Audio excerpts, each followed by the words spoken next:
Hi everyone, welcome to my channel. My name is Saldina. I am a software engineer and I make programming and IT related videos here on YouTube. So if that is something that is of interest to you, consider subscribing to my channel.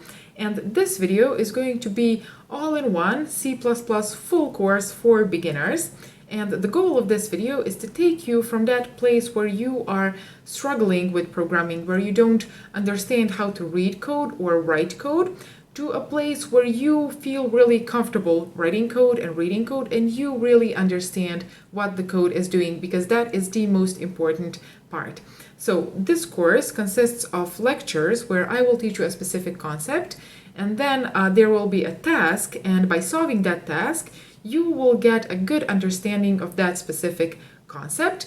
And then the complexity of those tasks will gradually increase so that at the end of this video, if you finish it, you will have a very good understanding of the most important programming concepts, not only in C++, but you will be able to take that knowledge with you to other programming languages as well. And then at the end, after you finish this course, in the description I will leave directions for you on what should be your next step, because I have created a roadmap with steps and directions so that if you follow those, you will be able to build your programming knowledge to a very, very high level. But before we start, I want to ask you one question, and I feel extremely proud and happy that you decided to invest your time to learn programming, and I can personally give you many reasons why that is a great decision. But what I'm more interested in is, what are your reasons? Why would you like to learn programming and be good at it? Is it because you are a very creative person, or you want to get a job and earn a lot of money, or you want to gain those problem-solving skills, or because you think that programming is cool? So any other reason that you might have as well, please write that in the comments down below. And then make a public commitment before you start, because that is something that will motivate you. So write, I will learn programming because, and then put your reason and hold yourself accountable. So I am very much looking forward to reading your answer in the comments down below. So without further ado, I will just roll the intro and let's start with the video.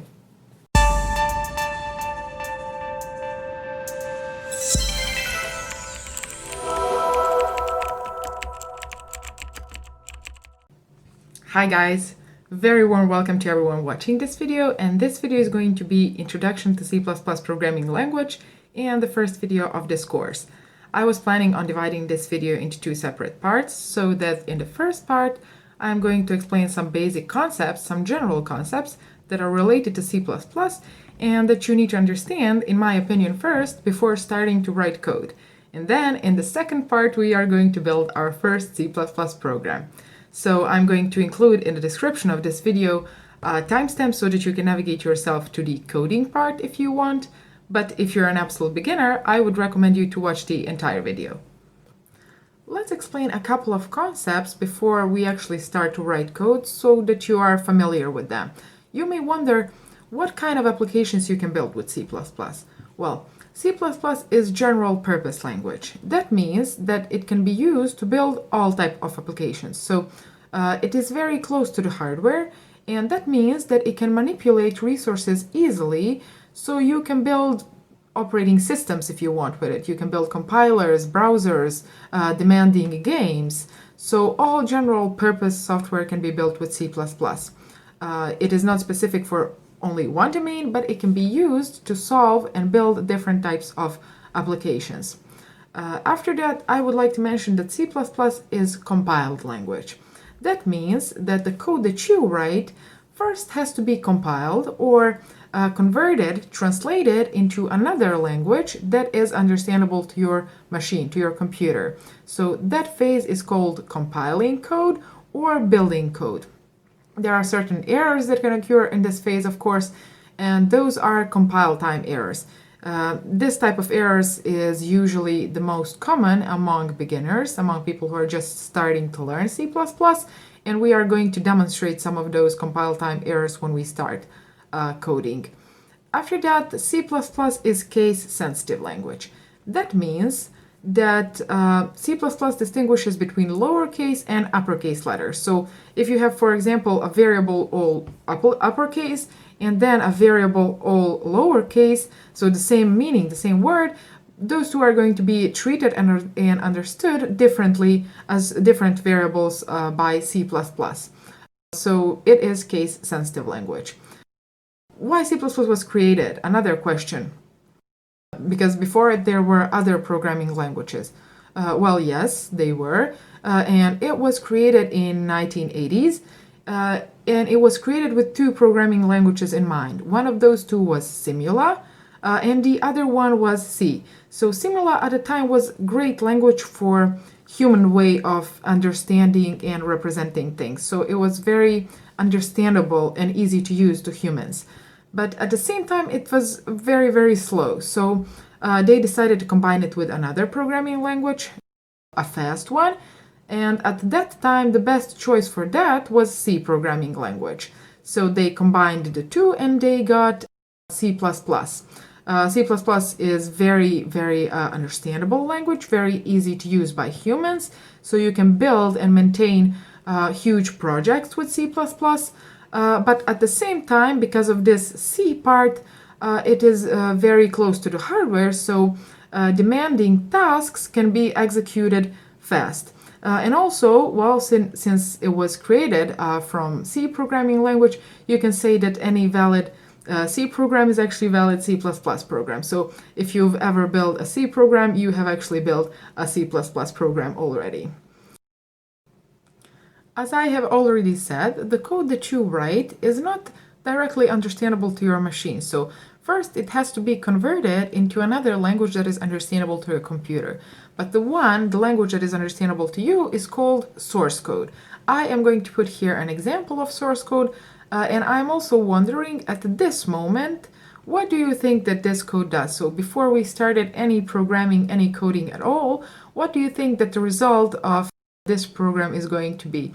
So just to check how understandable C++ really is, even for someone who has not have a lot of experience in coding. So write in the comments of the video what you think that this code is going to do, and I'm going to check those. So at the same time, you're going to be doing something called writing pseudocode, which means describing what a program does, but just in plain English, so no C++. So this is the source code.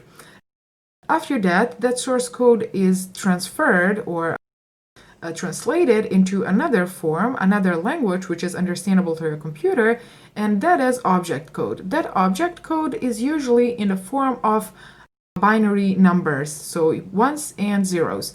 And that is the only language that your computer actually understands. And this is an example of your machine language. I'm also not going to ask anyone to describe what this here does, because this is highly unreadable and cannot be understood by humans. But as I said, it is the only language that your machine understands. So algorithm, what is algorithm? Algorithm is nothing more than a recipe. So steps, instructions that you write to your computer, list of ingredients and steps that your computer needs to do in order to perform a certain task, that's algorithm. Now that we have understood these concepts, let's switch to more practical part. So the tool that we are going to use is called Visual Studio 2019, and there is a lot of tutorials on YouTube on how you can download and install the Visual Studio, and you can also use community version for free. So when we open Visual Studio, you can see that here in this left part we have our recent projects. So the project that I have recently created, and this may be empty if you haven't used your Visual Studio. So on the other side there is a menu with multiple options. You have the option to check out your code from GitHub here. You can open existing project from your computer and continue working on that. But the option that we are going to use is called Create New Project. So we are going to click that. So this new window now here appears, and we are going to define what kind of project we want. As beginners, we are going to build a very simple app. So we are going to build a C++ console application. So you can type in C++ and make sure to select C++ console application. So not C#, not Visual Basic, but C++. And when you clicked it, you can now when you selected it, you can now click Next. So this new window now, we get a new window where we have to define our project name, location where our project is going to be saved, and our solution name. As default, our solution is named the same as our project. What solution is just actually a group of projects. So if you had a huge application and you wanted to divide it in smaller parts so that it is easier to maintain, you could divide it in multiple projects, but all of those projects would be part of the same solution. So since we are building a simple app, we have only one project and we will name it My First App. So my first app. And location for our project, we can either enter manually or we can do it by clicking this button here. And I want my files to be saved on desktop, so I'm going to select desktop. And now we are done with creating our project, so with configuring our project, so we can click create. So the tool that we are going to use, Visual Studio, is an IDE, or Integrated Development Environment. That means that it has a lot more options than just those that we as beginners are going to need and use. So for now, I'm going to explain only the most basic ones, the ones that we are going to need as beginners. But as we progress along the way, I'm going to explain the new features that we'll use. So the first thing that you can see here is our Solution Explorer. So if you cannot see your Solution Explorer, you can click here to this view and select Solution Explorer, and that should bring your Solution Explorer back to view. So as we said, our Solution Explorer is named My First App, and it has one project inside it. So this project is this one here. And as you can see, when we created our project, it was created with some default folders and files. For now, we are going to use only one file, so you can delete these folders, header files and resource files if you want. Just right click and click delete.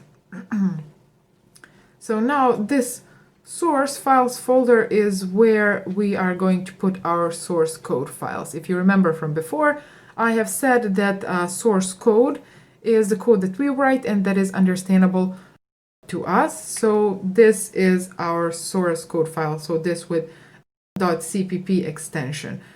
So when we created our project, this file was created by default. And if you double click it, it opens here. So this part here is nothing more than a text editor. Really, as any text editor, it just has these different colors depending on the purpose or the role of the code, so that you can manage the code easier. If it were all the same color, it would be harder to read. So for example, this green part here is a comment. Comment is just a note for yourself. So compiler will not try to translate commented lines. So if you type, for example, here this // or that means actually begin comment, and then you can explain, for example, what this preceding code does. So you can write, this will output to the console hello world.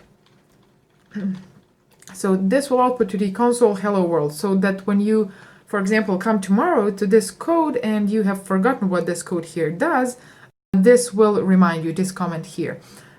And these are some default comments, which I will delete now. We are not going to need this. So just select everything and click delete as you would in any regular text editor. This part here also. Now let's explain what we got here. So this include IO stream is actually a header file. So it is also called a library. And this IO stream is input-output stream. So it allows us to input and output data to and from our program. For example, thanks to this, we can use commands such as this here. So cout or console output. So without having this, we would actually have to program ourselves how we will input and output data in our console. So we will not delete this line here. Now check this code here. It says main. Well, that means that this is our main function. So a main procedure that our program is going to execute. So whatever you put actually in these braces here, your program will execute. And the execution of your program begins here and it ends here. So since this here is the scope of your main function, so you can collapse it by clicking here, and you see that everything is collapsed now. So for now, it's enough for you to know that this is our main method, our main procedure. And later in this course, we are going to learn and understand what methods are used for, what is their purpose, and we are also going to create a lot of our own methods. So now we have this cout or console output, which is the command to output to the console. And then we have it also combined with this std and these redirection signs. So std is the namespace for this cout. So that's how your computer knows what this cout really is. I will show you later how you can get rid of this if you really want. And we also have this hello world in quotation marks. Okay, let's see what we have learned so far. We said that this is our solution. Inside it has one project, and within that project we have this file with extension .cpp, which is our source code. So if we double click this file, it brings us here, so to this text editor. And this is our program. This is the code of our program. Now, how we can run this code? Well, see this green play button here? Well, that's our start button. It's really intuitive. So if I click it, we will get our hello world text here, which I have outputted to the console. And you can also see that we have, besides our hello world, we have gotten some junk text here. So what I'm going to do is show you how you can get rid of this in a moment. So let's close our program for a moment. And what you need to do in order to get rid of this junk text is type this command here. So system pause greater than 0 in quotation marks, and the end of command. You notice that at the end of each command, you have to put this semicolon. And if you didn't, it would result in a compiler error, and I will demonstrate that.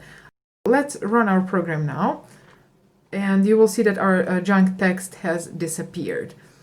So as I said, after each command, you have to put this semicolon, and if you didn't do that, it would create a syntactic error, and then your compiler would not be able to understand, and your program would not run. Actually, your program would not start. So if I delete this semicolon here, you see that something has changed in this window here.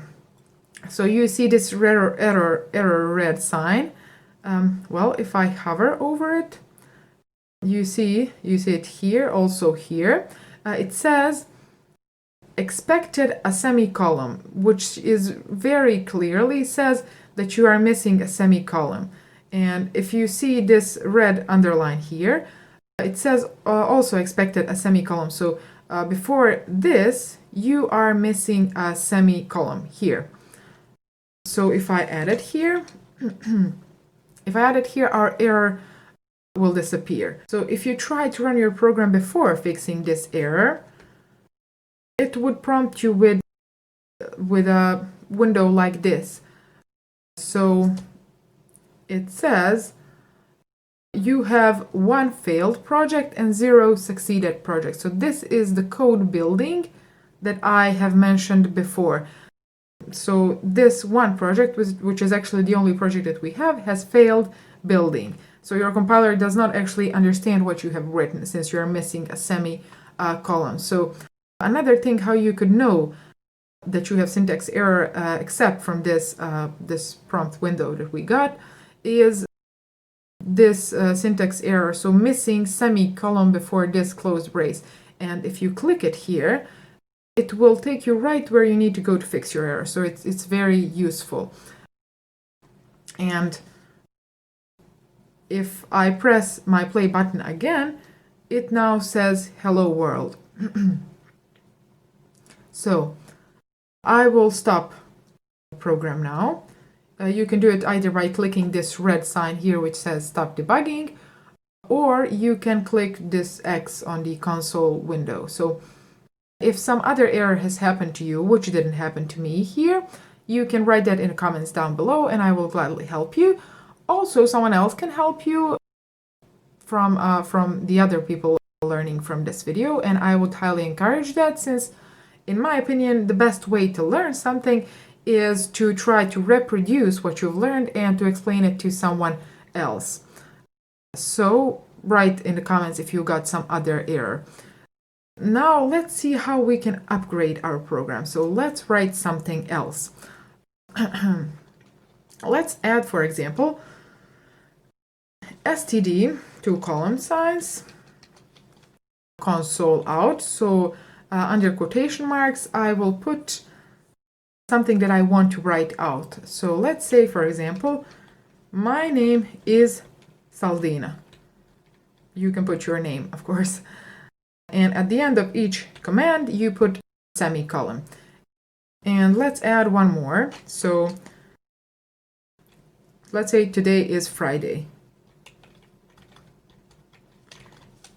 And also add end of command here. So it should write, when we run our program, it should write these sentences in this order here. So you can run your program. And if you can notice, it has this new line in the first sentence. So this is because of this \n. So that puts whatever text is coming after in a new line. So you can put that text in a new line by either entering a \n or with adding this std end line. So std end line, and I have previously stopped my program. If I run it again, you see that we have gotten a new line here. You see also that this std here is becoming a bit tedious to write again and again. And I've told you that I'm going to show you how you can get rid of this. So what you can do is you can put this std on a global level. So you can say using namespace std, and what will that do is reference this std namespace on a global level, so you don't have to reference it every time that you are using it. And now we can delete all of these. So wherever you have written std, that's going to be referenced here now, and you don't need to write it separately. And if we run our program here, we are going to get our result. So we have also this new line added by either /n or this end line here. Okay, so in this video we have learned how we can output data in a console, and in the next video we are going to see how we can input data into our console. So we can ask user to input data, and we are also going to talk about variables and data types. another thing that I want to show you before I finish this video is, you may be wondering, okay, do I have to start Visual Studio every time that I want to run my program? Is there any other way for me to execute my program? The answer is no, you don't have to start Visual Studio every time. There is another way to start your program from Windows. So let's save all changes that we have made here so far. So you can press Ctrl+S, or if you have made any changes, you see this star here. So it is indicating that you have unsaved changes. So you can right-click on that and click Save. And you see that that star disappears now. So let's find a folder where we have created our project. For me, that was desktop. If you followed this tutorial from the beginning, you created it also, and if you followed me, you created it also on desktop. So you can open your folder. You can go to debug, and inside that you see this file here. It says application. So this is your program. So if you right click on that and you check its properties, you will see that it says .exe. That means that it is executable file. So that is your program, that is your application. And if you double click on that, well, you see that it runs same as in Visual Studio. So you can start your program from Windows. Actually, if you want to show it to your friends or someone else, you don't have to open Visual Studio each time that you want to run your program. But one more thing to keep in mind is that if I go to Visual Studio now and I add one more line, let's say we write out "Have a nice day."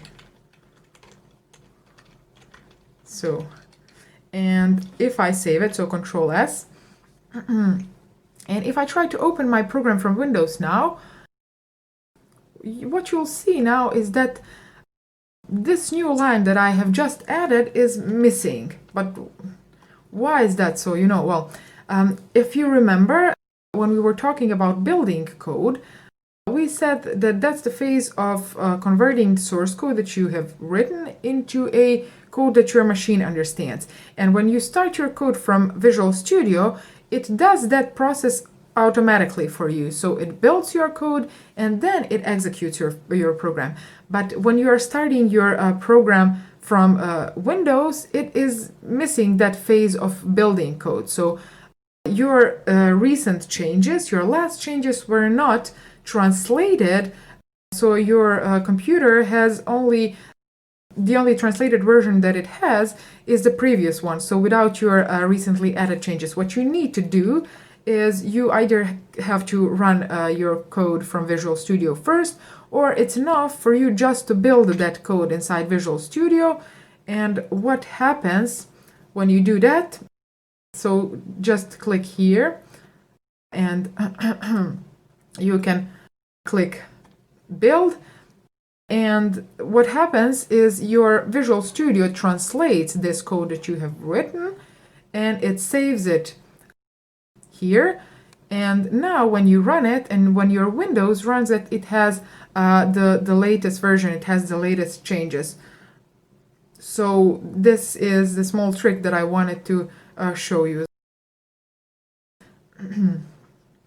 So this will be all for this video, and if you came across to some errors that didn't happen here to me, or you have any questions, you can write those in the comments and I will answer those. And if you watched so far, you can like this video, you can subscribe and share it with someone else who would also like to learn programming, and I will see you in the next video. Hi guys, I hope you are all well and welcome to the second video of C++ for beginners.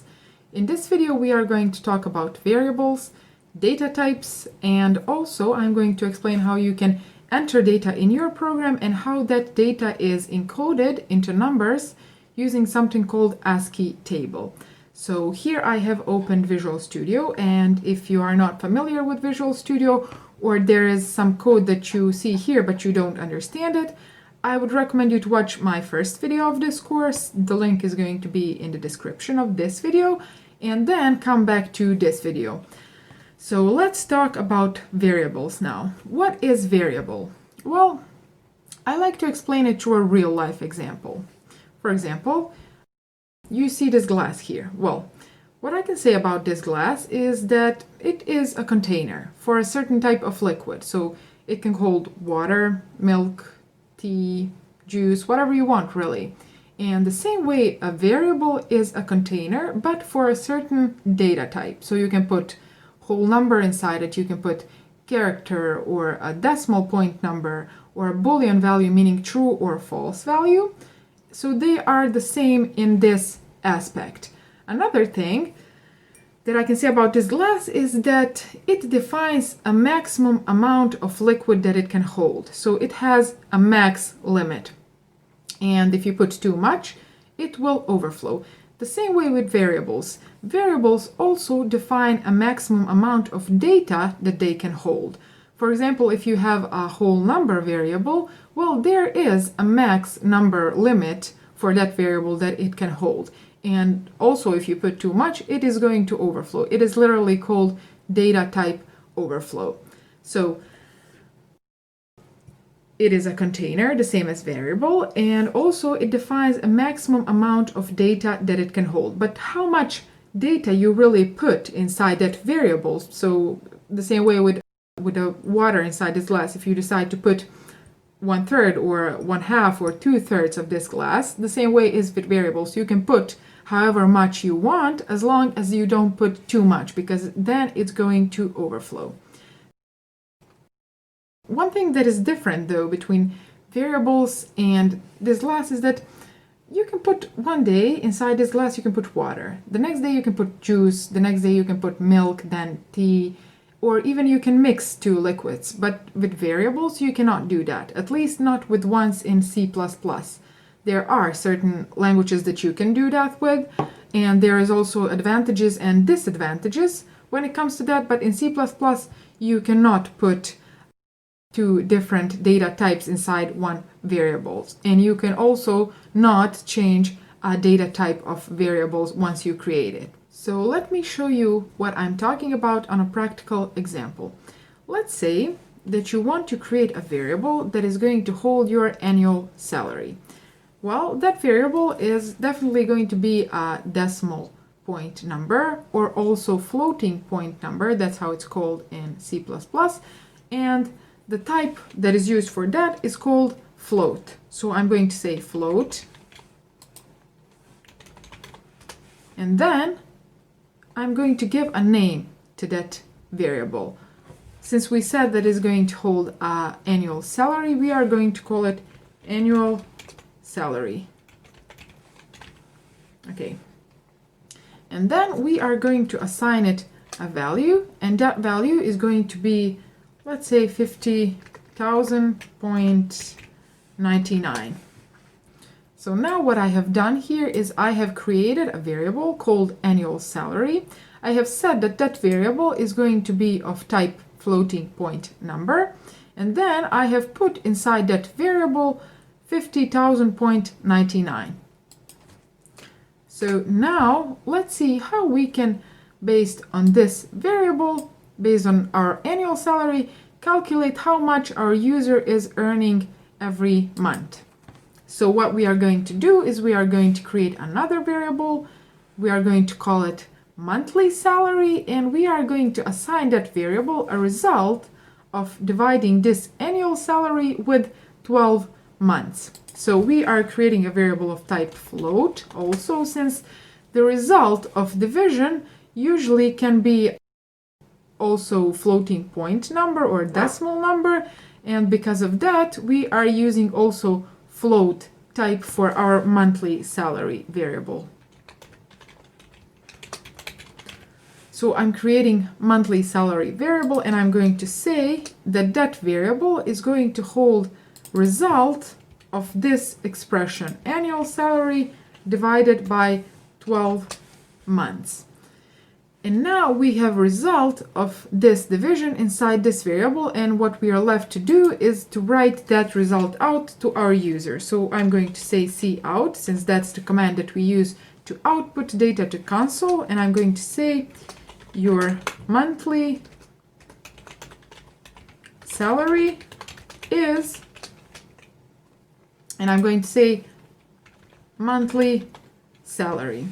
So one thing to notice here is that when you are writing out strings, or when you're writing out data like this, you use quotation marks. But when you want to write out the value that you are holding inside a variable, well, then you just put the name of your variable. You don't use any quotation marks then.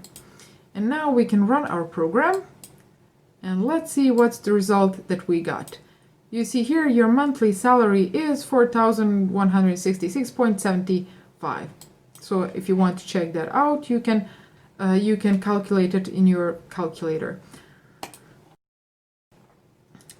One thing that that bothers me in this program is that we have hard-coded this value here. So we have hard-coded this 50,000.99. Not everyone's salary is 50,000.99. And what if we wanted our user to enter what his salary is during the execution of our program? So when he runs our program should ask him, what is your annual salary? And then he enters that salary, and then we calculate his monthly salary based on the number that he has entered. So I would like to upgrade this program now to work like I just explained.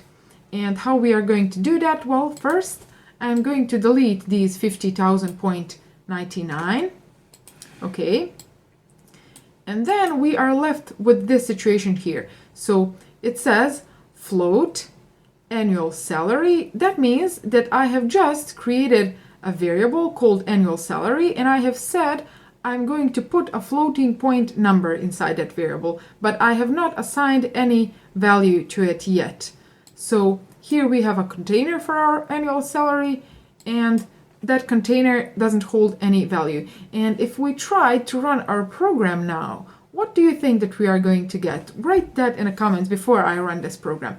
And now I'm going to, so pause the video and think about it, and then write your answer in the comments.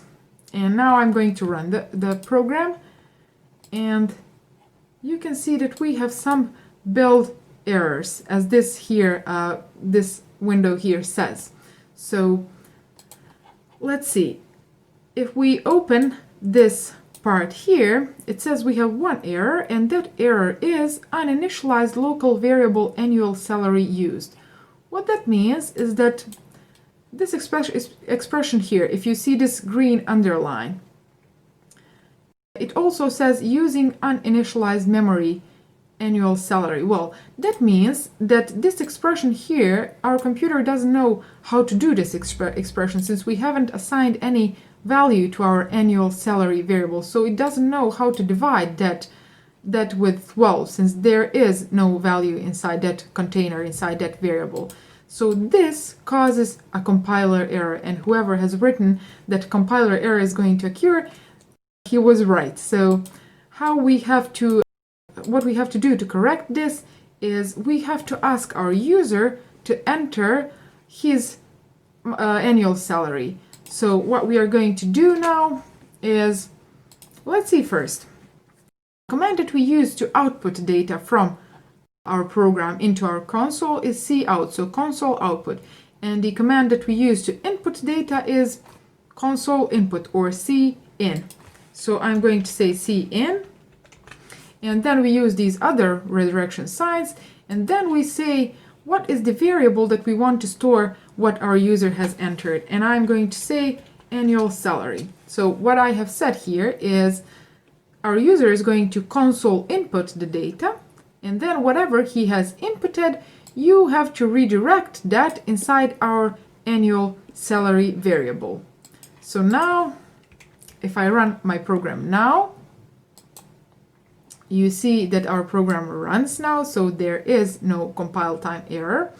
And also our cursor is blinking. Well, it is blinking because it expects here our user to enter annual salary. But this is not really clear to someone who has not made this program. So what we have to do, if I enter some value now, well, it is going to calculate it correctly, but this is not really user-friendly. So what we have to do is we have to write a message to our user before he enters anything so that he knows what he should enter. So before this cin command, I'm going to say cout, and I'm going to say, please enter your annual salary. Okay. And now, if I run my program, you are going to see, please enter your annual salary, and the cursor is blinking, waiting for you to enter the value. And if I say, for example, 40,000, you see that your monthly salary is 33333. So the program has calculated your monthly salary, and the number is based on whatever our user decides to input. So we have upgraded our program.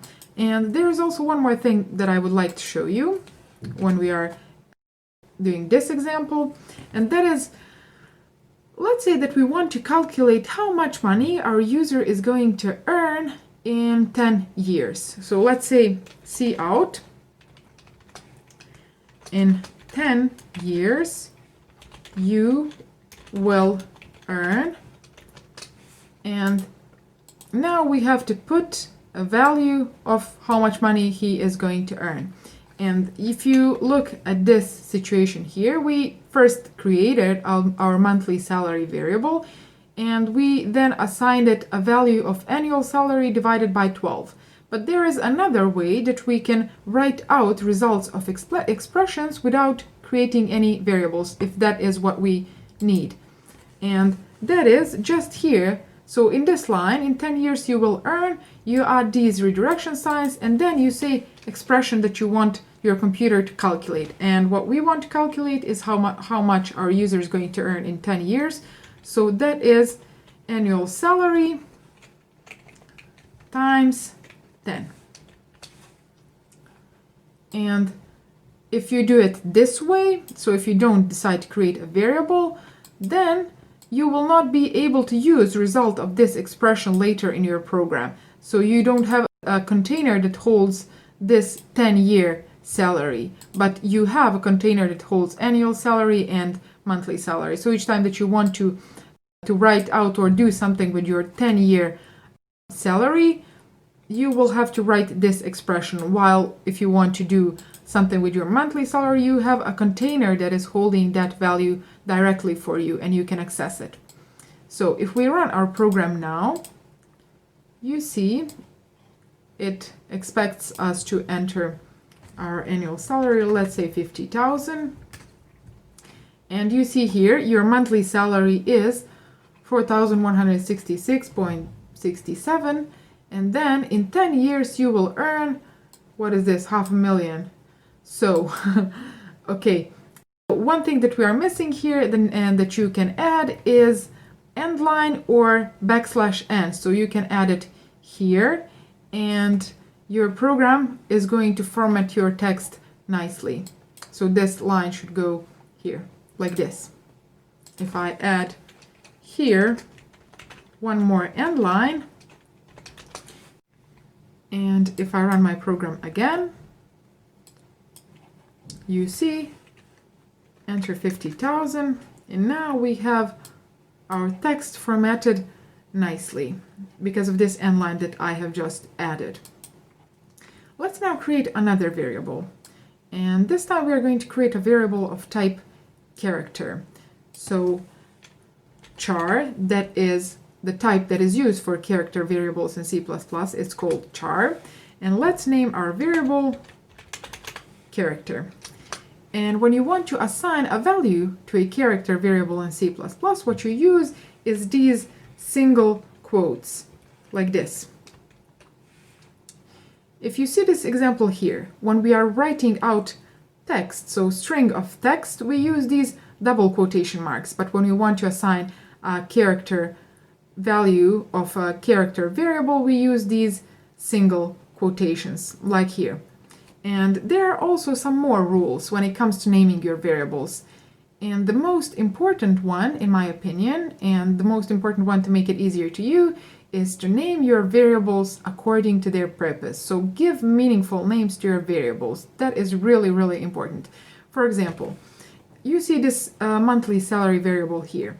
We could have as well named this variable blah, blah, blah, and copy it here also, because we are having compiler error right now, because our compiler does not know what this variable really is. You see, it says identifier is undefined because you have not created this variable here, because it supposes that it is a variable, but it has not been created before, so it does not recognize what this variable is. So we have to copy the new name here also, and now our compile time error disappears. And this here, this name, does not represent anything to your computer. So your computer is now going to run your program, and your program is going to work just the same as it did before. But this is really making it hard for you to understand what your code is doing. And especially if you come to this, for example, in 10 days, or someone else tries to understand your program, this is really hard to read. And he will just try to uncover really what your program is doing without understanding it, because you have used these blah blah blah names for your variables. The same situation would be if you, for example, have 3 boxes inside your kitchen, and you use one for storing sugar and flour and salt. And instead of naming those sugar, flour, salt, respectively, you decide to name them red box, green box, and blue box. And then someone else comes to your house, someone else comes to your program, he does not really know where to find sugar, because red does not mean that that box is storing sugar. So you should name that box sugar box, because imagine 3 is easy to remember, but imagine having 10 boxes or 10 variables or 100 of them, or even 1,000, which is very common inside large programs. So what you should do, and I am going to do, is return that previous name. So monthly salary, and here also. So you should give meaningful names to your variables. That is very important. And that is the first rule. The second rule is that, well, the second and third and the fourth are the rules that you will have to obey in most cases, because if you don't, then you are just going to get a compile time error in 99% of the cases, let's say. And I'm not going to say what that 1% is, because I want you to obey these rules. So when it comes to naming your variables, another thing is that your variable names cannot contain any special characters except underscore. So like this. This here is valid name to your variable. But if you try, for example, to name your variable like this, so you say plus character, you see that here in this error window it says expected an identifier. So you cannot use this to name your variable. Or this, you cannot say character with this minus inside it, so character minus ter. So these signs, these special signs, are used for something else. They are operators inside C++.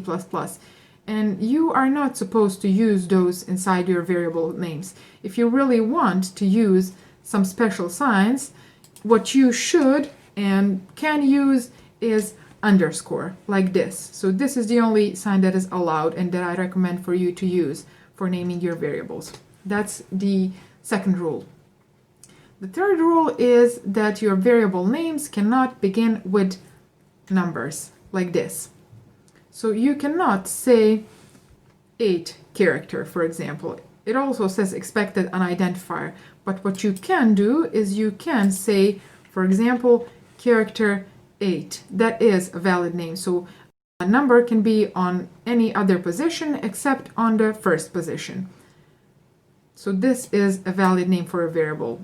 So you can put also number here. So you can say, for example, C12 character 8. But again, what does that really mean? That is not a meaningful name for a variable. So again, we come to the first rule. So you should name your variables according to their purpose. So I'm going to return this to character name again. And then we have our third rule, I guess, which is you cannot use space inside your variable names. So for example, this is not valid, and your compiler says it here. So it gives you an error. It does not know what this really is. So you cannot use blank spaces inside your variable names, because you are going to get a compile time error. And if I try to do that and I try to run my program, I get the window. So it says, you cannot run this program. You have syntactic errors. What you should do is you should correct those errors, and then you can really run your program like this. Okay. So let's repeat these rules one more time. The first rule is that you should give meaningful names to your variables. So name them according to their purpose. The second rule is that your variables cannot contain any special characters except underscore. The third rule is that your variables cannot start with numbers. You can put number on any other position, but not on the first one. And the third rule is that, and the fourth rule actually, is that your variables cannot contain blank spaces. So empty spaces, no in a variable name. What you should do is you should name your variables according to their purpose, so meaningfully, and you should also use something called camel casing. What is camel casing? You see how I have named this annual salary here. You see that the first letter of my variable name is small letter, and then the next word starts with capital letter, and that is called camel casing. So for example, you would name your variable like this: first, second, third. So like this. You see that this first, second, third, these are words inside your variable name, and this F is lowercase letter, that's the start letter of your variable, and then each next word begins with capital letter, and all the rest is lowercase letters. That is called camel casing, and that is something that is usually used with C++. Let's talk about data types now. I am going to delete this code, so if you need this code for a bit longer, you can pause the video here. So, what kind of data can we store in our variables? Well, for now we are going to cover only the most basic ones, the ones that we are going to use frequently, and you should know that there are a lot more data types besides from these that we are going to mention here, and more complex ones that we are going to cover later in these videos, in this tutorial. So the first one that I would like to mention is a whole number data type. So integer, a data type that can hold negative whole numbers, 0, and positive whole numbers. So the type that is used for that in C++ is called int. And good example for int variable is, let's say, year of birth. So that is an example of a whole number variable. And let's say that that variable is going to hold 1995. Okay, so that would be an integer variable. After that, we have already seen this. So it is a character variable. So let's say char. And an example of a char variable could be gender, for example. Let's call it gender. And you can store F for female or M for male, for example. So the char variable can store one character. Then the next one is Boolean value, meaning true or false value. This is the simplest one, and the type that is used to store Boolean is called bool. And a good example for a bool value could be, for example, if you want to hold in your program a variable that tells you whether your user is older or younger than 18 years old. So let's call our variable is older than 18. And we can assign to that variable either value of true or false. So I'm going to put true. true here. Another variable, another data type is decimal point number, also called floating point number, which we have mentioned before. And let's create a variable of type float. And let's say that that variable is going to hold our average grade. So average grade. And this average grade can also be a whole number, but since it has potential to be also floating point number or a decimal point number, we are going to use a float data type for this average grade. And another data type that I would like to mention for also storing decimal numbers is called double. And the difference between double and float is that double is double size of float. So if you remember when we talked previously about taking memory space that variables take, so float is taking 4 bytes and double is taking double of that, so 8 bytes. So you can put much more data inside your double data type than inside float. And let's say, for example, that if you had a credit card and you had a lot of money, a lot of money, and you want to store that value inside a variable, you would use a double data type. So let's say double balance equals to this large number here, which I'm not going to even try to read. Okay. So these are the most common data types that we are going to use in this tutorial. I have said earlier that each data type takes a certain space in memory, but let's see exactly how much each of these take. For that, we are going to use something called sizeof operator, and let's see how we use it. So cout size of int is, and then we write this sizeof. So sizeof, and in parentheses we pass to it data type that we want to check how much memory it is using. So int. And if I run my program now, you see that it says that int takes 4 bytes of memory. And if you've ever actually studied binary algebra, you would know that 4 bytes of memory is actually 32 bits, since each byte has 8 bits. And as we said, our int can store both positive and negative numbers, and 0 also, remember that. So the first of these 32 bits is used to determine whether the number has plus sign or minus sign, so whether it's a positive or a negative number, and then remaining 31 bits are used for this value itself. So let's check what is min value for our int. Let's write that out. Let's write cout int min value is, and we have a reserved word for minimal amount for int in C++, and that is int underscore min. And if I run my program now, you see that it says this minus 2 billion, extremely hard to read this number, but you see that this is the minimal amount of int. So this number is actually 2 to the power of 31. Let's just quickly write these. So minus 1, minus 2, minus 3, and then minus this number here. So this number, as I said, is 2 to the power of 31. Why not 32? Because this 1 byte is used to represent this minus prefix. Now we should check a positive number range. So we also can write int max value is, and then there is another keyword in C++ for int max, which is int underscore max. And are you expecting to see this same interval but just with plus sign? So write in the comments, what are you expecting to see? And if I run my program, you see that that did not happen.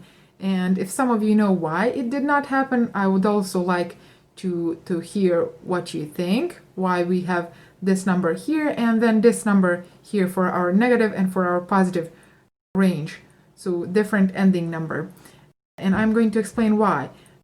Because this positive range here, we have to include 0 also. So in order to include one number here, let's just copy this and paste it. So our positive range is going to from 1 up to, let's say that it is this number, but since it is including 0 also, in order to include one number here, so 0, you have to take one number here. So this here is not 8 anymore, but is 7.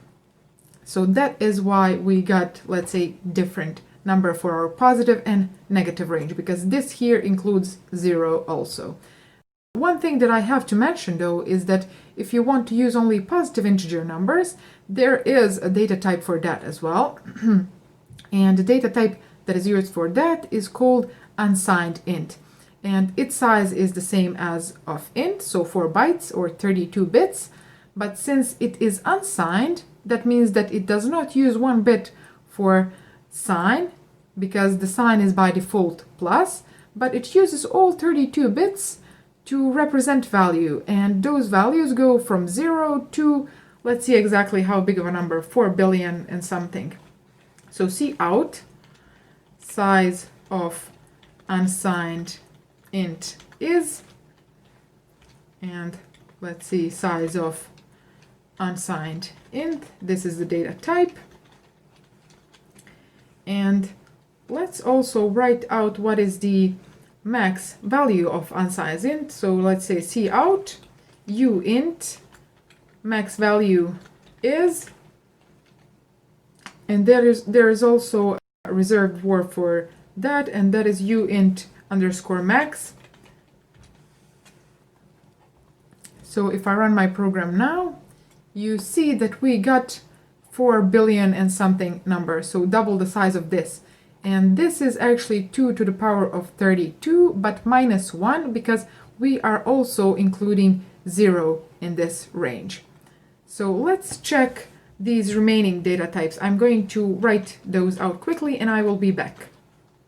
So I have written here the rest of these data types, and as you can see, since our bool is only true or false value, 1 byte is enough for bool. Our char is using also 1 byte, float is using 4 bytes, double is using 8, and I'm also going to include a table with some more data types which we haven't mentioned here, so if you need to check those out, please pause the video. One thing that I promised to show you is data type overflow. Let's see what that is. So let's create a variable of type int and call it int max, and let's say that I want to store inside that variable maximum amount of int, so int underscore max. And I'm going to write that variable out now just to see how big of a value that really is. So cout int max, and if I run my program now, you see that I have gotten here this 2 billion, very large number actually. So that is the max amount of int. Now my question for you is, what is going to happen in this situation? So cout int max plus 1. What is going to be the result of our program now if I run it? So some of you may know this already, some of you may not, but I am very interested in reading your answers. So make sure to write your answers before watching my explanation on this. Write those in the comments down below. And if I run my program now, well, our number has not increased by 1, but it has went to the minimal amount of int. And why has that happened? Well, that is the data type overflow that I was talking about. And how this works actually is it works the same as your clock works. So it goes 9, 10, 11, 12, and then from 12, since that is the max value on your clock, it does not go to 13, but it goes back to min, so 1, 12, and then 1. And that is applicable here. It went from the max value to min value just by adding 1. And that is called data type overflow. I already can see that this video is pretty long, and I'm currently having problems uploading very long videos to YouTube. So I'm going to leave for the next video explanation of ASCII table, and we are also going to do some more examples and practice C++ some more. So make sure to subscribe to my channel and also click the bell icon so that you are first to be notified when I upload my next video, and also like it and share it with anyone who you think could benefit from this video. And I will see you in the next one.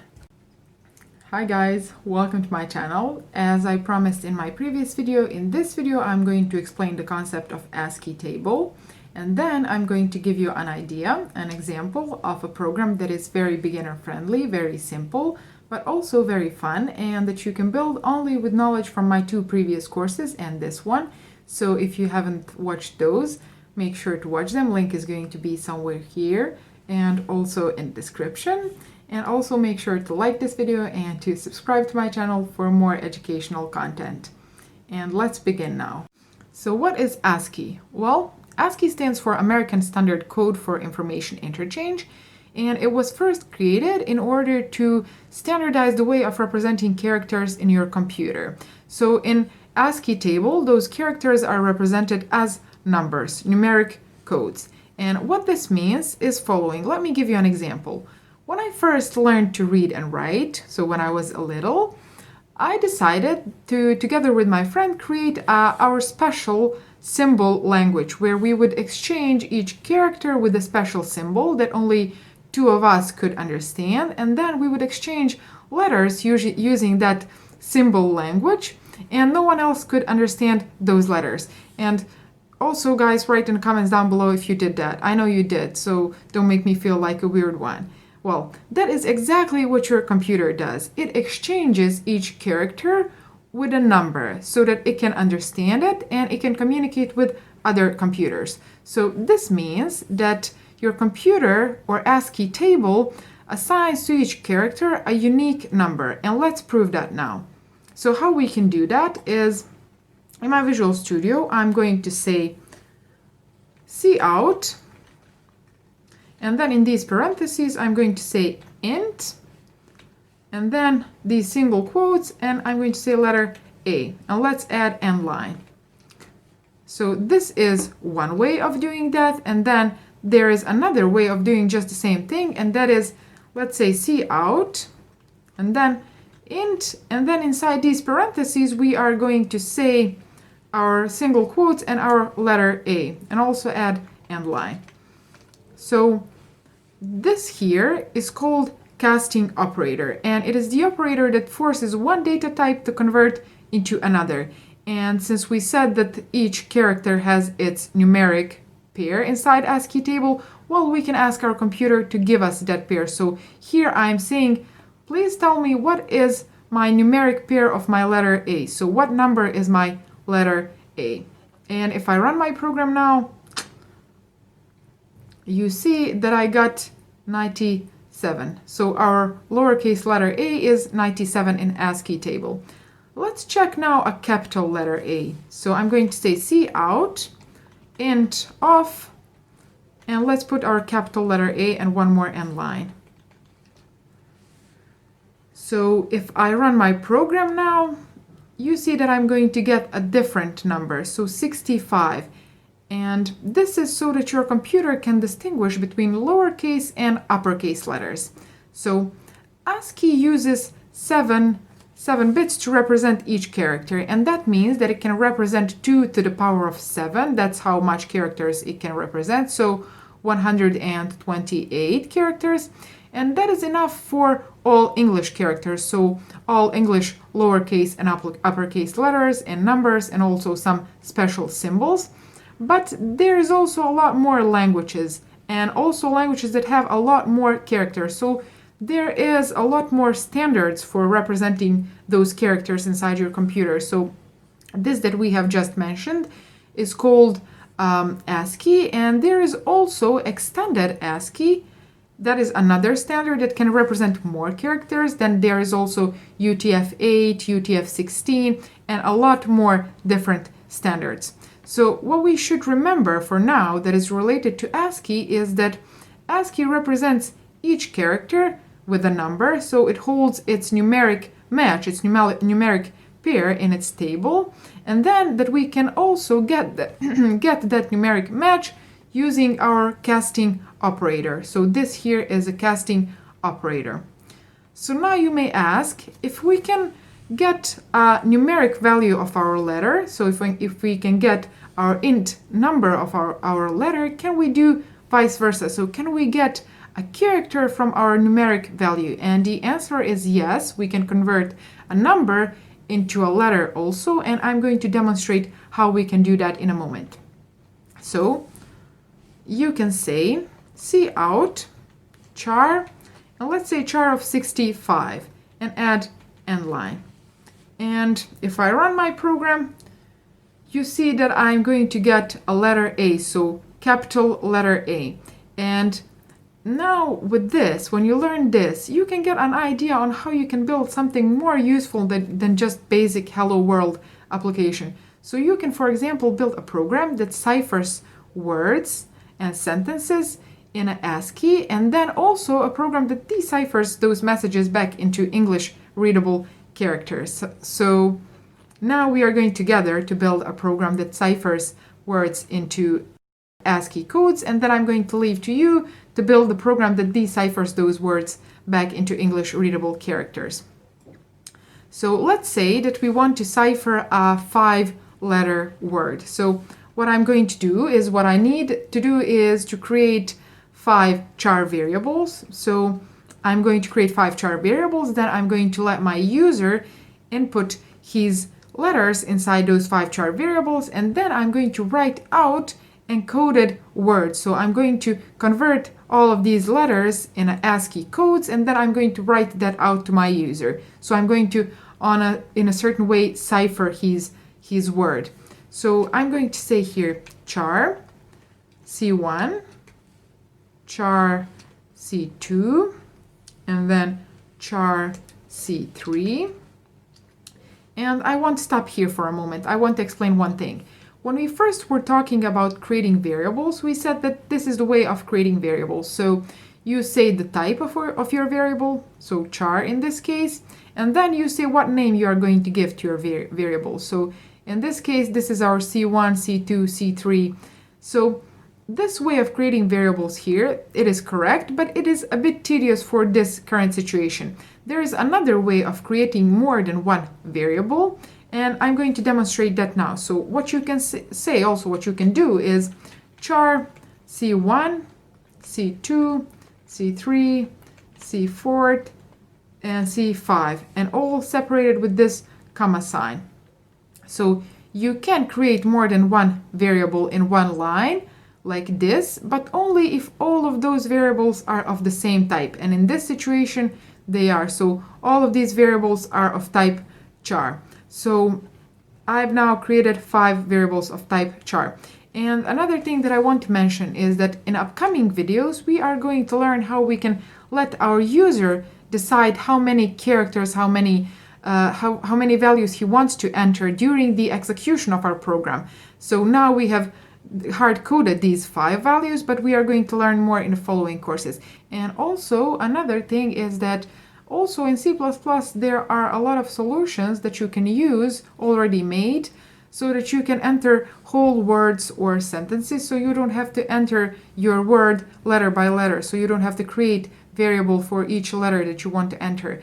But what I'm trying to explain here and what we want to understand here is how it really works in the background, so how it works inside. You have to understand that, and I believe that that will give you a great advantage over those programmers that just know how to use something rather than how to make that something by themselves and then use it. So I have here created 5 variables, and each one to hold a character that we will enter, and let's enter them now. So what I'm going to say is cout, enter 5 letters, and then I'm going to say cin, and I'm going to put all my variables here. So C1, C2, C3, C4, and C5. So if you can see here, I have entered all of my 5 variables in a single line. So you can do this. You can bind these operators like this so that you can enter more than one variable in a single line. The same way that you can bind your cout operator so that you can write out more than just one string. So now what we are left to do is we have to write out our ASCII message. So what I'm going to say is cout ASCII message, and then I'm going to put int C1. Let me write that out really quickly.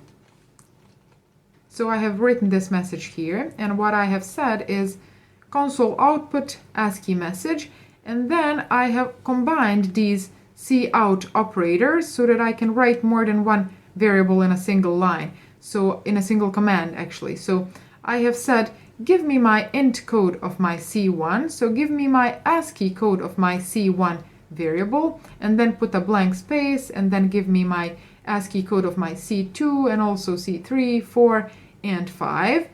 And I have also used these blank spaces because I don't want to write just a single number in a single line, because I want to know where my first character ends and where my second character begins. That's why I'm going to separate those codes with an empty space.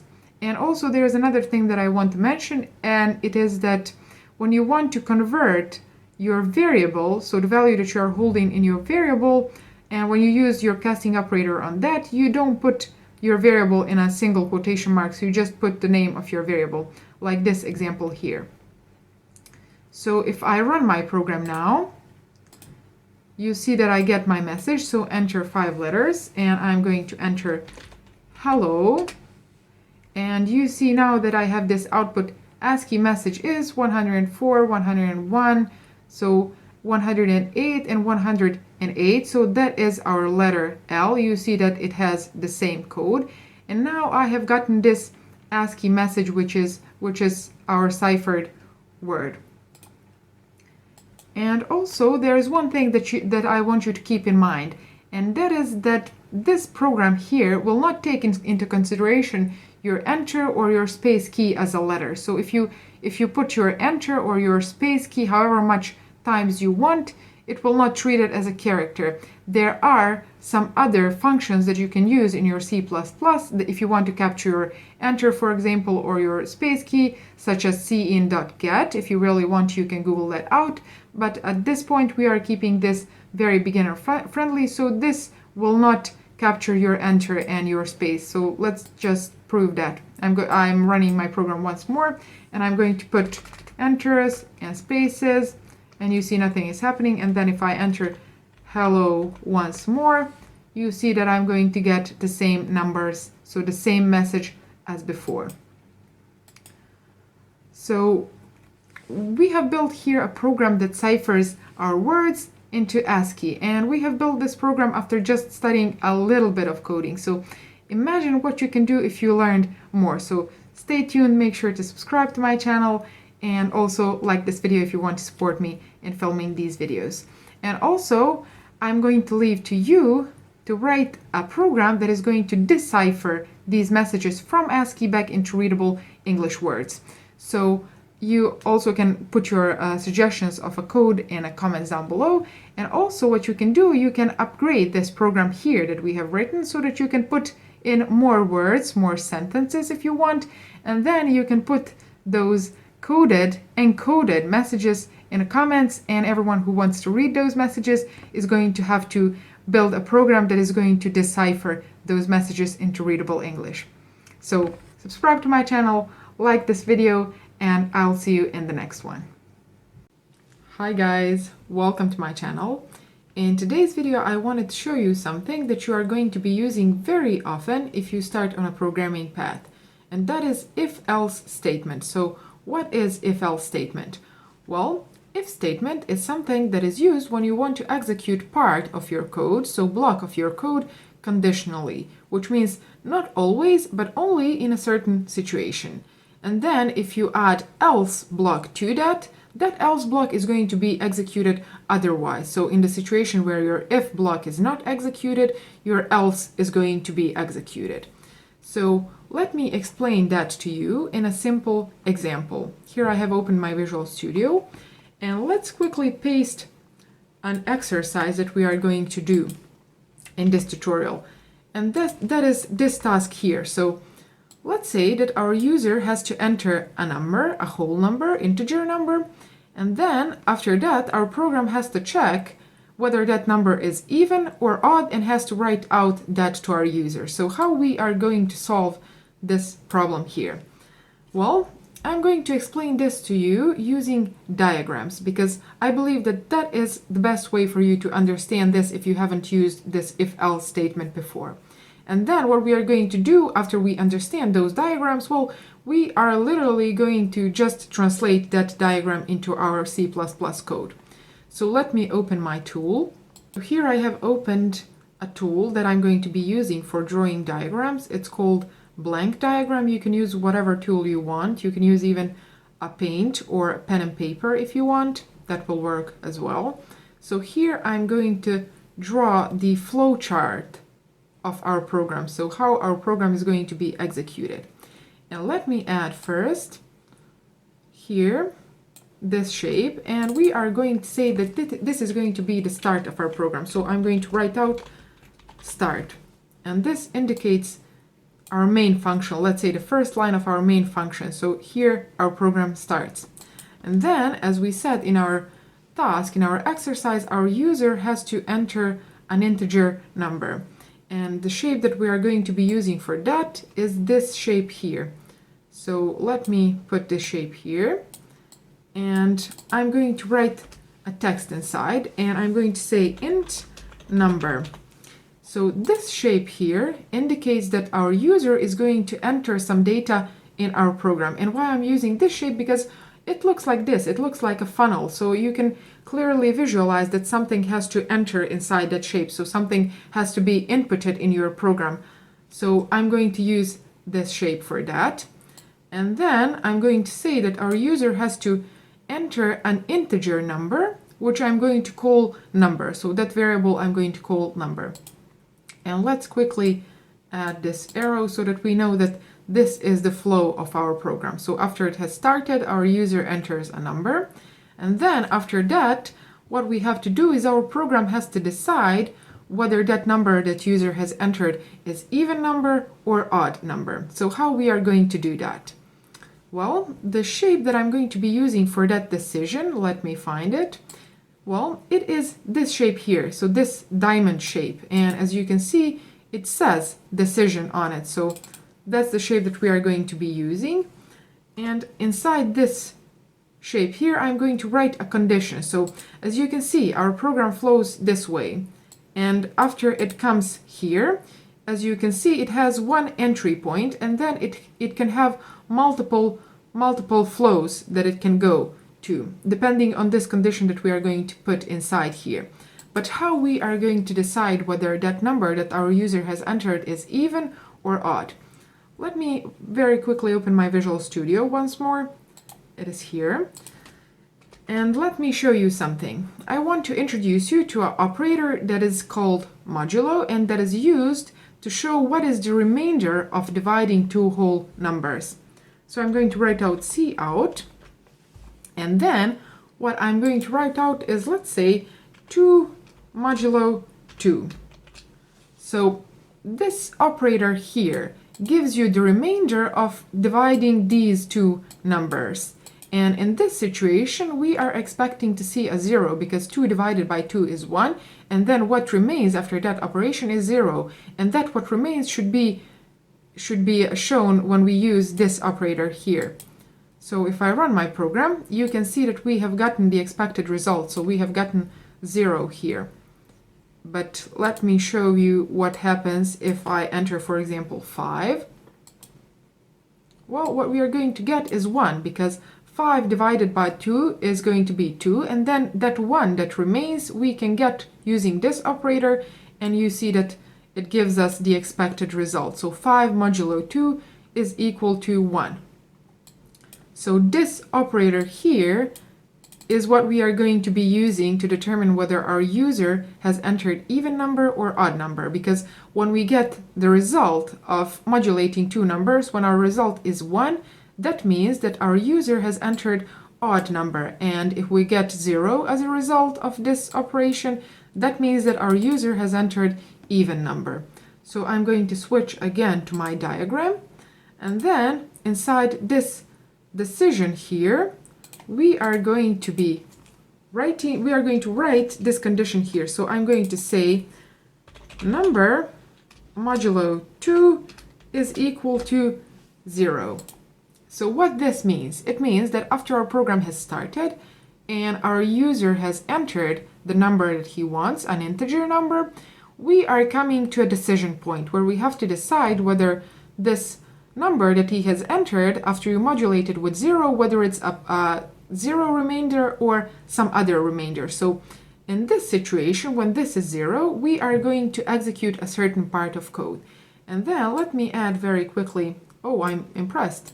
It already has this yes inside it. And then we also have this no on this other line. So in this situation where this results as an operation that is true, we are going to execute this part code of here.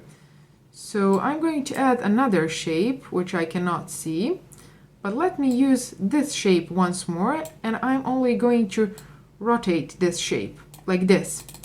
And I'm going to delete this text, and what we are going to be using this shape here for is to indicate that we are going to output something from our program. So it looks like this, which is clearly a visual of something is going to be outputted from it. So it is just reverse of this shape here, this funnel shape.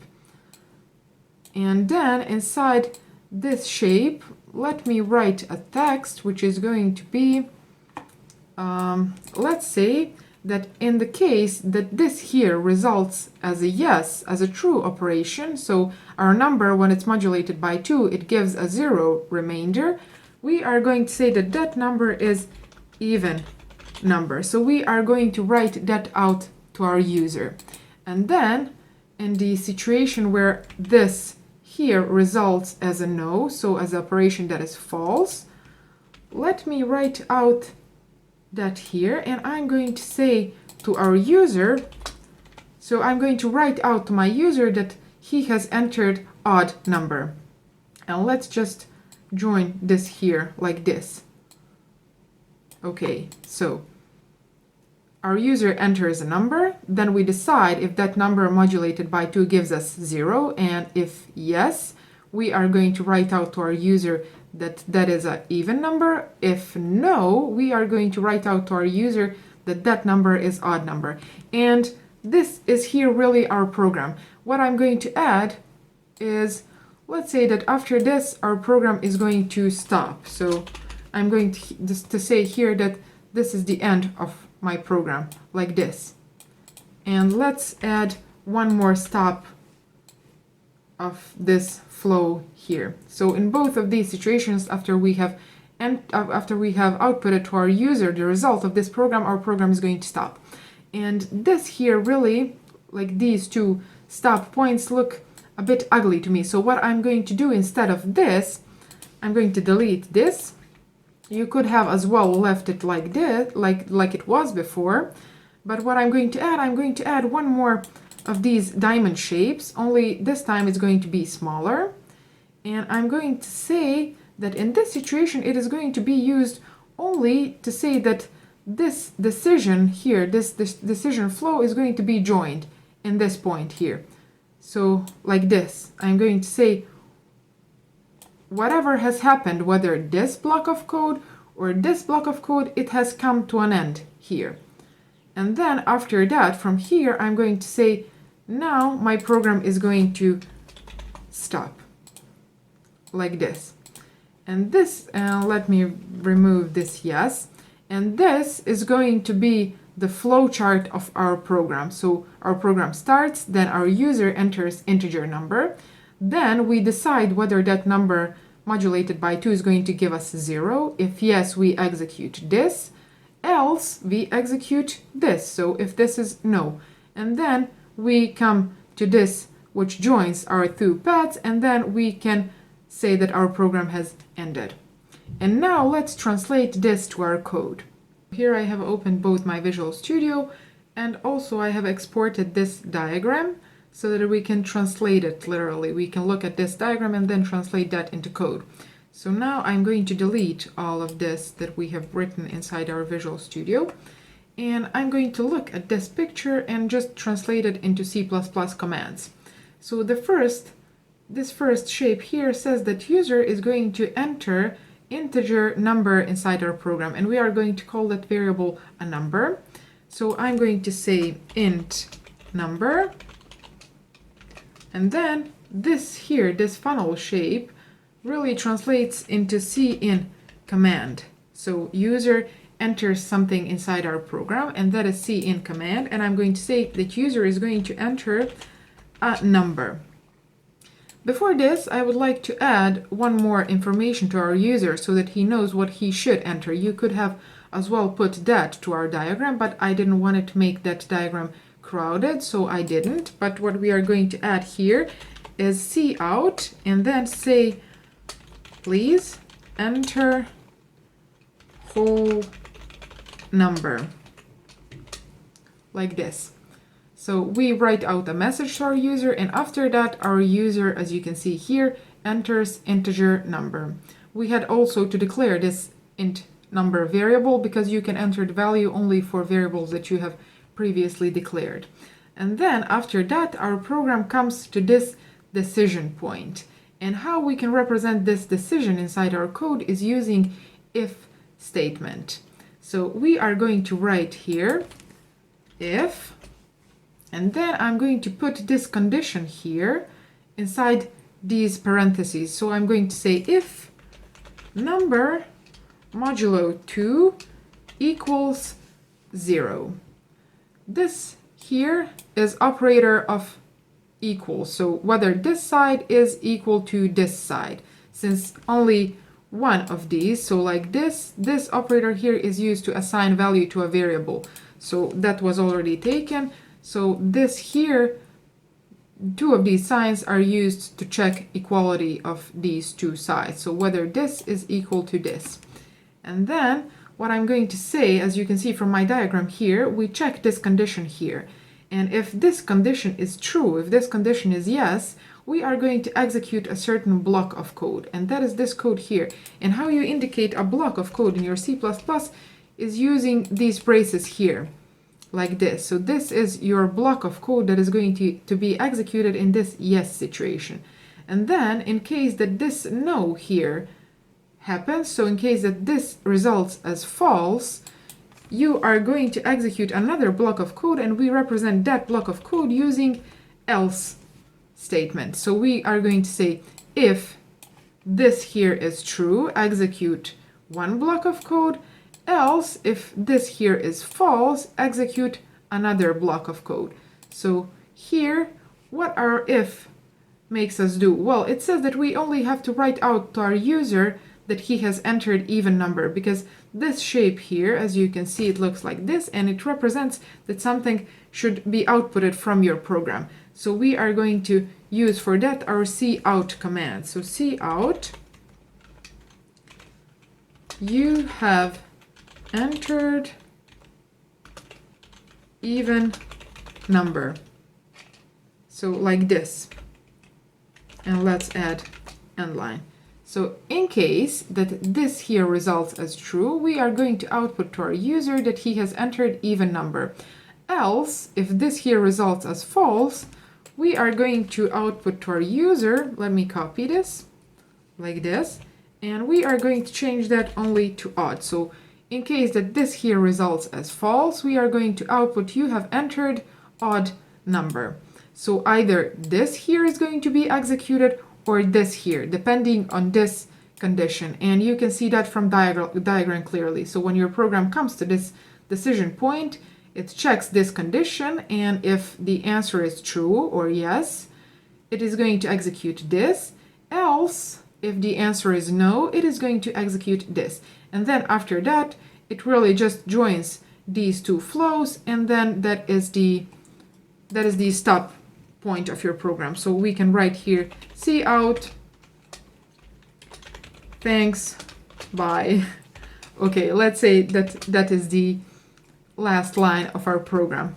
I haven't put this on my diagram. Okay, so I'm going to run my program now, and as you can see, it says please enter a whole number, so this line here.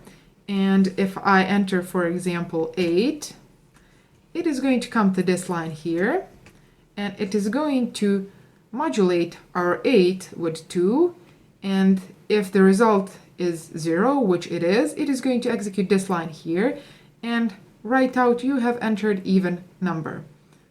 Oh, thanks. We are missing an S here. And then it writes out thanks bye. And let me add an S here. Okay, and if I run my program again, as you can see, it asks me again to enter a number, and this time I'm going to enter 5, which we know that is an odd number. It says you have entered an odd number because it has come to this decision point here. It has tried to modulate 5 with 2, and the result of that was not 0. So it has not executed this, but it has executed this else statement, and it has written you have entered odd number, as you can see here. And then this thanks bye. Okay. So I hope that you have understood this, and if you like me to use these diagrams to explain some more code that we are going to be using, you can write that in the comments down below, and I'm going to try to use more of these diagrams because I know that some people understand it better when there is a visual representation of your code. I was one of those people when I first started learning programming, so if you find it easier to understand when I use these diagrams, I'm going to be using that. So thanks for watching this video. Make sure to like it if you find it any helpful, and also to subscribe to my channel, and I'm going to see you in my next video. Bye. Hi guys, welcome to my channel. In this video I wanted to talk about if-else statements, but a bit more complex if-else statements so that you can get an idea on how they are used in real life. So if you're not familiar with them at all, like you have never heard of if-else statement, then you should probably first watch my first video of this subject, and I'm going to link it somewhere here, and then you can come back to this video. But if you're already familiar with the very basics of if-else statements, then this video is right for you so that you can upgrade your knowledge. So keep watching. So the problem that we are going to solve in this video is the one that students usually get on their exams a lot. And with the knowledge that you get from this video, you are going to be able to recognize and solve other problems of this type. And also, if you don't want to work with C++, this logic that I'm going to teach you today is going to be applicable in other programming languages as well. So here's the text of my problem, and it says that our user should enter the side lengths of a triangle, so A, B, and C. And after that, our program should write out whether that triangle is equilateral, isosceles, or scalene triangle. And as you already may know, equilateral triangle is the one that has all 3 sides of the same length. Isosceles triangle has 2 sides of the same length, and then scalene triangle is the one that has all 3 sides of a different length. So the way that we are going to solve this problem is we are going to really visualize the solution for this problem so that you can really understand it, and that is going to be using diagrams. The tool that I'm going to be using for drawing diagrams is called blank diagram. You can use whatever tool you prefer, even pen and paper if you want. And the first shape that I'm going to put to this diagram is going to be this circle shape here. Let's say that it is going to indicate the start position of our program. So here's where our program starts. And after our program has started, what we want is we want our user to enter side lengths of our triangle. And the shape that we are going to be using for that is this funnel shape here, so that you can clearly visualize, because of this funnel shape, that something should enter inside it, something should be inputted in your program. And what should be inputted is side lengths, so A, B, and C. And the type that I'm going to be using for these 3 variables is float. Why float? Well, because the lengths of sides of a triangle can be decimal point number or floating point number. So float. And then let's put this arrow here so that you can visualize the flow of our program. It goes like this. And then after our user has inputted the side lengths, what we should do is we should determine whether he has entered equilateral triangle, isosceles triangle, or scalene triangle. And what I'm going to do next is I'm going to use this diamond shape here which indicates decision in your program. And what I'm going to put inside this shape here is condition. The first thing that we want to check is whether our user has entered equilateral triangle. So whether these three sides are all of the same length, whether these three variables hold the same value. And let me make this a bit bigger. And inside here I'm going to say, please check if my A is equal to my B, and also if my B is equal to my C, like this. So let me join these two.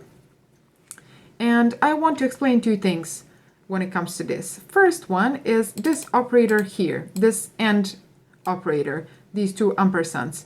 This is logical AND operator, and it is used as I'm going to just explain. So this expression here is going to result as true expression only in a situation where this here is true, and also at the same time this here is true. So in that case, this whole expression is going to result as a true operation. That is the logic behind this AND operator. And the second thing that I want to explain is following. So I have said here, please check if my A side length is equal to my B length, and also if my B side length is equal to my C side length. What you can also put here is, you can also say A, because we have determined here that these two are of the same length. So it really doesn't matter if you put here A or B, whichever you prefer. So in this situation where this results as a true operation, we are going this way. And what I'm going to do when this results as a true operation, as a yes operation, I am going to use this shape here. Let me just rotate it. I really don't see a shape that is this one, so that's why I'm using this reverse funnel shape, and I'm rotating it so that you can clearly visualize something that is being outputted from your program. Let me delete this text here and make it a bit wider, and I'm going to put text inside it. And what I want to write out in this situation here, where this results as a true operation, where this condition is fulfilled, is that our user has entered equilateral triangle because all three sides are of the same length. So let me write that out.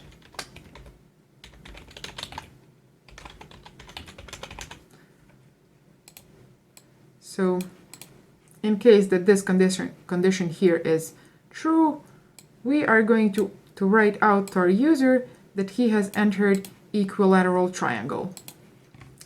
And then let's check the situation where this here results as a no operation. So in that case, we have to determine whether our user has entered scalene triangle or a isosceles triangle. And for that, I'm going to be using another of these diamond shapes, so another decision that we have to make. And let's put it here. And, oh no. And the next thing that we want to check is following. So I want to check, once I have determined that my user has not entered all three sides of the same length, I want to determine whether he has entered all three sides of a different length. So I'm going to put inside this shape here another condition, and I'm going to say following. So please check if my A is, if my A is not equal to my B, and also at the same time if my A is not equal to my C, and also at the same time if my B is not equal to my C, like this. So this is the next condition that we want to check, and this operator here is called not equal to operator, and it is really reversed from this equal operator. It has reversed logic.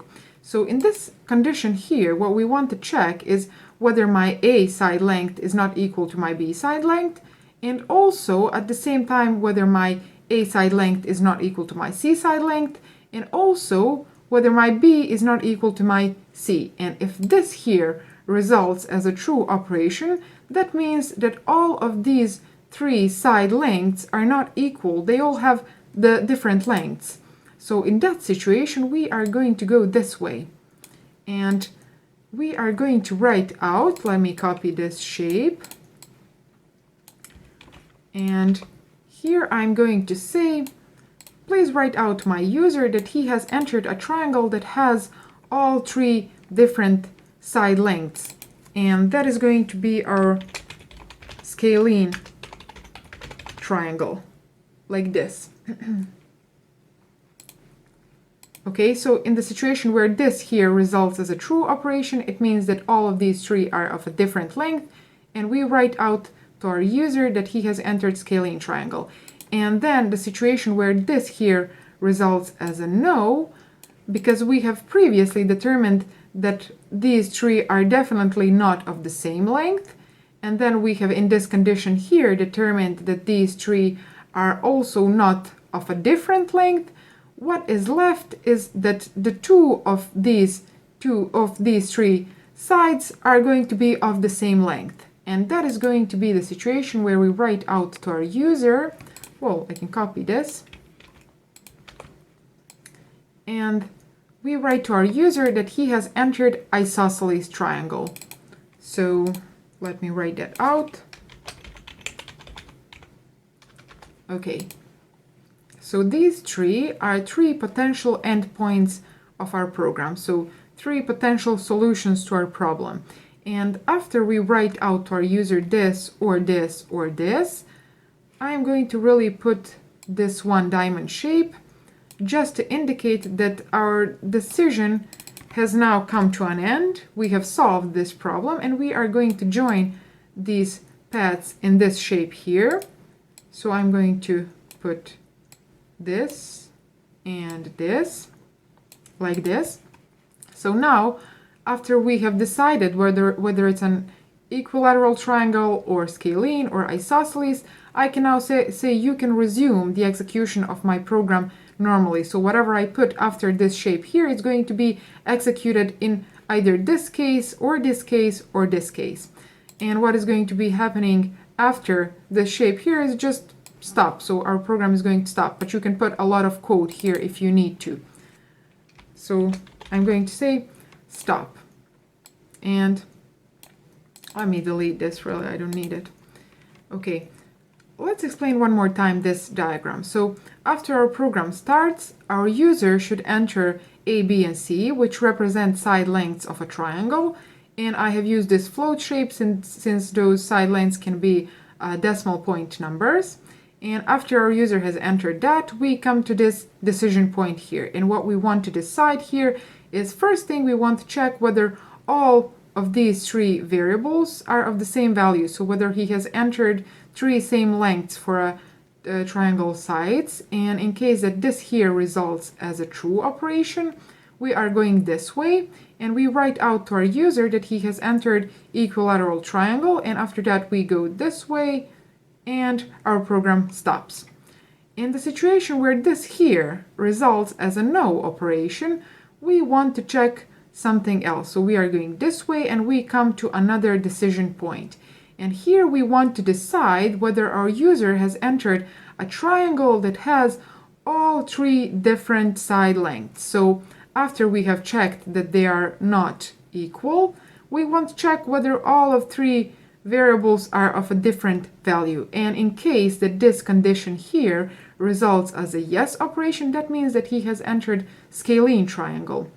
But in case that this here results as a no operation, we can now clearly say that he has entered isosceles triangle, because we have checked here that these three sides are not the same, and we have checked here that these three sides are not different. So all of them are not different, and that means that two of them have to be equal.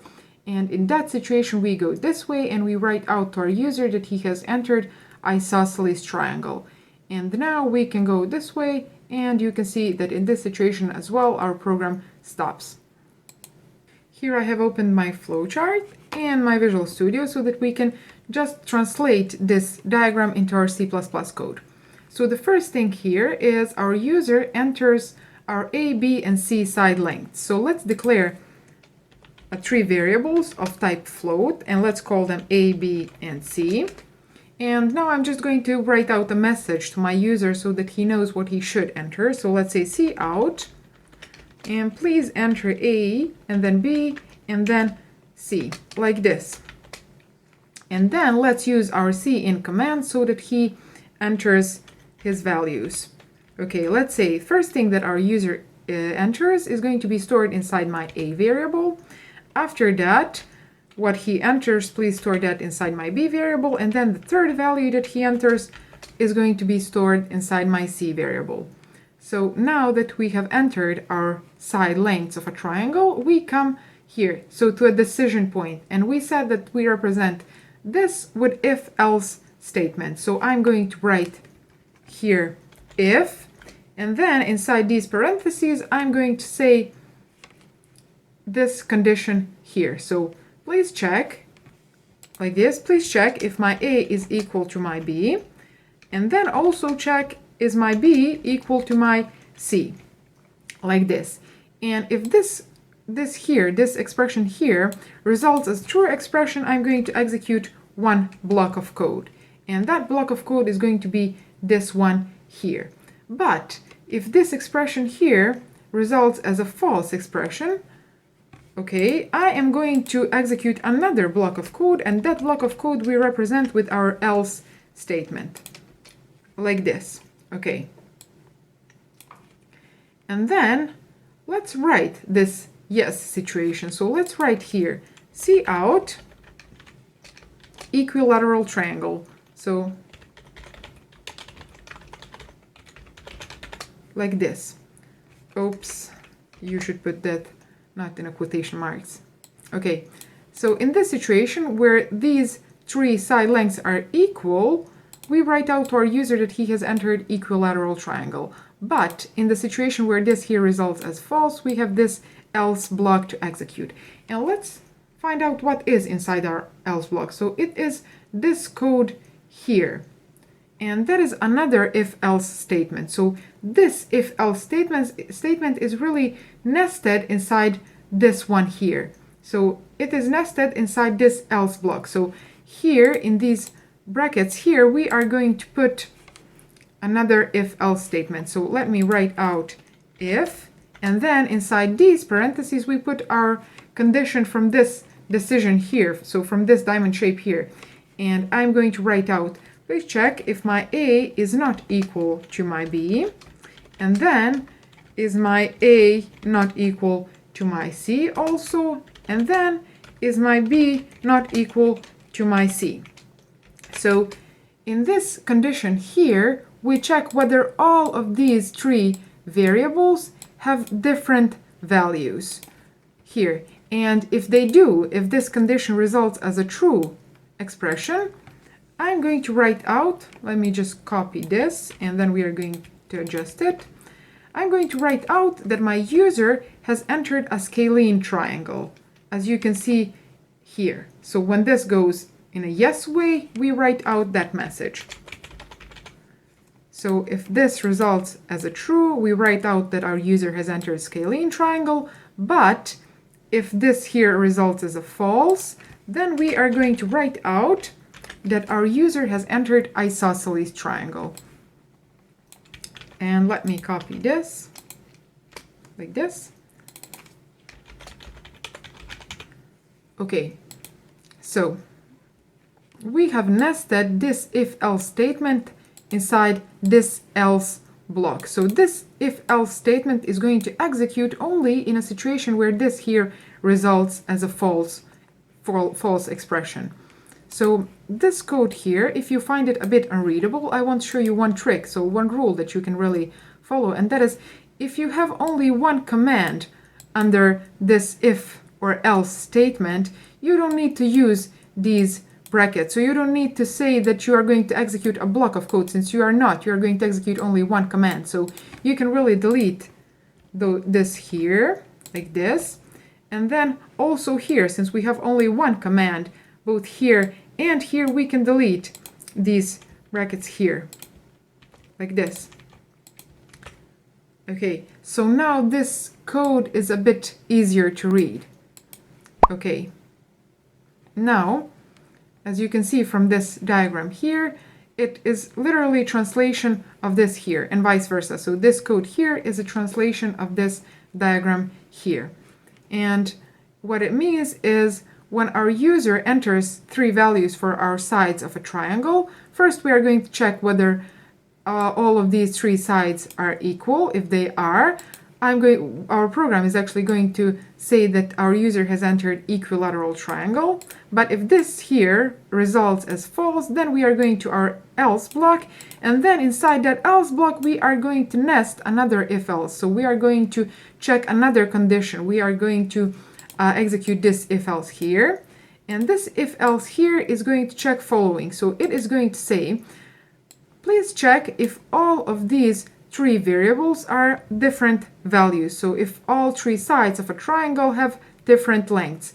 And if they do, we can say that that is a scalene triangle. But if they don't, then since we have already checked that all of them are not equal, and also we have checked here that all of them are not different, we can say now that definitely 2 of these variables are equal, and that means that our user has entered isosceles triangle. And that is the program that we had here. Okay, so I hope you liked this video, and if you did, this is a strong call to subscribe to my channel and to share it with anyone else who would like to learn programming, and I'm going to see you in my next video. Bye. Hi everyone, welcome to another video of C++ for beginners. In this video, I wanted to talk about operators in C++, and we are going to cover the ones that are used most of the time, but I'm also going to make a separate video for certain operators that have specific use in C++. So in this video, we will talk about the ones that are used most of the time and that you really need to know and understand. And also make sure to watch the entire video because I do have some important tips to give you when it comes to this that you really need to understand and that you will find handy for your future progress and learning of programming. The first thing that I wanted to explain is what are operators. You can understand operators as special type of functions that are used to perform certain calculations on arguments or operands, and then based on those arguments and on that calculation, they give you a new value. So the first type of operators that I want to talk about are arithmetic operators. And you are probably familiar with most of these. So there is operator of adding and subtracting, multiplying, dividing, and also one more operator that you may not be familiar with, which is the modulo operator. So all of these are arithmetic operators. And let me give you an example of how these are used. So I'm going to say cout, and then let's write out the result of 5 plus 2. Now let's add one end line. Okay, so this here is the operator of adding, and then these two are operands or arguments, and this here is going to perform certain calculation and then write that out to my console. So if I run my program, we get the expected result, which is 7. So these really behave as you would expect them to behave in maths. But there are certain rules that are specific to programming and that I want to mention. So this operator here, operator of dividing. Let me give you a simple example. If I say cout and then 5 divided by 2 and I add end line, what do you expect to see in this line here? Write that in the comments down below. Now I'm going to run my program, and you see that the result that I've gotten from this line here is 2. But why has that happened? We know that 5 divided by 2 is 2.5. Well, there is a certain rule in programming that says that the result of dividing two whole numbers like this, so 5 is whole number and then 2 is also whole number, is also going to be represented as whole number. So even though the result of dividing these two is 2.5, that 0.5 cannot really be put inside integer variable, so it cannot be put inside integer container. So just 2 can be put here. And that 0.2 is really lost. If you want to show the real result of dividing these two, what you have to do is you have to make one of these two, or both of them, of a different type, and that type is going to be decimal point number, so float or double. So if you put here 2.0 or you put here 5.0, then in this case you are going to get the result represented as decimal point number. So you can use it like this, or you can make just one of these of a floating point type. So you can say also like this. And then if I run my program now, you see that now I have got the expected result, so 2.5. That is one rule that you really need to know when it comes to this division operator. And another tip that I want to show you is this operator of modulo. So how do we use this modulo operator? This example here that I've just shown you, let me return this to this situation where I've been dividing two whole numbers, and we've just seen that 5 divided by 2 is going to result as 2. And that 1 that remains, we can get that 1 really with this operator here. So if you say cout and then 5 modulo 2 at end line, this operator here is going to give you the remainder of dividing two whole numbers, which are these two. So the result of this operation is going to be that 1. So let me run my program. And you see that we have gotten that expected result. So 5 divided by 2 when it comes to whole numbers. If you're dividing whole numbers, the result is also going to be whole number. And in this situation, it's going to be 2. And then that remainder after dividing two whole numbers, you can get with this modulo operator. And the remainder after dividing 5 with 2 is 1. And you get it with this operator here. So these 5 are really arithmetic operators, and these are also called binary arithmetic operators. Why binary? Well, because they are all used with two operands. They perform their calculation on two operands. There is also another type of arithmetic operators in C++ that are used or that perform calculations on only one operand, and those are unary operators.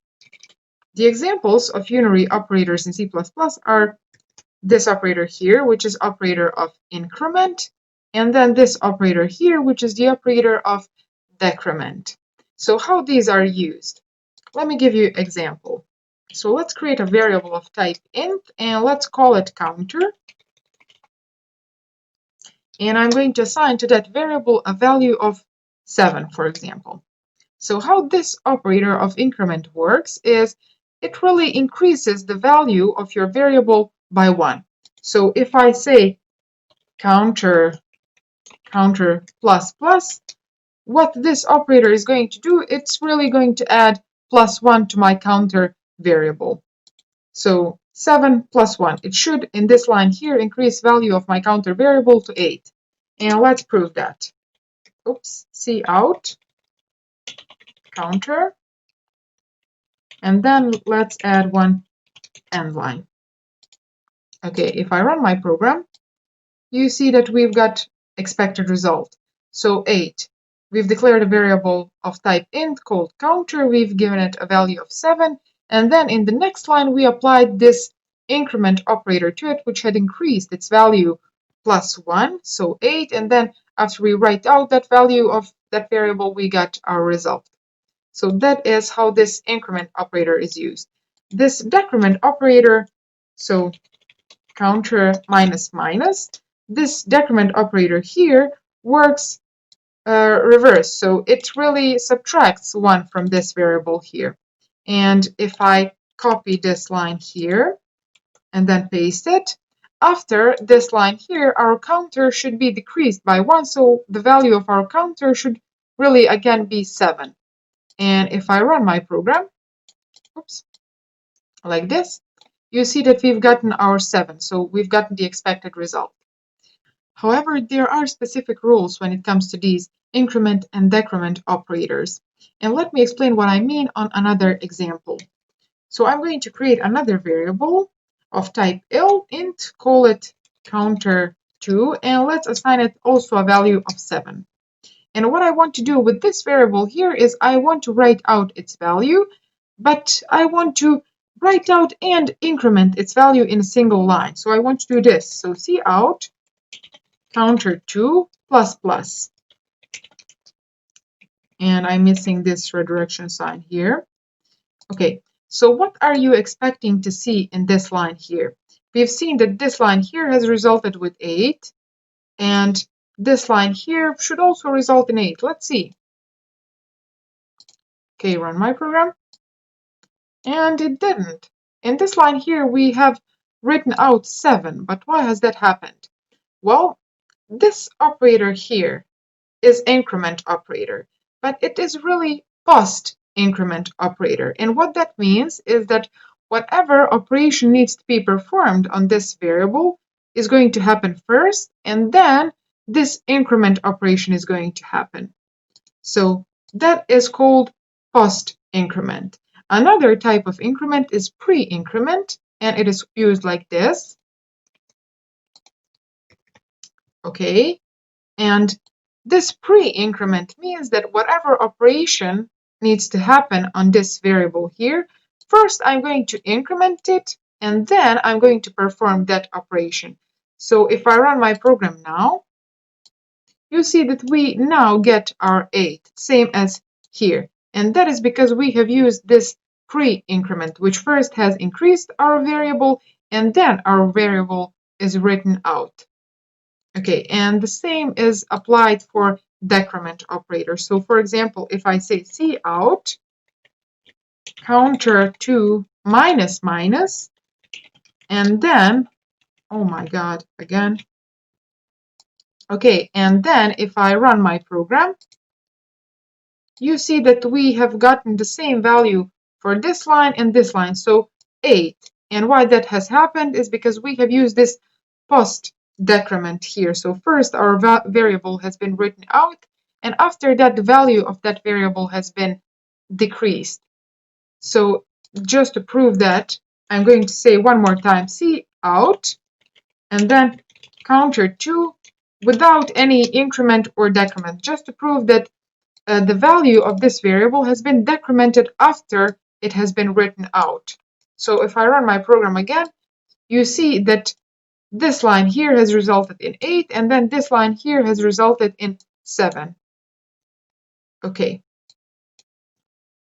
So you see that our console now is full of some random numbers, and it's really making it hard to read. So what I want to do is I want to clear out my console, but without deleting this code here. So how I'm going to do that? I'm going to use a command that is called system, and then inside these parentheses I'm going to say cls, which really is going to clear my screen. So if I run my program, you'll see that all of our code is still here, but console has been cleared. So that's because of this command here. That's a quick tip if you need to clear your console. Another type of operators that I want to talk about are relational operators. And these are really used to compare the value of two operands, so two arguments. And relational operators in C++ are following. So we have less than, and then we have greater than, and then less than or equal to, and then greater than or equal to. Then we have just is equal to operator, and then we have not equal to. So these 6 are relational operators in C++. And how these are used, let me show you in an example. So let's say that I'm going to create a variable of type int, call it a, and let's assign it a value of 5, and also create another variable that is called b and assign it a value of 5. So now, if I say cout, and then inside these parentheses, I'm going to say, please write out if my variable a is greater than my variable b. So if my 5 is greater than this another 5. Okay, and I'm using these parentheses because I want my cout command to know that this here is one expression that first should be calculated, and then whatever this expression here results in, I'm going to write that out in my cout command. So if I run my program now, you see that we have gotten 0. And if you know about how computers work, you know that they work on zeros and ones, meaning that 0 represents false and then 1 represents true. So in this situation, we have gotten the result of false. So when I ask my computer, is my A greater than my B? So is 5 greater than 5? It says false. No, it is not. Okay. And the same is going to happen if I put here this other operator of less than, like this. But if I, for example, put less than or equal to, so this operator here, and I run my program again, you see that now we have gotten the result of 1. So that is true. That is what our computer considers as true. So our 5 is less than or equal to 5, which is correct. And even better would be if we say just is equal to, and in this situation also we are going to get true as a result, like this, because 5 is equal to 5. And then how we use this operator here is like this. So you can say, is my A not equal to my B? And your computer really hears, is my 5 not equal to my 5? And the response to that is going to be no. It is false because these two are equal. It's the same number even though it's held by two different variables. Okay, I hope you understood these relational operators. And there is also one tip that I want to give you here, and that is, you see this comma sign here. This is also operator in C++. And it is not relational operator, but it is binary operator. And how this operator is really used, because we have seen it before without knowing that it was an operator, it is used as follows. So in this line here, we have said, please create a variable of type int, call it a, and assign it value of 5. And then also, so that is the purpose of my comma, so also create another variable of type int, call it b, and assign it value of 5. So my comma in this situation is operator and separator as well. So it is pretty intuitive. So before we continue, let's add one more of these clear screen commands here. And the next type of operators that I want to talk about are logical operators. And there are 3 of those.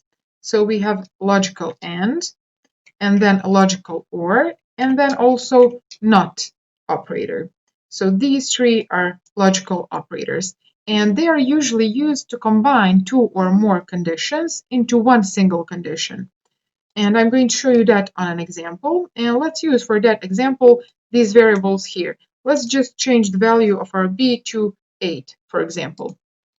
So what I want to do is I want to write out following. So is my a equal to 5? And then also is my b equal to 5? I want to write out the result of this expression here.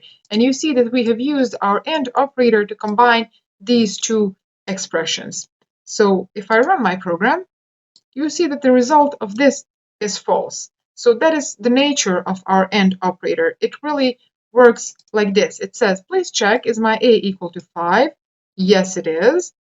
And then also check, is my b equal to 5? No, it is not. It is 8. So then this operator says, okay, whatever, then this whole expression is going to be false. Because this operator here needs both of its operands, so this here, and then this here also, both of these need to be true in order for this whole expression to result as true expression.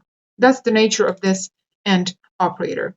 However, there is one more forgiving operator in C++, and that is this operator here. So this OR operator. And if I paste that here instead of our AND operator, and I run my program again, you see that this time we got different result. Now we have true, and that is the nature of our OR operator.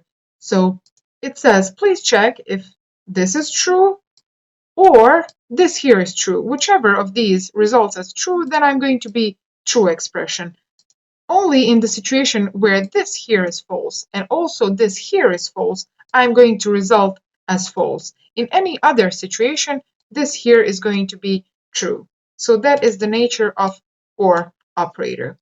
And then we have also this not operator, which really negates whatever comes after it. So if I put it here, for example, you see that you've seen that previously this expression here has resulted as true expression. Now that I negate it, we are going to get false. So that is our not operator here. Okay. And there is also one more thing that I want to explain when it comes to the precedence of these operators, which means priority of these operators. So which operator types have the biggest priority? The biggest priority have arithmetic operators. After that come these relational operators, and then the smallest priority have these logical operators. So let me show you that on an example. Let's just comment this very quickly, and let's add another line, but the previous one that we had. So this here, like this. That is the operation that has resulted as false. So is my A equal to 5, and then is my B also equal to 5? And this has resulted as false. But if we, for example, say it like this, what do you think that this expression here is going to write out? So if I run it, you see that we have gotten 1. Why is that so? Well, as I've said, the biggest priority have arithmetic operators. So this expression here is going to be executed first. So 5 plus 3. After that, priority have these relational operators. So this operator here and this operator here. So after that comes logical operation. So this expression here is going to be really, is my A equal to 5? Yes, it is. And then also, is my B equal to 8? And the answer to that is also yes. So now both of these operands are true, and our AND operator is satisfied now, and it's going to result as true operation, this whole expression. So you need to remember that the biggest priority have arithmetic operators, so these here, binary and unary arithmetic operators. After that, we have our relational operators, and then the least priority have these logical operators here. Let's add one more of these clear screen commands before we talk about the last type of operators that I want to cover in this video, and those are operators of assignment. And there are 6 of those, and they are as follows. So operator that just assigns value, and then operator that adds and assigns, and then operator that subtracts and assigns, multiplies and assigns, divides and assigns, and modulates and assigns. So these 6 are operators of assignment. And let me show you how they work. So first I'm going to create a variable of type int, and let's call it x, and let's assign it a value of, for example, 5. Okay, so this here is example of this assignment operator here. And that is how it works. It assigns whatever is on the right to your variable on the left. So that is the direction of association. It really says whatever is on my right side, please assign that to my left side. And let me show you now how these here work, because they're a bit more complex.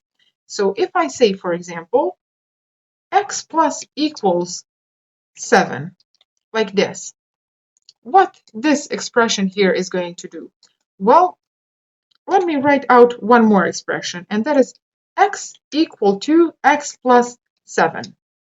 So this expression here and this expression here are just the same. This is just shorter way to write this here. And what this here does, well, this is expression that is not valid in mathematics, but in programming it is. And it does following. So it says, please, whatever is on my right side, assign that to my left side. And why it does that? Well, because this arithmetic operator here has priority over this assignment operator. So if you remember when we were talking about priority, these assignment operators have the lowest priority of all. So whatever is on my right side, that is x plus 7, is going to be assigned to my x variable. So 5 plus 7 is going to be equal to 12, and then that is going to be assigned to your x variable in this line here. And this expression here is really short way to write this here. Okay, so I'm going to comment this out, and if I write the value of my x now,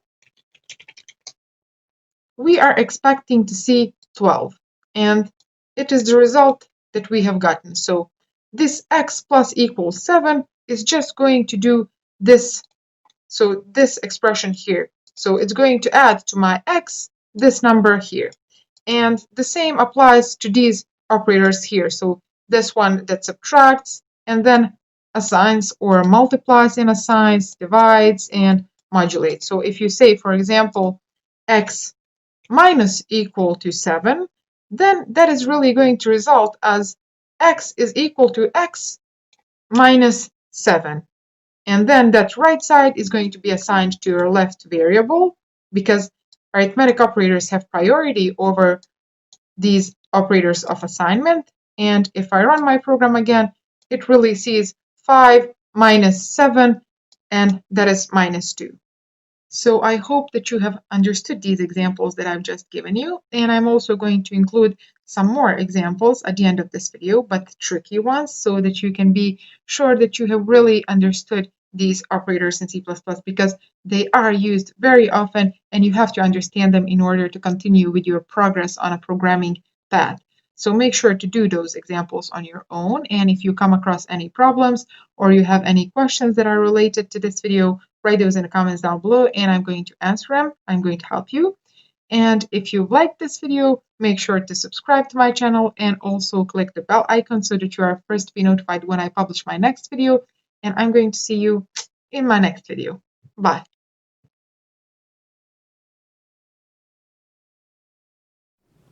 Hi guys, welcome to my channel. In this video, I wanted to answer a question that I recently got, and that is a question that is often asked on job interviews, and also students get it on their exams. And that is a question on how you can swap the value of two variables. I'm going to give you two ways to solve this problem, but let me just explain what I mean by this. So I'm going to copy the text of this problem here, like this, and let me say that I have one variable which is going to be called a, and that variable is going to hold value of 20, let's say. And then I have another variable which is going to be called b, and that variable holds value of 10. And now I need to switch the value, so to swap the value of these two variables. I want my a to hold whatever my b is holding, and then I want my b to hold whatever my a is holding. So how we are going to do that? For the first explanation, I will need something, so let me get it. So here I have two glasses, and inside this left glass I have my green juice, and then inside this glass I have just plain water. And the question that we have in our Visual Studio is equivalent to a question how we can swap the content of these two glasses. And to solve that problem, I'm going to use another glass, so a temporary glass, and that is this one here. And I'm sorry guys, I know this is not a glass, it's a shaker, but it will do for this explanation.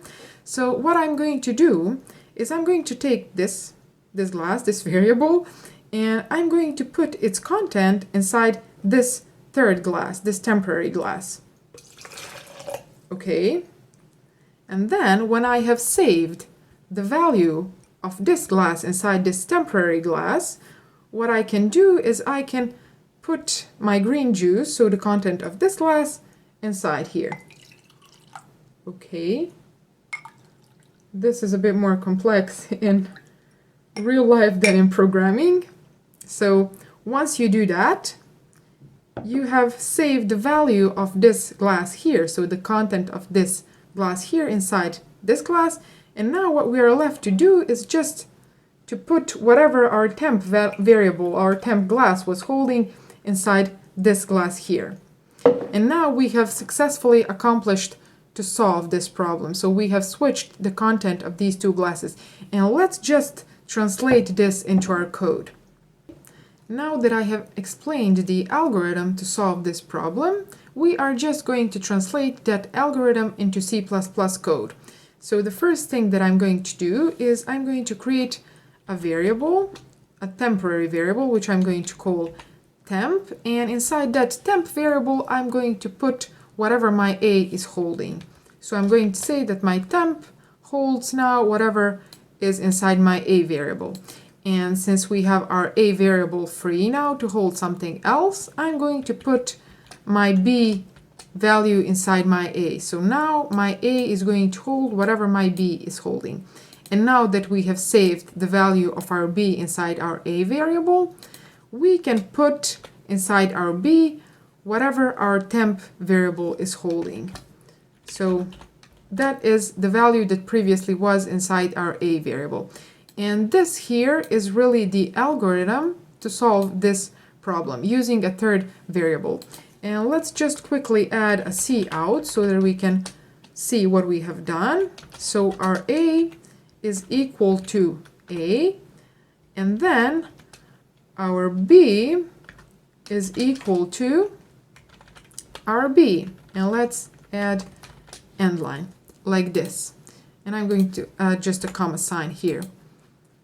Okay, and if I run the program, you see now that here we have a is equal to 20 and b is equal to 10, and now we have successfully swapped the value of these two variables. So now my a is holding 10, and then my b is holding 20, which previously was inside my a variable. And this is a solution for our problem using a third variable. But this question is often asked in another way, and that is how you can swap the value of two variables without using a third variable. And now I'm going to explain that. So let me very quickly delete this until here. Okay. And in order to solve this problem without using third variable, you will have to think in a more mathematical way. And the solution for this is going to be the following.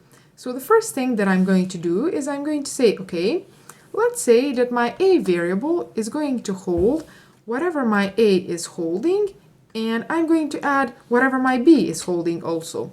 And this expression here would be really incorrect in any mathematics, but in programming this is a valid expression. And it means this here, whatever this expression results in, I'm going to assign that to my a variable.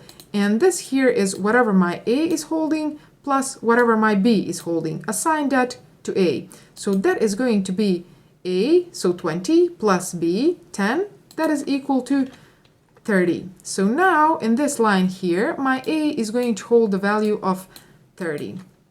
And then in the next line, let's say now my b is going to hold whatever my a is holding, and then subtract whatever my b is holding from that. So in this line here, I'm going to say store inside my b the result of this expression here. And this expression will result in following. A, so 30, minus b, minus 10. That is going to be 30 minus 10, 20. So in this line here, my b is going to hold the value of 20. And then what we are left to do is just to put the correct value inside our a, and that is going to be a equal to a minus b. This means whatever my a is holding at this very moment, and that is 30, minus whatever my b is holding at this very moment, and that is 20. And guys, 30 minus 20 is going to result in 10, and our a is going to get the value of 10 in this line here. So now if I write out cout a is equal to a, and let's add end line, and then cout b is equal to b, and if I run my program, you see that I'm going to get the expected result. So my a now is holding whatever my b was holding, so 10, and then my b is holding this value that previously was inside our a variable here. So we have solved this problem in two ways, so with or without a third variable. So if you found this video helpful, make sure to like it and to subscribe to my channel. And also any questions that you have, leave those in the comments down below and share this video with anyone who'd like to learn programming. And I'm going to see you in my next video. And also, guys, one question for you. If you have any recipes, any algorithms on how you can make green juice taste and smell good, please make sure to write those in the comments down below. Bye. Hi guys, welcome to my channel. Welcome to another video of C++ for beginners. I just got an idea of a simple and fun program that I can show you how you can build. And since I'm a bit of a fitness enthusiast myself, if you haven't noticed, I wanted to show you how you can build your own body mass index calculator. So stay tuned, make sure to subscribe, and let's build our own BMI calculator. Okay, so here's the text of my task, and what we are going to build is BMI Calculator. So first I want to explain what is BMI Calculator. It is body mass index calculator that is going to tell you whether you are underweight or normal weight or you are overweight, depending on your weight and your height. And here I'm going to use weight in kilograms and then height in meters. So if someone else wants to adjust this program so that it can work with pounds, feet, and inches, you can write out that code in the comments down below, and the first one that gets it right, I'm going to pin that comment so that everyone else can use it and see it. Okay, so we are going to use this formula here, which is used to calculating your BMI in metric system.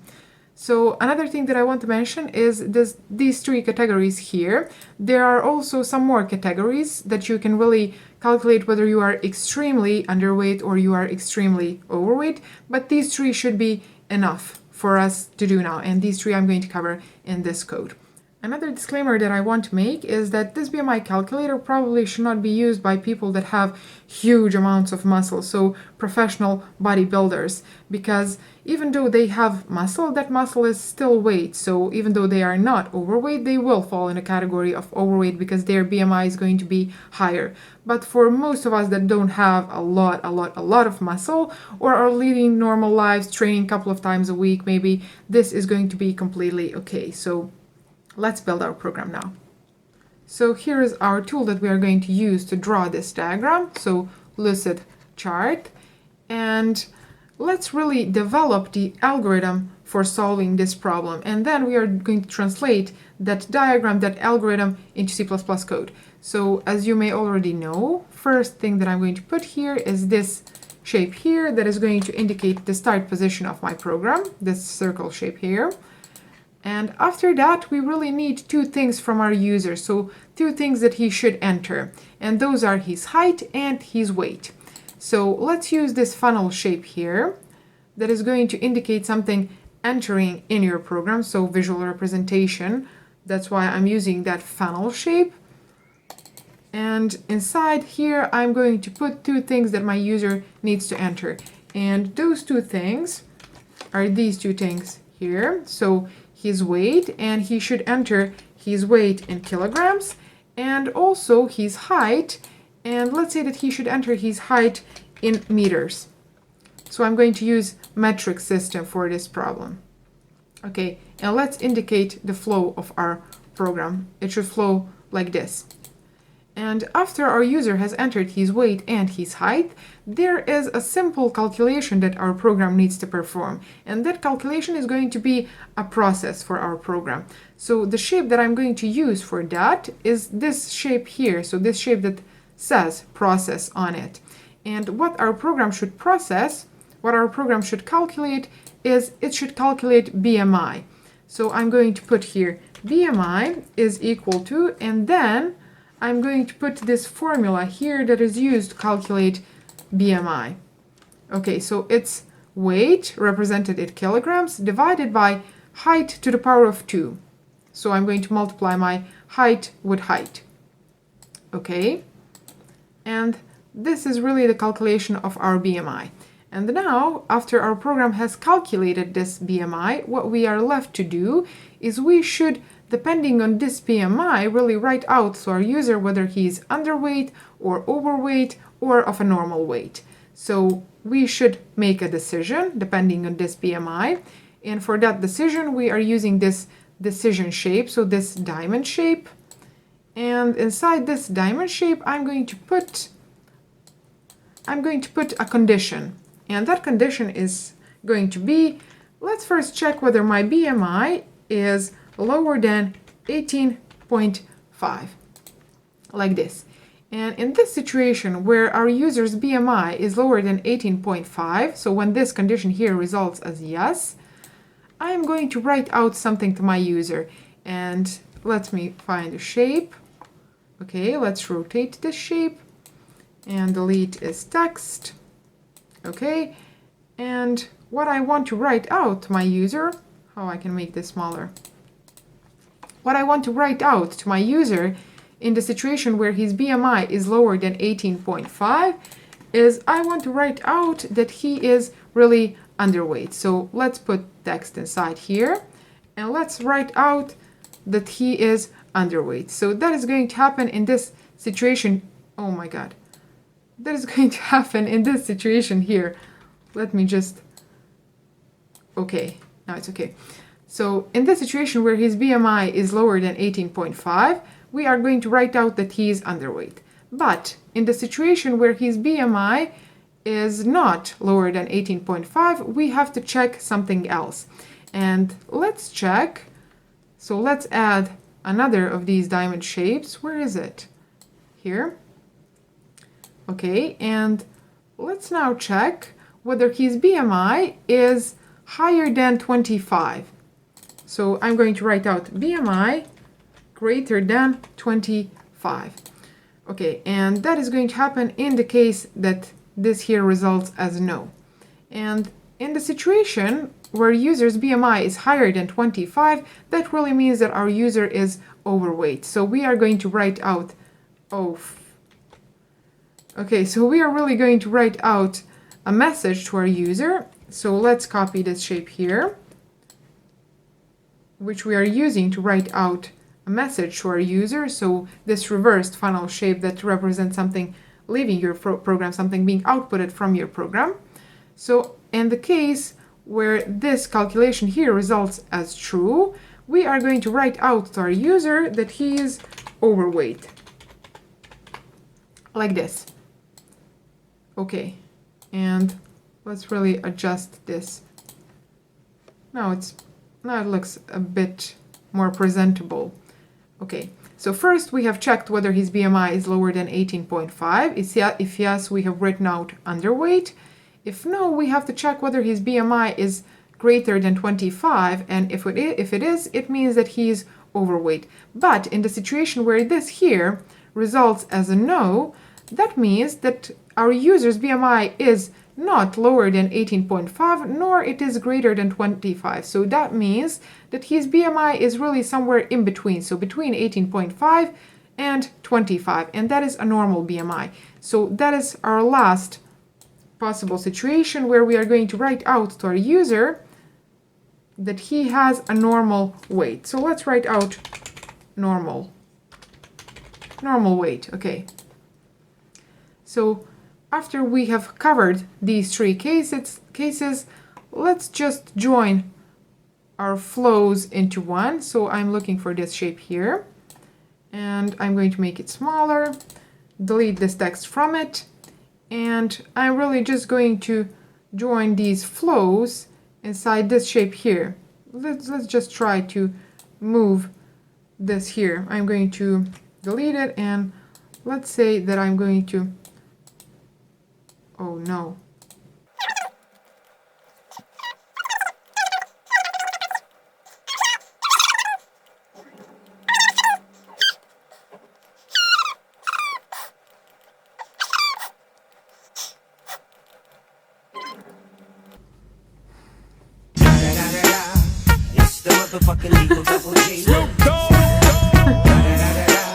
Okay guys, I had huge problems trying to adjust some arrows, so I had to rewrite this whole diagram, and I believe that I made it a bit prettier. So here we were explaining that in the case that our user has BMI lower than 18.5, we are going to write out this message to him. In the case that his BMI is not lower than 18.5, we are going to check whether it is greater than 25, and if yes, we are going to write out that he's overweight. If no, we are going to write out that he's of normal weight.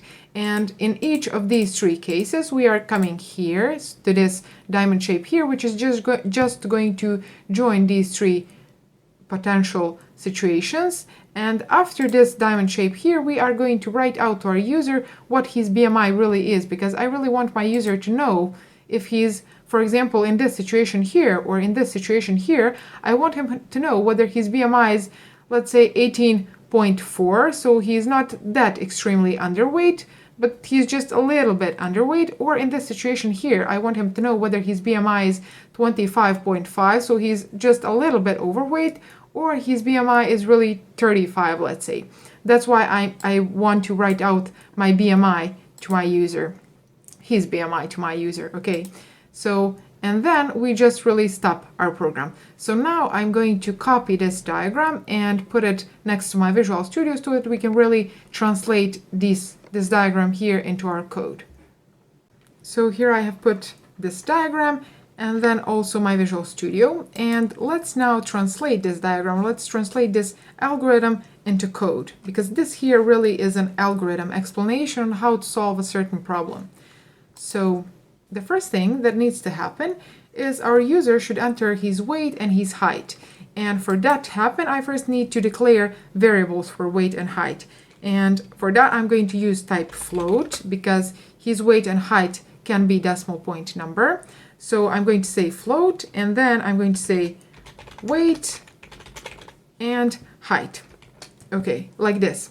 And after that, let's put a message out to our user so that he knows that he should enter his weight and height. So I'm going to say cout weight, and let's put that he should enter his weight in kilograms, and then also height, but he should enter his height in meters, like this, so that he knows which system he should use.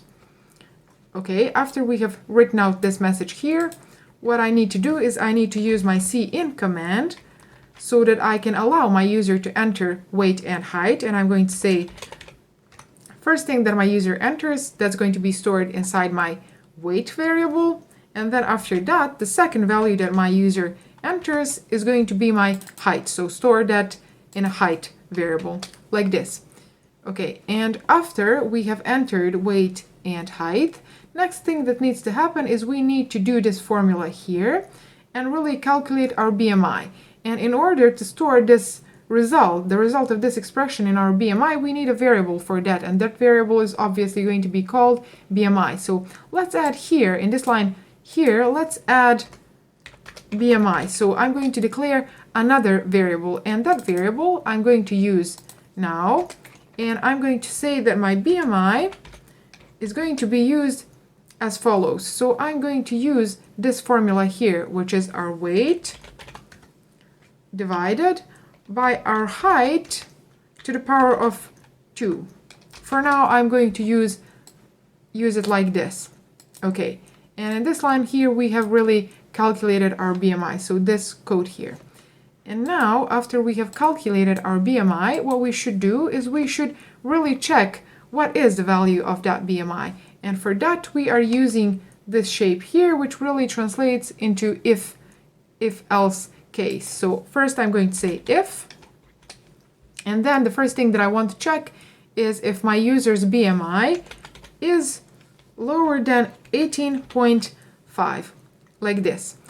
And in this situation where his BMI is lower than 18.5, I'm going to execute one line of code. So that's why I don't need to put these brackets. So I'm going to delete them because I just want to execute one line of code, and that line of code is going to be indented here so that it is easier to read.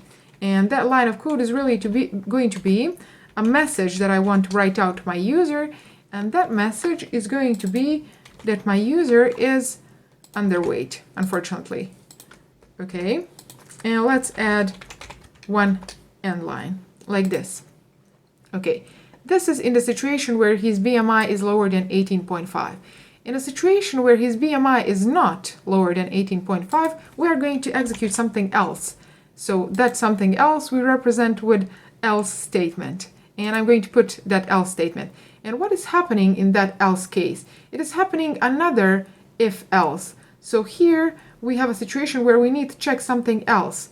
So here I'm going to put else if. So if this here results as no, please then check something else. And for that we use this else if statement. So I'm going to say else if, please check if my BMI is greater than 25 then. So in this situation, we also want to execute one line of code.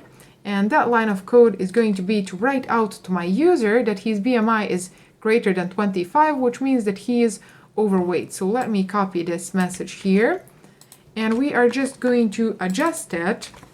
So I'm just going to say, you are overweight, like this. Okay, so if his BMI is less than 18.5, I'm going to write out that he's underweight. Else, if his BMI is not lower than 18.5, I'm going to check whether his BMI is greater than 25. If yes, I'm going to write out that he's overweight. If no, we are also going to execute something else. And that is the situation here. So in this case, he has a normal weight. So let me again copy this message here. And let's really put here a normal weight like this. Okay, so in this situation where his BMI is not lower than 18.5, nor it's greater than 25, we are going to write out to our user that he has a normal weight. And with this here, with this code here, we have really covered this part of diagram here. Okay, and then after this code here executes, we really want to write out our BMI to the user. So we have to translate this shape here, which really translates into our cout command. And we want to write out your BMI is, and then let's write out BMI like this.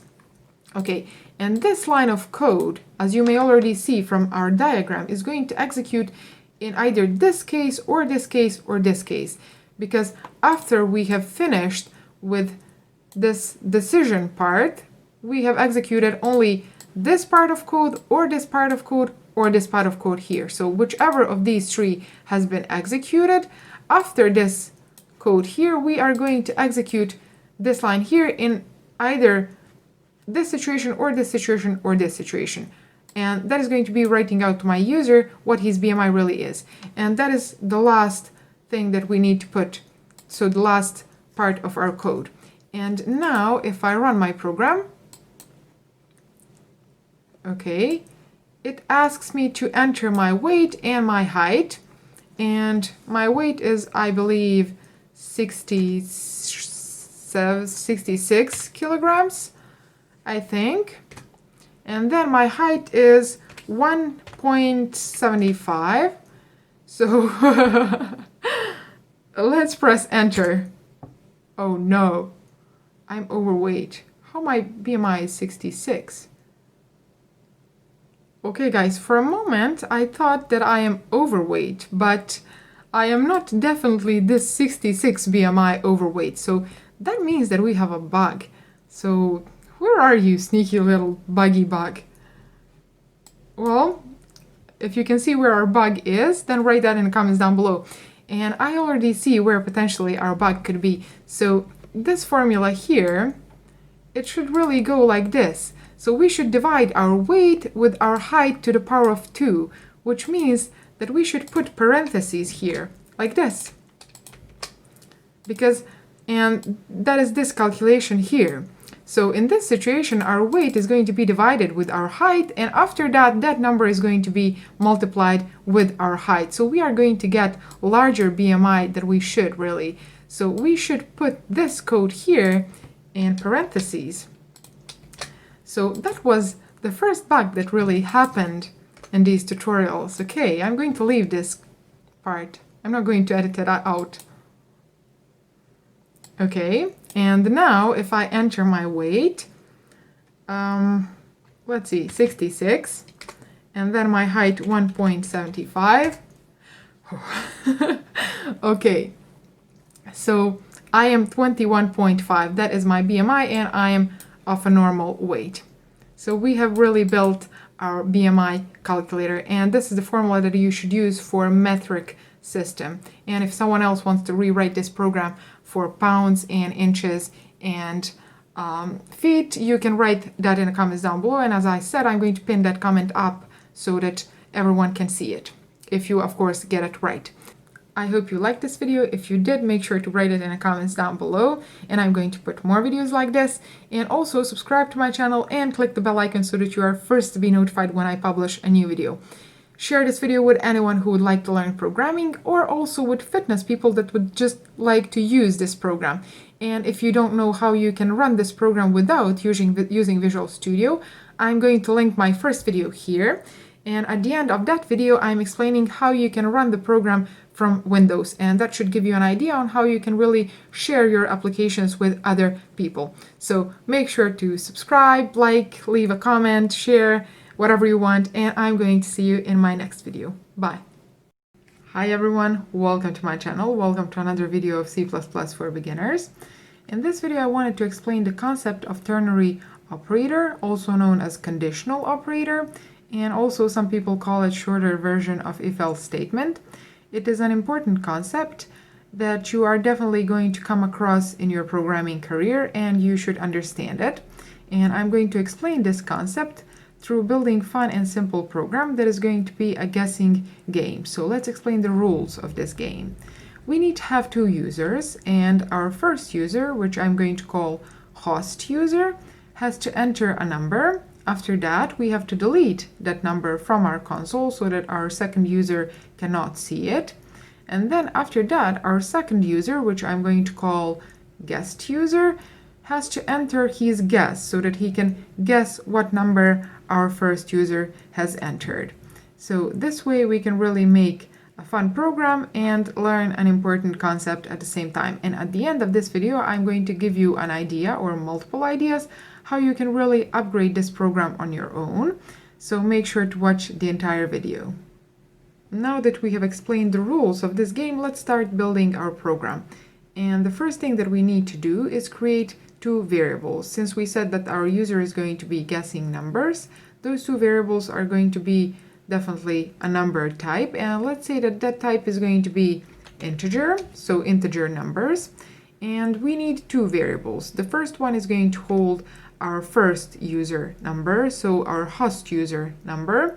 And then our second variable is going to hold the number that our guest user enters. So let's call those two host user number, like this. And then the second one, let's call guest user number, like this. Okay.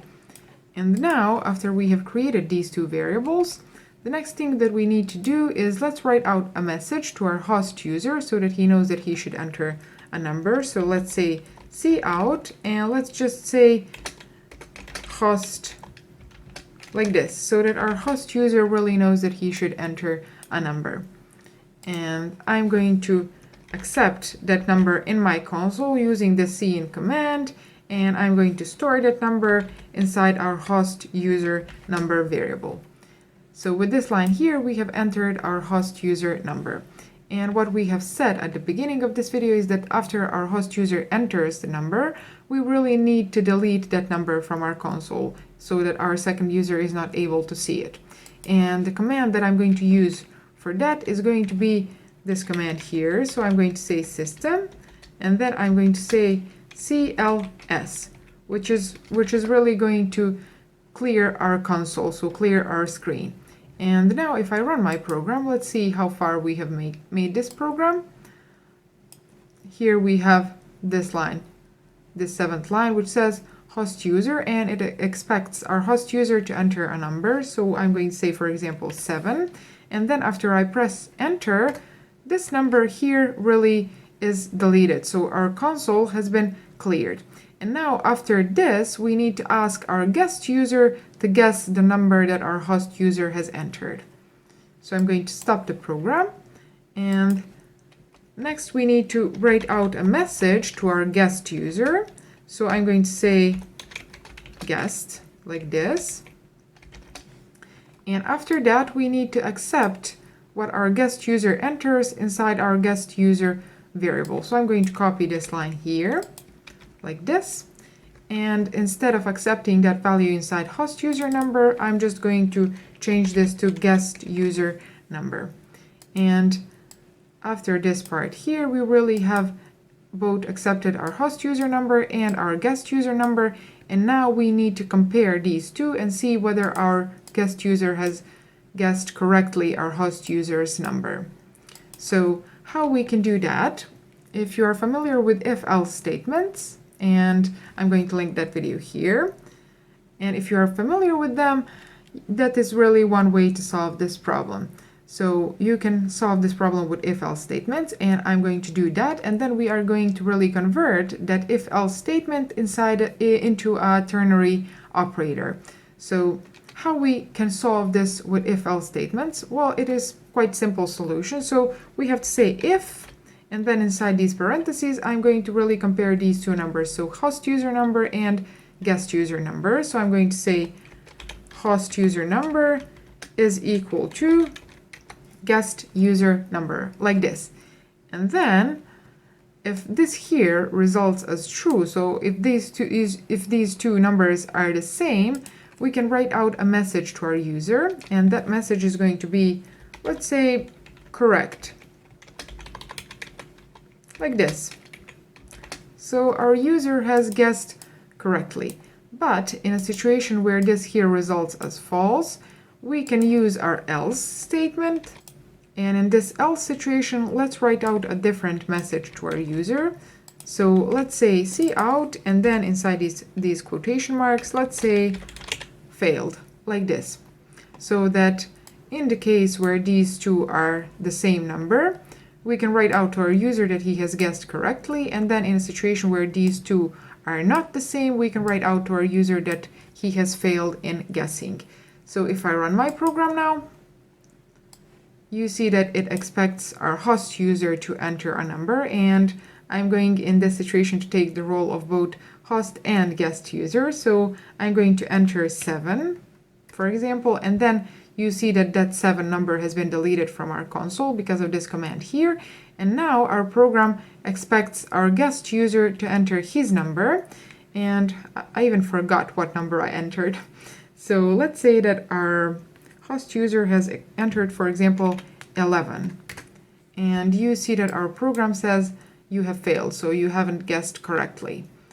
And one more time, let's enter for our host user number 5, for example, and then let's say that our guest user also says number 5, and our program says you have guessed correctly.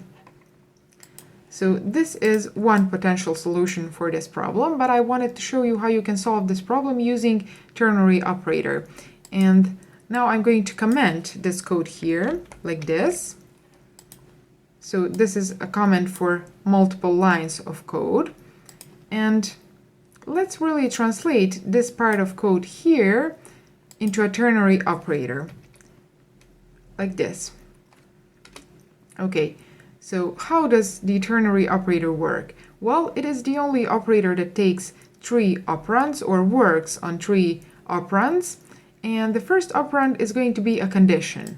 So I'm going to copy this condition here, which is our host user number equal to our guest user number? So that is going to be the first operand. And after that first operand, we need to put this question mark. And then after this question mark, we have the following behavior. If this expression here, so if this condition here is true, we are going to execute one line of code, or actually one part of code, and that is going to be this line here.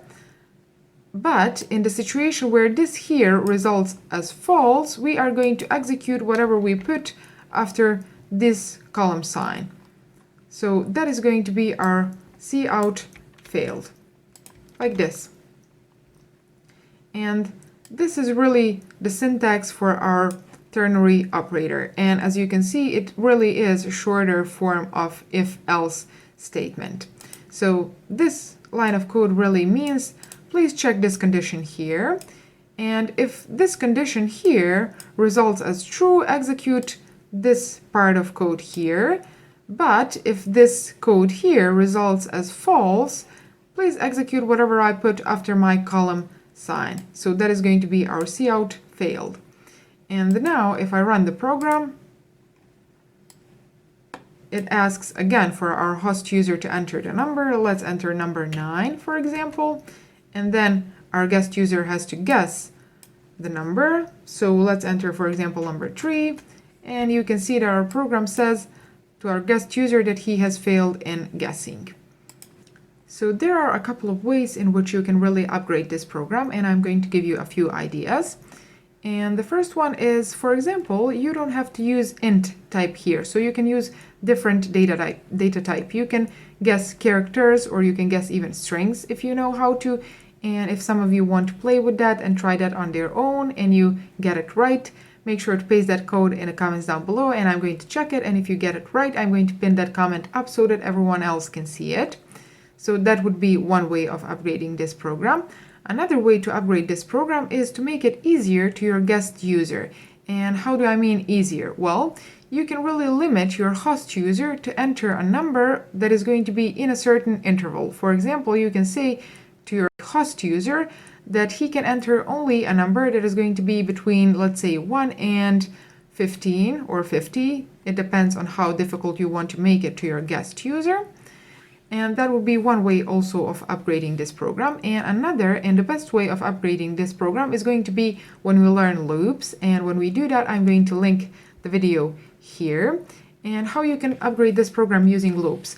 Well, you can give your guest user multiple attempts. So you can say, for example, let my guest user guess 3 times or 5 times before I say game over, you have failed.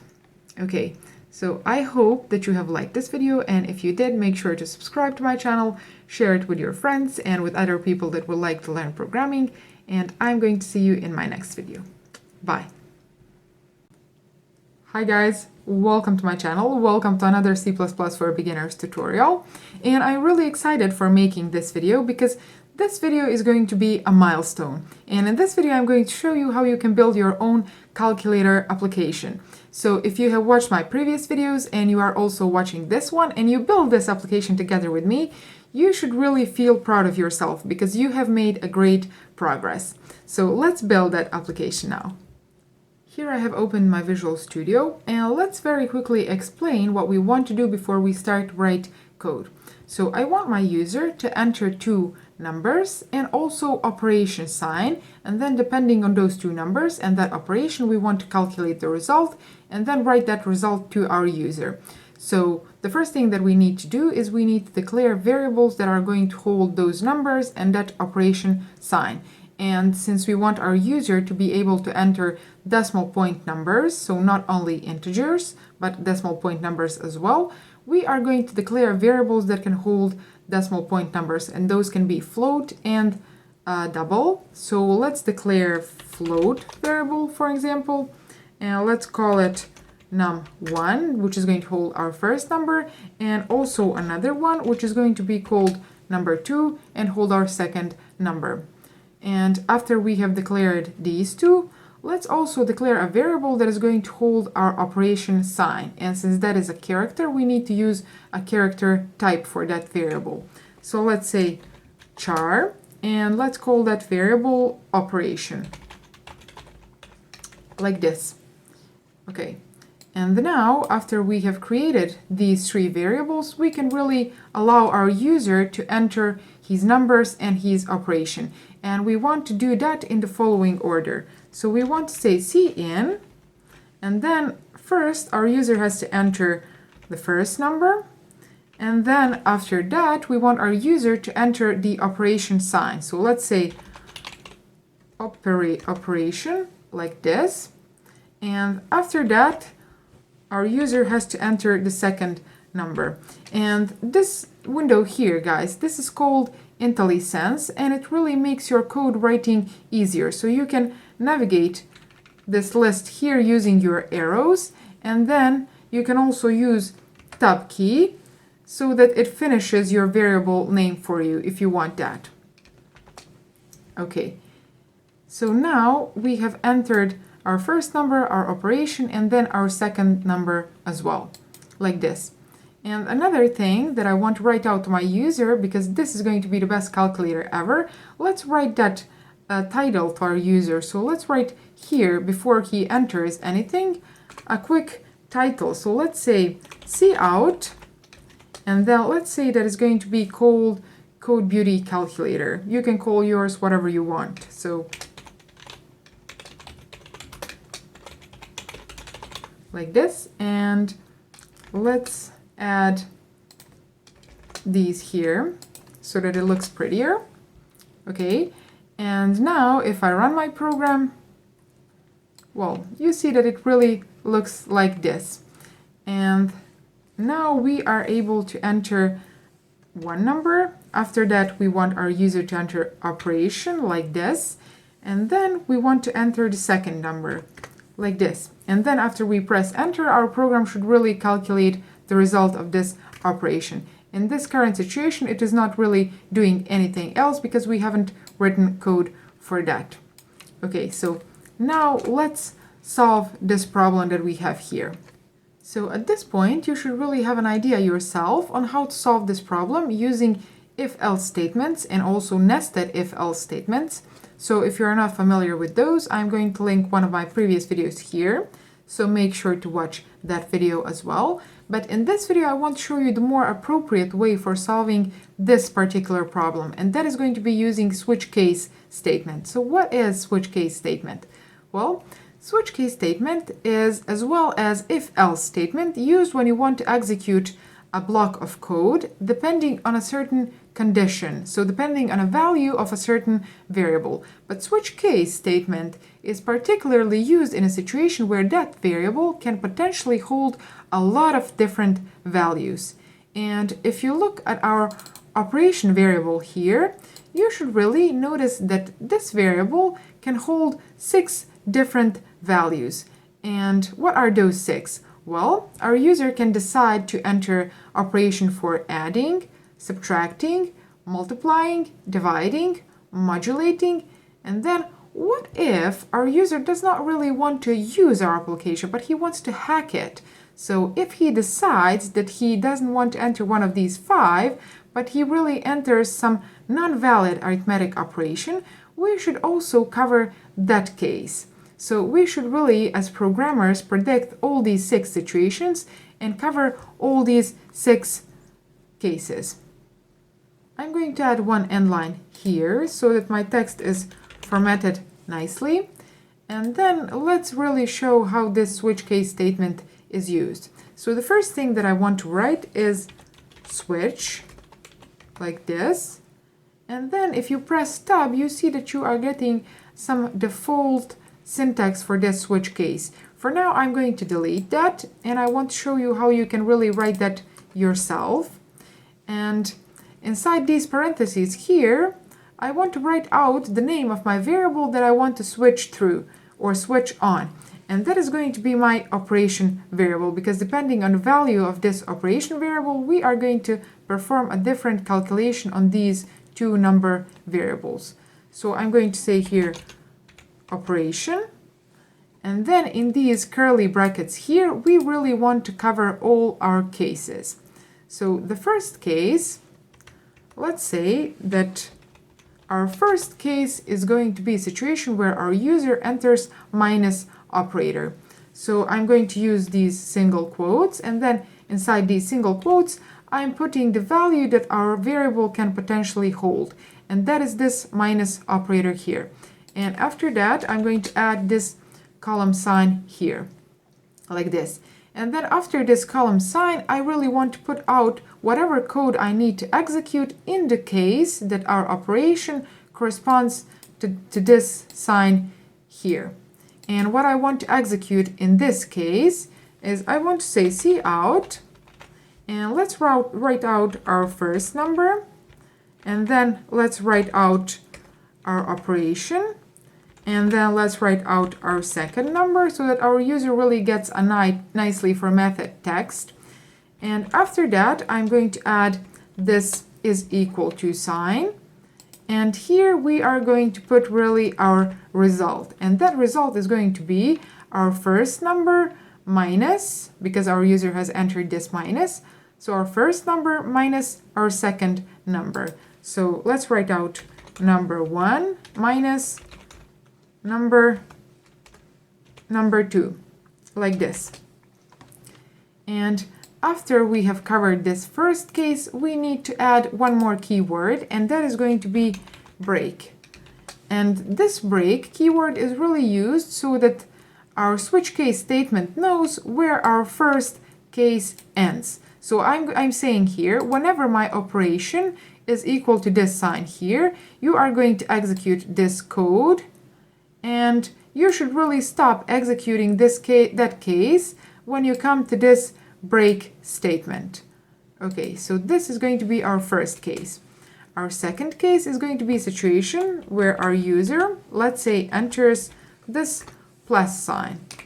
And in that situation, we really want to write out to our user this text here. So the same text, we want to really write out our first number plus, in this case, our second number, and then is equal to, and then we are going to add really this calculation here. So number 1 plus number 2, like this.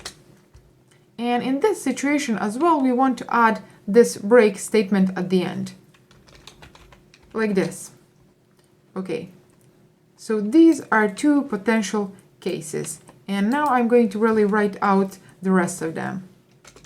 So I have written out these remaining cases, and in each of these cases we really want to write out to our user his first number, after that his operation, second number, and then this equal sign. And then in each of these cases we are performing adequate calculation, so we are performing that operation that our user has entered and writing that result out to our user. And after each of these cases we really need to put this break statement. And you really have to put this break statement, because if you don't, you are going to get your program to behave as you don't want it to. And as you can see in this situation here, so in this situation where we are trying to modulate two numbers, we are getting an error. And if we hover over this number here, you can see that our error says expression must have integral or unscoped enum type. What does that mean? Well, if you haven't watched my video on operators, I suggest you to do so. I'm going to link it here. And here I'm quickly going to explain what is happening. So this operation here, this modulo operation, is operation that is really going to give you a remainder after dividing two whole numbers. And since this number here and this number here are of type float, we really cannot perform this calculation on these two variables. So what we have to do is we first have to check whether this number is really an integer number, whether it's a whole number, and this number as well. And since our float can hold decimal point numbers and integers as well, we really, in certain situations only, can perform this modulating operation. And let me explain what I mean by this, that our float can hold decimal point numbers and integers as well. Well, this variable here, this number variable, can really have value of 5.5, for example, but it can hold as well value of 5.0, which is really integer value, so it's 5 only. So now what we have to do is following. I'm going to delete this line here, and we first have to check whether both of these numbers are integers, and in that situation only we can perform this calculation. But in a situation where one of these two or both of them are not integers, we are going to write out to our user that that operation is not valid. So I'm deleting this code here. And then let's create two variables. So let's create a variable of type bool, and let's call it is num1 integer. So this variable is going to hold a value that is going to tell us is our number 1 integer value.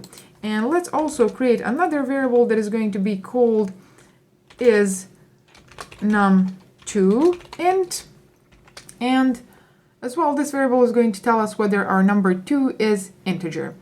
And let's develop now an algorithm so that we can know whether our number 1 or number 2 is integer number. and I'm going to ask you to write your solutions in the comments down below. So pause the video, think about it, and then write your solution. And without using any already made functions, as programmers, as engineers, you should really be able to figure out the solution on your own. So applying the knowledge that you have gotten from my previous videos, or this one, but I'm going to say from my previous videos. So pause the video and write your solution. So this question is not really a question of programming, it's more of a question of thinking in a logical way. And if you remember when we were talking about casting operators, we said that a casting operator is used to convert one data type into the other. And I'm going to link that video here. If you haven't watched it, make sure to do so. And here we are going to try to convert our floating point number, so our number 1 and our number 2, into integer data type, so into integer number. And how we are going to do that? Well, we are really going to say int, so this here is going to cast whatever we put after it into int type.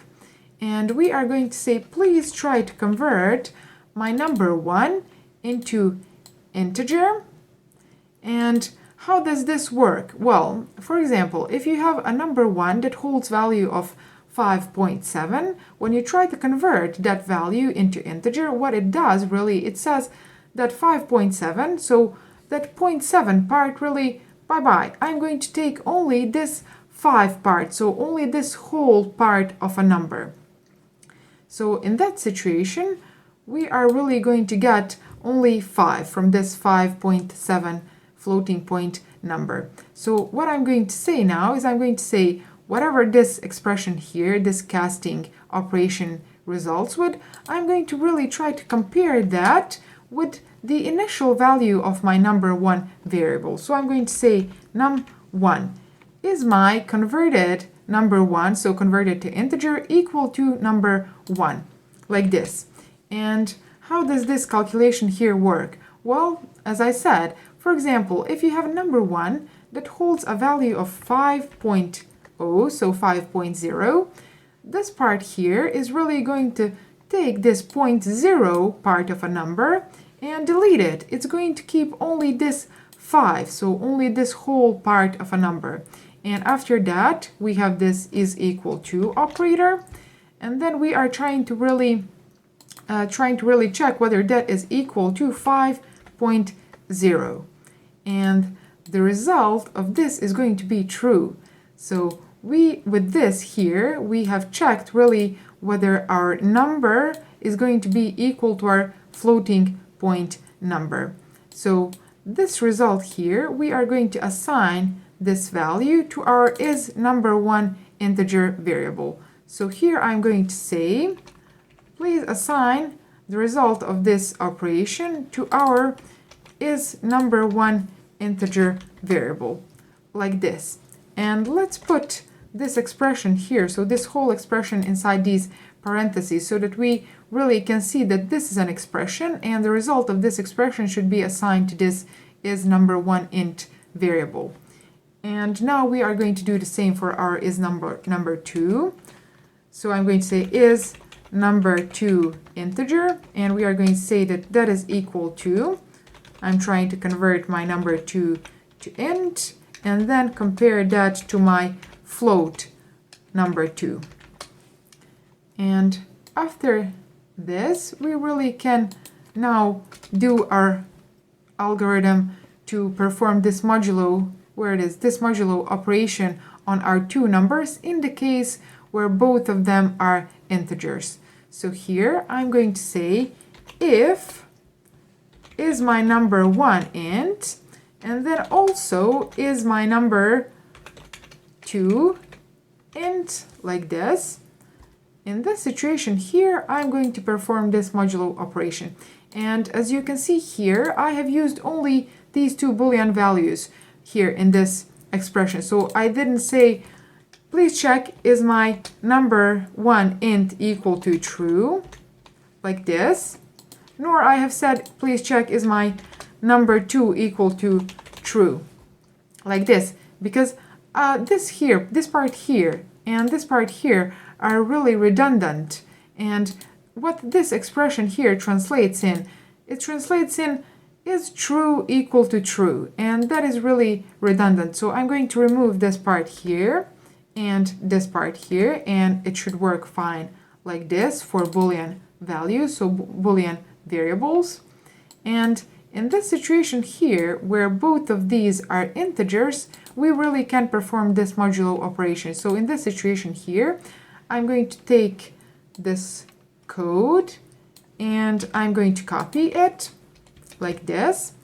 And I'm going to say, please write out my number 1, then my operation, then my number 2 is equal to sign. And then here I'm going to put adequate calculation. So I'm going to say, take my number 1, convert it to int, and then modulate that with my number 2 that is as well converted to int, like this. Okay, so in this situation where both of these are integers, we are going to really write out the result of modulating operation to our user. Let's add empty space here and here as well. But in the situation where one of these two is not integer, or both of them are not integers, I'm going to say else. And in that situation, I'm really going to write out to my user that this operation is not valid. So let's say just not valid, like this. So in any of these two situations, whether we write out this line of code here or this line of code here, after that we are going to come here, and here we have to put our break statement, like this. So after each case comes break. And now we can really test this part of code here that we have written. So if I run my program, the first thing that I want to test is, let's say, 5.5 plus 2.2. And we get the expected result, so 7.7. Let's run our program again. And this time I want to check whether my modulo operation is working as it should, because this code here is really specific. So let's say 5 modulo 2, like this. And as well, we have gotten correct result. And let's run our program one more time. And here I really want to trick my program and try to make it to modulate two numbers that are not whole numbers. So 5.2 modulated by 2. And as well, our program works as it should. So it says not valid operation. Okay.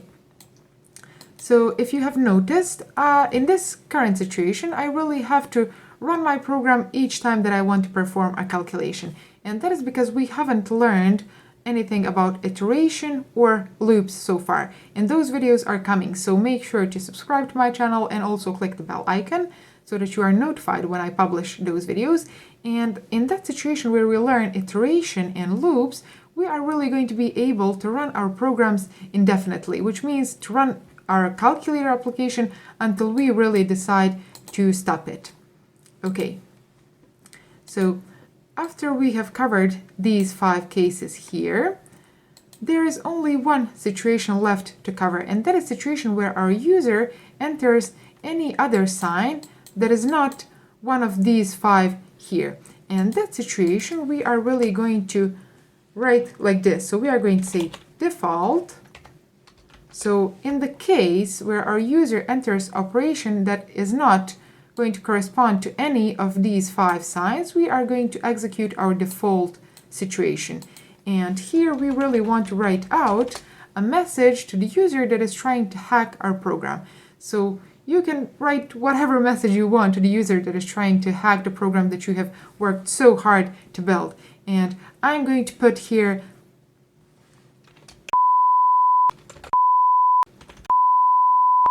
okay. You really can write out whatever you want to that type of user, like this. So in the case where our user has not entered this, nor this, nor this, nor this, nor this, which means our user has entered some other sign, we really want to write out not valid operation. And let's test now our default case. So I'm going to run the program. And I'm going to take the role of a malicious user that is going to try to hack your application. And I'm going to say, please try to perform this calculation here. So 5Z9. Not really. You have been smart enough to predict his malicious behavior, and you have said, if you haven't put here a valid arithmetic operation, then no, I cannot help you. This is not a valid operation. And there is really one thing that you have been wondering about for the most part of this video, and that is this break statement here. So why I have said that after each case you have to put break. And now you want me to explain that, do you? Do you really? Wouldn't that be a spoiler for a situation where you decide on your own to delete this break statement here and then run your program, even though I have said not to, and you enter some calculation and you remember that I have said that you are going to get unexpected behavior, but was she lying? Was she not? And then you decide to execute this calculation and boom, here's your unexpected behavior. So what has happened here? Well, your program has really recognized that this operation here that you have entered is this minus operation. And after that, it has written out this number 1, so 7, and then operation minus, and then this number 2, 5, is equal to, and then it has calculated number 1 minus number 2, which is 7 minus 5, and that is equal to 2. And after that, it has really continued executing other cases, which means it has come to this line here, and then it has written one more time your number 1 minus number 2, so 7 minus 5 is equal to, and then it has performed this number 1 plus number 2 calculation, and 7 plus 5 is going to be equal to 12. And then it has come to this first break command, and it has stopped the execution of your switch case. So why has this happened? It has happened because you haven't put this break command here, and in that case your program is really going to be executing your cases until it comes to the first break command. And if you have noticed here, in this default situation I haven't really put any breaks. You can as well put your break statement here. You can say break here, but even if you don't, even if you didn't put your break here, and your program really tries to execute something after this line here, there is really nothing to execute, so you are not going to get a problem in this situation here. I hope that you liked this video and that you have built your own calculator application, and if you did, make sure to subscribe to my channel and click the bell icon as well. Share this video with anyone who would like to learn programming, and I'm going to see you in my next video. Bye! Hi everyone, welcome to my channel. Welcome to another video of C++ for beginners. And in this video I wanted to deepen your knowledge of switch case. So if you're not familiar with switch case at all, if you haven't watched my previous video, you definitely have to do that. The link is going to be here. And in this video I wanted to give you some more examples that you can practice on and introduce some things that I haven't mentioned in my previous video as well. So in this video we are going to build a program that is going to require from our user to enter a year and a month as well, and then our program has to write out how many days there is in that month. So how we are going to do that, let's see. But first you have to subscribe to my channel and like this video and also share it with your friends. As I explained, there are two things that we need from our user to enter, and those are going to be month and year. So let's create two variables. Let's say year and month, like this. And now I'm going to write out the message to my user so that he knows that he should enter those two values. So year, and after that, please enter month, like this. And let's store now the values that our user enters. So the first one is going to be stored inside our year variable, and then the second one is going to be stored inside our month variable. And now we have really covered everything that we need from our user. Now our program has to check these two variables and then decide how many days there is in that month of that year. And we are going to do that using switch case statement. But there is one thing that I want to mention before we start write our switch case. And that is, you have to take in consideration that there are years that are leap years and that have one day more than the year that is not a leap year. And there is a rule for that. So I'm going to copy the rule that is going to help us to determine whether a year is a leap year or not. And that is this rule here. So any year that when modulated by 4 gives the result of 0, and at the same time that year modulated by 100 is not equal to 0, or a year, so that same year when modulated by 400 is going to give the result of 0. And this here is going to be a definition for our leap year, which means a year that has 366 days, or a February inside this year has 29 days. That's why we need this rule here. So now let's write out our switch case statement. And if you haven't watched my video on switch case statement, I am going to link it here one more time because you really need to understand the switch case. And then you can come back to this video and deepen your knowledge on switch case. So switch, this is going to be the syntax of our switch case, but I'm going to delete this default syntax. We want to write it ourselves. So inside these parentheses here, I'm going to put the variable that we are going to switch through, and that is going to be our month variable, like this. So whichever value our user has entered for our month, we are going to cover all the potential values that our month can hold in our cases. So the first case that I want to cover is going to be the most specific one, and that is going to be our February, which means second month. So I'm going to say in the case that this month variable is equal to 2, which means that our user is requesting from us to determine how many days our February month has. We really, in this case, need to check whether that year is a leap year or not. And then if that year is a leap year, that means that our February has 29 days. And if not, which means if this condition here is not true, that means that our second month has 28 days. So I'm going to copy this expression here, this condition. And also, if you are not familiar with ternary operator, you have to watch that video, because in this video we are going to use that ternary operator. You can do it as well with if-else statement, but I want you to practice also this, because you are going to actually come across it in your programming career. So here I'm putting this condition for a leap year, and I'm going to say this question mark, and then I'm going to say if this here is true, you have to write out this line of code. So you have to write out cout, and if this condition here is true, that means that our year is a leap year, which means that our February, our second month, has 29 days. So let's say 29 days month, like this. Okay. And so that is in the situation where this here is true. And in the situation where this expression here results as false, I'm going to put here a column sign, and then I'm going to write out a different message, and that is going to be that this second month, in the case where a year is not a leap year, has actually 28 days.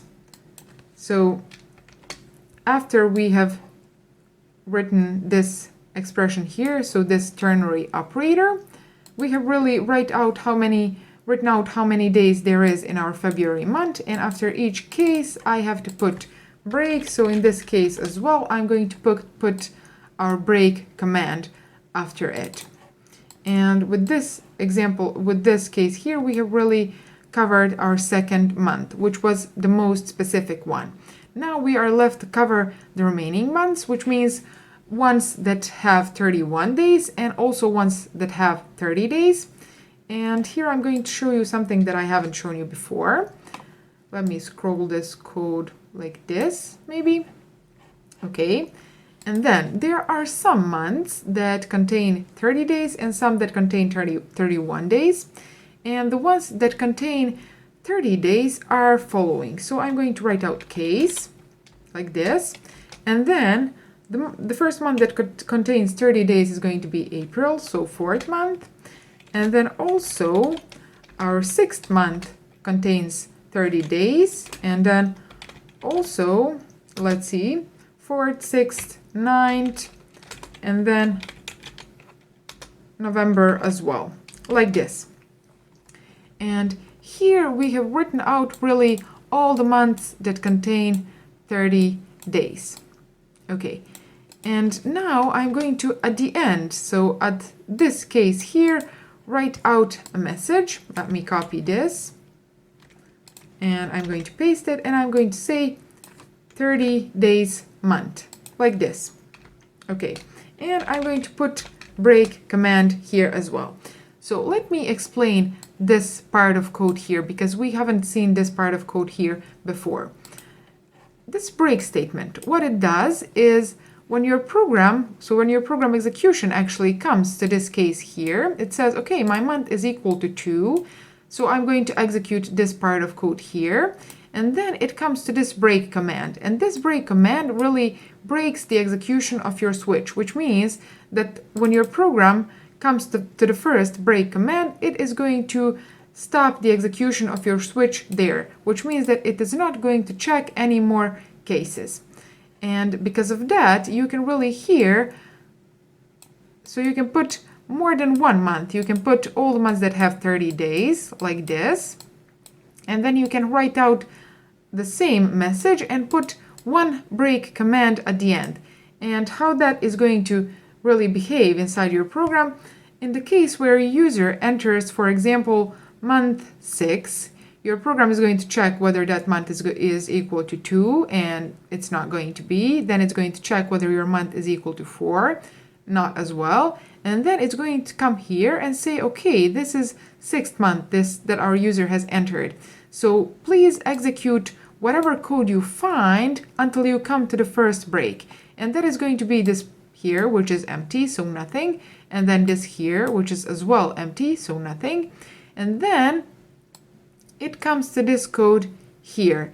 And that line, so this code here, contains this cout message, 30 days month. So it is going to write out this. And then it really comes to this first break command, and it breaks your switch, which means that it is not going to check any other cases that come after this break. Okay, so in any case, whether your user enters month 4 or 6 or 9 or 11, your program is going to execute this line here and then break your switch. So with this part of code here, we have really covered all months that have 30 days, and now we are left to cover the ones that have 31 days. And those are months, let's see, that is our January, and then our 3rd month, and our 5th, and our 7th month, like this. Let me scroll it a little bit more. Okay, and then we have as well case 8 and case 10, and as well our December has 31 days. So there are 7 months that have 31 days, 5 months that have 30 days, and 1 month that has 28 or 29 days. And in this line here, we are going to write out a message that is going to say 31 days month. And as well here, we have to put our break command, like this. Okay, so I am going to run my program now and show you how this program behaves. So our program is asking us to enter a year and a month. Let's say the year is going to be 2020, which is current year. And then a month is going to be, let's see, it's April, so 4th. And it says that it is a 30-day month, which is April has 30 days. And let's run our program one more time. And let's say 2020 again, and let's say that we want to check our 2nd month. And it says that February of 2020 has 29 days, which is correct as well. And there is really one more situation that I want to cover, and that is going to be a situation where our user enters a number that is not a valid month number. And that situation I'm going to cover with my default statement. So I'm going to write out default. And in this default case as well, I want to write out a message to my user like this. And inside here, I'm going to say not valid, which means that our user has not entered a valid month number. So let's run our program. And if I enter year 2020, and for a month, let's say -5, for example, you see that our program has written out not valid. Okay, so I hope that you have liked this video, and if you did, make sure to subscribe to my channel and share it with anyone who would like to learn programming as well. And today is May the 2nd. That's when I'm filming this video. I don't know when I'm going to publish it, probably in a couple of days. And currently we are a little bit over 900 people. So let's see how fast this channel can grow. Thanks for watching, and I'm going to see you in my next video. Bye. Hi everyone, welcome to my channel. Welcome to another video of C++ for beginners. And in this video I wanted to talk about loops, more specifically about while loop. So what are loops, what are they used for, how they are used? Well, loops are used when you want to execute a block of your code multiple times while a certain condition is true, which means you give a certain condition to your loop and you say, you are going to execute this block of code while this condition here is true. So however many times it is necessary. And one thing that I want to mention before we start on our example is the following. So selection, sequencing, and iteration. Those three are three main building blocks of programming languages. And when you really learn and understand those three, you should be able to solve any logical programming problem. And in this video, we are going to talk about iteration. We have already talked about sequencing and selection in my previous videos. So what is sequencing? Well, that means that your code is executed sequentially, which means one line after the other. And then selection, that would be really when you want to select one part of the code rather than the another one, which means you are going to tell to your program under a certain situation it really has to select which block of code it is going to execute. The same would be when you, for example, come to a crossroad and then you have multiple ways in front of you, but you really have to select which one you are going to take, because you cannot take all of them. And then iteration is going to be really iterating or executing multiple times a certain block of code, certain part of code, while a certain condition is true. So while a certain condition is fulfilled, you are going to execute the same block of code. So let's see our example now. So I'm going to paste the text of my program here. And this is our task. So it says that we have to write out all the numbers between 100 and 500 that are divisible by 3 and by 5. And how we are going to do that. First, I want to explain you the algorithm, so how we are going to solve this problem, and then we are going to translate that algorithm into our code. So this interval here, so this 100 to 500 interval, we are really going to iterate through all of the numbers of this interval, and we are going to do that using while loop. And then for each of those numbers, so for each value of our counter, we are going to check whether that counter value can be divided by 3 and by 5. And if yes, we will write out that value. If no, we are just going to continue to the next iteration. So as I already said, we are going to use while loop to solve this problem. And we are going to start our while loop with the counter value of 100, and in each iteration we are going to really increase the value of our counter, so 101, 102, and 3, and we are going to stop the execution of our while loop when this counter value comes from 100 to 501, which means 500 value of counter is going to be our last iteration through our loop. So the first thing that I'm going to do is I'm going to really declare a variable that is going to hold our current counter value. So I'm going to call it int counter, like this. And initially, I'm going to set the value of my counter to 100. Okay, so this is our initial value of our counter. And then let's see what is the syntax of our while loop. So we write out while like this, and then in these parentheses we are going to put our condition, so how long our loop is going to execute. And then in these braces here, so in this curly brackets, we are going to put which block of code our while loop is going to execute while this condition here is fulfilled.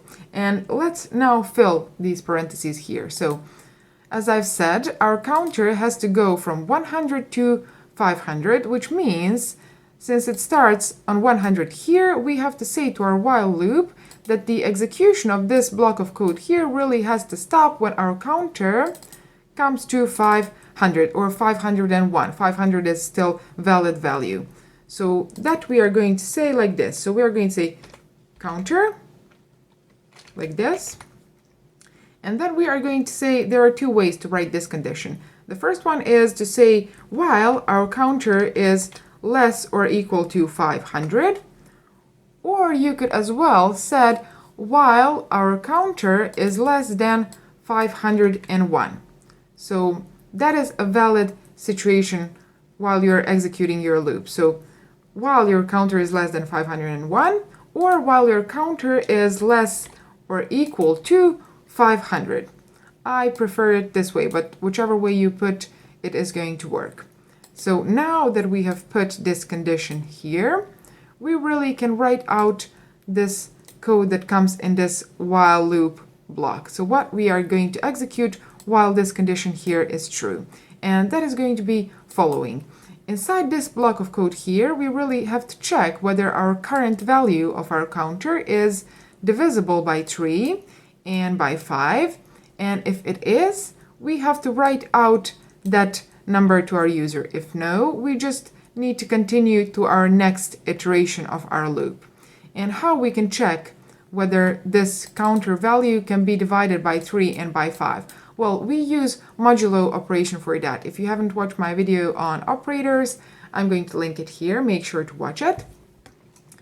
And here we really put the following. So we can say if, and also if you're not familiar with if statement, going to link it here.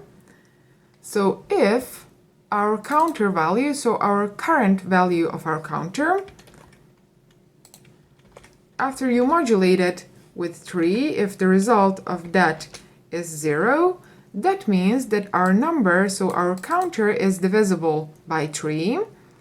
And we also have to check whether our counter is divisible by 5. As well, we use this modulo operation here. And we say whether our counter modulated by 5 is going to equal to 0. And if this condition here is fulfilled, we really have checked this part of our task. And if this part here is true, we have to write out that number. So in this situation here, I'm going to say cout like this. And I'm going to put inside here, let's see, we are going to write out the value of our counter like this. And we are going to write out is divisible like this. And let's put one end line after this line of code here, because we are definitely going to have multiple lines. So we want our lines to be formatted nicely. Okay, so this part of code here has really covered this divisible by 3 and 5 and write out that number if it is divisible by 3 and by 5. And there is really one very important thing that you have to keep in mind each time that you write loops. And that is the following. So you have to give your loop a way so that it can stop executing this block of code here. So under a certain condition, it really needs to leave this block of code here, because if you don't do that, you are going to end up with an infinite loop. You are really going to lock your program in an infinite loop situation. And this code here, this loop here that we have written, this is really an infinite loop. So let me prove that. I'm going to run my program, and as you can see, the console is empty. So I enter any value, enter whatever. It is not really reacting. And why has that happened? Well, your counter value starts with 100, and then it comes to your while loop, and your while loop checks this condition here. So it checks whether your 100 is less or equal to 500, and the answer to that is yes, which means that your program execution can enter this block of code here, so it can start executing your loop. And then it comes here, and it says, please check whether my counter, which is 100, is divisible by 3, and the answer is no. So this part of code here is not even going to be checked because of the nature of this AND operator. It really needs both of these operands to be true in order for this expression here to be true, because this here is not true, it's false. 100 is not divisible by 3. It is not even going to check this condition here, and this line of code here is not ever going to be written. So after that, it comes here to this closed curly brace, and then because of the nature of while loop, when it comes here, it really goes back here. And then it checks again your value of your counter, whether that is less or equal to 500, but nothing has changed. Your counter value is still 100. And then it is going to enter again here, and then really repeat that process over and over again. And your program, because of that, is going to be locked inside an infinite loop. So let me prove that really, because here we have an empty console and you cannot see what is happening in the background. So I'm going to stop my program, and I'm going to write out here, let's write out cout like this, and let's write out infinite loop. And if I run my program now, as you can see, your program has really entered in an infinite loop, and it is writing out this infinite loop text for infinite number of times. So as you can see, it says infinite loop. Okay, and this execution here is not really going to stop until your program's memory is full, and then it's going to crash. So whatever code indicates that you had some code here, it is not ever going to be executed.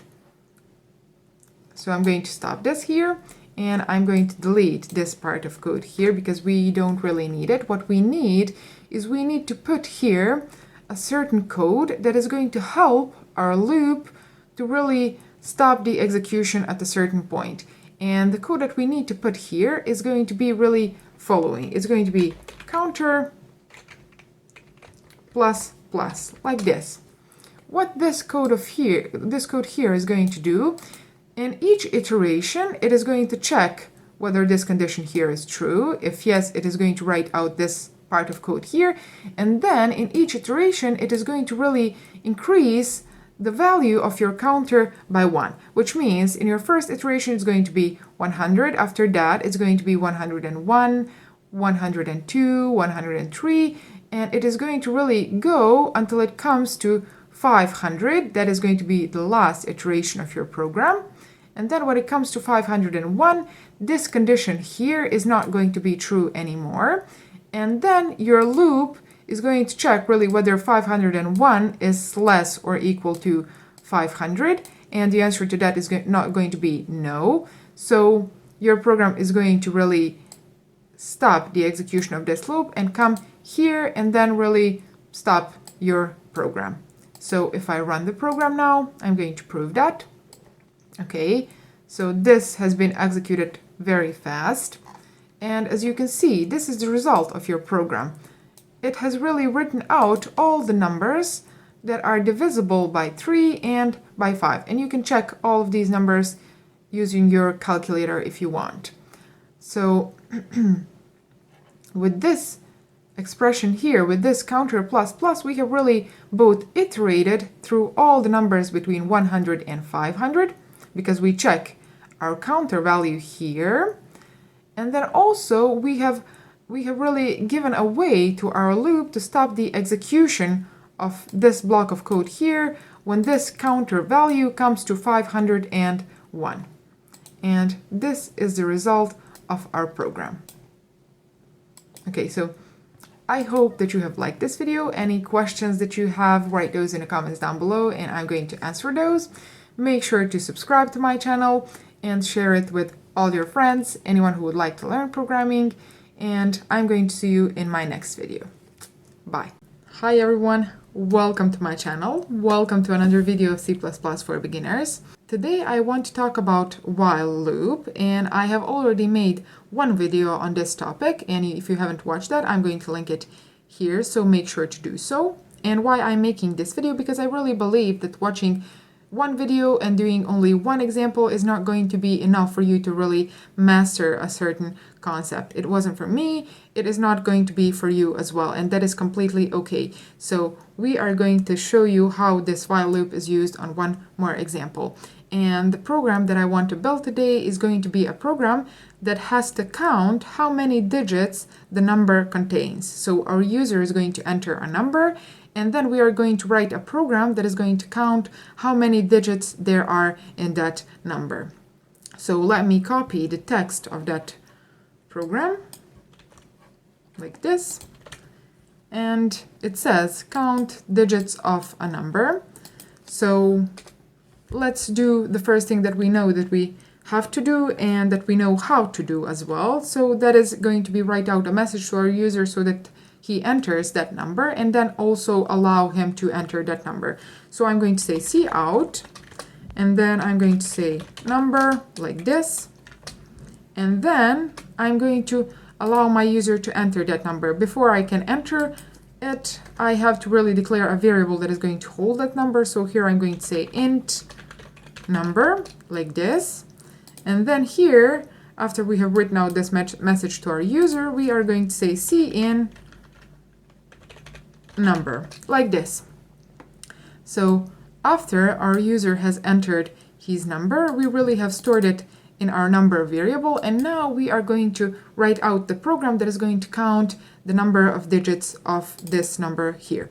So let's first see one specific situation that can happen, and that is going to be when our user enters number 0. So this number holds a value of 0. And in that situation, I'm just going to write out a condition. So I'm going to say if my number, like this, is equal to 0, in that situation, please just write out a message to my user like this: you have entered 0. Okay, like this. And I don't need semicolon here. This looks better. So this here is a situation where our user has entered number 0. And in that case, we just want to write out that he has entered 0. And now we are left with the main problem of this task, and that is to count the digits of the number that our user has entered. And that part I'm going to put in my else block, like this. And if you are not familiar with if-else statements, make sure to watch that video. It's going to be linked here. So here in this else block, I want to write the program that is going to count the digits of a number, which is not 0 definitely, because if we come here, then our number is definitely not 0. So how we are going to do that? Well, let me show you the algorithm on an example. Let's say that our user is going to enter a number 1325, for example. That is the number that our user enters. So how we are going to count the digits of this number? Well, first we are going to have a variable that is going to be called counter, like this. And initially we are going to set the value of that counter to 0. So that is initial count of our digits of number. And then we are going to use while loop to iterate through all the digits of this number. And in each iteration, we are going to do following. So we are going to come here, and then we are going to say, okay, take this last digit of my number and really remove it. I don't need it. And as well increase the number that my counter is holding. So increase the number of digits because we have removed one digit. And then in the next iteration, we are coming here and we are as well saying, okay, so take that last digit and increase my counter like this. And then in the next iteration, take the last digit, increase counter, and in the next as well, take last digit, increase counter, and then when we come next time, we really have nothing more to count. So there are no more digits left. Our number at this situation here is going to be equal to 0. And then we are going to know that there is nothing else to count. And then we are really going to leave our while loop, and we are going to write out the value that our counter variable is holding, which is at this situation 4. So let me show you how we can do that in our code. So I'm going to delete this part here. We don't need it anymore. And then here I'm going to write out the following. So as we explained already, first thing that we need to do is we need to create a variable that is going to be called counter, like this, or digits counter, however you prefer. And that variable I'm going to assign a value of 0 initially. And after we have created this variable here, now we need our while loop. So while, like this, and then inside these parentheses here, we really write out a condition that our while loop is going to check each time that it wants to run, each time that it wants to iterate. And that condition here is really going to be, please check whether my number is greater than 0. Okay, so in any case where our number is greater than 0, our while loop is going to execute this block of code that I put inside these parentheses. And what we are going to put inside these parentheses, well, as we already explained previously, first thing that we need to do is we need to say number is equal to number divided by 10. And what this line of code is going to do, well, let me show you that on an example. Let's say that our number, so our number holds a value of 1, 2, 3, like this. And this line here really says the following. It says, please do this expression here, so calculate it, and whatever this expression here results in, assign that to my number variable. And 1, 2, 3, so 123 divided by 10, because this here is whole number, so it's integer, and this here is whole number as well. The result is going to be whole number, and that is going to be 12. Or 12.3, but because the result has to be the whole number, that 0.3 part is just deleted. Bye-bye. So then this 12 in this situation is going to be assigned to our number variable. Okay, so that means that this number divided by 10 is really going to take away that last digit, which we have previously explained. So I'm going to delete this part here. Okay, and this line of code, there is really one more way to write this. So write the same thing. So I'm going to comment this here, and I'm going to write out number divided equal, so number r, like this, 10. Okay, so this line of code here and this line of code here are exactly the same. This is just a shorter way to write this here, and this looks prettier to me, but you can leave whichever of these two you prefer. Okay, so after we have taken the last digit from our number, what we are left to do is to increase our counter variable by 1. So we can do that using our increment operator here. So this part of code has really, in each iteration, taken away 1 digit and then increased counter variable. So what we should do now, after our while loop finishes, we should really write out how many digits our number contained. So we are going to write out count number contains, like this, and then let's write out the value that our counter variable is holding, like this. What is this? Oh, it says count instead of cout. Okay, and then let's write out just digits, like this. Okay, so our number contains whatever our counter variable is holding, digits. So now I can really run my program, and let's do that. So it asks us to enter a number. Let's enter number 1, 2, 3, for example, and it says that our number contains 3 digits, which is correct. So let's very quickly explain one more time how this has happened. So I'm going to stop my program, and I'm going to say here that our user has entered number, let's say 1, 2, 3. So our program in this situation comes here to our while loop, and it says, please check whether the number that our user has entered is greater than 0, and that number is 1, 2, 3, so 123, which is greater than 0. So then our program can really start executing this while loop. So it enters here, and then it comes to the first line of this while loop, and it says, please do this expression here. And this expression here really just takes the last digit of our number away, and that is going to be 3, so we are going to take that away. And then the next thing that needs to happen is increase the value of our counter. Since previously the value of our counter was 0, now the value is going to be increased by 1, so that is going to be 1. And after that, our program comes here, and because of the nature of the while loop, it goes back here. It checks again whether our number is greater than 0. Our number is 12 now, so the 1 digit has been taken away. So that is still greater than 0, so then our number really comes here, and then does this line of code again. So it says again, please take away 1 digit from my number. So then it takes away this 2 part, and then it comes here. It says, now increase my counter because you have taken away 1 digit, and that is going to be 2 now.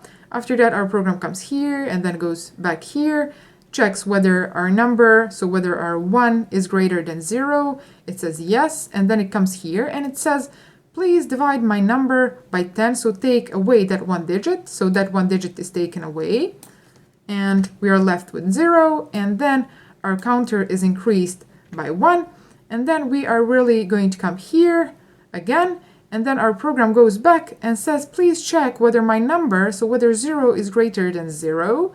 And then our program says, no, it is not. So our while loop is not executed anymore. And then it comes here instead, and it writes out that our number contains 3 digits.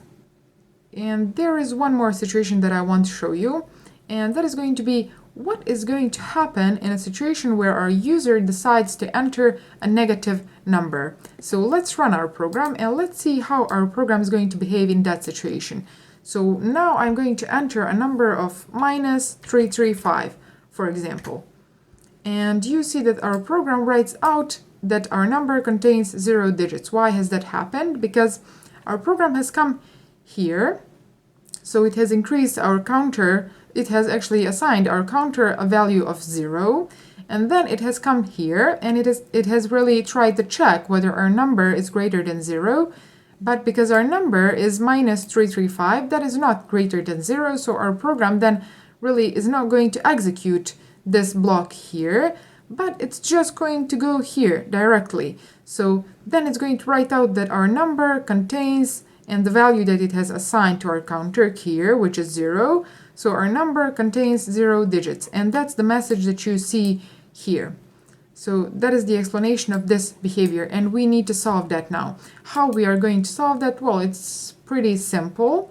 So here, when we come to this else block, in this situation, in this 14th line of code, we are really sure that our number is not equal to 0 because we have checked that here.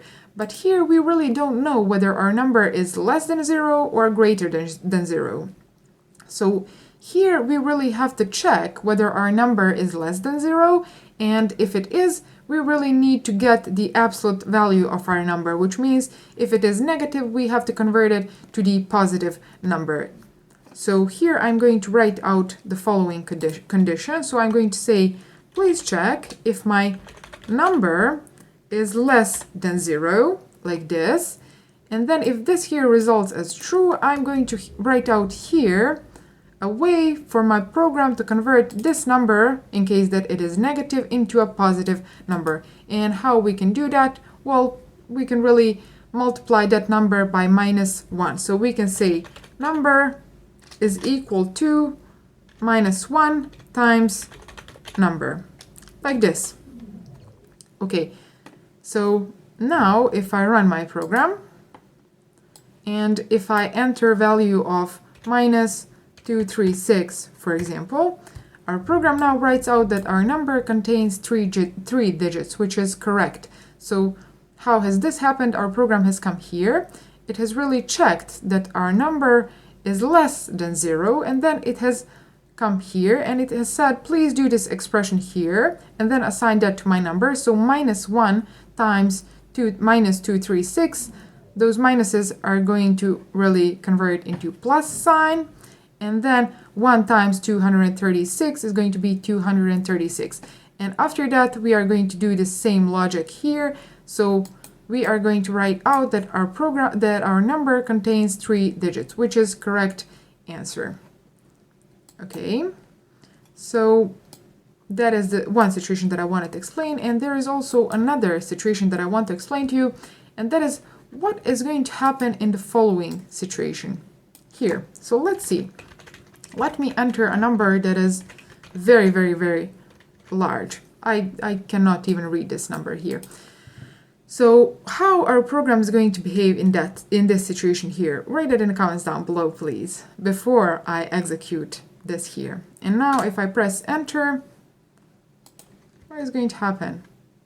Well, our program has glitched a little bit, and after that it has written out that our number contains 10 digits. But this is definitely more than 10. Why has this happened? If you are not familiar with data types and overflow and concepts that I have already talked about in one of my videos, I am going to link that video here, so make sure to watch that video. And now I am very quickly going to explain what has happened here, but make sure to watch that video. So when we have entered this number here, let me stop this program and let me put a breakpoint here, and now I'm going to run my program. And what this breakpoint is going to do, it's really going to stop the execution of my program at this line here. And we haven't talked about breakpoints or debugging programs previously, but if you want me to include that in one of my next videos, make sure to write it in the comments down below, because I really believe that it is important for you to see how your program is executed line by line, so to be able to follow it. And in that way, you can really discover any bugs and any situations that are tricky and that are happening inside your program, so you can see and control that better. So I have put here a breakpoint, and let's now enter a number that is going to be a very large number. Okay, so if I press enter now, you see that my program has really stopped the execution here on this line here. So after I have entered my number, and then even though I have entered a number that is pretty large, let's hover over this number variable. You can see that it is holding a value of 2,147,000,000 and something. So this value here is definitely not equal to this value here. But because our program has really gotten the value that is much larger than the maximum value that our int variable can hold, it has really assigned the maximum amount that our int can hold to our number variable. So that is what has happened in this program. And if I click continue now, you can see that our program writes out that our number contains 10 digits, because it really was holding a 10-digit number. So that is the maximum amount that our int type can hold. Okay, so that is the last situation that I wanted to explain to you, and I hope that you like this video, and if you have learned something new, make sure to subscribe to my channel, share it with all your friends, anyone who would like to learn programming. Thanks for watching, and I'm going to see you in my next video. Bye. Hi everyone, welcome to my channel. Welcome to another video of C++ for beginners. And first things first, make sure to subscribe to my channel and hit that bell icon as well, and share this video with everyone. It really helps me to reach a lot more people. And in this video, I want to show you how you can reverse a number. So your user is going to enter a number, and what we want to do is we want to write out that number in reverse. So reverse the order of the digits of that number. And here I have opened my Visual Studio, so let's copy the text of this task like this.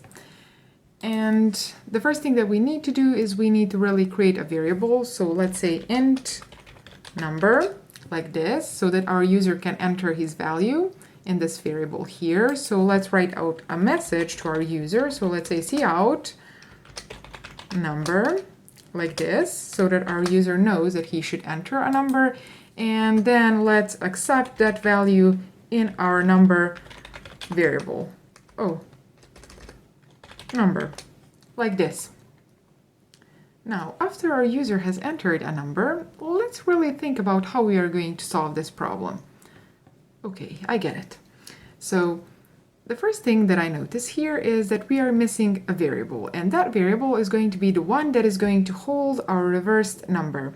So let's declare it here. I'm going to add it here, and I'm going to call it, let's say, reversed number, like this. And I'm initially going to assign it a value of 0. Okay, and now the algorithm that we are going to use in order to solve this task, in order to reverse our number. So the algorithm that we are going to use is going to be the following. So this reverse number here, it is holding a value of 0 initially, and this number here is the one that our user enters. So let's say, for example, that our user enters a value of 123, like this, so 123. So how we are going to reverse this number here? The algorithm is going to be following. So we are going to iterate through this number here. So all the digits of this number here, we are going to go through those. And in each iteration, we are going to do the following. So the first thing is we are going to say, please take this reverse number and multiply it by 10. So 0 times 10 is going to stay 0. After that, what we are going to do is we are going to take this last digit of our number that our user has entered, and we are going to add that number to our reverse number. So 0 plus 3, and that is going to be equal to 3. And after that, we are going to really remove that last digit of our number. So I'm going to delete that digit. And then in our next iteration, what we are going to do is the same thing. So we are taking this reverse number, we are going to multiply it by 10. So I'm going to say 3 times 10, that is going to be equal to 30.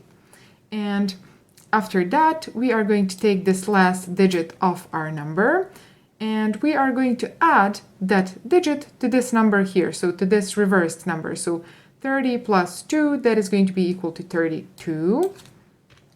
And then we can really remove this last digit here. So I'm going to delete it.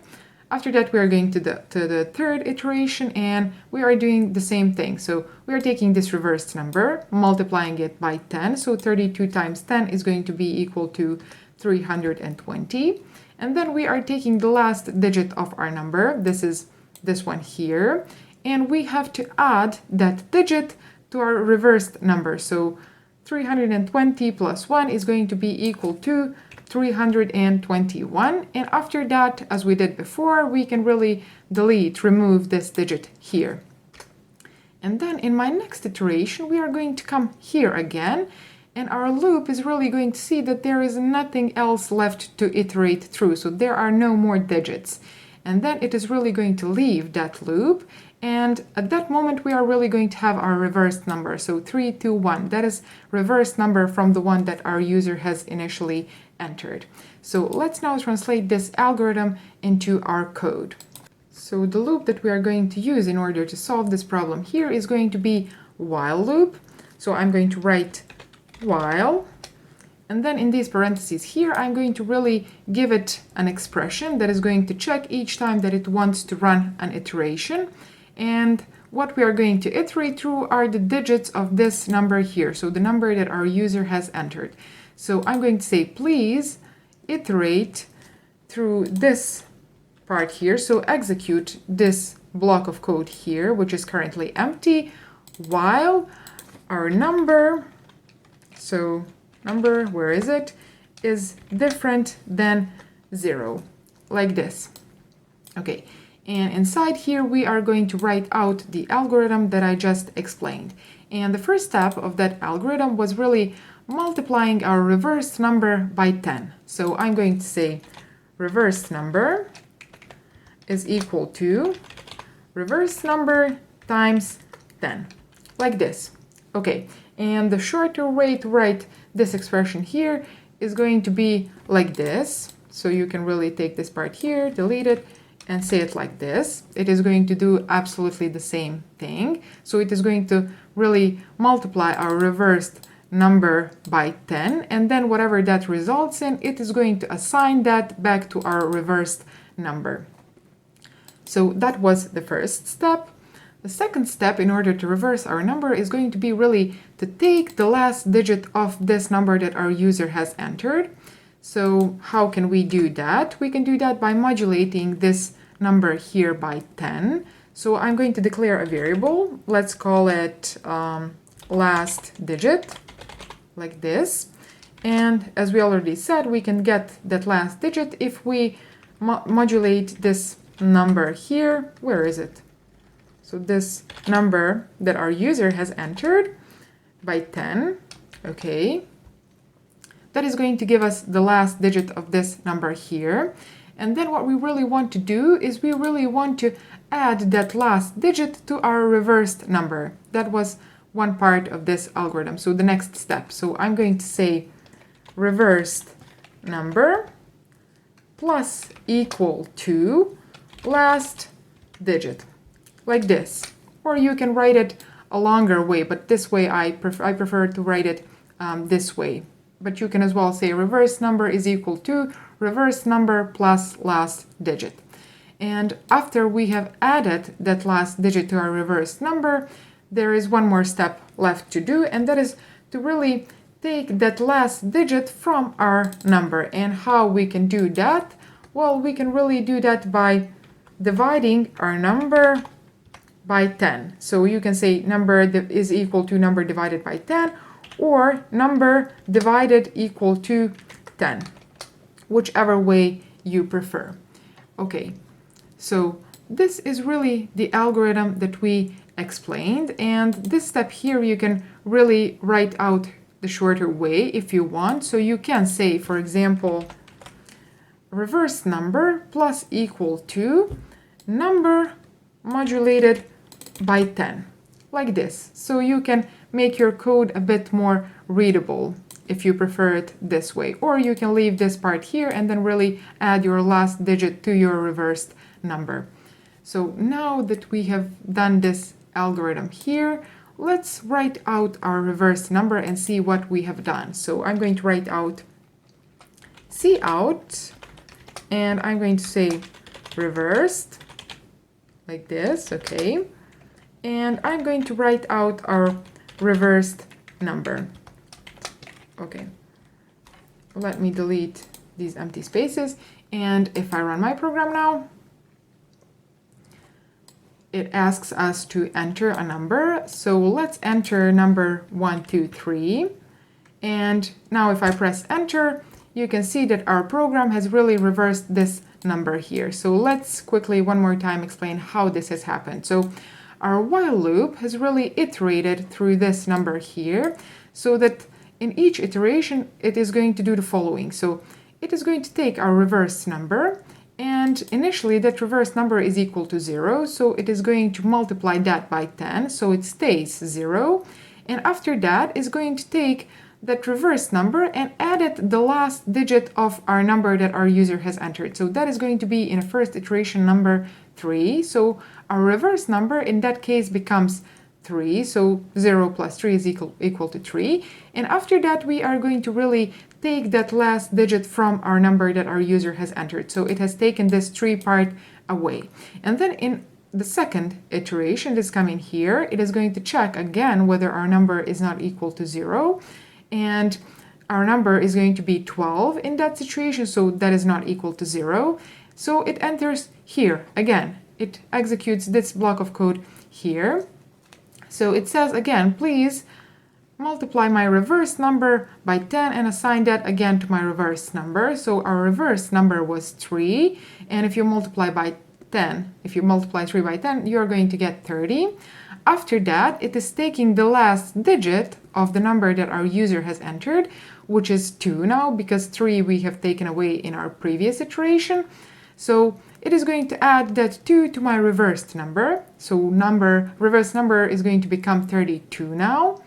And then it is really going to take that last digit from our number away. It is going to divide it by 10. So now we are left with number 1, and our reverse number is equal to 32. And then it goes back to our third iteration. It checks again whether our number, so whether our remaining number is equal to 0, and this 1 here is the value of our number, so that is not equal to 0, so this condition here is fulfilled. It can enter the while loop. So it does this algorithm here again. So it says, please multiply my reversed number by 10. Our reversed number at this point is 32. So when you multiply that by 10, you get 320.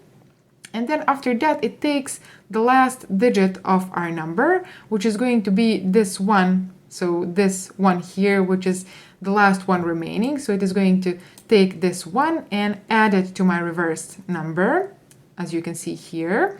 And then it is really going to take that last digit away. So it is going to take all of these 3 digits away. So it has taken them in the previous iterations, and now it has taken this one away as well. So our number is equal to 0 now.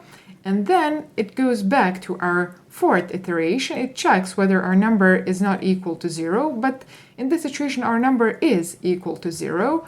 So it really leaves this loop here. So it is not going to enter in this loop anymore, and then it goes here and it really writes out the value of our reversed number, which is this line of code here. So that is how we have reversed our number.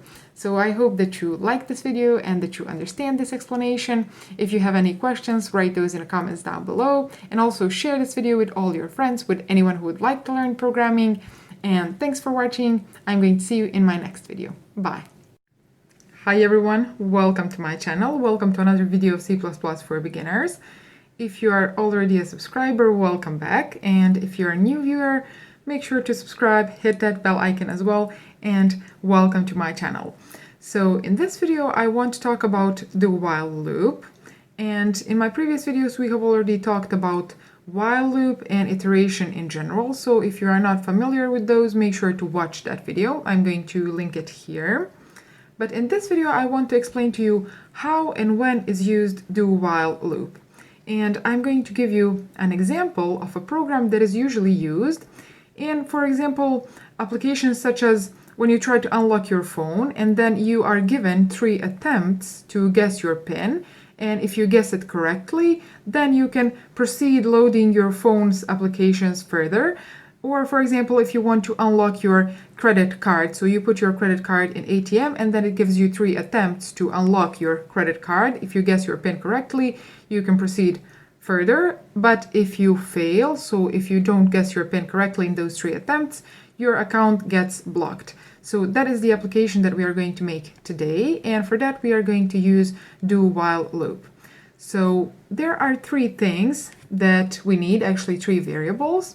So I'm going to declare those 3 here. The first one is going to be our, let's say, the PIN of our user. So let's call it user's PIN, like this, which is going to be really the correct PIN, the one that you want to guess. So I'm going to put here, let's say 1, 2, 3, 4. That is going to be our user's PIN. After that, we need another variable, which is going to be really the PIN that our user enters. So let's call that variable just PIN. Okay, like this. And then the third variable that we need is going to be really counter of our errors. So the counter of the attempts and errors that our user has made. So I'm going to call that variable error counter, like this, and let's set that value initially to 0. Okay. And the next thing that we need to do is we really need to give our user 3 attempts in order to guess this PIN here. And if he guesses it correctly in those 3 attempts, we are going to write out that the application can be loaded further. So we are going to write out application is loading or something like that. But in the case that our user does not guess this PIN here, so this PIN here correctly, we are going to really write out that the application or credit card, whatever, has been blocked. and how we are going to do that. So we are going to use do while loop. So I'm going to write out do like this. And then here I'm going to put while, because that is the syntax of our do while loop. Okay, and here you need semicolon, because if you don't put it, you are going to get a syntactic error. Now here we put the block of code that we want to execute in each iteration, and here we put the condition that we want to check each time that this code here is executed.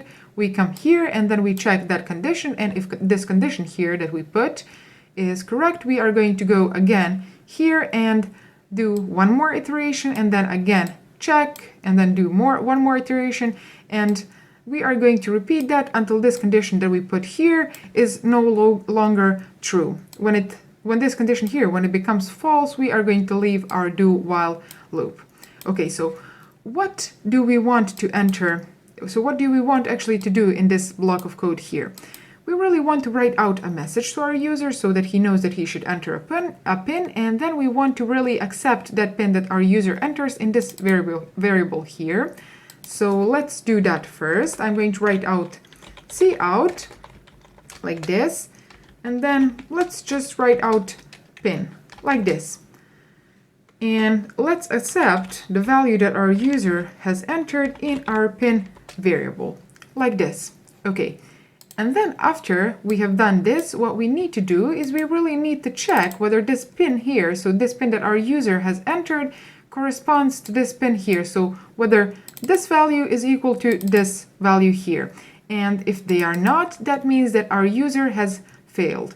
So in that case, we are going to increase our errors counter. So I'm going to put here if pin is not equal to user's pin like this. What we want to do is we want to really increase our errors counter variable like this.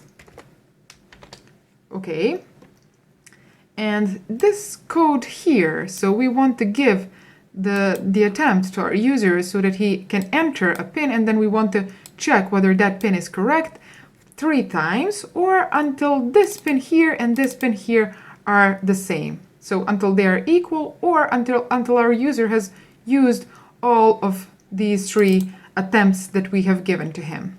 Okay, so here I'm going to really put that condition. So here inside these parentheses, I'm going to write out, please do this block of code here while our, let's say, while our errors counter is less than 3, like this, and then also at the same time while our pin is not equal to user's pin, like this, which means that this block of code here is going to be executed while our user has not used all of these 3 attempts that we have given to him, and while this pin here, so this pin here and this pin here are not equal.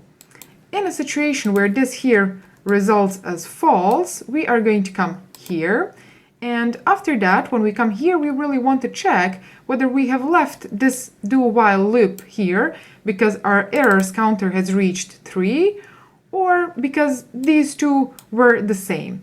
In a situation where our errors counter has reached 3, that means that our user has used 3 attempts and that he has not guessed his pin correctly. So I'm going to put here if our errors counter is less than 3, like this, and this condition here really means that this do while loop has been left in a situation where our user has not used all of these 3 attempts that we have given to him. That means that this while condition has really failed on this part here. So that means that our user has entered 1, 2, 3, 4 as pin, and in that situation 1, 2, 3, 4 is not equal to 1, 2, 3, 4. That results as false. So this whole expression here, this whole condition results in false, and then we leave our do while loop. And in that situation, if our user has not used all of these 3 attempts, that really means that he has guessed his pin correctly. So here in this if situation, we can write out to our user, cout, you have guessed, or you can proceed with loading of this application. So I'm going to write out just loading, like this.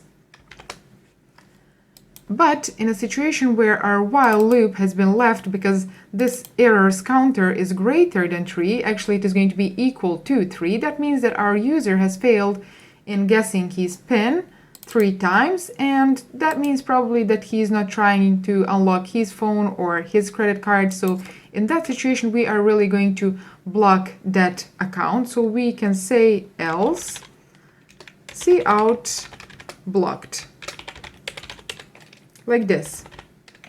Okay, and I'm going to put one more here, like this. So this is going to be a program that we really use to allow our user to enter 3 attempts of his PIN, and in a situation where he guesses that PIN correctly in those 3 attempts, we are going to write out to our user that he has successfully unlocked his phone, for example, and we can proceed with loading of applications. But in a situation where he really uses all of those 3 attempts and fails to guess his PIN, we can write out that the application is blocked. Oh, blocked. Now it's okay. So let me run this program, and let's try to use 3 attempts. So I'm going to say that my first attempt is going to be, for example, 1 1 1 1, like this. So it says you have not guessed correctly, please enter your PIN again. This is what it means. After that, I'm going to try, for example, 2 2 2 2. It tries to prompt me to enter my PIN again because I have failed previously. And let's say that my third attempt is going to be 3 3 3 3, like this. And then it has written out a message that my account has been blocked because I have missed 3 times. Okay, so that is one scenario, and the other scenario is going to be really where we guess, the one where we guess our PIN correctly. So let's say that our first attempt is going to be 1 1 1 1 again, and after that we really remember what is the correct PIN, and we enter 1 2 3 4, like this. And then if I press enter, it says really you are loading, you can load your application now, or the further loading of your application is going to begin now, because we have guessed the correct PIN. So let me very quickly explain one more time how has this happened. So this code here, when we come to this do while loop, the first thing that is executed is this line here. So it says please enter your PIN, and then after your user enters the PIN, your program really checks whether that PIN is equal to user's PIN, so the previous PIN, the one that he needs to guess. And if those two are not equal, that means that your user has not guessed correctly, and then you want to increase your errors counter, so the number of attempts that your user has used and failed actually in using. So we increase in our first iteration that errors counter to 1, so from 0 to 1, and then we come here, and then our loop really checks whether that errors counter is less than 3, so 1 is less than 3, that is true. And also it checks whether that PIN here is not equal to the PIN that we need to guess. And in this situation, it is not equal. So it also, this whole expression results as true, and it now can go here again. So it prompts you again to enter the PIN. So you can enter the PIN now. And in this situation, we enter 2222, for example. And then it guesses, it checks again. So it checks whether PIN that you have entered, so 2222, is not equal to 1 2 3 4. Those two are not equal, so it increases the errors counter once more, and it becomes 2 now. Then you go here, and then it says, okay, please check whether my user has used all of these 3 attempts. It says that your errors counter is still less than 3, so you have used only 2 attempts so far. And then this condition here results as true because you have entered 2222, and that is not equal to your PIN, so 1 2 3 4. And then it goes back here, tries to prompt you one more time to enter your PIN. And then if you fail this time, it increases your errors counter to 3, like this, and then it goes here and it checks whether your errors counter is less than 3. Your errors counter in this iteration is has become 3, so this condition here results as false, and your do while loop actually is now broken, so you are not going to continue the execution of your do while loop, but you come here and then it checks whether errors counter is less than 3, because this here fails, because this here results as false. You are presented with this message here, so blocked. Your phone, your account has been blocked. Okay, and in a situation where your user guesses correctly that errors counter is going to be less than 3, and you are going to be presented with a message of loading. And there is one important thing that I want to mention, and that is really the difference between while loop and do while loop. In do while loop, you first do. So you first execute this block of code here, and then you check the condition. And then if that condition results as true, you go back and you again do this block of code here. And then you check, and then you do. But in a situation of while loop, you first check the condition, and then if that condition results as true, then you can really proceed with executing your block of code that comes after your while. But in this situation here, so in the situation of do while loop, you first do this block of code here. So irrelevant whether this condition here is true or not, you are going to do this block of code here at least once. I hope that you liked this video. If you did, make sure to subscribe to my channel and click that bell icon as well. And also, if you want me to post more videos like this, make sure to like this video, because then I will know that you liked it. And, well, that's all. I'm going to see you in my next video. Bye. Hi everyone, welcome to my channel. Welcome to another video of C++ for beginners. In this video, I want to talk about for loops, but before we start, make sure to subscribe to my channel and hit that bell icon as well. Okay, so what I'm going to explain today, I want to explain to you how for loop works, and I'm going to explain that on a simple example, which is calculating the factorial of a number. So let me copy the text of our task here, like this, and I'm going to comment it out. So what is the factorial of a number? Factorial of a number is usually defined as a product of all numbers between 1 and that number that you want to calculate the factorial of. That means, for example, if your user enters number 6, let's say, and you want to calculate the factorial of number 6, you are going to do that in a following way. So 1 multiplied by 2, multiplied by 3, 4, 5, and, 6, okay? And then this here is going to result in 720, so this 720 is really going to be the result of your factorial of 6. And this example here is what we want to really translate in our program. So we want our user to enter a number, and then we want to calculate the factorial of that number and write that result out to our user. And we are going to use for loop for that. So let me quickly declare a variable which is going to be called number, okay, like this. And let's prompt our user that he should enter a number. And then let's really store that number that our user enters in our number variable. Okay, so after we have acquired a number that we want to calculate our factorial of, let's explain how we are going to really do that.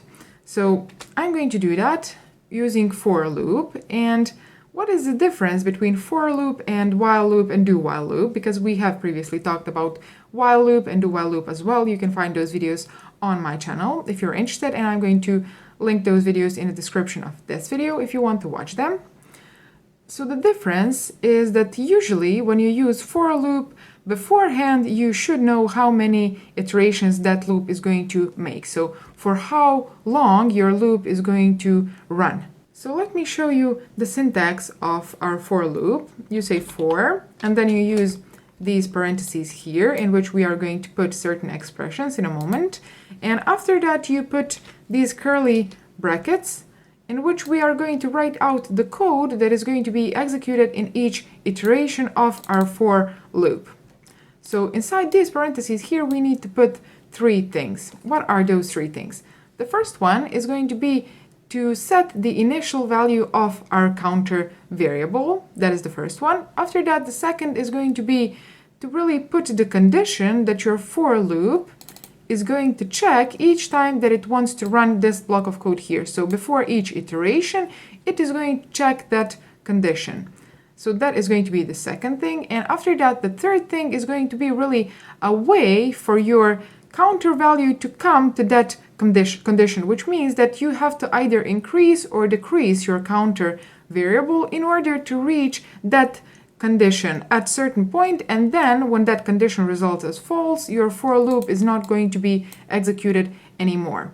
Okay, so those are three things that we need to put in these parentheses here. And let's now look at this example here, because from here we are going to really deduct which conditions, which expressions we are going to put here.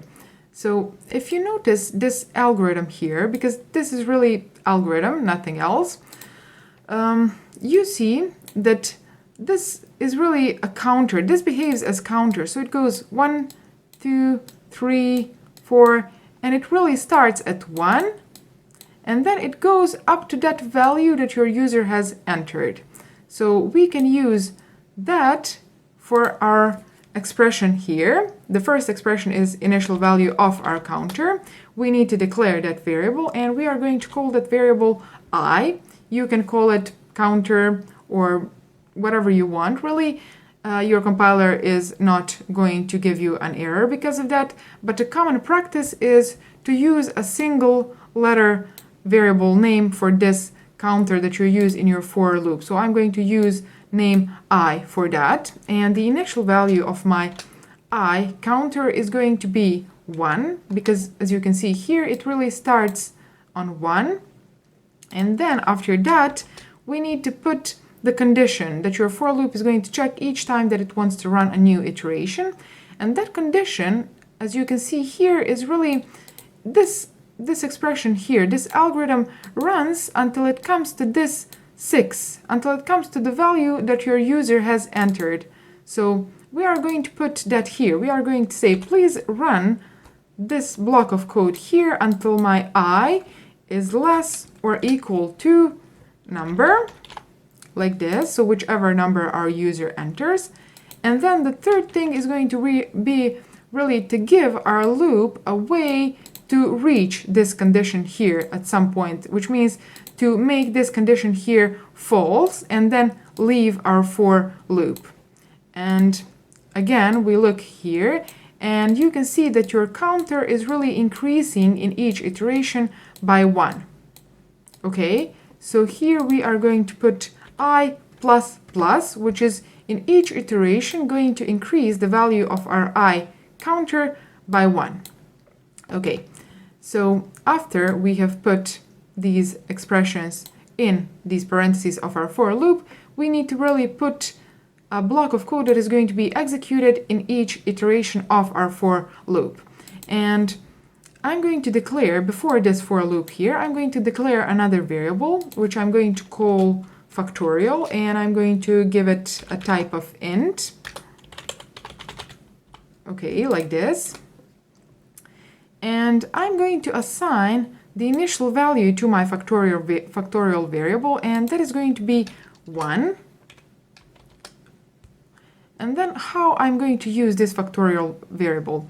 In each iteration of my for loop, I want to say that my factorial is going to be equal to whatever my factorial was previously holding, multiply that by my current I value, which means by the current value of my counter. And how this is going to behave. So let's say that our user enters, for example, number 3, and then your execution comes here and it says, please declare a variable which is going to be called factorial, and it is going to have a value of 1. So we have assigned that value here, and then it comes to your for loop. the first thing that your for loop is going to do is it is going to declare this I variable here and assign it a value of 1. So we are going to write that here. So we are going to say I is equal to 1. And then it really goes here and checks this condition here before it determines whether it's going to run this block of code here or not. So if this here results as true, it is going to run this block of code here, and if not, it is going to leave your for loop. So is your I less or equal to the number that your user has entered? So your I is going to be 1, and then that is less or equal to 3. So your for loop is going to execute this block of code here, which means that it is going to come here and say factorial multiplied by 1, which is going to be 1 multiplied by 1, and that is going to result as 1. And it is going to assign the result of this here to your factorial variable, which is going to stay 1. After that, your for loop comes here, and at this close bracket here, it really goes here, and it increases the value of your I. And this increment operator is going to increase it by 1, so your I now becomes 2. And then after that, it goes back here and checks this condition here. So it says, please check whether my 2 is less or equal to the number that your user has entered. So 2 is less or equal to 3. So it is going to run this block of code here again, and then it is going to do following. So it is going to say, please multiply my factorial value, so the previous value that my factorial was holding, which is 1, by the current value of my I, which is 1 multiplied by 2. That is going to result as 2, and that is going to be assigned to your factorial variable. So we assign 2 here, okay? And then it goes back to these close brackets, and then it goes here, increases the value of your I again. So your I now is 3, and then it really checks this condition here. So whether 3 is less or equal to 3, the result of that is going to be yes. So it is going to do this expression here again. So the current value of your factorial, which is going to be 2, multiplied by the current value of your counter variable, which is going to be 3. So 2 multiplied by 3, that is going to be 6, and that is going to be assigned to your factorial variable. After that, it goes here, and then it really increases again the value of your I variable, so of the counter that you are using in your for loop, and that value becomes 4 now. After that, it is going to try to check this expression here, so this condition here, and 4 is not less or equal to 3, so your for loop is not going to execute anymore, and then your execution comes here, and at this line of code here, it has the value of 6 in your factorial variable, which means that we are left only with the need to write out this to our user. So we need to say, let's say it like this, number, okay, and then let's say factorial of that number is going to be equal to, and then let's write out the result. So the result we are holding in our factorial variable like this. So this should really write out the result of this here. So the factorial of this number that our user has entered. And if I run my program, you can see that it asks us to enter a number. I'm going to say, let's say, for example, 3. And then if I press enter, it is going to give us the result of 6, which is the correct result, the one that we previously got. Let's run it one more time, just to check this number here. So I'm going to say, please give me a factorial of 6, and it calculates that the factorial of 6 is 720, as we did before. So this is going to be really one way of writing this for loop for this current example. So for calculating factorial.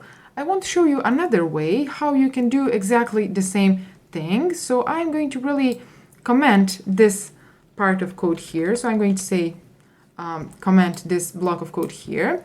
And then there is another way to write these parentheses here. So as you can see, this example here is what we have used in order to write these expressions inside these parentheses. But there is really one more way to calculate your factorial, and that is going to be to start at this maximum value, which means 6 factorial is equal to 6 multiplied by 5, by 4, 3, 2, 1.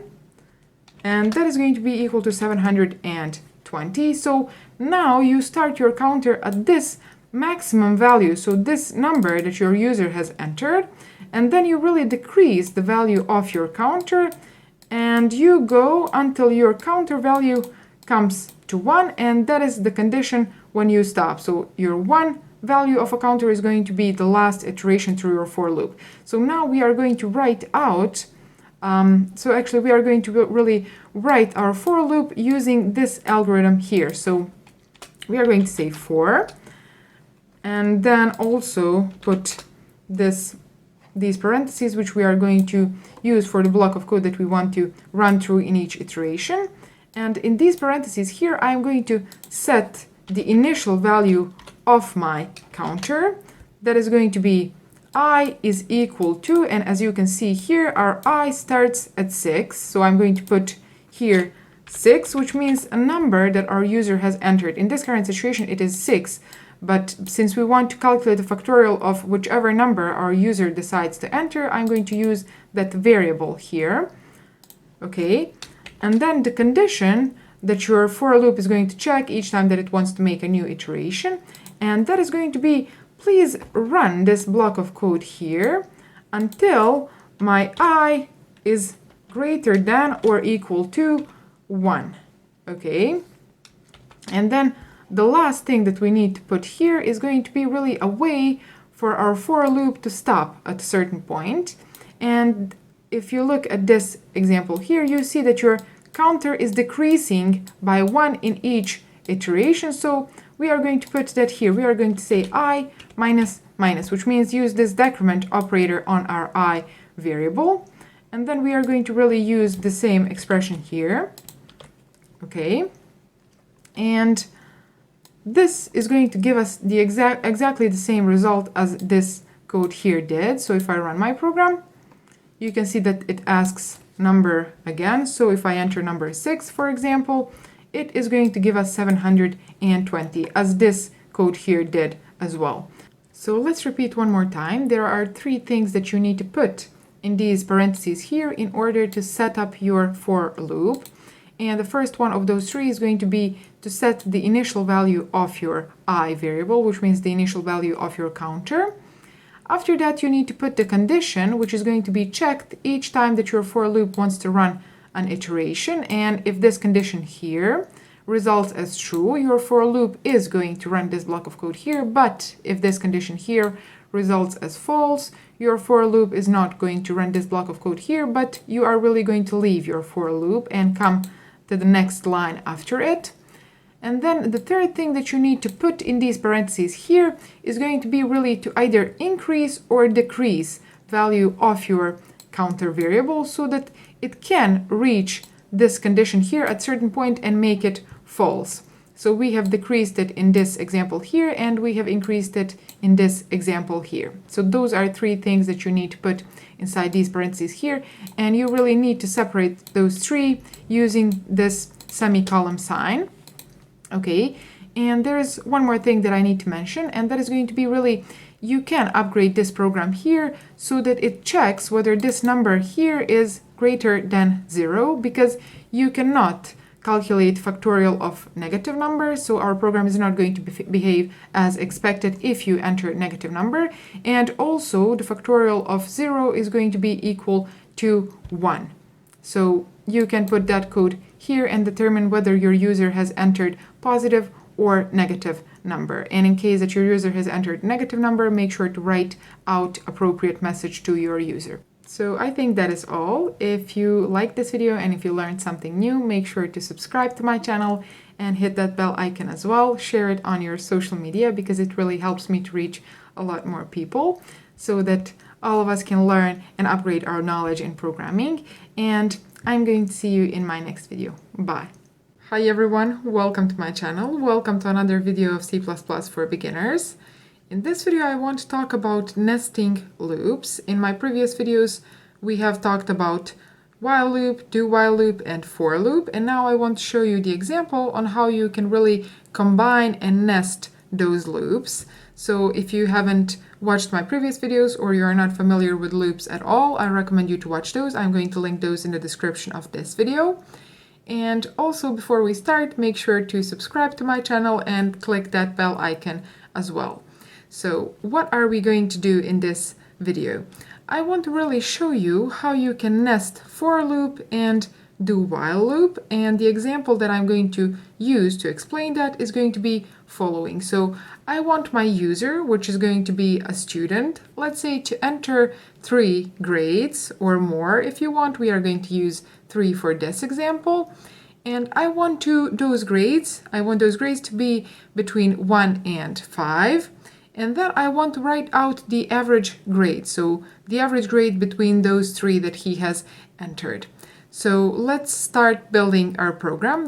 The first thing that I need to explain is, since we are going to enter 3 grades, that means that we are going to repeat that entering process 3 times. And for that, I'm going to use for loop. So I'm going to write for, and then in these parentheses here, I'm going to put my initial setup of for loop, which is going to be, the first thing is going to be initial value of our counter. So I'm going to declare a counter, which is going to be called I, and initially I'm going to give it a value of 0. That is the first thing.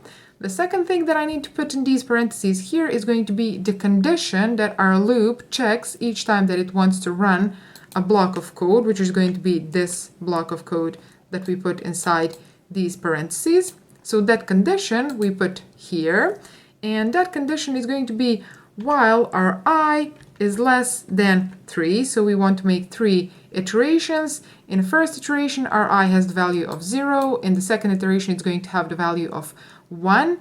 And then in our third iteration, it's going to have the value of 2. So we have made 3 iterations. After that, it gets the value of 3. But this condition here is not going to be true anymore. So then our for loop is not going to be executed anymore. So that is the second thing. And then the third thing which we need is going to be really increasing that value of our counter in each iteration, so after each iteration. And I'm going to put here this increment on our I variable. Okay, so in this block of code here, we are going to repeat 3 times something. So what is that something? That is going to be really the process of our user entering the value for his grade. And since we said that that grade needs to be between 1 and 5, I am going to use do while loop for that. How? Well, I'm going to write out do, okay, and then here I'm going to put while, which is going to be the condition. So here we prompt our user to enter the grade, and then we say here, you are going to have to enter that grade while that grade is less than 1 or greater than 5. So since we don't have any variable that we are going to use to enter that grade, I will have to declare it here. So I'm going to say here int grade, like this. Okay, and then let's prompt our user in this block here to enter his grade. So I'm going to write out cout, and let's say enter grade, and I am going to use the current value of my counter so that I can really say which grade my user is entering. So enter first grade, second grade, and third grade. So I'm going to say I plus 1, like this. Why plus 1? Well, because our counter starts at 0, and it wouldn't make much sense to say to our user, please enter grade 0. So that is why I'm increasing this value of my I when I want to write out a message to my user. Okay, like this. So here I'm going to write out please enter a grade, and after that I need to accept that grade that my user enters in my grade variable. So I'm going to say cin grade, like this. And we are going to repeat this process here for a single grade while our user enters a grade that is less than 1 or grade is greater than 5. Okay, so our program is really going to prompt our user, please enter grade 1, and then he enters 6, for example, and then our program checks this condition here and says, okay, you have missed this part here, so go back and then please enter grade 1, so first grade again. Okay, so if I run my program now, let's just prove that very quickly. So our program says now enter first grade, so enter grade 1, and then let's say that I enter 9, for example. It prompts me again to enter first grade because I have not obeyed this rule here, this part here. So I'm going to say this time, for example, 5. And then it says, okay, you have successfully entered first grade. Let's now enter second grade. So for that second grade, let's enter, for example, 0. And then it prompts me again, you have not entered correct value for grade 2. Please enter it again. And let's say that this time I'm going to enter 1. And then it asks for third grade. And let's say that this time third grade is going to be 3. So our program now has successfully accepted this third grade. And now our program is going to really finish its execution because we haven't written anything else after this part here. So there is something else that we need to write. And since we want to calculate the average grade of our user, what we are going to need is going to be really to sum all of these grades that our user enters. So I am going to declare a variable which is going to really hold that sum of our user's grades. So I am going to put it here. I'm going to call it sum. And initially I'm going to assign it a value of 0. And later I'm going to explain why. So I have declared a variable that is going to be of type int, and I have called it sum and assigned it a value of 0. So this sum here is going to, each time that our user enters a grade, and we really check that that grade is valid grade. After that, we want our sum to hold whatever it was previously holding plus the value of our grade, like this.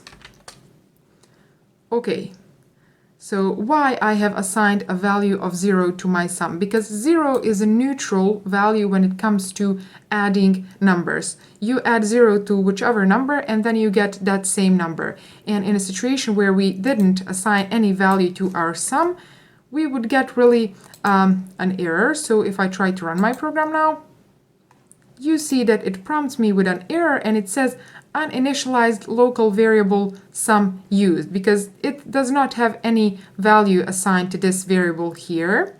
It is going to say really that it does not know how to add the value, so the value of our grade, to our sum. So that is why we need to assign some value to our sum variable. Okay, so and that value is going to be 0 because 0 is neutral when it comes to adding numbers. Okay, so now I can really run my program, and as you can see, that error has disappeared. So I'm going to stop my program, and let's very quickly write out this sum that we have calculated here. So I'm going to say cout, and I'm going to write out sum like this. Sum is equal to, and then let's write out the value of our sum, and let's add end line like this. So I am going to run my program once more. It prompts me to enter first grade. I'm going to say that my first grade is going to be, for example, 5, and then my second grade is going to be, for example, 6. That's an error, so please enter your second grade again. So I'm going to enter this time 2, let's say. And then for my third grade, let's enter 1, for example. And it says that the sum of my grades is equal to 8, which is correct. So 1 plus 2 plus 5, that is going to equal to 8. So what we are left to do now we should only really divide our sum by the count of our grades, which is 3, because we have hard-coded this value here to 3. So our user can enter only 3 grades. You can really use a variable for this, or you can hard-code it to any other value that you want and need. So here, after this line of code here, what I need to do is following. So I'm going to say cout, and then let's say average is equal to, let's say average grade is equal to, and let's write out the result. So that is going to be sum divided by 3. Okay, is it though? So I'm going to run my program, and let's enter, for example, value 2, and then again value 2, and then let's enter, for example, value 4, and then it says that average grade is equal to 2, which is not correct. But why has this happened? So as you can see here, we have used 2 integer variables. So our sum is integer value, and then 3 is integer value as well. So when you divide 2 integer values, the result is also going to be integer value. So in order to get a floating point, a decimal point number, you really need to convert one of these 2 into a float type. So you can say either here, you can say float. So please convert my sum variable into float and then divide. Or you can put here this 0.0, or you can leave both of these, whichever you prefer. So I'm going to leave both of these like this. So if I run my program once more, it prompts me again to enter first grade. So I'm going to say that my first grade is equal to 5, and then my second grade is also 5. And then let's say that the third grade of our user is going to be 9. So our program prompts us again to enter the third grade because it needs to be in this interval here. So I'm going to say now that the value of my third grade is going to be 3, which is correct value. And after that, as you can see, it writes out that the sum of these 3 grades is 13, and then average grade is 4.33333. So that was an example on how you can really combine and nest loops in order to solve complex problems. And thanks for watching. Make sure to subscribe to my channel, click the bell icon, also share it with anyone who would like to learn programming, and I'm going to see you in my next video. Bye. Hi everyone, welcome to my channel. Welcome to another video of C++ for beginners.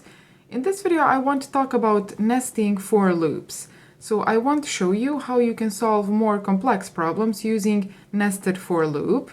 But before we start, please subscribe to my channel and click the bell icon as well, and also like this video. So this example that we are going to do today is going to be really multiplications table. So I'm going to show you the example that I want to program. So that would be this here. And if you look at this multiplication table that we want to make, you can really start to notice a pattern. And what pattern I mean?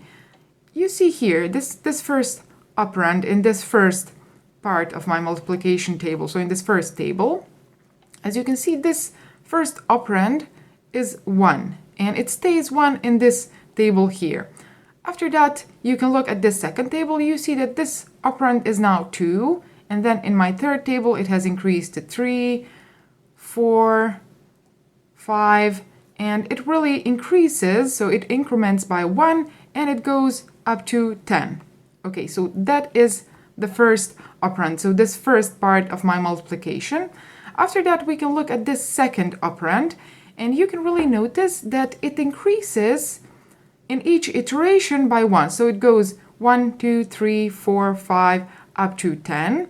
And then it does the same thing in this second table. So it goes from 1 to 10 again. And then the same in my third table, fourth, fifth. And it really behaves the same in this 10th table as well. So that is the pattern that I want you to notice. So this first operand can be really represented using one for loop. So let's say that that is going to be outer for loop. and it is going to increase each time that my second operand counts from 1 to 10, and that second operand we can really represent using another for loop, which is going to be really inner for loop. So the program, the algorithm for solving this problem is going to go like this. You have outer for loop, which is going to count from 1, 2, 3, 4, up to 10. So it is going to count from 1 to 10.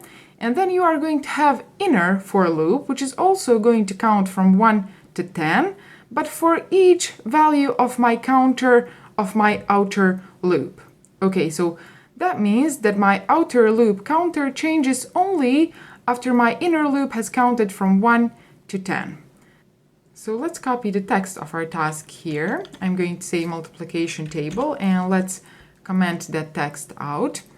So as we said, in order to solve this problem, we are going to use nested for loops. So I'm going to add empty space here. And then the first thing that I need is going to be my outer loop. So I'm going to really set up my outer loop. I'm going to say for, and then we need to declare a counter, which I'm going to call I. So I'm going to say int I is equal to, and then since our outer, let me show you this image one more time. Since it goes from 1 to 10, I'm really going to set its initial value to 1. So I'm going to say I is equal to 1. And then I'm going to write the condition, so how long this for loop is going to run. And that is going to be while this I is less than or equal to 10, like this. And then each iteration, it is going to increase by 1, so that is going to be I plus plus.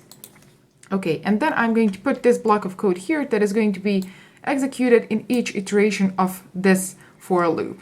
So what we need to do in each iteration of our for loop, let's look at our image one more time.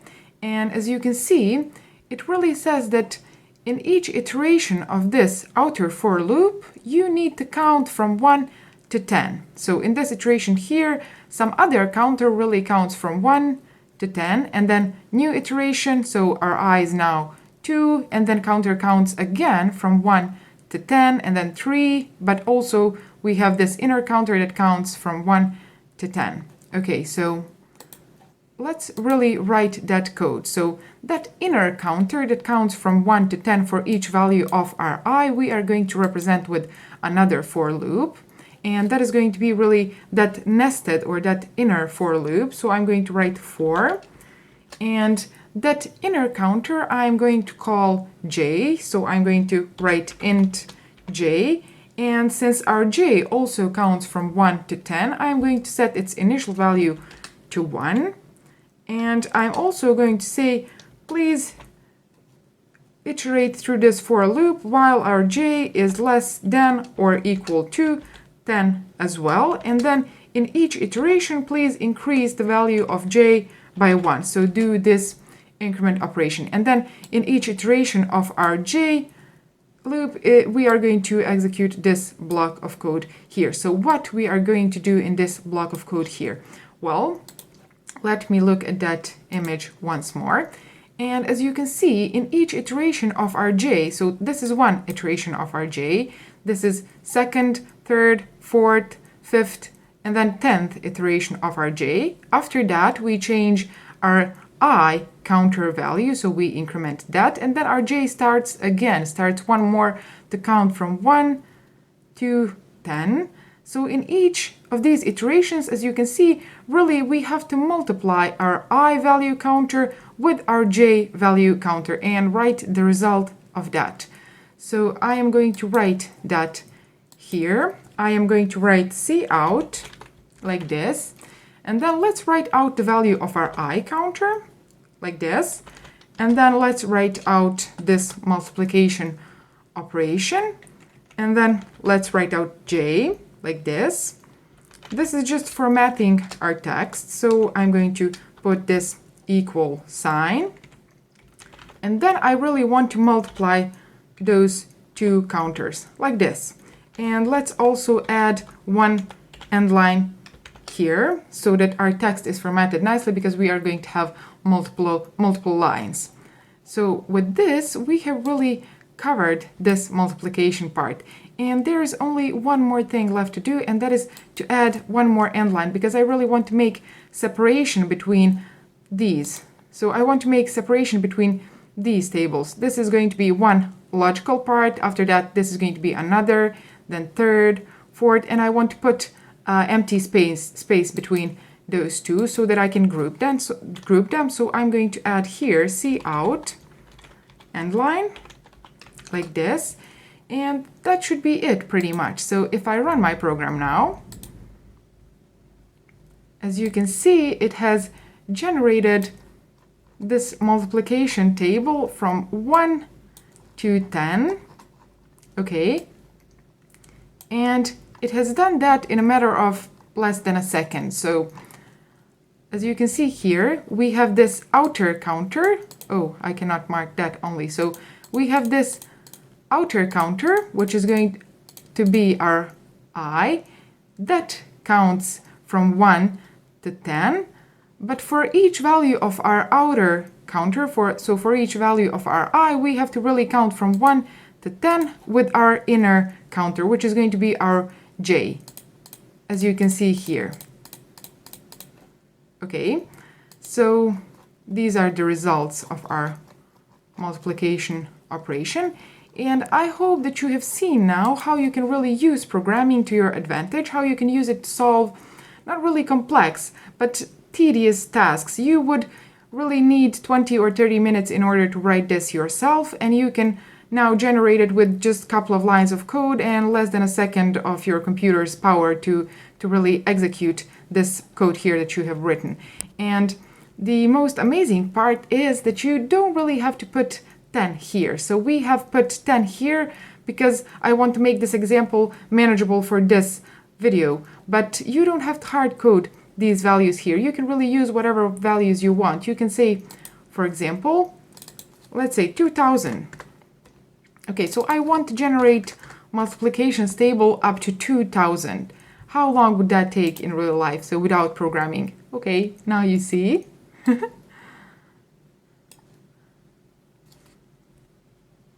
A few moments later. Okay, so it is still running, and it is going to generate around 4 million records, which is a lot, and it is going to do that in a matter of minutes. So how long would it take for you to even just count from 1 to 4 million? It would take you probably days, if not months. And also there were a lot of errors that you would probably make in that process. So I hope that now you can really recognize the power of programming. Now if you needed to do this task, you would really program your computer to do it, and now you can just go take a break and your computer is going to finish that task for you. So I hope that you can recognize now how you can use programming in order to solve different types of tasks that you can come across in your school, in your job, or life in general. And if you like this video, make sure to subscribe to my channel. Also click the bell icon and share it with anyone who would like to learn programming. And I'm going to see you in my next video. Bye. Hi everyone, welcome to my channel. Welcome to another video of C++ for beginners. In this video, I want to show you how you can draw shapes using C++. So before we start, make sure to subscribe to my channel and also hit that bell icon as well, so that you are notified when I publish my next video. And let me show you now what we are going to do in this video. So here, where is it? Here I have image of the task that we are going to do today, and that is going to be really to draw this rectangle shape with the desired height and width and a symbol that our user enters. Okay, so that is the task that we are going to do in this video. And let's very quickly analyze this problem and see how we are going to solve it. So the first thing that we need is for our user to enter height, width, and then symbol. And after that, we will really need to figure out a way, so figure out the algorithm on how we are going to draw this rectangle shape here. So if you look at this rectangle shape, you can really notice that it has the height that is going to be 3 of these symbols that our user has entered. And then it has the width that is going to take 4 of these symbols that our user has entered for width. Okay, so we are going to use nested for loop in order to solve this problem here. And if you're not familiar with nested for loop, I am going to link that video here because I have already made one video with nested for loops, so make sure to watch that video. And in this video, I am going to really use that nested for loop in order to control height and width of our rectangle shape. So we are going to have outer for loop, which is going to really control this height. And then for each iteration of our outer for loop, we are really going to control this width with another loop, and we are going to count from 1 up to 4, because 4 is the width that our user has entered, and draw that shape in each iteration of our inner for loop. Okay, so that is what we are going to do. So let's now translate that into code. I'm going to say here, first thing that we need is going to be from our user to enter width and height. So I'm going to declare two variables. The first one is going to be height, like this, and then width. Okay, so let's write out a message to our user so that he knows that he should enter height. Okay, now let's accept that height value in our height variable.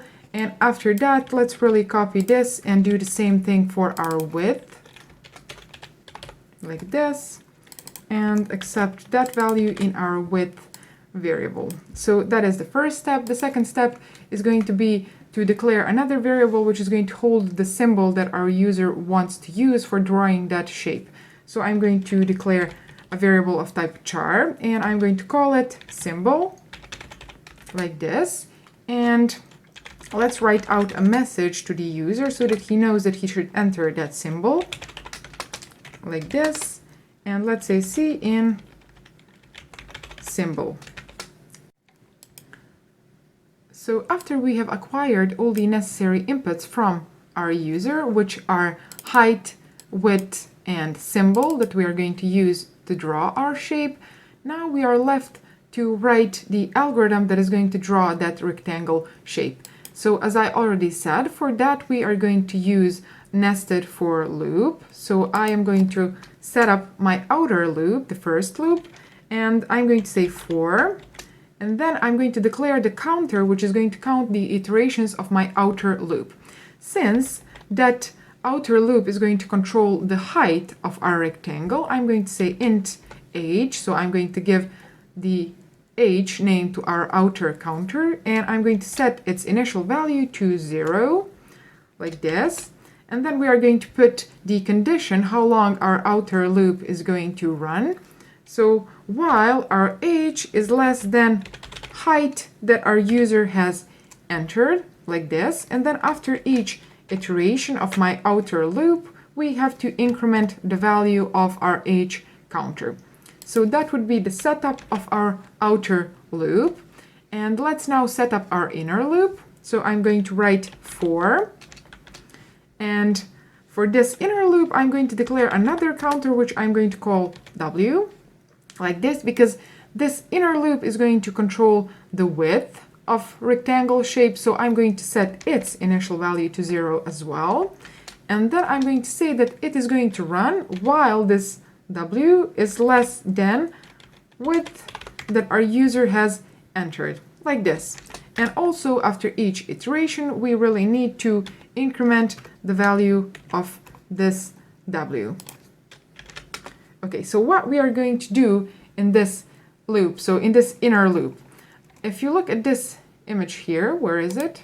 Okay, here, you can really notice that in each iteration of our inner loop, it just draws this symbol that our user has entered. So I am going to very quickly just see out. So write that symbol out. I'm going to say see out, and then write out that symbol, like this. And there is really one more thing that we need to put, and that is going to be after this for loop. So this outer for loop finishes single iteration. We really need to put something else at the end. So here, at the end of our outer for loop. And let's look at our image. So as you can see here, after each iteration of our outer for loop, because it is controlling height and it is really iterating through this inner for loop in each iteration of our outer for loop, at the end of that iteration of outer for loop, we really need to put empty space. So here I need to put empty space, and that corresponds to this line here. So here I'm going to write out cout end line like this.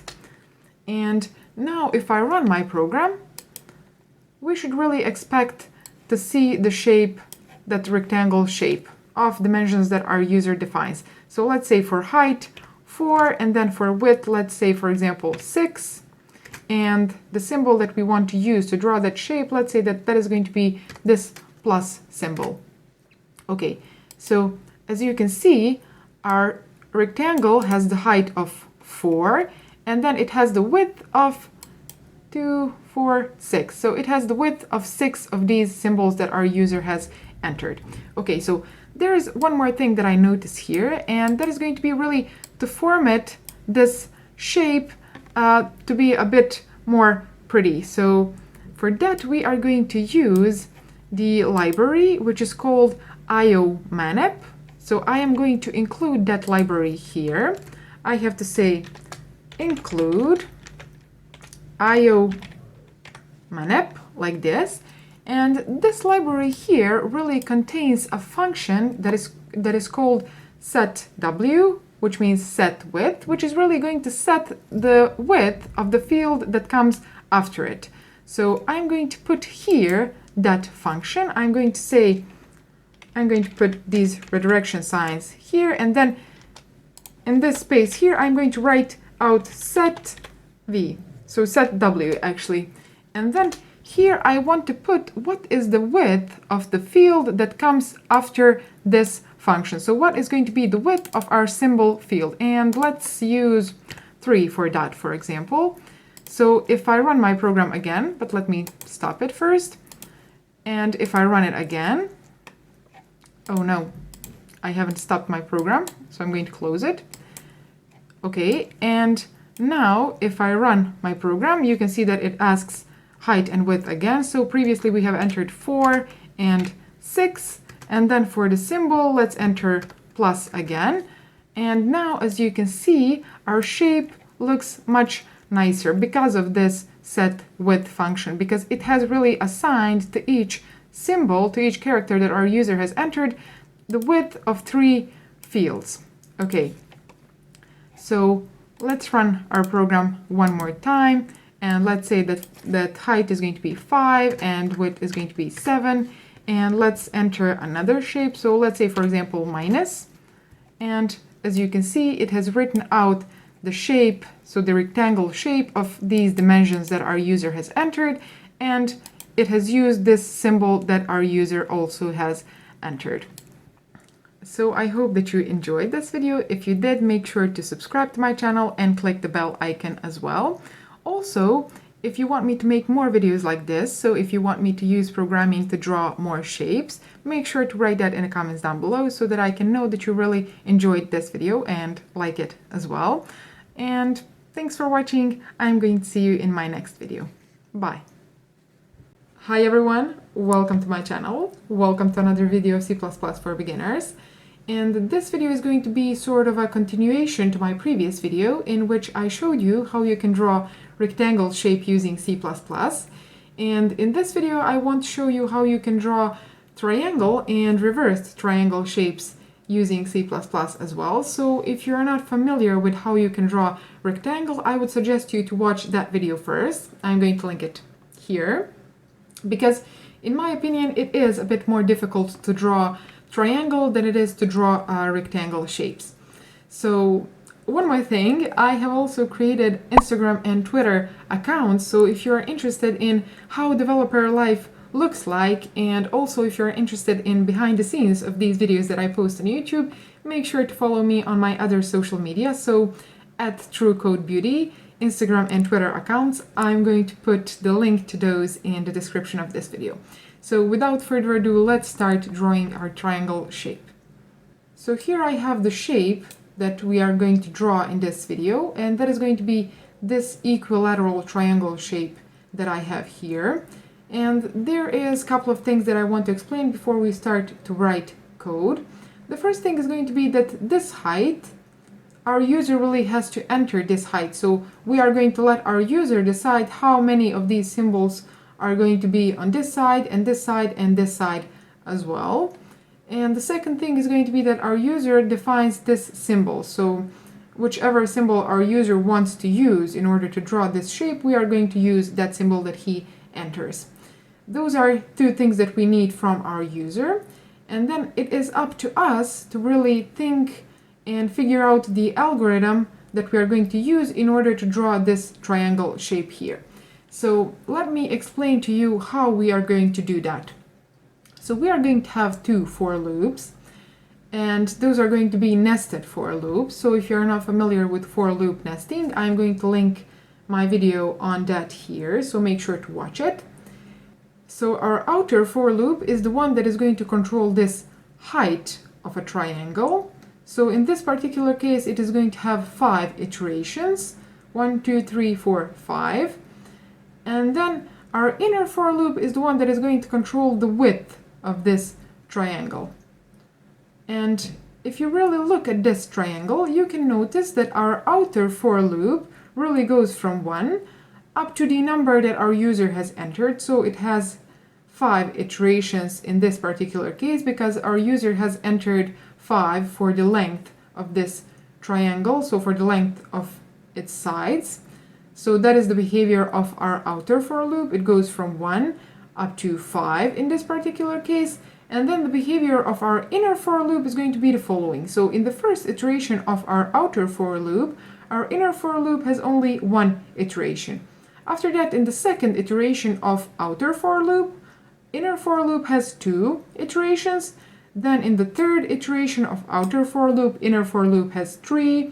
In a fourth iteration of outer for loop, inner for loop has 4, and so on. So that means that our inner for loop goes from 1 up to the current value of the counter of outer for loop. So let's translate that into our C++ code. Let me return this picture here. Okay, so before we start to write that algorithm, I am going to create a variable which is going to hold the length that our user enters. So I'm going to call that variable length. Okay, and then let's write out a message to the user so that he knows that he should enter length, like this. And let's store the value in our length variable. So that is the first thing that we need from our user. And then the second thing is going to be a symbol. So that is going to be of type char, like this. So I'm going to write out, cout symbol, like this, so that our user knows that he should enter symbol as well. And let's store that symbol in our symbol variable. So after we have acquired these two things from our user, let's translate the algorithm that I just explained into C++ code. So as I said, we are going to have two for loops. Outer for loop, which is going to have counter that I'm going to call, let's say, I. And that outer for loop, its counter goes from 1 up to the value that our user has entered, and it increases by 1 in each iteration. Okay, so I'm going to say I is equal to 1, and then I is less than or equal to length, so length that our user has entered, and then please increment that I in each iteration. So that is going to be outer for loop, and then inner for loop is going to go from 1 up to the current value of outer for loop's counter. So in the first iteration, it is going to execute only once, so it is going to have only 1 iteration. In the second iteration of outer for loop, it is going to execute twice.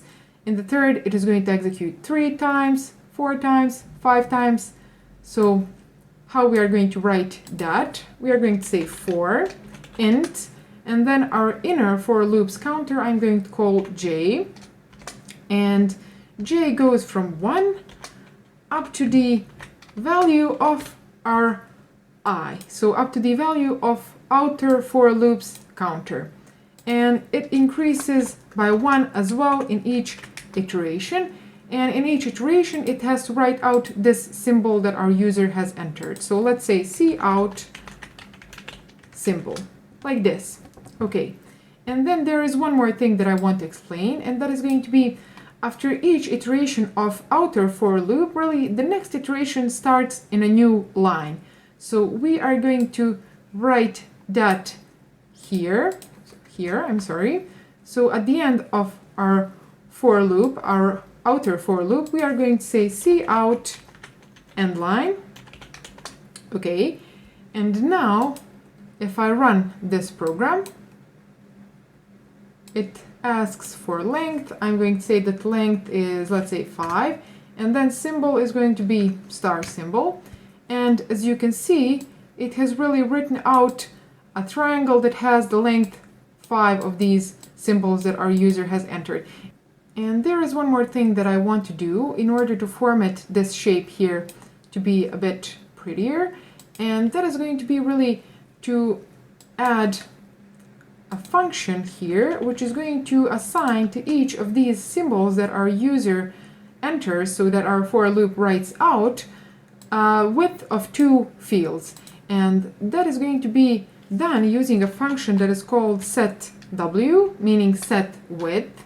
And this function here is going to give the space of 2 fields to the symbol that comes after it. And in order to use this function here, we have to include its library, and that is going to be iomanip library. So I'm going to say include, like this, iomanip. Oh, okay. And now this underline has went away. So if I run my program once more, and I enter, let's say, for length 6, and then for symbol, I enter this symbol here. As you can see, our triangle shape looks better now. So it has the height, or actually the length, of 6 of these symbols that our user has entered, and it has also used this symbol here in order to draw this triangle shape. And there is one more thing that I want to show you. So at the beginning of this video, I promised that I'm going to teach you how you can draw triangle shape and then reversed triangle shape as well. So there is one very beautiful thing about programming, and that is going to be code reusability. And about real code reusability, you are going to learn when we learn about classes and functions. And when I make my videos on functions, I'm going to link that video here, so make sure to watch it, because functions really are one of the most important things that you have to understand, not only for C++ programming, but for programming in general. So make sure to watch that video. And let's say that for now we are only going to really adjust this code here. So we are going to modify it a little bit in order to draw this shape here. So if you look at these two shapes, you can really notice similarities. And what are those? So this inner for loop behaves about the same in both of these triangles. But there is one key difference, and that is going to be that in this triangle shape, our outer for loop counts from 1 to 5, and then in this reversed triangle, our outer for loop really counts from 5 to 1. So if we modify that, we are going to have this reversed triangle. So let me move these, and then I'm going to really copy this here. So I'm going to use Control-C and then Control-V. And then let's really add a couple of end lines between these two. Okay, like this. And then let's really modify this triangle shape that we have just explained and drawn. And as you could see on this image here, our outer for loop counts from 5 to 1, which means from the size that our user has entered, from 1. So that means that if we change our outer for loop, we should get that reverse triangle shape. So it goes from length, like this, and it really goes while our I is greater than or equal to 1, and then our I decreases in each iteration, so it decrements. And now, if I run my program, it asks me for length. Let's say that length is going to be 5, and then symbol is going to be, let's say, this plus symbol. And when I pressed enter, we have gotten both of these triangle shapes. So this one that we have drawn first, and then this reversed triangle shape as well. I hope that now you have really seen the real beauty of programming. You learn some basics, and then you can use those basics in the most creative ways that you can think of. So I hope that you liked this video. If you did, make sure to subscribe to my channel, click the bell icon as well so that you are notified when I publish my next video, and a lot more great videos are coming. Thanks for watching. I'm going to see you in my next video. Bye. Hi everyone, welcome to my channel. Welcome to the first video of C++ functions. If you're a beginner at C++, make sure to check out my playlist on C++ for beginners, and there you can find some of the most important concepts that you will need to understand and know in order to work with C++. And in this video we are going to talk about C++ functions. So functions are one of the most important concepts that you will need to understand and use in order to be a good programmer. And that is not only the case in C++, but in most programming languages as well. The first thing that I want to explain is what is function. Function is a block of code that is grouped together, and usually that block of code solves a specific problem, meaning it performs a specific task, and that block of code is executed only when you call that function, meaning only when you invoke the function, the body of that function is going to be executed. And each C++ program contains at least one function, and that is going to be main function. So this here, and the execution of your program starts on the first line of your main function, and then it ends when it comes to this last line, so this close bracket of your main function. And also it can end when it comes to return statement, but we are going to talk about return statements later in this course.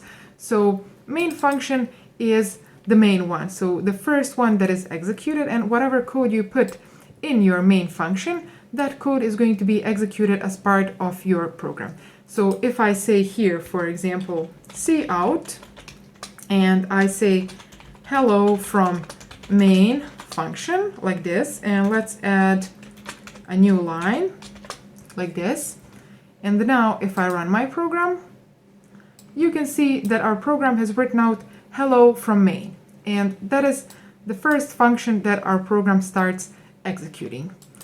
Besides from main function, you can also create your own functions, and let's explain how you can do that. So there are a couple of things that you need to know in order to create your own function, and that is going to be following. So the first thing that you need to really write when you create your own function is going to be return type of your function, and that is going to be void for now, which means that this function is not going to return anything. And we are going to talk about return types more in detail later in this course. So for now, we are going to use void return type, meaning that this function that we declare in this line is not going to return anything. And then you write out the name for your function, and let's call it function, like this. And then in these parentheses, you can put arguments or parameters that your function really receives. And for now, these parentheses are going to be empty, meaning that this function does not receive any arguments. And then in these curly brackets, we are going to put the body of our function. So this here is going to be the function that we created ourselves, and you have to specify the return type of your function. After that, you write out the name of your function. Then in these parentheses, you can put any arguments that your function receives. In this particular case, these are empty, and we are not going to send any parameters to our function. And then here is going to be the body of your function. And what we are going to put in this body, let's say cout hello from function, like this. And let's also add end line at the end of this function. So now we have really created our own function, which is called function. And if I run my program now, what do you think that is going to happen? Write that in the comments down below. So I am going to run this program. And as you can see, nothing has changed really. Our program has written out hello from main as it did before. So before we created this function. That is because, as I explained, your function is not going to execute until you call that function. So until you invoke it, it is not going to execute. So in order for our function to be executed, we need to invoke that function. And how that is done? So here in this line after hello from main, we are going to put function and then these parentheses. So this here is the invocation of our function. And now our function is going to be executed. So now if I press this play button, you can see that now our console has changed. So now we have hello from main and then also hello from function. So that is because we have invoked this function here.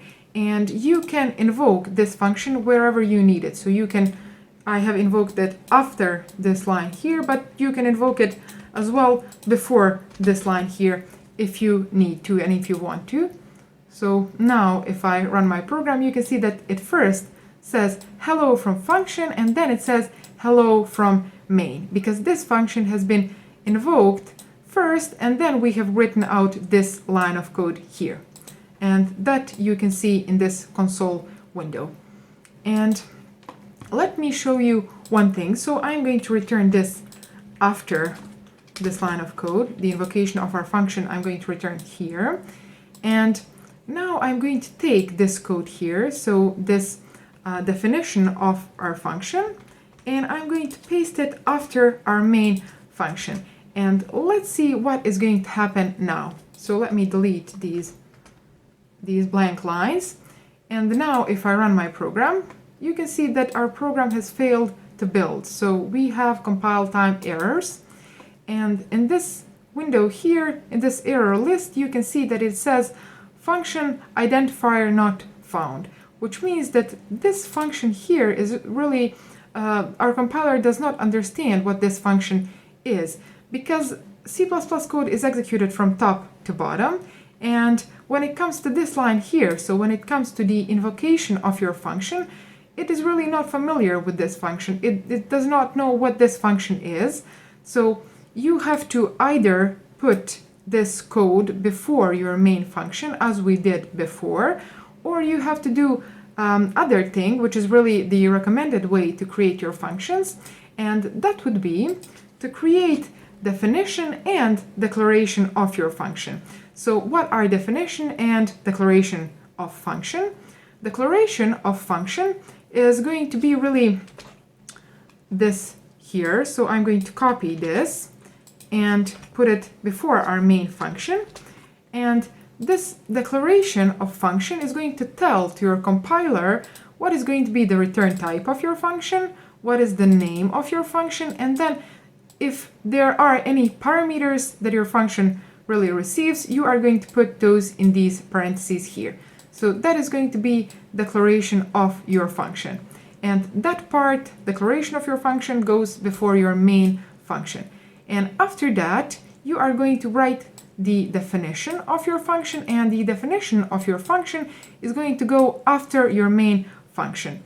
And in that way, you are going to make your code more readable, meaning that when someone else comes to your code, and if your code had 200 or 300 or 400 lines of code, then it would be really hard to read that code, and for someone it would be really hard to manage and go through your code. So he is going to find it much easier if he has all the declarations of your functions before your main function. And then if he needs to read a specific definition of a function, he can right-click the name of that function and click Go to Definition.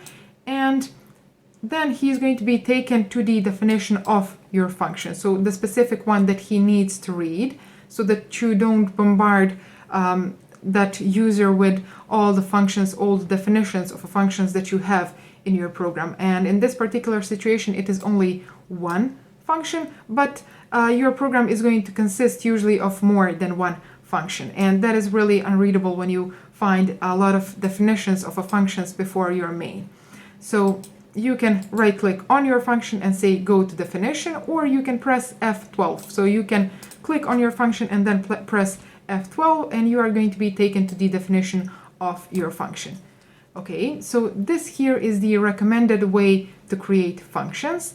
And now if I press play button, you can see that our program has executed, actually has written out the same as it did before. So we have really removed that error that we had when we moved this definition of a function after our main, because we have added this declaration of a function before our main function. And there is really the most important thing that I want to mention in this video, and that is going to be what is the reason why functions exist. Okay, so we have seen that they make your code a bit more readable, so they group the parts of your code together so that you can manage your code easier. And the most important characteristic of functions is that they make your code reusable, meaning that you can write a specific code once, so you can solve a specific problem once, put the solution, the algorithm, the code for that problem in a function, and then you can really invoke that function however many times you need it. So here I can really copy this and then paste it, let's say 3 times if I needed it. And then if I run my program, you can see that this function has been executed 3 times here. And that is really the most important thing about functions, which means functions make your code reusable. You don't have to write the same code over and over again. And you should really try to group your code in functions so that each function does a specific task, nothing more than that. And in that way, you are going to make your code easier for yourself and for other people as well that are going to read your code. So I hope that you understood what functions are and how they are used. And we are going to talk about functions in more detail in my later videos. So make sure to subscribe to my channel and click the bell icon, because only then you are going to be notified when I publish my next video. And also follow me on my other social media platforms, so Instagram and Twitter accounts through CodeBeauty. Thanks for watching, and I'm going to see you in my next video. Bye. Hi everyone, welcome to my channel. Welcome to another video of C++ functions. In this video, I wanted to talk about function parameters or arguments. And the first thing that I want to explain is what are parameters, so what are arguments. Sometimes a function needs to receive a certain value, a certain variable, and then perform a certain task on that value, so on that variable, or it really needs the value of that variable in order to perform a certain task. So let's explain how we are going to create a function that receives a parameter in C++. So here I'm going to add a function of return type void, and I'm going to say that that function is going to be called, let's say, introduce me, like this. And then in these parentheses here, we can put parameters that our function is going to receive. And after that, in these curly brackets, we are going to put the body of our function. So as I said, in these parentheses here, we are going to put parameters, and they are specified in the following way. So first, you are going to write out the type of your parameter, and that is going to be string, like this. And then we are going to specify the name of our parameter, and that is going to be, let's say, name. So we want to pass in this function that is going to introduce our user, we want to really pass the name of our user. And then what our function is going to do, we are going to put in these curly brackets here.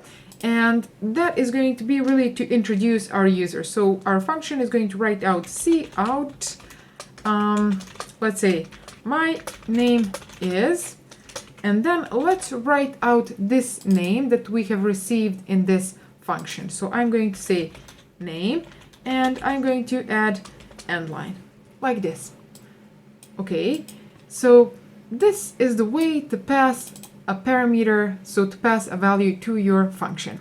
And as I said in my previous video, you can really separate this declaration and definition of a function. So you can put really declaration of your function here, so before your main function, and then you can put definition of your function after your main function. And if you don't know how to do that, make sure to watch my first video of this playlist. Okay, so now I want to invoke this function here. And how we do that? Well, we specify the name of my function. So I'm going to say introduce me, and then since this function receives argument, so since this function receives a parameter here, we really have to pass that parameter to our function, and that I'm going to put here. So here I'm going to pass an argument to my function. So I'm going to say Saldina like this, and this here really is called argument, so it is a value that we pass to our function, and then here it is called parameter. Okay, so now if I run my program, you can see that my function has successfully introduced me. So it says my name is Saldina like this. Okay, so here we have really defined our function. So the parameters that our function receives, name, return type, and then the block of code that our function is going to execute. And then here we have invoked our function and passed an argument, which is this string of text here, to our function, which is going to be received in this name variable. And then our function is going to really treat it as a variable, which means that it is going to write that value here.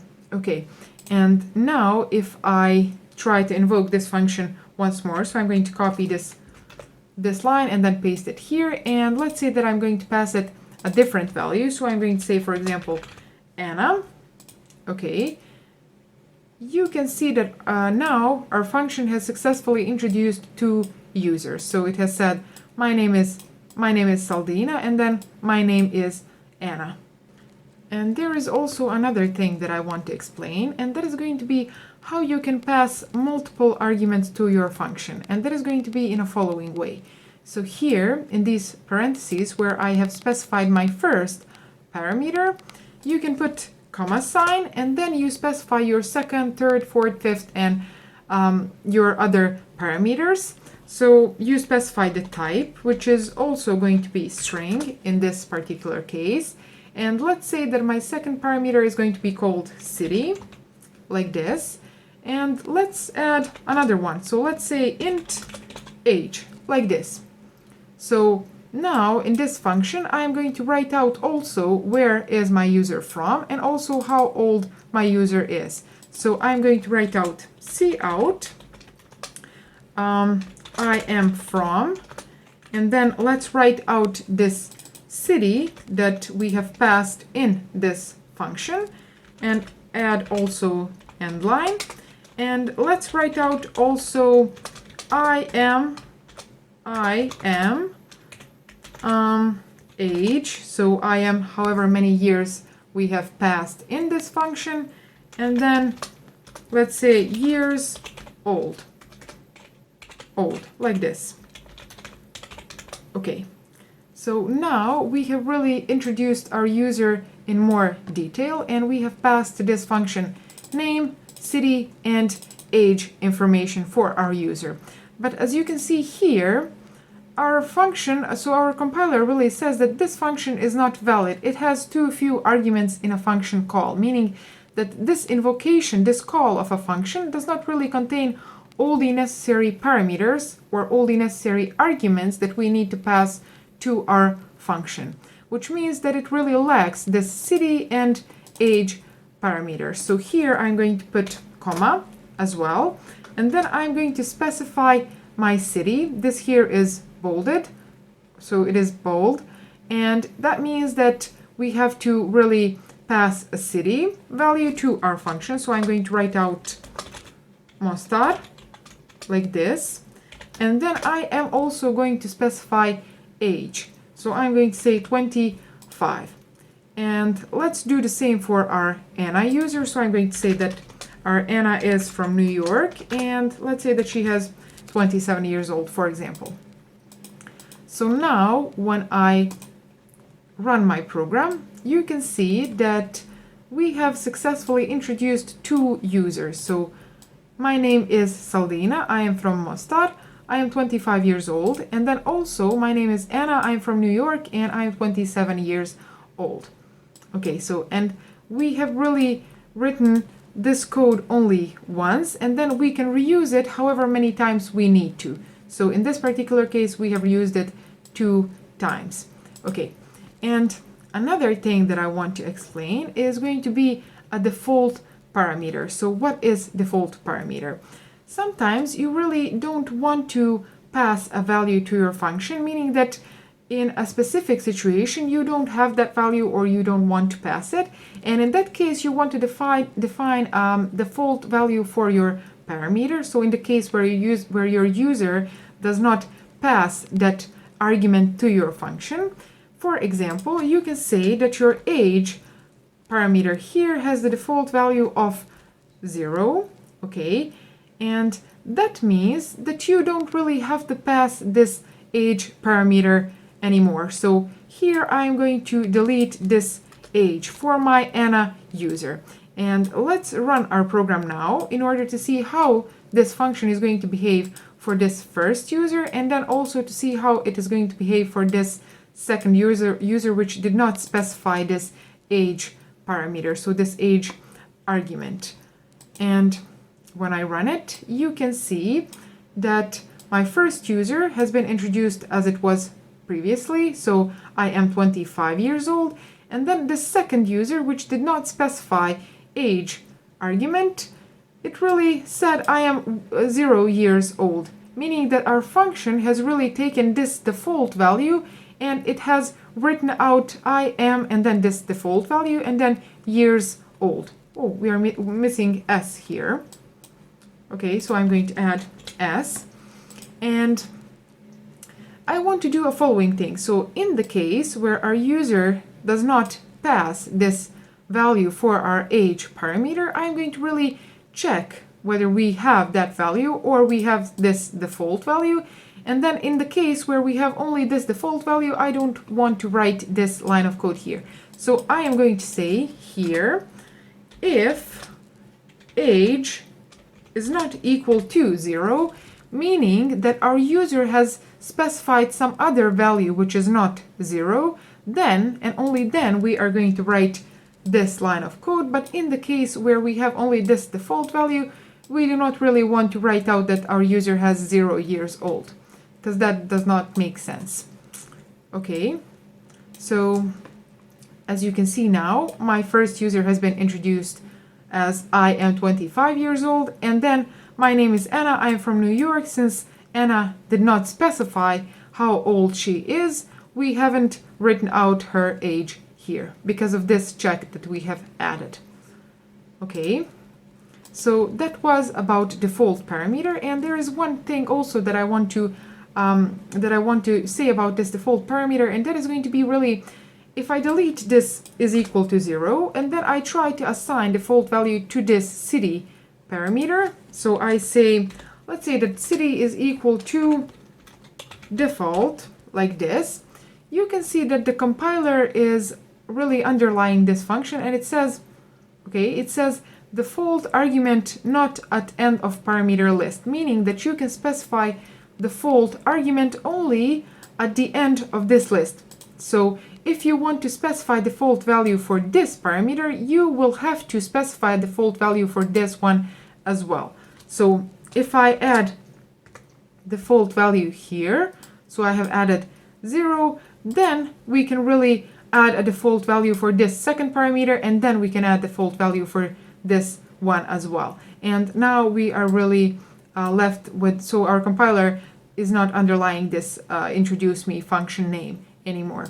Okay, and this does not make sense, so I'm going to delete it, but I wanted to explain that you cannot specify default value for your middle parameter if you did not specify a default value at the end of your parameters list. And there is one more thing that I want to show you, and that is going to be that you don't have to hard code these values as we did here. So I'm going to comment these out, and then I'm going to let my user define his own values for these three variables. So I am going to declare two variables of type string, which are going to be name and city. And then also I'm going to declare a variable of type int, which is going to be called age.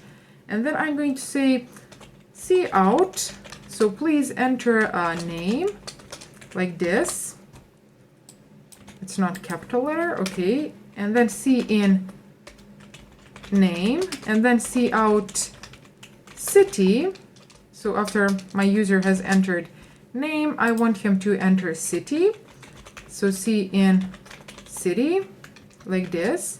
And then also I want to enter age and in age, like this. So now, after my user has specified these three variables, so name, city, and age, I can pass these three in my introduce me function. So I can say introduce me and then pass name and city and age, like this. And if I run my program now, as you can see, my program really asks me to enter a name. So let's say that name is going to be Tom, for example. And then let's say that city is going to be London. And age, let's say 32. Okay. And now, as you can see, my function has successfully introduced Tom. So it says, my name is Tom, I am from London, and I am 32 years old. Okay. And you don't really have to use these names for the variables in your main function. So the names of these variables here do not have to be the same as these names here. So you can call these, for example, name 1, city 1, age 1, but you are going to have to use these names in your main function. So you will have to say name 1, city 1, age 1, and here as well. But these names do not have to be the same as these names here. Your program is going to work correctly. You have to, however, have the same type here and here. So this here has to be string if it has been declared as string here, and this one as well. And then age also has to be of type int if it has been declared as int here. And once more, if I run my program, you can see that it asks for name, so Tom, New York, and then age is going to be 22. And as you can see, my name is Tom, I'm from New York, I am 22 years old. So your program works just fine. So I hope that you have understood how parameters behave in a function and how you can pass multiple parameters to your function, and also how you can specify a default parameter in your function. And if you enjoyed this video, if you learned something new, make sure to subscribe to my channel, click the bell icon so that you are notified when I publish my next video. Also like it and share it with your friends. And follow me on my other social media, so Instagram and Twitter accounts through CodeBeauty. Thanks for watching, and I'm going to see you in my next video. Bye. Hi everyone, welcome to my channel. Welcome to another video of C++ functions. In this video, I wanted to talk about return statements and return types of a function. So what is return type of a function? Well, return type of a function can be any data type that can be used in order to declare a variable. So it can be int, float, bool, char, double. It can be any user-created data type, and it can be void as well, which means that that function is not going to return anything. And as we explained in one of my previous videos, function is a block of code. It is a code that is grouped together, and that code is going to perform a specific task. And here I want to make a difference between functions that return value and functions that don't return value. And functions that don't return value can be, for example, an example of a function that does not return value can be a function that writes out a menu to your user. So you call that function writes out a menu to your user, and the job of that function is done there. So you are not expecting any value to be returned from that function. But an example of a function that returns a value can be a function that performs a specific calculation, let's say, on arguments that you pass to that function. And after that calculation is performed, you are expecting a certain value, so result of that calculation, to be returned from that function. And an important thing is that function can return only one value. So only one return statement inside your function is going to be executed. And I'm going to show that on the example that we are going to do in this video. And now I'm going to show you really how functions make your code easier to read, easier to understand, and how they make your code reusable. So we are going to show that on an example, which we are going to first make without using a function. So we are going to make a program that is going to determine whether a number is prime number or not, and we are going to do that first without using functions, and then I'm going to refactor that program so that it uses functions, and then I'm going to show you how that program becomes instantly more readable, more understandable, and also how that makes your code reusable. So as I said, we are going to create a program that is going to determine whether our number is prime number or not. And the definition of a prime number is a number that is divisible only by itself and by 1. So if that number is divisible by any other number, so not 1 and not itself, but any other number, that means that that number is not prime number. So the first thing that I'm going to do here is I'm going to declare a variable of type int, call it number, and then I'm going to let my user enter that number. So I'm going to write out the message to my user and then use the cin command in order to get that number and store it in my number variable. And then let's explain the algorithm that we are going to use in order to determine whether that number is prime number or not. The definition of a prime number is a number that is divisible only by 1 and by itself, which means that if you can find any other number besides 1 and that number itself that you can use to divide it by this number that our user has entered and get the remainder of 0, that means that this number is not prime number. So how we are going to solve this problem? Well, we are going to iterate through all the numbers between 2 and this number minus 1, and then we are going to check whether this number is divisible by that counter value. So I'm going to write out for int I is equal to 2, and then I is less than number, and in each iteration I want to increase the value of my I counter. So why haven't I used 1 here, and why haven't I said here that this I is less than or equal to the number? Because every number can be divided by 1, so we do not need really to check that. And also every number can be divided by itself, and we do not need to check that as well. So here we are going to iterate through this interval, so between 2 and while I is less than that number that our user has entered. And here we are going to check whether this number that our user has entered can be divided by any value of our I, so in any iteration which we are going to go through. And in the situation where it can be divided, we are going to use a flag, which I'm going to declare here. And that flag is going to be of type bool, and let's call it is prime flag, like this, okay? And this flag is initially going to be assigned a value of true. So we are going to initially say that all the numbers are prime numbers, and then we want to prove that wrong for the numbers that are not. So we are going to use this flag in a following way. Here I'm going to check in each iteration if our number that our user has entered can be divided by that current counter, so by the current value of I. So I'm going to use this modulo operation, and I'm going to say if this number modulated by I is going to give us the result of 0. So when you divide this number by I, do you get the remainder of 0? And if this operation here results as true, we are going to say that our is prime flag is going to be false. So we are going to assign the false value to our is prime flag because we have clearly found one number which is not 1 and that number itself that can be used in order to make this condition true. So here I'm going to write out is prime flag, and then I'm going to assign it a value of false.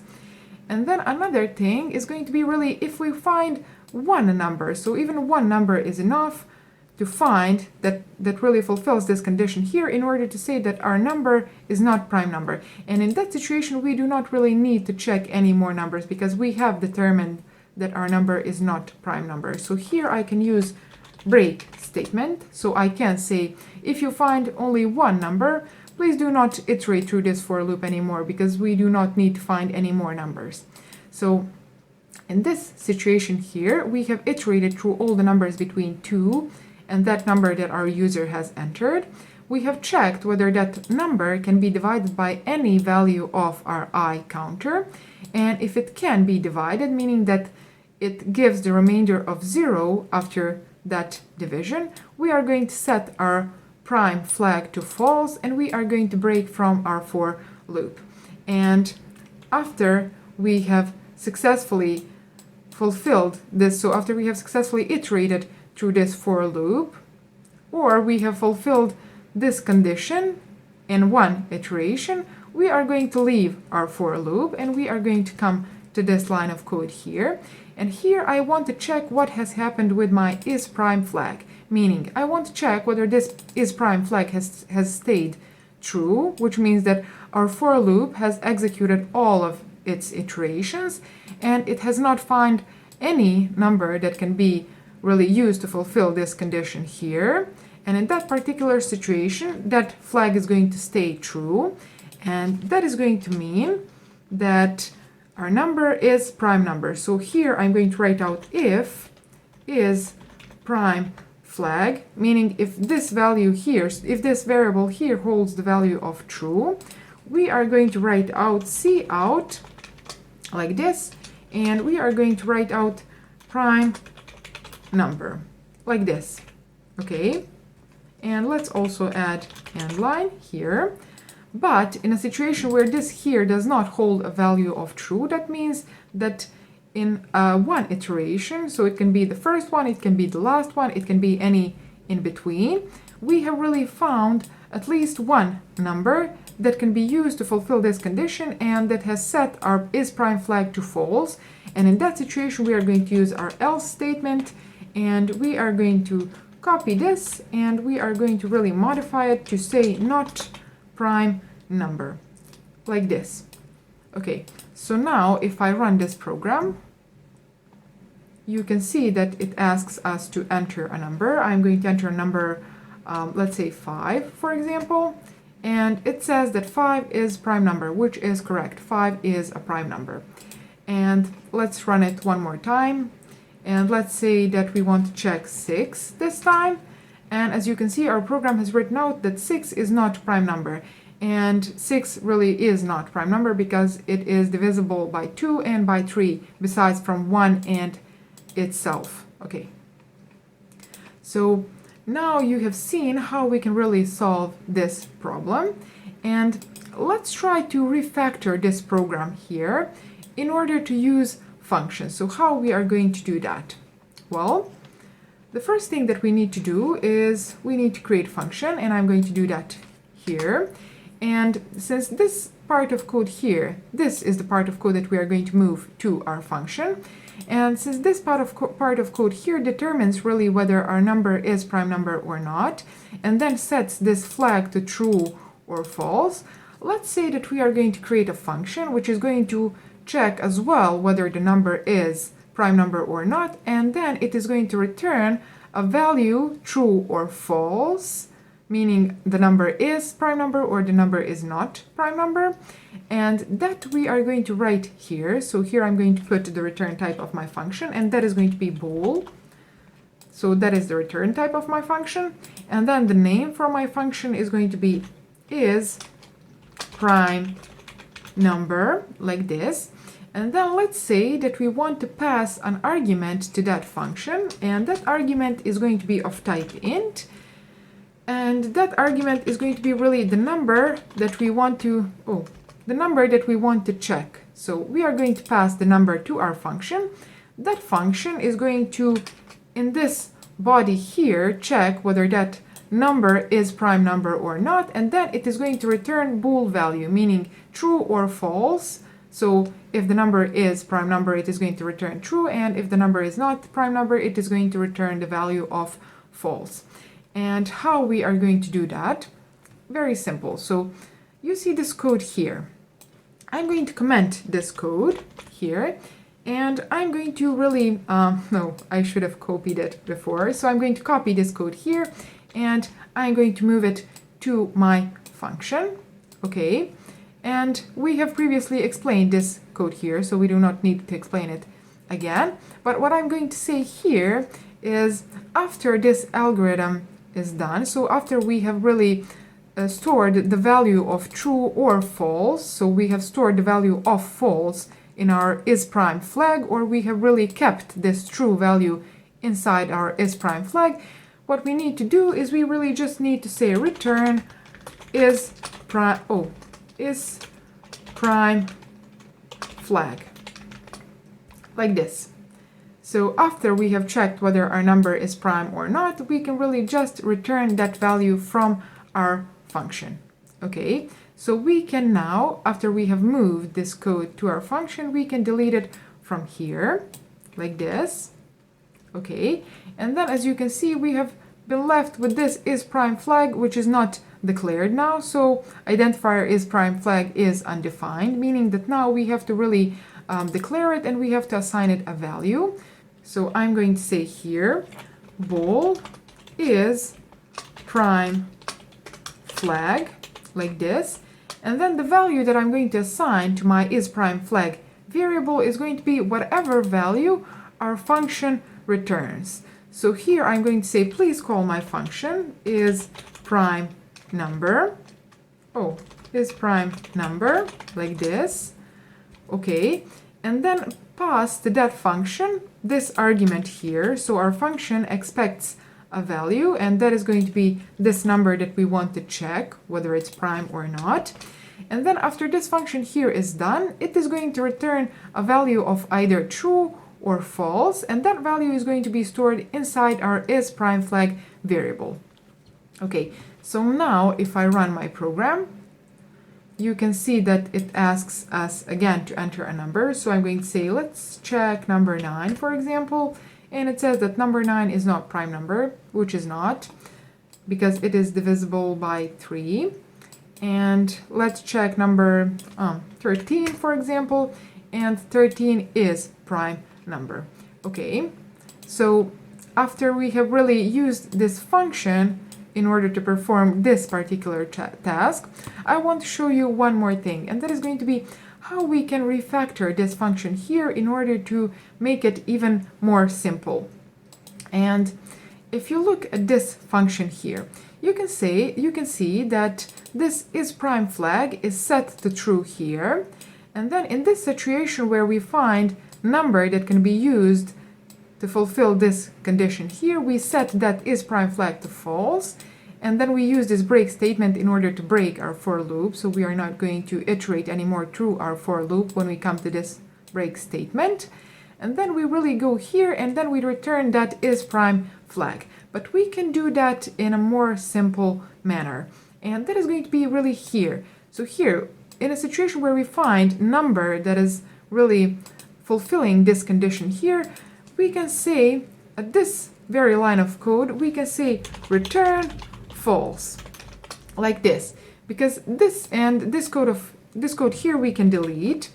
And why I can use this return statement? Because this return statement is going to really break our for loop, and it is going to return the value from our isPrime number function, meaning it is going to do two things.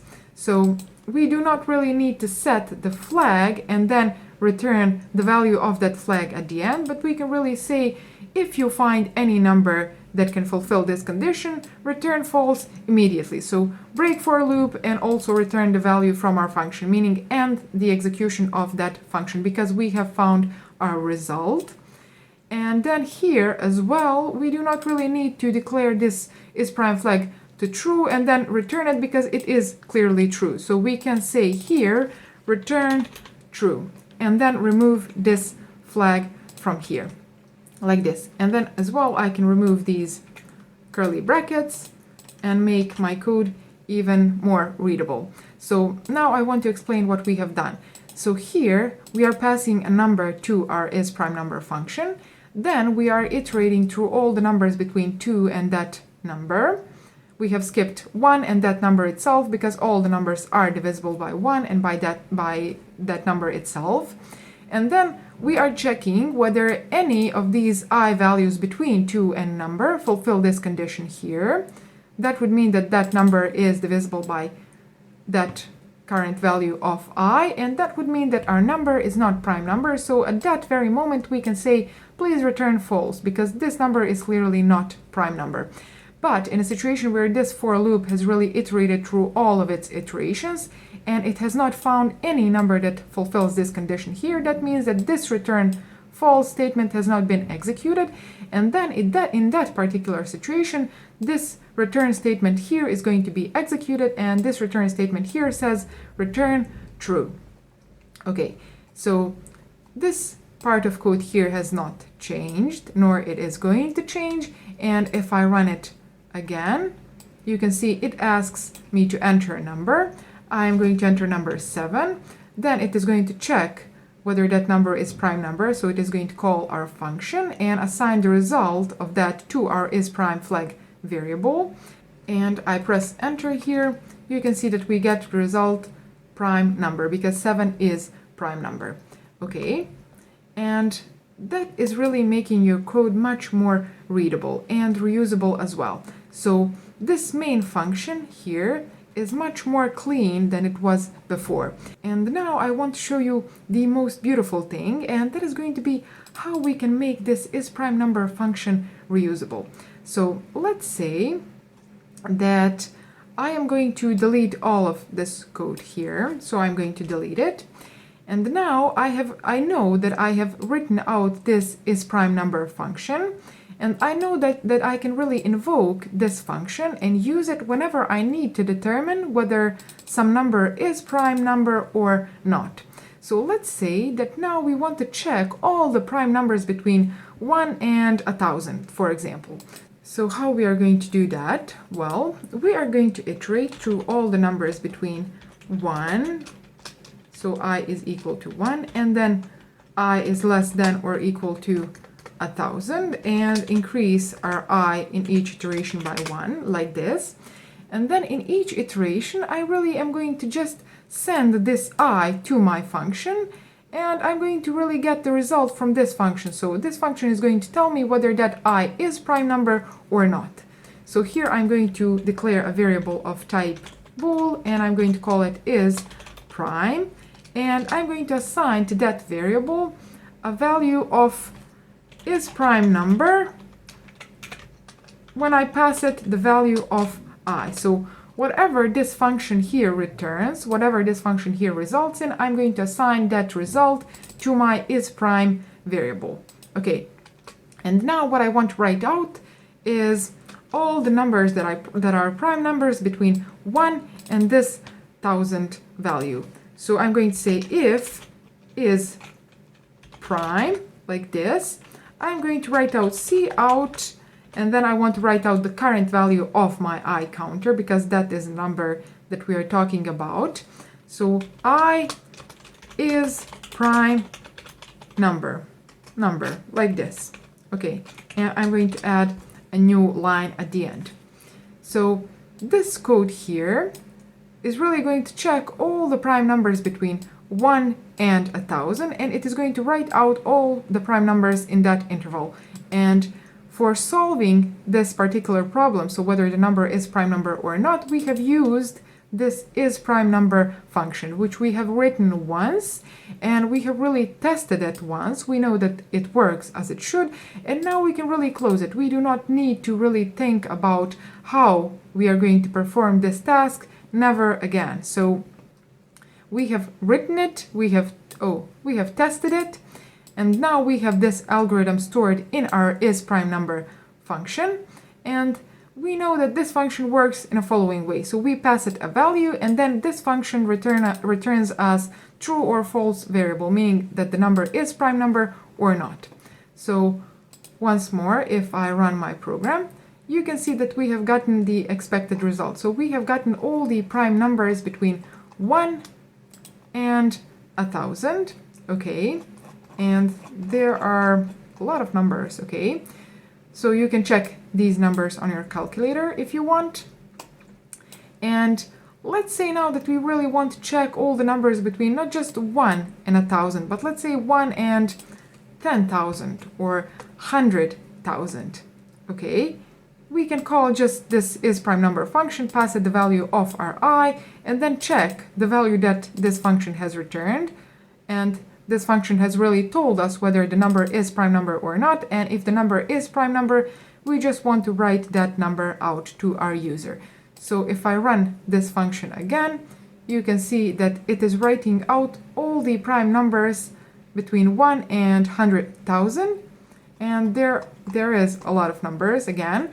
So you can even count how many prime numbers there are in this interval, so between 1 and 100,000. And let's say that I'm going to leave that part to you. So if you want to really upgrade this program so that it counts how many prime numbers there are in this interval, you can write that code in the comments down below, and I'm going to check it, and as well you can leave it for other people to see and use if they need it. So I hope that you have understood this return type of a function. And in this particular situation, it was bool type, but you can have as a return type from your function, you can have any other data type. So you can have float, char, int, string, whichever data type you can really use in order to create a variable. You can use that data type in order to be a return type of your function. So in this particular situation, I wanted to show you an example of a bit of a more complex function, let's say, that is going to determine whether your number is prime number or not, and it is going to really receive that number that you want to check as an argument, as parameter, and then it is going to return only true or false, meaning that number is prime number or that number is not prime number. And once you have written this code and once you have tested it, you do not really need to bother with this function anymore. You do not need to remember this code, nor read it, nor even understand it in order to use this function. Only in a situation where you have a bug, and that bug is in this particular function, only in that situation you are going to need to really reread this function and fix that bug. In any other situation, you can really just use this isPrimeNumber function.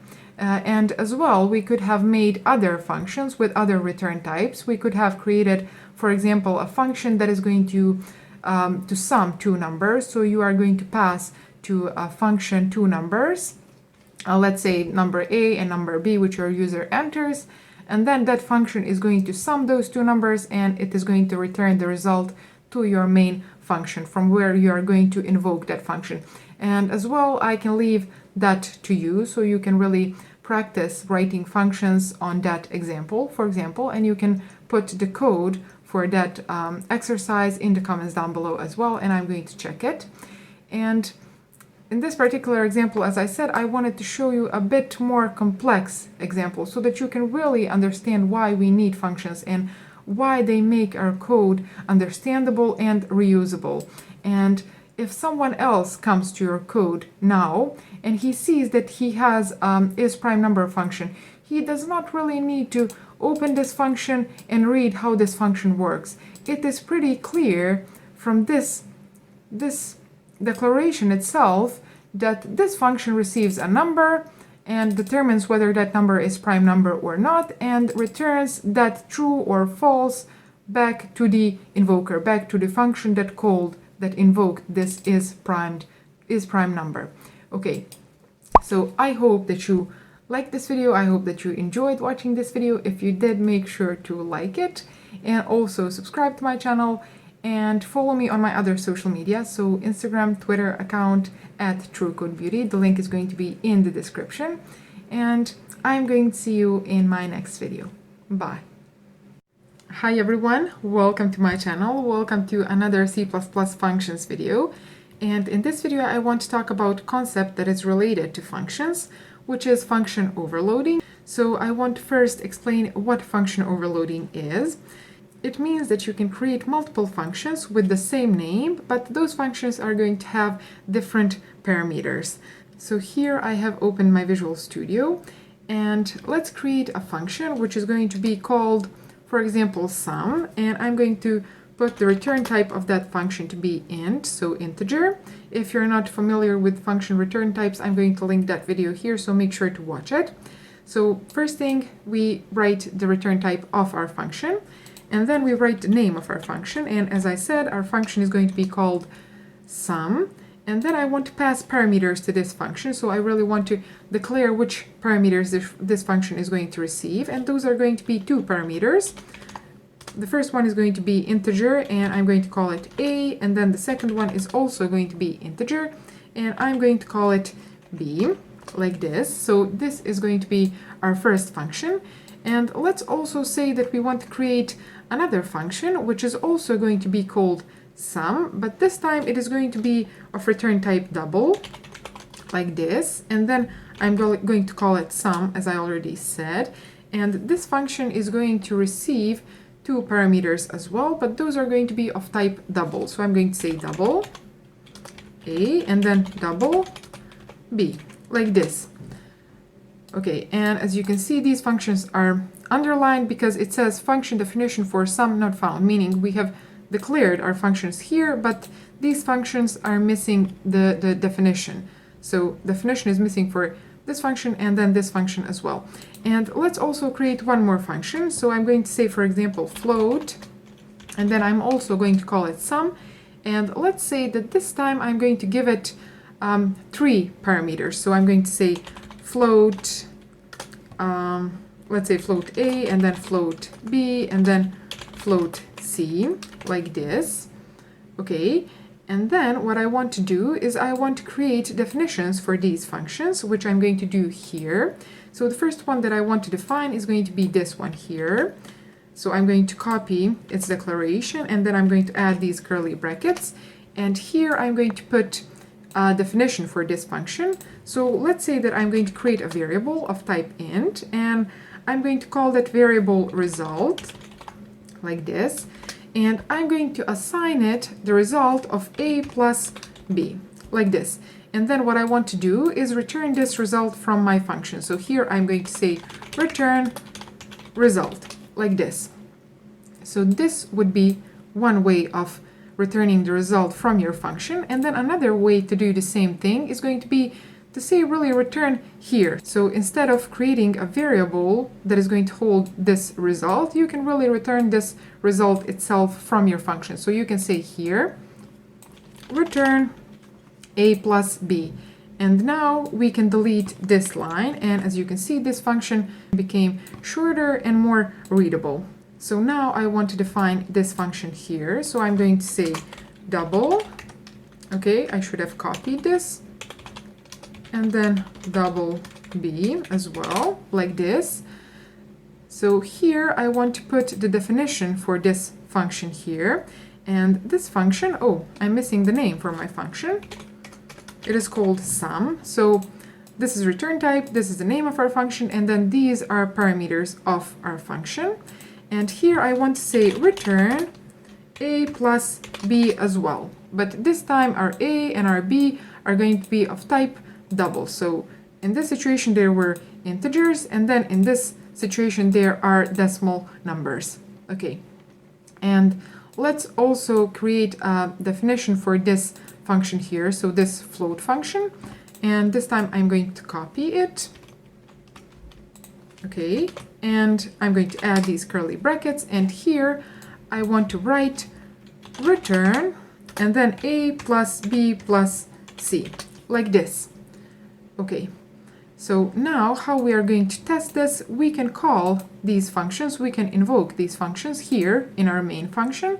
And the first one that I want to invoke is going to be our int function, so I'm going to say cout, and then this line of code is going to really write out whatever our function returns. So I'm going to say please write out whatever my sum function returns, and then I want to pass to my sum function 2 numbers, and those 2 numbers are going to be 2 integers. And as you can see here, we have really help from our IntelliSense, which says you have three possible functions that you can call. So you have overloaded three functions, and you can navigate through these using your arrows. So the first one is going to be our function that has float return type, and that function receives three parameters of type float. And then the second one is going to be the one that has return type double, and that function receives two double parameters. And then the third one is going to be the one that returns integer, and that function receives two integer values. So here I want to call our integer function, and I want to pass to that function 4 and 3, for example. And let's also add end line like this.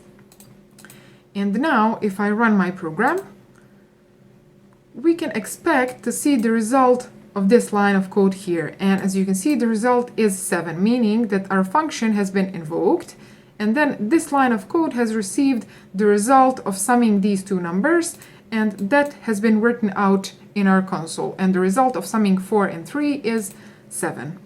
Okay, so now I'm going to stop this console, and I want to test these other two functions. So I'm going to say cout, and let's test our sum function that receives two double parameters. So it is going to be this one here. So I'm going to say 4.4 and then 3.3, for example, and I'm going to add end line at the end as well. Okay, and now if I run this program, you can see that our second line is 7.7, meaning 4.4 plus 3.3 is going to be 7.7, which is correct. So we have successfully tested this function here, so this double function that returns double and receives also two double parameters. And then let's also test this third function. So here I want to say cout sum, and then here I want to pass three parameters. The first one is going to be, let's say, 4.4, and then the second one is going to be 3.3, and then 3 decimal point 3.3, and then the third one is going to be 2.2, for example. Okay, now this invocation should invoke this float function. So when I run my program, as you can see here, this third line contains the result of summing these three numbers, and you can check this out using a calculator, but this is the correct result. So as I already explained, this represents function overloading, and we have created three functions. The first one is the one that receives int types and returns int type as well. Then the second one receives double, so two double variables, two double parameters, and returns double as well. And then the third one really contains three arguments, so three parameters, but it has the same name as these previous two. And then it returns float type as well. And then now when we invoke those functions, we can really pass different data types, and depending on those data types, we are going to call adequate functions. So in this first line, we are going to invoke this, and then in this second line, we are going to invoke this, and then in our third line, we are going to invoke this. Okay, so I hope that you understood what function overloading is, and also I hope that you have understood that you don't have to create functions with different names when they are doing almost the same thing. So these three functions, these three are doing the same thing. They are summing the numbers that we pass to them. Only in this particular situation, the first one is summing integers, the second one is summing decimal point numbers, and then this third one really sums three numbers. And we have overloaded this sum function, and we didn't have to create functions that are, for example, sum int, and then sum double, and then sum float, like this. So we didn't have to name these like sum int, sum double, and sum float, but we can use the same name as long as we have different parameters, different number of parameters, different return type, or something similar. In that particular situation, our compiler is going to decide on its own which function it should call. I hope that you have understood what function overloading is and how you can use that. Thanks for watching, and I'm going to see you in my next video. Bye! Hi everyone, welcome to my channel. My name is Saldina and I make IT and programming related videos. So if that is something that is of interest to you, consider subscribing to my channel and give this video a thumbs up as well. Now in this video, I want to show you how you can build an ATM application. And the first thing that I want to do in order to build this application is going to be to plan the functionalities that this application is going to have. So I'm going to put a comment here, and then here we are going to write all the functionalities that our ATM is going to have. So the first one is going to be to check the balance. So I'm going to write that. So check balance. And then another functionality is going to be to deposit money. So let's say deposit, like this. Okay. And then what else? Well, we should be able to withdraw money as well. So let's write that. Okay. And I definitely want to show the menu to my user. So I'm going to write that as well. So I'm going to say show menu, like this. Okay. Now, after we have written these functionalities that we want to implement, the first one that I want to implement is going to be this show menu function. So I'm going to put the code for this show menu functionality in a function, and let's create that function here. So I'm going to say void. It is going to be of void return type. Let's call it show menu, like this. Oh, like this. Okay. And then what I want to do here is I want to write out the menu to my user. So I'm going to say cout, and then let's add these star symbols. 4, 5, 6, 7, 8, 9, 10. That is going to be enough. Like this. And then I'm going to copy this on the other side so that it looks proportional. Okay. And then the first option that I want to write out to my user is going to be, let's add first, and then check balance. So that is going to be the first option that our user can choose. And then let's add a couple more of these. So the second option is going to be deposit. So I'm going to write that, like this. And then the third option is going to be to withdraw. So I'm going to copy this here and then paste it here. Okay, and then let's add these star symbols at the end of our menu, like this. Okay, now after we have created this show menu function, what I want to do is I want to invoke this function. So here I'm going to say show menu, like this. Okay, and if I run my program, as you can see, we have this menu shown to our user. Now, what should happen next is we should allow our user to choose one of these three options. So the next thing that I will do is I will create a variable. So let's create it here. Let's say int, and that variable is going to store the option that our user chooses. So I'm going to call it option, like this. And then here, after I have written out this menu, so this menu here to my user, I'm going to say cout, and then please choose an option or whatever message you want to show. So option, like this. And then I want to accept the value that my user enters in this option variable. So I'm going to say cin option, like this. Okay. Now, if I run this program again, as you can see, it asks for option, and if I select any of these three options, if I press 3, for example, you can see that my program closes because we haven't written any code after this line here. So what I want to do now is I want to handle these three options, and I'm going to handle these three options using a switch case. So I'm going to write switch. Okay, and then here I want to put this option variable. So that is going to be the value that I want to check.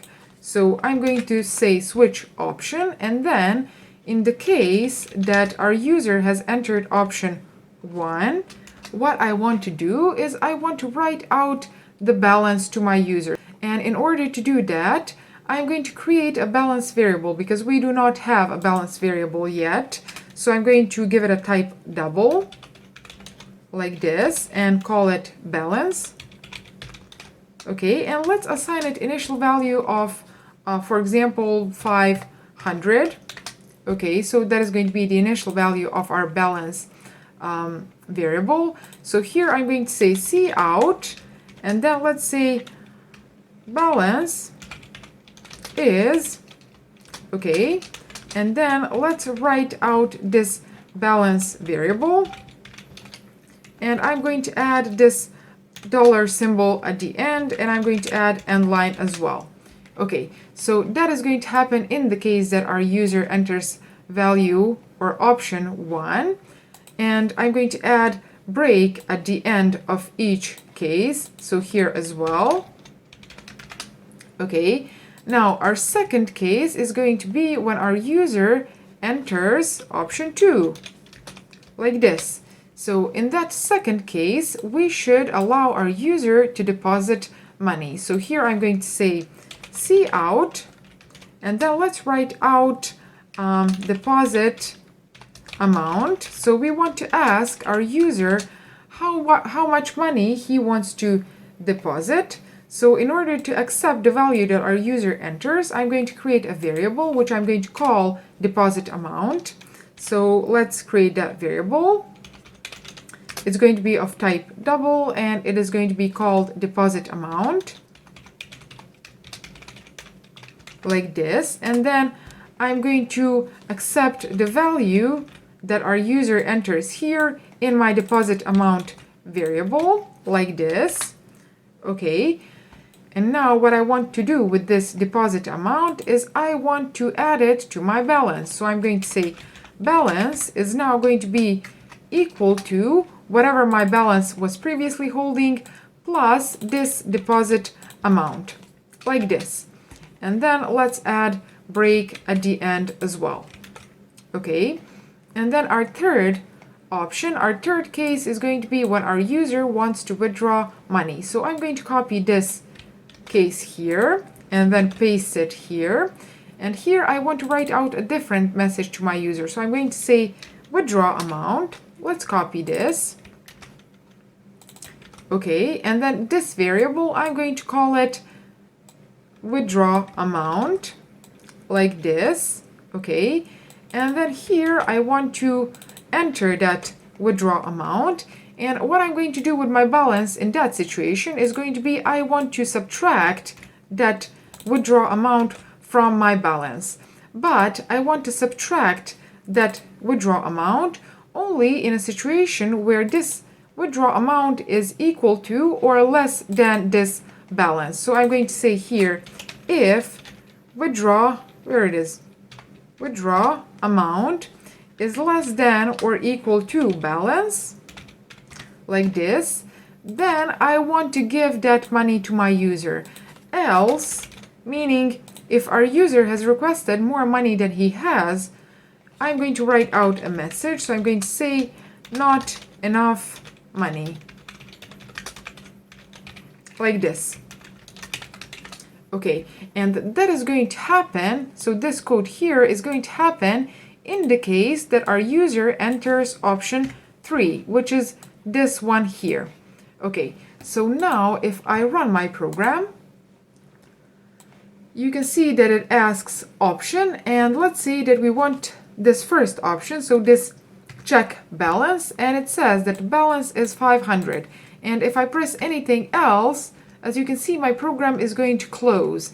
And that is because we haven't implemented any loop that is going to iterate this code here. So let's add that loop now. So here I'm going to say do. So do while loop is the one that I want to use. And then inside my do while loop, I'm going to put all of this code here. So let's add a curly bracket, close curly bracket at the end, like this.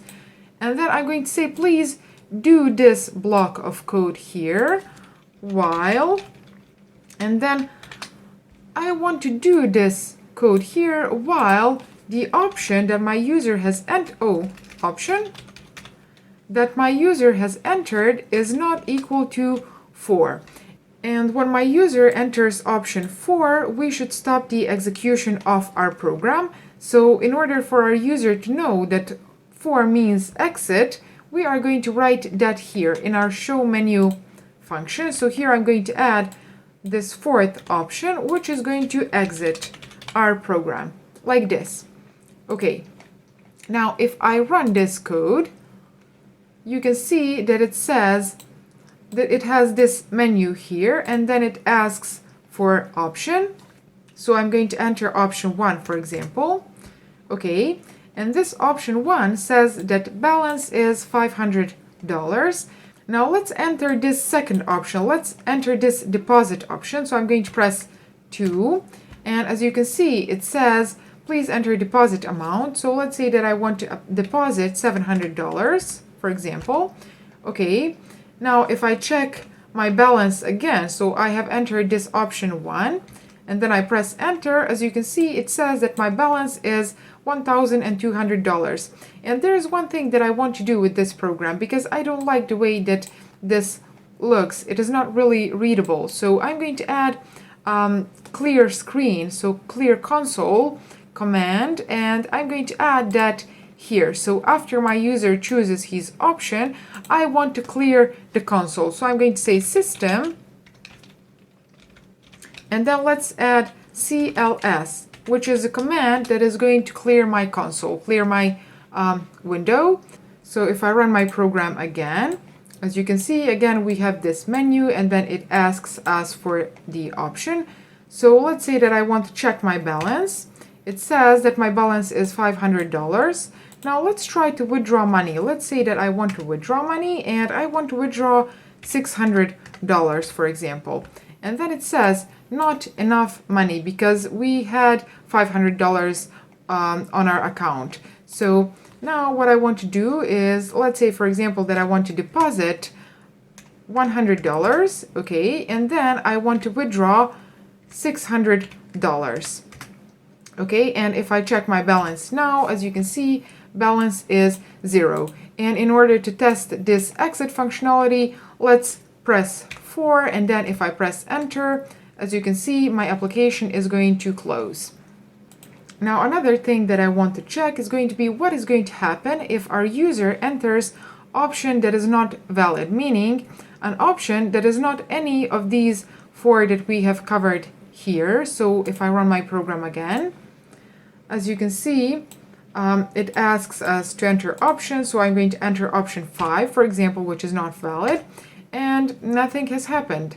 If I enter option 9, nothing has happened again. 99. Okay, now you get the point. What is happening here is our program tries to find this adequate option. So option 5, option 9, whichever one we have selected. And since that option does not exist in these cases here, our program continues to this while check, and then it checks that the option is not equal to 4, and because our option is 5 or 9 or 99, which is not equal to 4, then our do while iterates again, and then it writes this show menu again, and then it asks us to enter this option again. So these 3 options are the only valid options that you can select, and then 4 means that you are going to exit your program. Now here we have created this show menu function that has check balance, deposit, withdraw, and then this exit option. And what I want to suggest to you is how you can upgrade this program on your own. So for example, you can create 2 users, 2 accounts. And what you can do with those 2 users is you can implement transfer option, meaning transfer money from one account to the other account. And I'm going to leave that up to you. And if some of you decide to write that code, make sure to paste it in the comments down below, and I'm going to review that code, and some other people may find it useful as well. So I hope that you enjoyed this video. If you did, give it a thumbs up. Don't forget to subscribe to my channel and hit that bell icon as well. And I'm going to see you in my next video. Bye! Hi everyone, welcome to my channel. My name is Saldina and I make IT and programming related videos, so if you're interested in those, please subscribe to my channel and give this video a thumbs up because that helps me a lot to reach more people and spread programming knowledge. And in this video, I want to talk about generics and templates in C++. So what are generics? The idea of generics was born when programmers decided that they want to be able to use the same code but with different data types. So the logic is the same, but data types are different. Or if you want another explanation, when we talked about functions, we said that we can pass parameters to functions. And what we said as well is that types of those parameters had to be known beforehand. So you had to hard code types of those parameters, whether it is int or char or float or any other data type, that had to be known beforehand. But with this idea of generics, what we should be able to do is we should be able to pass that type itself to a function. So we should be able to determine which type we want that function to operate on. And the best way for you to understand this will be on an example. So that is exactly what I will do. So let's say that in my Visual Studio, I want to create a function that will swap the values of two variables. And if you don't have an idea how you can swap values of two variables, I have a video where I explain that in a very visual way, so you can use that video. I will link it here. So here I will just type very quickly the code for that, and if you need explanation again, you can watch that video. So I will say that that function will be of return type void, and I will call it swap, and then what I want to pass to this function will be two integer variables. So I will say int a and then int b, like this. Okay, but because I want to have both of these variables available in my main function, which will invoke my swap function, I will have to pass these two variables using a reference. And again, if you're not familiar with passing parameters by a reference, I will link another video here where I talk about that. And I think that I made more than one video on my channel talking about passing variables by a reference to a function, so I will put those in the description as well. So the code for this swap function will be the following. So I will say int temp, I will create a temporary variable, and to that temporary variable I will assign the value that my variable a is holding, and then I will assign to my variable a the value that my b is holding, like this, and then to my b I will assign whatever my temp variable is holding. Again, if you need to understand this in more detail, I will put video in the description of this logic here. Okay, so now this function should give us the ability to swap values of two variables, and the way to test this function is the following. So I will say, please create two variables, call them a and b, like this, and to my a variable I will assign the value of 5, for example, and then b will have the value of 7. So let's write out values of these two variables. Let's say a, and then just make a separation, and then value of b, like this. Okay, so now what I want to do is I want to invoke this swap function. I will say swap, and then I will pass my a and then b, like this. And if I copy this line after the invocation of my swap function, we will see if the values had indeed been changed.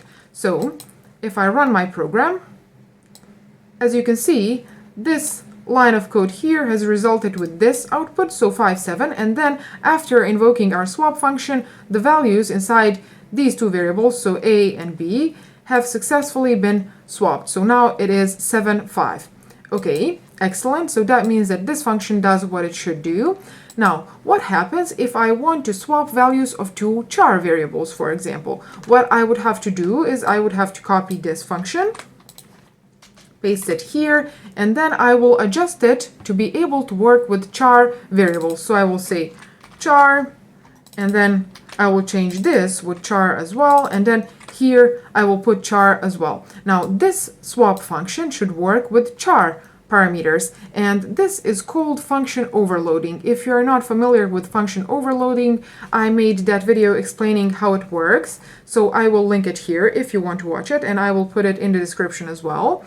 So this function should be able to work with char parameters now. And in order to test this function, let's create two variables of type char. So char c and then d as well.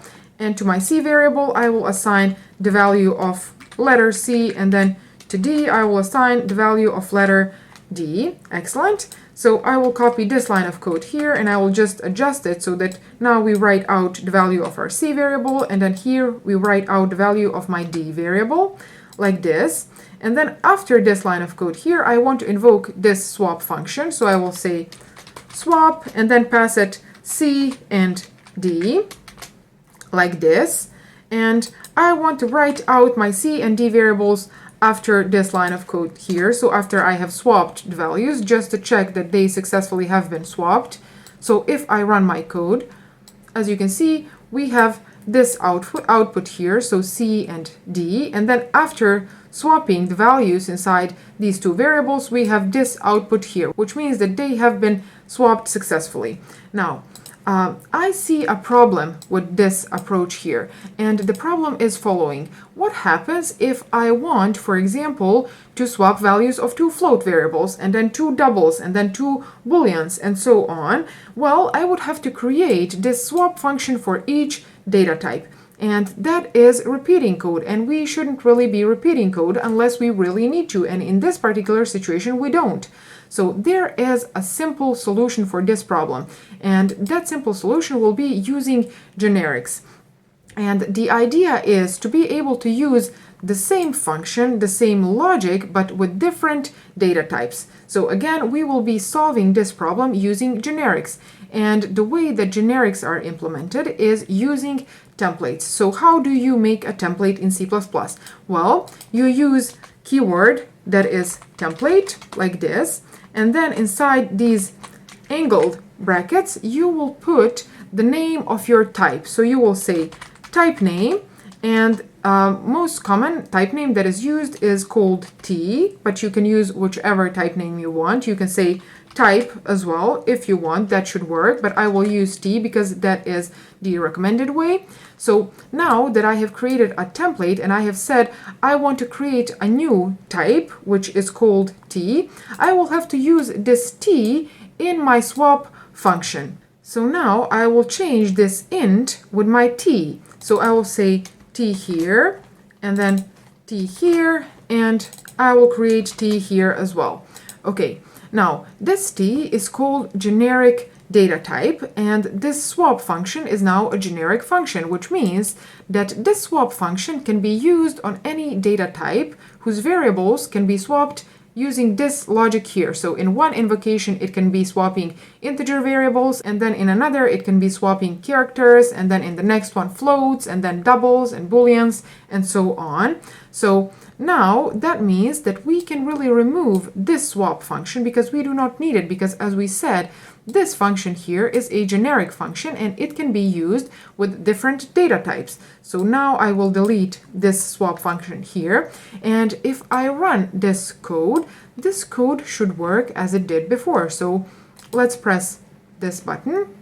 Okay, and as you can see, 5, 7, and then 7, 5. This function indeed works for integers, and then CD, and then DC, so it works for characters as well. And let's close this. Okay, now what you can do here as well, here in the invocation, in this 15th line, invoking this function for two integer variables, what you can do is you can specify the type itself as well. So you can say, I am invoking this swap function for my integer type. So now when this function is invoked, it will go here, and this T keyword will be changed with this int. So it will be int here, and then int here, and then int here, and it will do the swapping. This function here will do the swapping for int data type. And then in this 20th line here, you can say as well char if you want. You don't have to. That process will happen automatically because you have declared C and D as char type. So those C and D of type char will be passed here, and then char will be here, and char will be here, and then char will be here as well. So what we have acquired with this template function here is to be able to use the same code with different data types. We have just demonstrated how that can be invoked for integer data type, and then how we can use it for character, and you can do on your own float or double or bool and so on.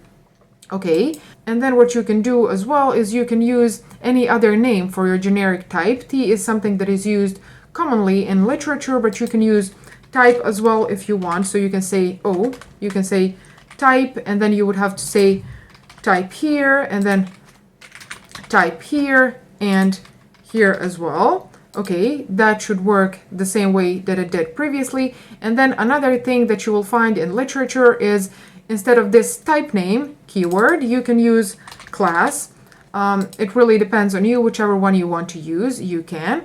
And again, if you know what classes are, class is a type as well, so it is user-defined type. So this should work as well, the same way that type name keyword did. And if you're not familiar with classes and objects and object-oriented programming, I have a course which I will link here, so make sure to watch that. So I hope that this video helped you understand what are generics and templates and what is the main idea behind them. And we will be talking about this, of course, in my future videos and in more depth. So make sure to subscribe to my channel and hit that bell icon as well so that you don't miss a video that I publish.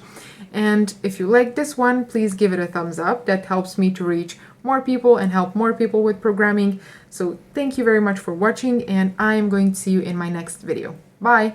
Hi everyone, welcome to my channel. My name is Saldina and I make IT and programming related videos, so if that is something that is of interest to you, consider subscribing to my channel. And in this video I want to talk about recursion and recursive functions. In my previous videos we already talked about functions in general, so you should be familiar with that. And then in this video I want to show you on an example what is recursion and how it works. So what is recursion?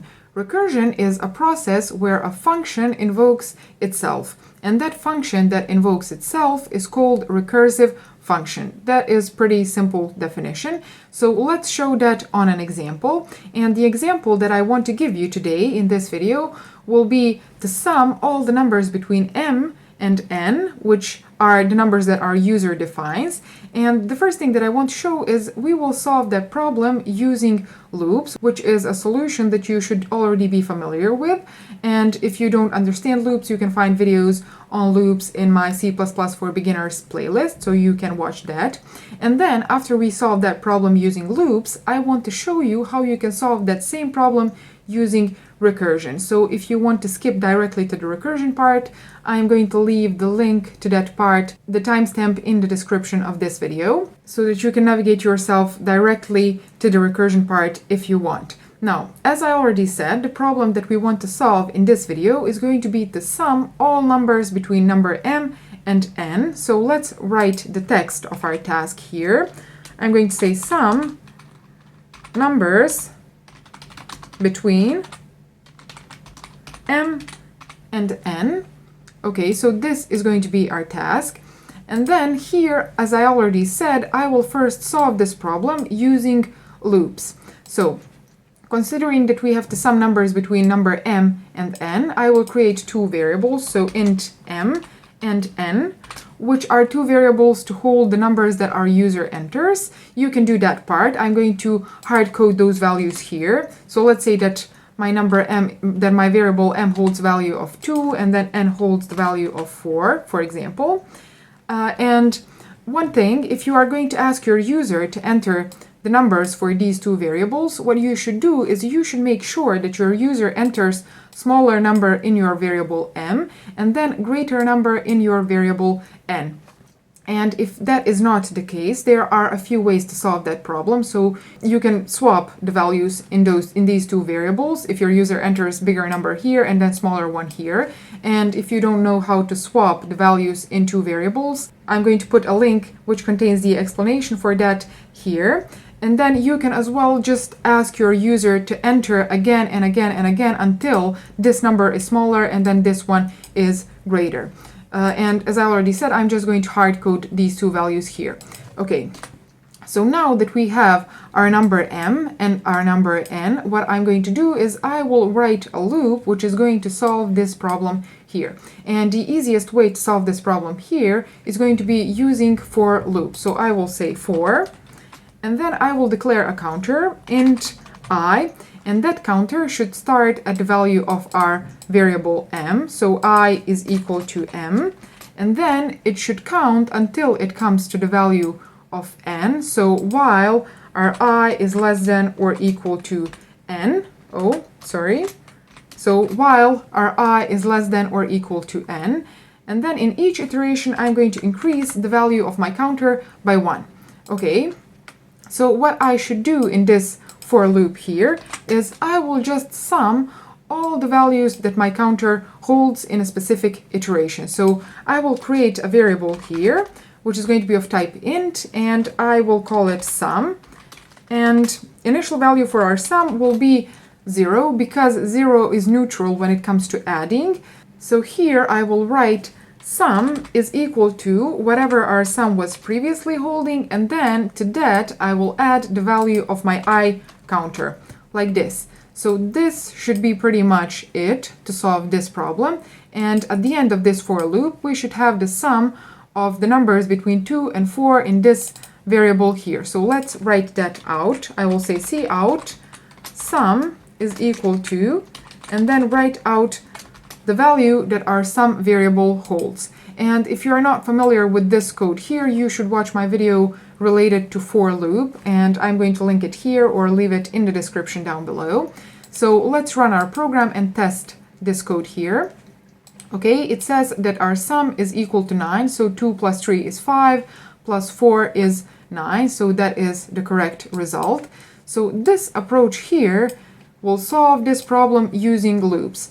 And this is something that you should already be familiar with. And now I'm going to show you how you can solve this same problem using recursive functions. So let's comment this code out because I don't need it anymore, like this. And then what I want to do is I want to create a function of return type int, and I will call it, let's call it recursive sum, like this. Okay, so this recursive sum function will receive two parameters, and those two will be integer number m and then integer which is called number n. So we will pass these two values to our recursive sum function. And what should we do inside this recursive sum function? Well, the same way that we do not want this for loop to be an infinite loop, we do not want our function to be an infinite recursion. So here we specify the condition when our for loop is going to stop to execute. So here, when our counter I reaches the value of n, that is the point when our for loop stops running.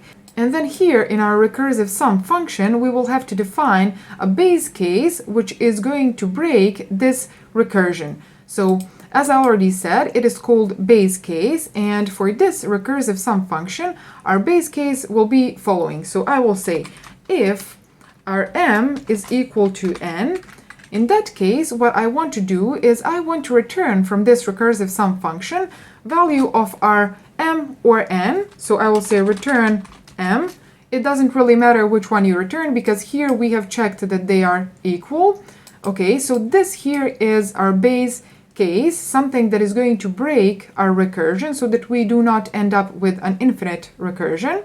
Okay, and then what I want to do here is I want to do that recursive part. So that part where the function is invoking itself. And what we should do here is the following. So I will say return. And here I want to return the value of m, so the current value of our m parameter, and then I will add to that the following expression. So I will invoke again our recursive sum function, but this time I will pass to this recursive sum function the value of our m plus 1, and then the value of our n variable. Okay, so what this code here is going to do? The same way that here we have increased the value of our I counter in each iteration, here I'm increasing the value of our m parameter in each recursion, so that at a certain point we are going to reach this condition here, so our m and our n will be equal, and at that point our recursion is going to stop. So how is this code here going to behave? Well, let's write out invocation of this function here, and then we are going to go line by line through the execution of this program so that you can understand how this recursion is going to work. So let's say cout sum is equal to, and then I will invoke this recursive sum, so recursive sum, and here I want to pass the value of m and n, like this. So when we come to this 14th line of code here, what is going to happen is we will pass values of 2 and 4 to this function here. So I will write that my m holds the value of 2, and then n holds the value of 4. Okay, and then we come to this line of code here, and we check, is our m equal to our n? So is 2 equal to 4? The answer to that is no, so we do not execute this, but we go here, and what this line of code here says, it says, please return from this function the following. So return current value of my m, which is 2, and then to that I will add whatever this recursive sum function returns to me if I pass it m plus 1 and n. So here I will invoke function again, and I'm going to use these parentheses to indicate invocation of a function. So here we are invoking recursive sum function again, and this time we are passing it values of m plus 1, which is 3, and then n stays the same because our n is our upper limit, so that we can know when we are going to break this recursion. So here is the invocation of this function again, and then we have entered this function using these two parameters. So we go here again and we check again, is our m equal to our n? So is 3 equal to 4? The answer to that is no. So we do not execute this line of code, but we go here again. And what this line of code here says, it says, please return current value of m, which is in this recursion 3, and then add to that whatever this recursive sum function returns for these parameters here. So here I will invoke recursion again, and I will indicate that again with these parentheses. So we invoke our recursive function again with parameters of m plus 1, which is 4, and then n stays the same. So we go here again and we check, is 4 equal to 4? And the answer to that question now is yes. So now we return the value of our m, which is 4. So here I will say that this recursion returns the value of 4, and then we go backwards. So here we have all the invocations of this recursive sum function. So the result, the end result of this recursion is going to be the result of this expression here. So let's calculate what this recursive sum function is going to return finally at the end.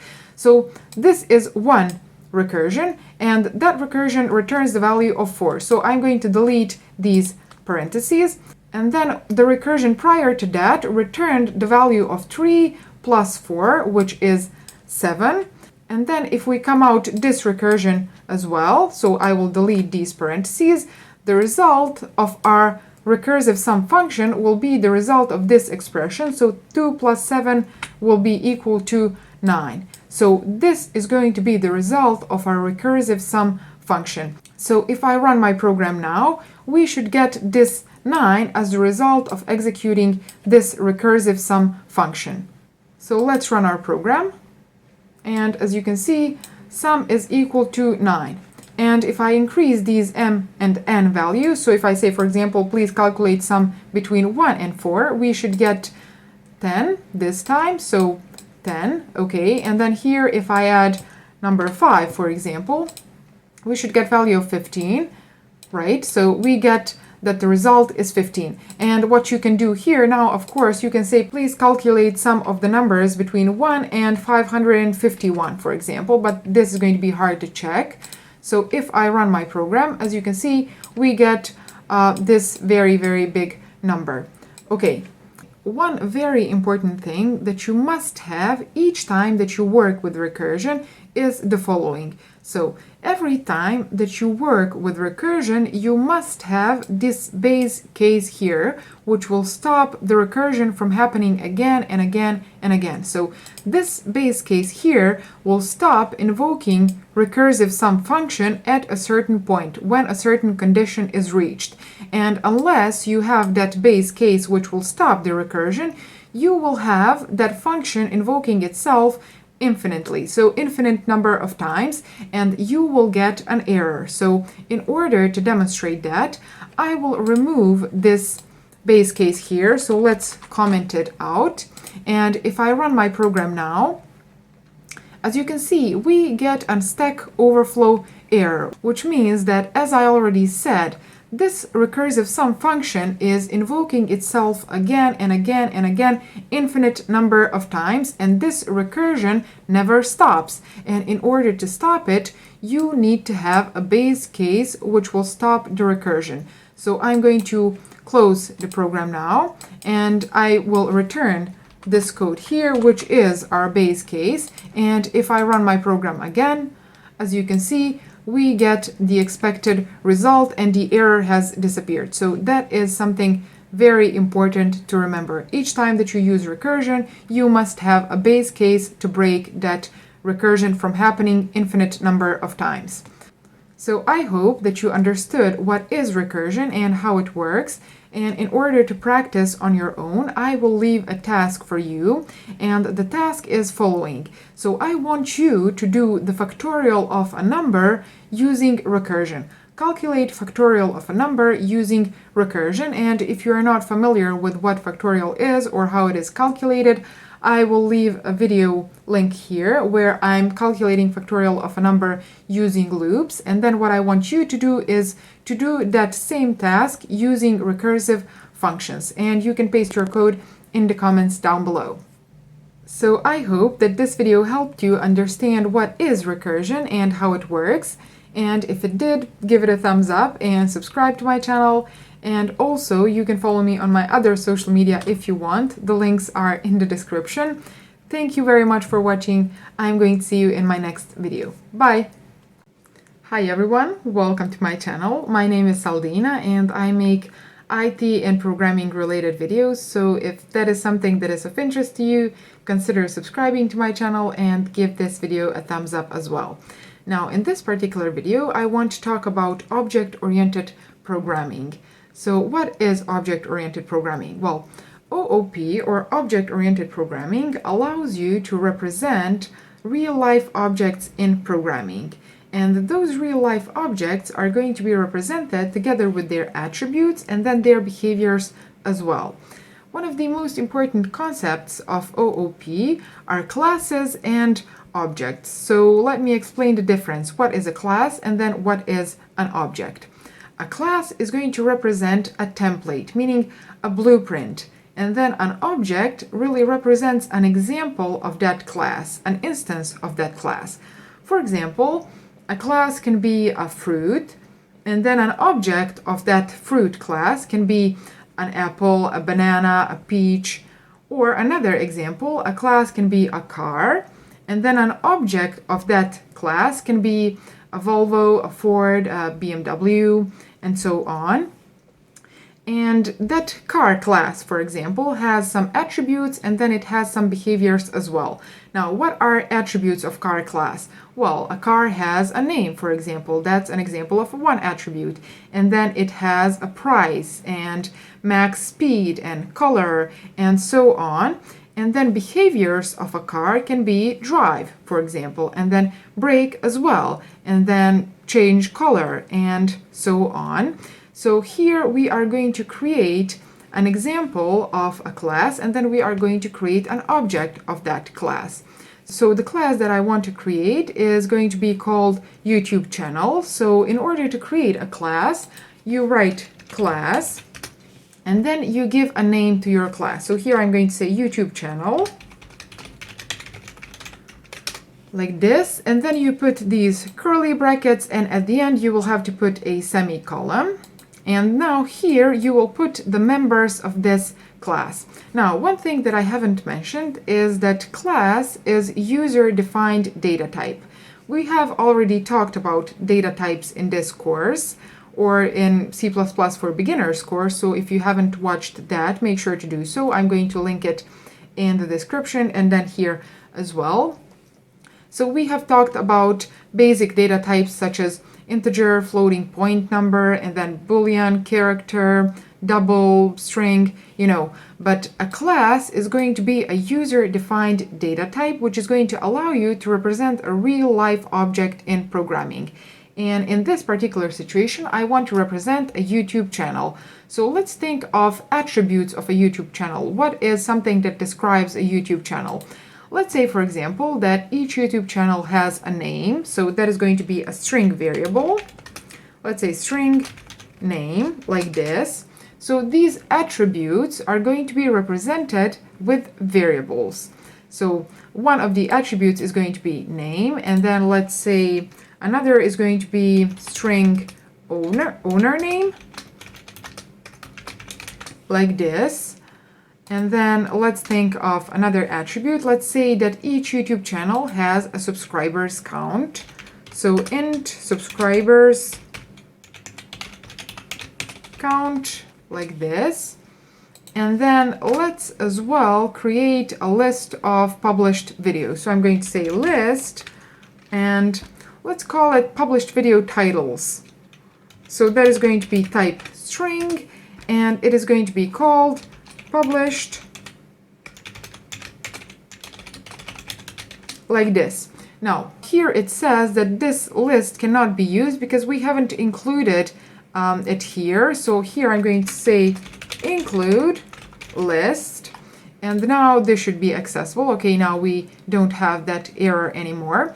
And what I want to do here is I want to represent a YouTube channel that has 4 attributes. It has a name, then owner name, you can use email here or whatever, and then it has subscribers count and published video titles. Now here you can use another class. Here you can say, for example, list of videos. You can create another class that is called video, and then in that video class you can put all the attributes that describe a video. So that can be, for example, a title, and then a description, number of likes, number of comments, number of views, the duration of that video, the video itself, But for the simplicity of this particular example, I'm going to use just the title of those videos. So now, after I have created this YouTube channel class, what I can do is I can create an object of that class. So let's say here that I'm going to create an object. So how you do that, you say the type, so you put the name of your class, which is YouTube channel, and then you give a name to that variable. Let's call it YouTube channel, like this. Okay, now what I want to do is I want to assign values to these properties of my YouTube channel. And how do I do that? Well, you say YouTube channel, and then you put dot. And here is nothing available, but it should be. These properties should be available when you say YouTube channel dot. Now, why these are not available? It is because all the members of your class are by default private. And that means that these members, because they are private, they are going to be accessible only within this class here. And in order to make them public, in order to make them accessible outside of this class, you put public access modifier. So you say here public, okay, like this. Now, this public is an access modifier, and it is going to make all of these members of your class accessible outside of your class, which means that now if I press dot here, as you can see, name, owner name, published video titles, and then subscribers count is available for me now. So I'm going to say that the name of my YouTube channel is going to be, for example, CodeBeauty, like this, and then owner name, let's copy this a couple more times. So owner name is going to be my name, so Saldina, like this. And then subscribers count, well, let's say this is an integer variable, so we don't need the quotation marks. Let's say 1,800 people. and then these published video titles. So let's add value to my published video titles list. So here I want to say that I have published, for example, C++ for beginners. Oh, let's say video 1, okay, and then let's say HTML and CSS video 1, okay, and let's add as well this video. So let's say C++ OOP video 1, okay. Now after I have assigned value to these properties, what I can do is I can write out these properties. So I can say here, for example, cout, and then let's say name, and let's write out the name of my YouTube channel like this. And I'm going to add an end line, and I'm going to copy this a couple more times like this.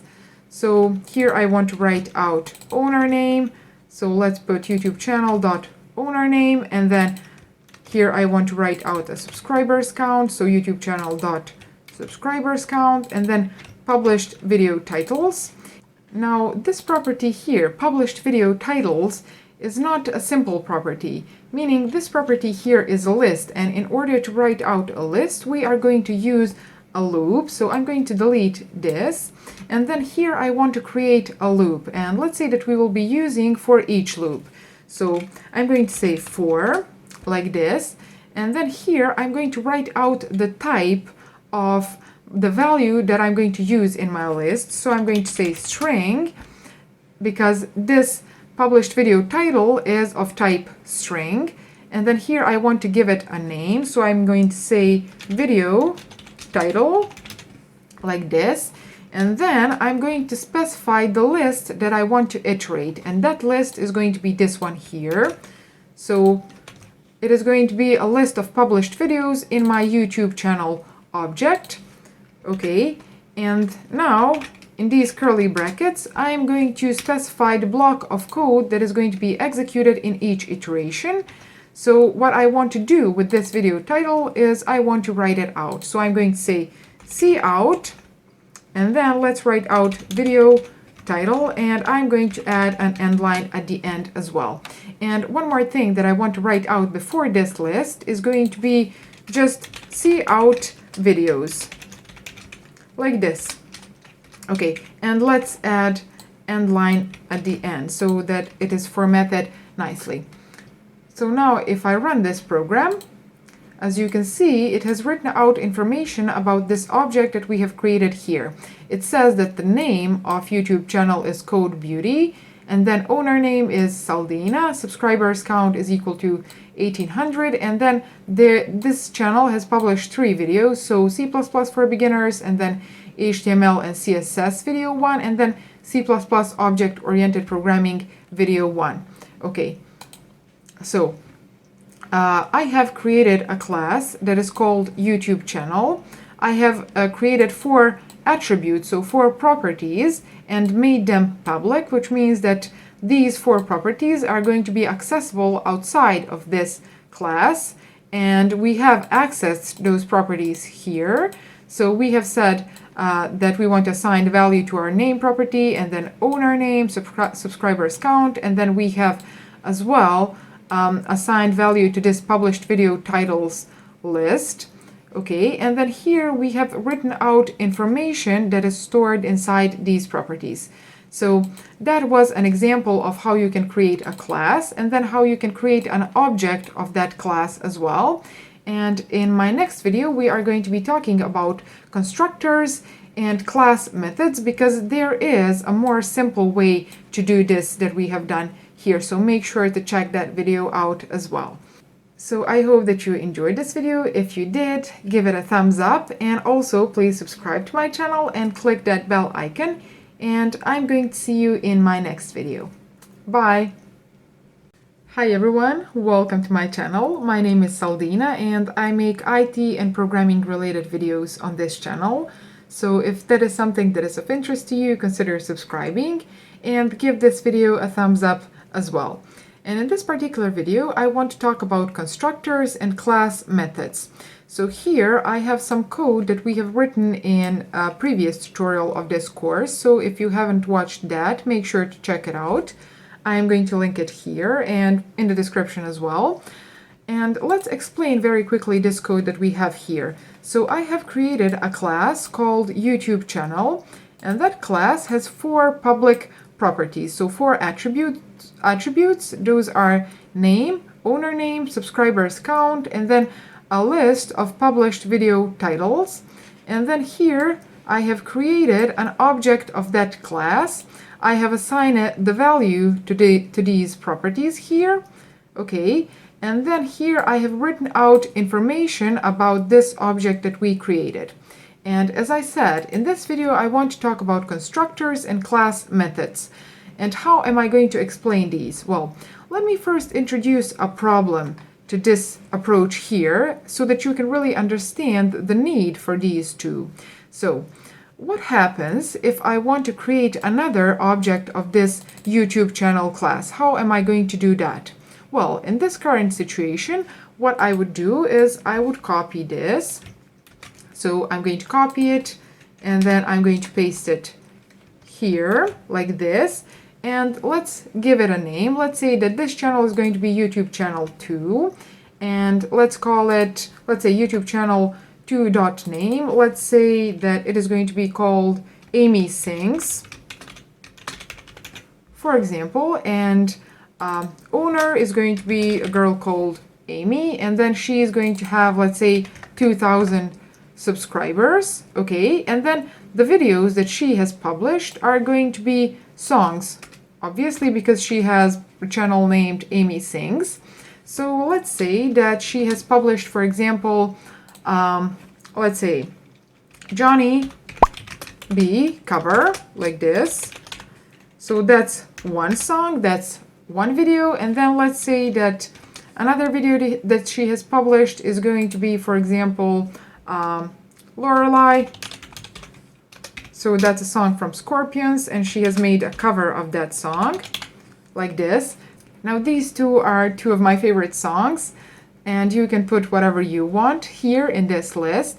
And I'm also wondering, and you can write that in the comments down below, what are your favorite songs? So please write that in the comments. Just don't put links, because I think that YouTube has this policy of treating links as advertising or spam or something. So just write out the name of your song and then the name of a singer, I guess. And I'm really looking forward to reading your comments.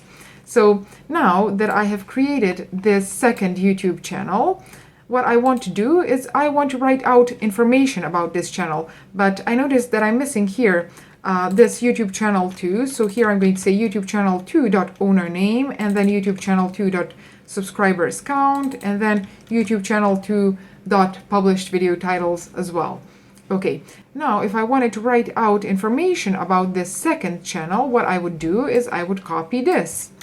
So I'm going to copy it and then paste it here, and here I will say that the name is YouTube channel 2.name, and then owner name is YouTube channel 2.owner name, and then here as well, and then YouTube channel 2.published video titles. Okay, now if I run this program, we should get information about these 2 channels. So the first channel is this one that we already had. It's CodeBeauty, owner is me, and then this is subscribers counter, and then these are 3 videos that I published so far. I mean, I published more than 3 videos, but this is just an example.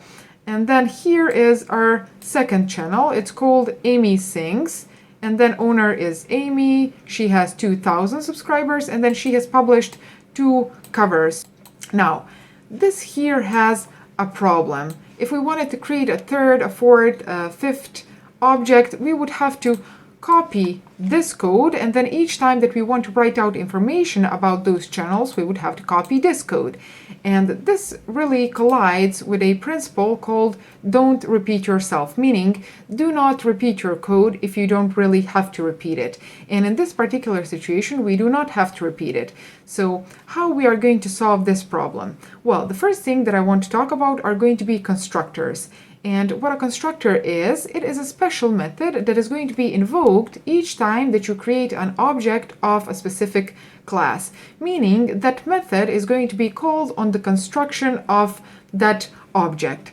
So there are two rules when it comes to constructors. And the first rule is that constructor has the same name as your class. And then the second rule is that constructor does not have a return type. So let's create a constructor for this YouTube channel class. Here I'm going to say YouTube channel like this, and then I'm going to put these parentheses and I'm going to put these curly brackets as well. Now, what I want to do in this constructor is I want to receive two parameters. I want to receive two arguments, and those are going to be string name and then string, let's say owner name. Okay, now these are two parameters that I want to pass to my constructor, and what I'm going to do with these in my constructor is I'm going to assign these to these properties here. So I'm going to say that name is going to be equal to whatever my user has passed to this constructor. So name is equal to this name here, and then owner name in my class is going to be equal to this owner name that I have received in my constructor. Now, since this constructor here is invoked each time that I create object, each time that it is constructed, that means that at the beginning, when a channel is created, it has 0 subscribers. So I'm going to put here 0 like this. We do not even have to pass this value in our constructor, because when you create your YouTube channel, you do not have subscribers. Okay, now what am I going to do here is I do not need to write this code like this anymore. So I'm going to delete, I'm going to actually comment this code here. And as you can see, this is underlined. It says that no default constructor exists for class YouTube channel. Now, what we have to do is we have to use this constructor here that I have just created. And how you do that? Well, you put parentheses here, and then inside these parentheses, we are going to pass these two parameters. So the first parameter is going to be the name. So that is the name of our channel, and that is this name here. So CodeBeauty, like this. And then a second parameter, as you can see here, is owner name, and that was this value here. So I'm going to pass that here like this. And now, after I have created this YouTube channel, we do not need this code anymore. So I'm going to delete it. Okay. And what we can do is we can do the same with this second channel. So with this YouTube channel too. So I'm going to really comment this code for a moment. And then here I want to invoke a constructor for this YouTube channel class and pass it as first value the name, because we are receiving name as our first value in our constructor, like this. And then the second value that we need to pass is going to be owner name. So I'm going to copy that as well. And now we have successfully created this second YouTube channel. Okay, so now I can delete this code here as well. Okay, and now if I run my program, as you can see, it has written out information about my two channels. The first one is CodeBeauty, owner is me, and then I have 0 subscribers because I have just created my channel and we have assigned that here. And then our second channel is Amy Sings, owner is Amy, and she has 0 subscribers as well. And as you can see, both of these videos, published videos lists, are empty because we haven't really added any videos. Okay, so how do you do that? I'm going to delete this from here and then move it here like this. So now we have both of our objects being created at the beginning here. So what I want to do now is I want to add a couple of videos to this channel here. So how do you do that? Well, you say YouTube channel like this, and then I'm going to put dot, and here in this published video titles list, I'm going to invoke a method push back, which is going to add at the end of this list another element, and that element is going to be of type string because this published video titles is a list of strings. So here I'm going to add a string, and I'm going to call that video C++ for beginners, like this. So that is one video, and then let's add a couple more videos. Let's say HTML and CSS for beginners. And then let's say OOP for beginners. Well, no, let's say C++ OOP, like this. Okay, so we have added 3 videos for this first channel, and then this second channel does not have videos yet. So if I run my program again, you can see that this first channel has 3 videos, and then this second channel does not have any videos yet because we have deleted those that we previously had. Okay, now that was the example on how you can create a constructor and how you can use a constructor. So this here is the constructor of this YouTube channel class, and we have passed 2 parameters, 2 arguments to this constructor, and then here in our constructor we have really assigned initial values to these properties here that we have in our YouTube channel. And then this here is the way that you use your constructor. So you put these parentheses, and then you pass the values that your constructor has to receive. And here we have created 2 objects, and we have done that without repeating code. Now what is going to happen with this here? So this here and then this here is repeating code as well.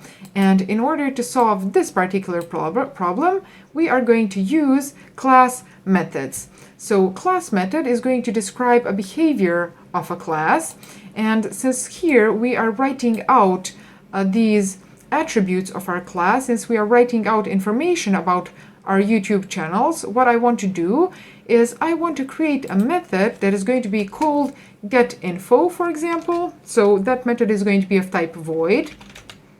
Let's call it getInfo, like this. And what I want to do in this particular method is I want to copy this code here. So I'm going to cut it and then paste it here. And in this particular method, in this getInfo, I want to say, please write out name and then the name property. We don't need this YouTube channel object anymore because we are in the class itself. Okay. And then here as well, I'm going to delete this here and then here.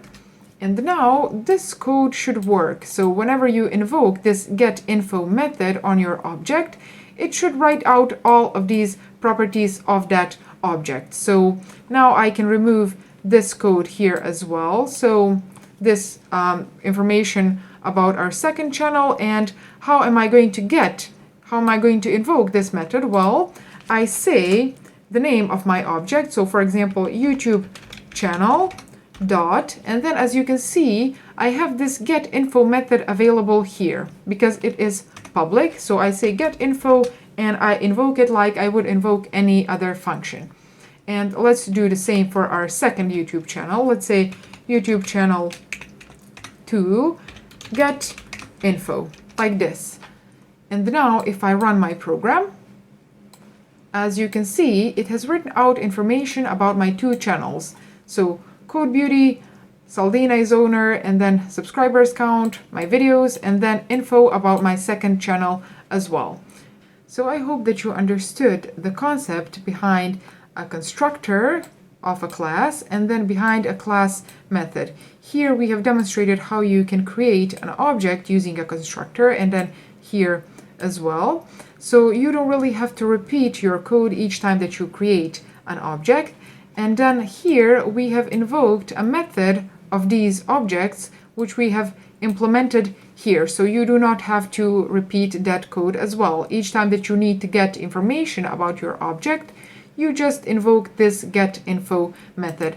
And now our main function looks much cleaner, and all the implementations of the construction of our objects and then this getInfo method are in this YouTube channel class.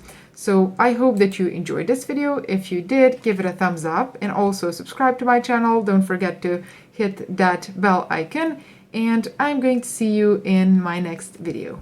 Bye! Hi everyone, my name is Saldina and I make IT and programming related videos. So if that is something that is of interest to you, consider subscribing to my channel and give this video a thumbs up as well. And in this particular video, I want to talk about encapsulation. Here I have code that we have written in the previous videos of this course, so if you haven't watched those, make sure to check them out. I'm going to link them in the description of this video. And I'm going to go over this code very quickly so that you can understand what we have written here. So here I have created this YouTube channel class, which has 4 public attributes, and those are name, owner name, subscribers count, and then list of published video titles. And then here we have a YouTube channel constructor, and then this get info method as well that just writes out information about our YouTube channel. And here's the code of our constructor. Okay, and then in our main function, we have created an object of this YouTube channel class, and we have assigned it these 2 values for our name and our owner name. And then we have as well added 3 videos to this published videos list. And here we have written out information about our channel. So if I run this code now, as you can see, this is how it behaves. It writes out information about our YouTube channel. Now, what I want to talk about in this video is encapsulation. And what does this principle of encapsulation says? Well, encapsulation says that these properties here should not be public.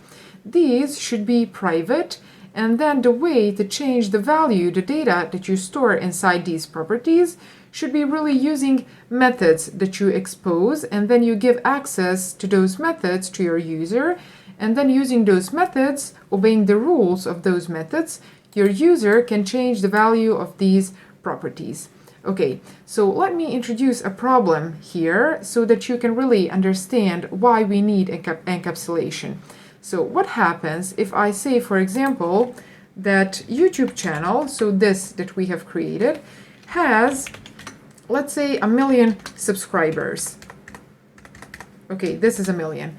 Now we have assigned 1 million subscribers to this YouTube channel, and this should not be allowed. If I run this program, you can see that this YouTube channel has 1 million subscribers now, but this is not the natural way to gain subscribers for your YouTube channel. What you should do instead is you should give your user the ability to invoke subscribe and unsubscribe methods, and then using those methods you are going to increase or decrease this subscribers counter. So let's do that. Let's first hide these properties from our user, so from whoever is going to use this class here.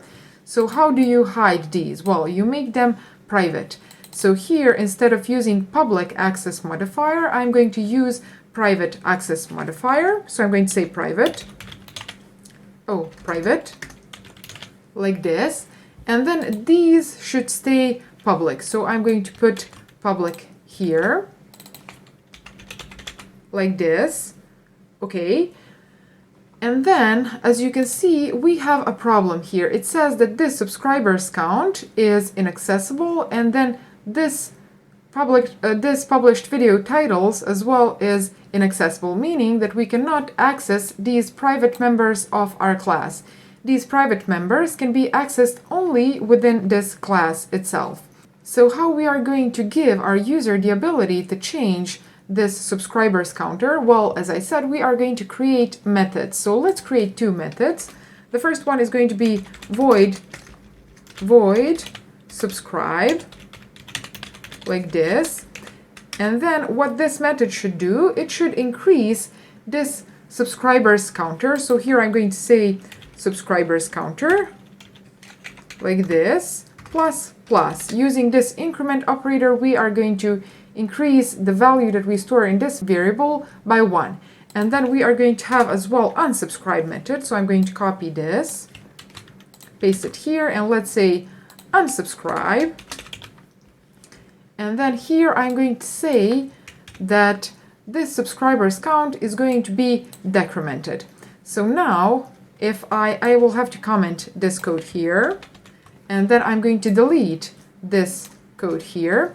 And now if I want to increase or decrease subscribers for my channel, what I will have to do is I will have to invoke one of these two methods. So let's say, for example, YouTube channel dot subscribe, like this. Okay, and let's invoke this method 3 times, for example. And now if I run this program, as you can see, my channel, so CodeBeauty channel, has 3 subscribers. And then let's say, for example, that I haven't published videos in a while, so people decide to unsubscribe. So I'm going to invoke this unsubscribe method, like this. And if I invoke this get info after that, I should have 2 subscribers.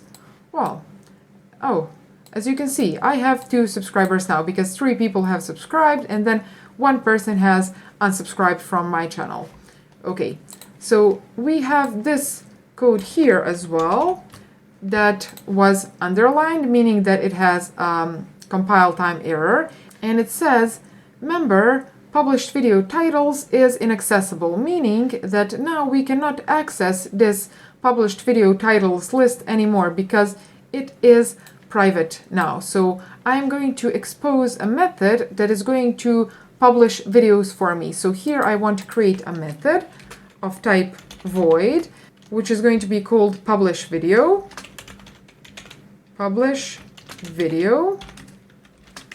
like this. And then here I want to add a video to my published video titles, like this. So I'm going to say published video titles, push back. And then what I want to do is I want to pass a value here. Which value? Well, we are going to receive that value as a parameter in our function. So here I'm going to add an argument, a parameter, and that is going to be of type string. And let's call it title, like this. And now we are going to use this title here. So we are going to push this title in our published videos titles. Okay, like this. Now, if I want to invoke this method, I'm going to invoke it like this. So I'm going to say YouTube channel dot publish video, like this. And then I'm going to do the same thing here, and then here, and here as well. Okay, so now we have created these methods that we invoke, and then using these methods, we change these properties, and these properties should be private, meaning these should be encapsulated. Okay, and now as you can see, we have a channel called CodeBeauty, and then owner is myself, and subscribers is 2, and then these are videos that I have published so far. Now, if you look at this unsubscribe method, you will notice that it has a bug. What is that bug? Well, let's delete these 3 lines of code. Let's delete these subscribe method invocations. And if I run my program now, what is going to happen? As you can see, it says that my subscribers count is equal to -1. And that does not really make sense. So you cannot have -1 subscriber. And we are going to fix that problem if we put here inside this unsubscribe method a check. So we want to check if our subscribers count is greater than 0. And only in that situation, if that subscribers count is greater than 0, only then we can decrease this subscribers count value. So if I run my program now, as you can see, we have invoked this unsubscribe method, but we still have 0 subscribers. And now we have fixed that bug that we had, because if no one has subscribed to our channel, then no one can unsubscribe from it. Okay, so that was a bug that I wanted to fix. And then what you can do here, because here we have exposed these 3 methods that really manipulate the values that are stored inside these properties. And then these 2 properties, there is no way to change them outside of this class. So what you can do for them, for example, is you can create a getter and a setter, meaning a method that is called, for example, getName, and that method is going to return you the value that is stored inside this name variable, and then a setter method, meaning setName method, that is going to receive parameter which is going to be called name, for example, and inside that setName method you are just going to change the value that is stored inside this name property. And then you can do the same for this owner name as well. So you can create a getter and a setter method. So let's go over this encapsulation rule one more time. So encapsulation rule says that all of these properties should be private, meaning they shouldn't be accessible outside of this class, and you do that by making them private. So you put this private access modifier here. And then how do you change the values that you store inside your properties? Well, you expose a public methods that are going to change the data that you are storing inside your properties. And here we have created these three public methods that are going to change the data stored inside our subscribers count property and then inside our published video list property here. So you can, for these two properties, again, you can create getter and setter method. And if some of you do that, please put that code in the comment section and I'm going to review it. So if you enjoyed this video, give it a thumbs up and don't forget to subscribe to my channel and hit that bell icon as well. And I'm going to see you in my next video. Bye! Hi everyone, my name is Saldina and I make IT and programming related videos on my channel. So if that is something that is of interest to you, consider subscribing and give this video a thumbs up as well. And in this particular video, I want to talk about inheritance. So here I have my Visual Studio and here I have some code that we have written in the previous tutorials of this course. So if you haven't watched those, make sure to watch them. And now I'm going to go very quickly over the code that we have here. So I have created a class that is called YouTube channel, and that class has 4 private properties: name, owner name, subscribers count, and then published video titles. And then we have a couple of public methods as well. We have a constructor, which just assigns, initializes these variables here. And then we have getInfo method that just writes out information, the values that are stored inside these properties here.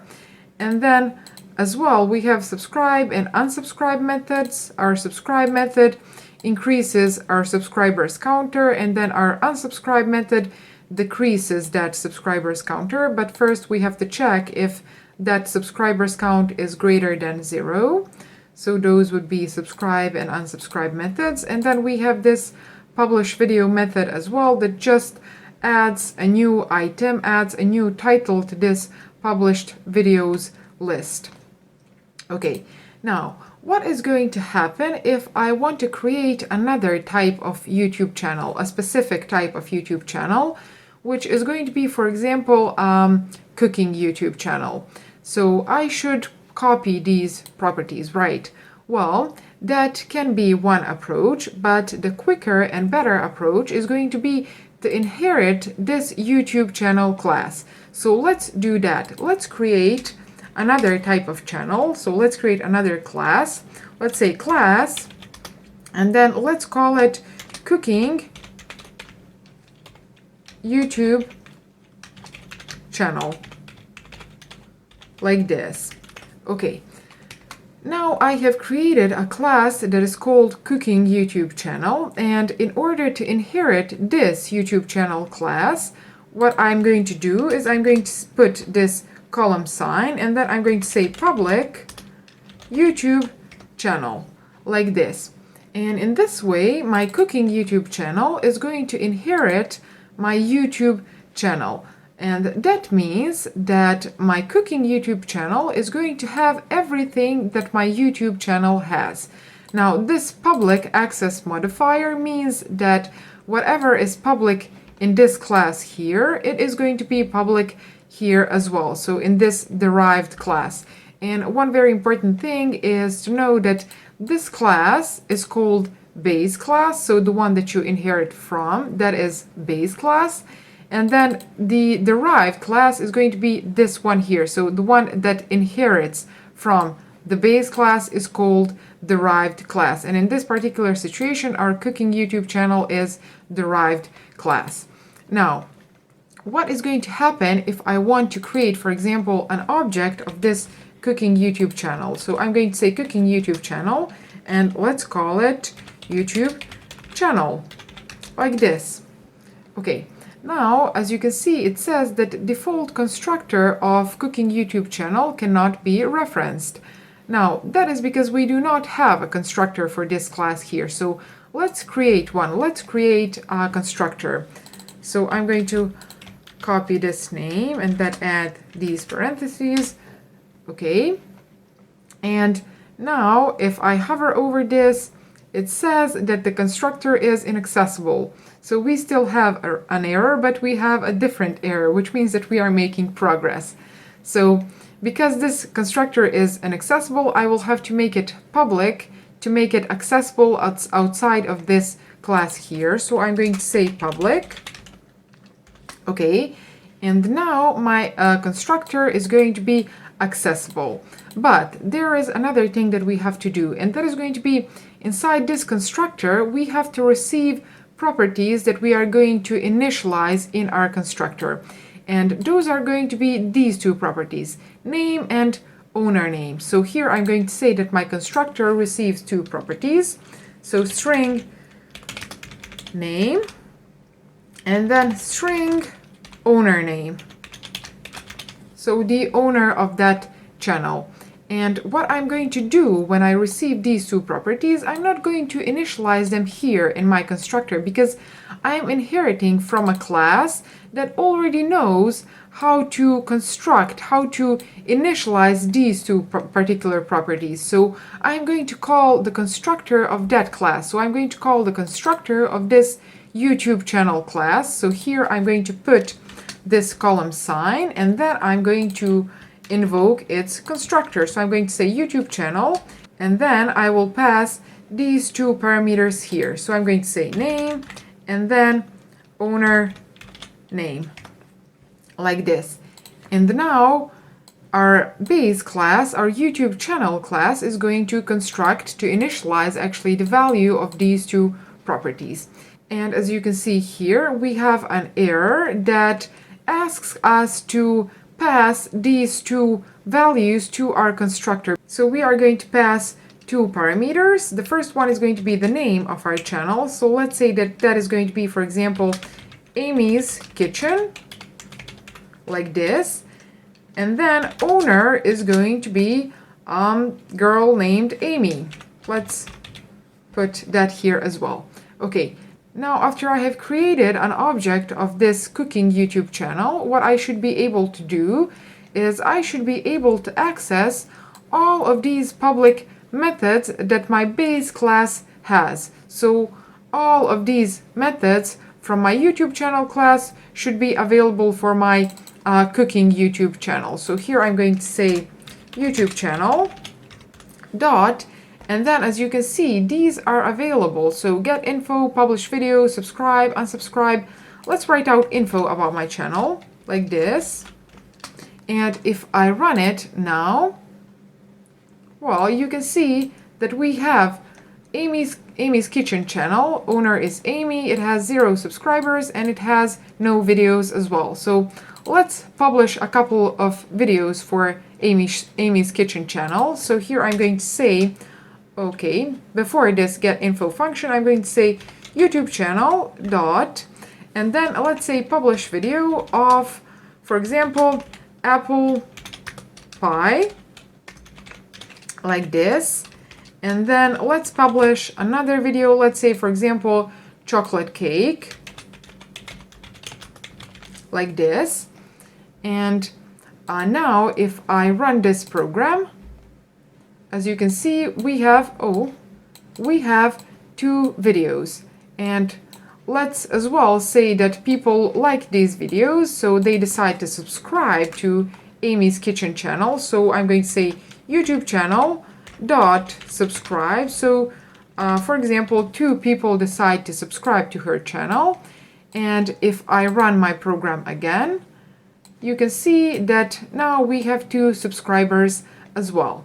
So we have been able to invoke all of these methods that are implemented in our base class. So here, from the object of our derived class, so from the object of this derived class here.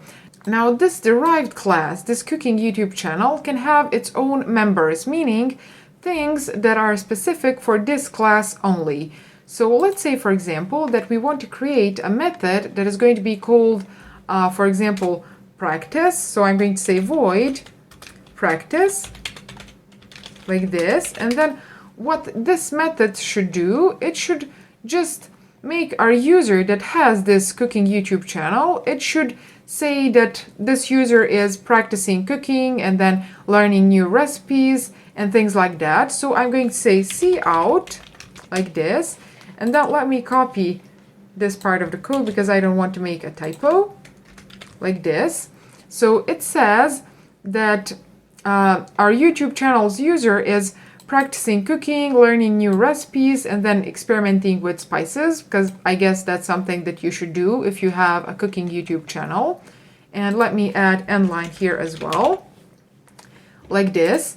So now if I decide to invoke this method is going to be available only for objects of this cooking YouTube channel. So I'm going to say YouTube channel, like this, and then let's say practice, like this. Now, let me very quickly change the name of this YouTube channel object because I want to create another object that is going to be of this YouTube channel type, and I want to call that YouTube channel. So here I'm going to say cooking YouTube channel, and I'm going to paste that name here, and then here, and here as well.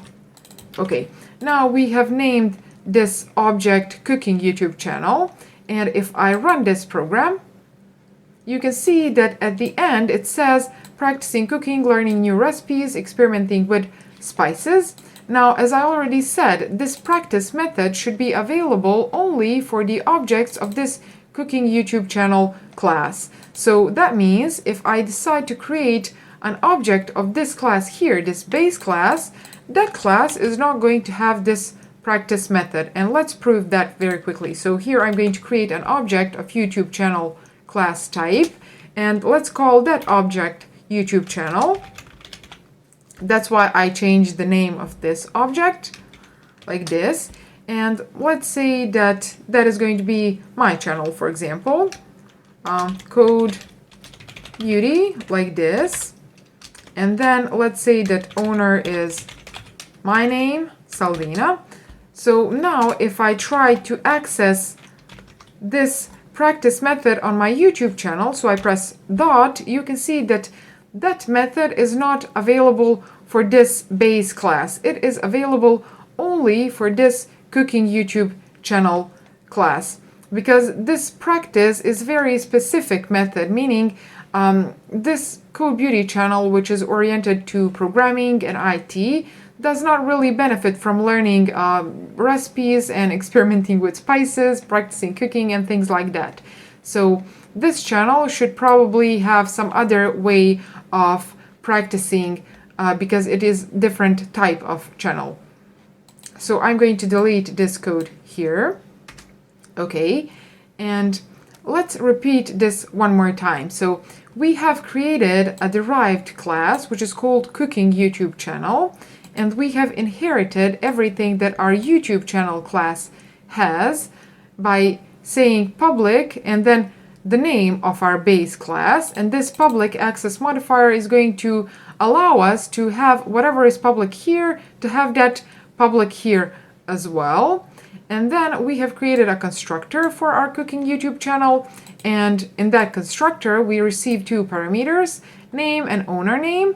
And since our base class constructor knows how to initialize those two, we have here invoked this base class constructor. And then here we have created as well a method that is called practice, and that method just says that our user is practicing cooking and he is learning new recipes and experimenting with spices. Now there's one more thing that I want to show you, and that is going to be to let's create another object of this cooking YouTube channel, and that is going to be let's say cooking YouTube channel 2, and let's call it John's Kitchen, like this, and owner is going to be, for example, John. Now, what is going to happen if I say, for example, that this second YouTube channel, so this cooking YouTube channel 2, John's YouTube channel, is practicing? I'm going to comment these two because I don't need them.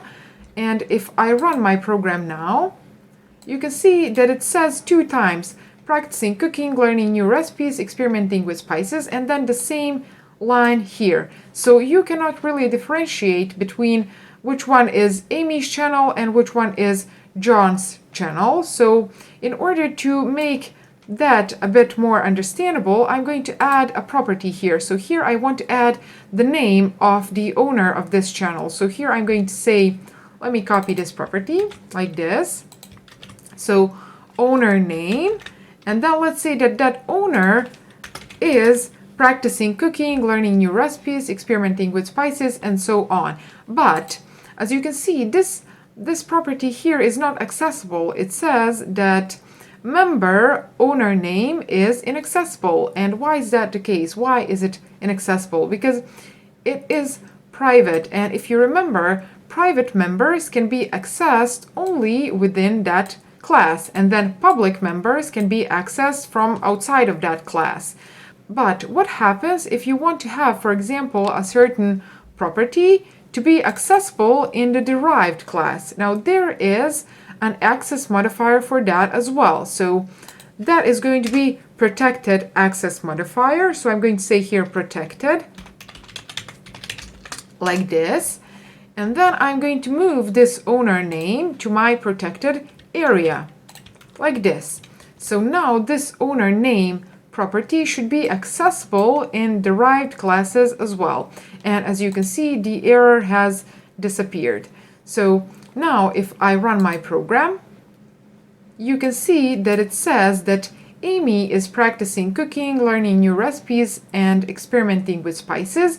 And then this second line here says that John is practicing cooking and learning new recipes and experimenting with spices. So now we have made a difference. We have specified the name of our owner of the channel, and we can understand what the code is doing a bit more. I hope that you understood what is inheritance and how it works in C++. And if you did, please like this video. Don't forget to subscribe to my channel and click that bell icon as well. And I'm going to see you in my next video. Bye! Hi everyone, welcome to my channel. My name is Saldina and I make IT and programming related videos. So if that is something that is of interest to you, consider subscribing to my channel and give this video a thumbs up as well. And in this particular video, I want to talk about polymorphism. Now, the first thing that I want to do is I want to explain what is polymorphism. Polymorphism describes the ability of an object, for example, to have multiple forms. Now, that means that you can have 2 or more objects that inherit from the same base class.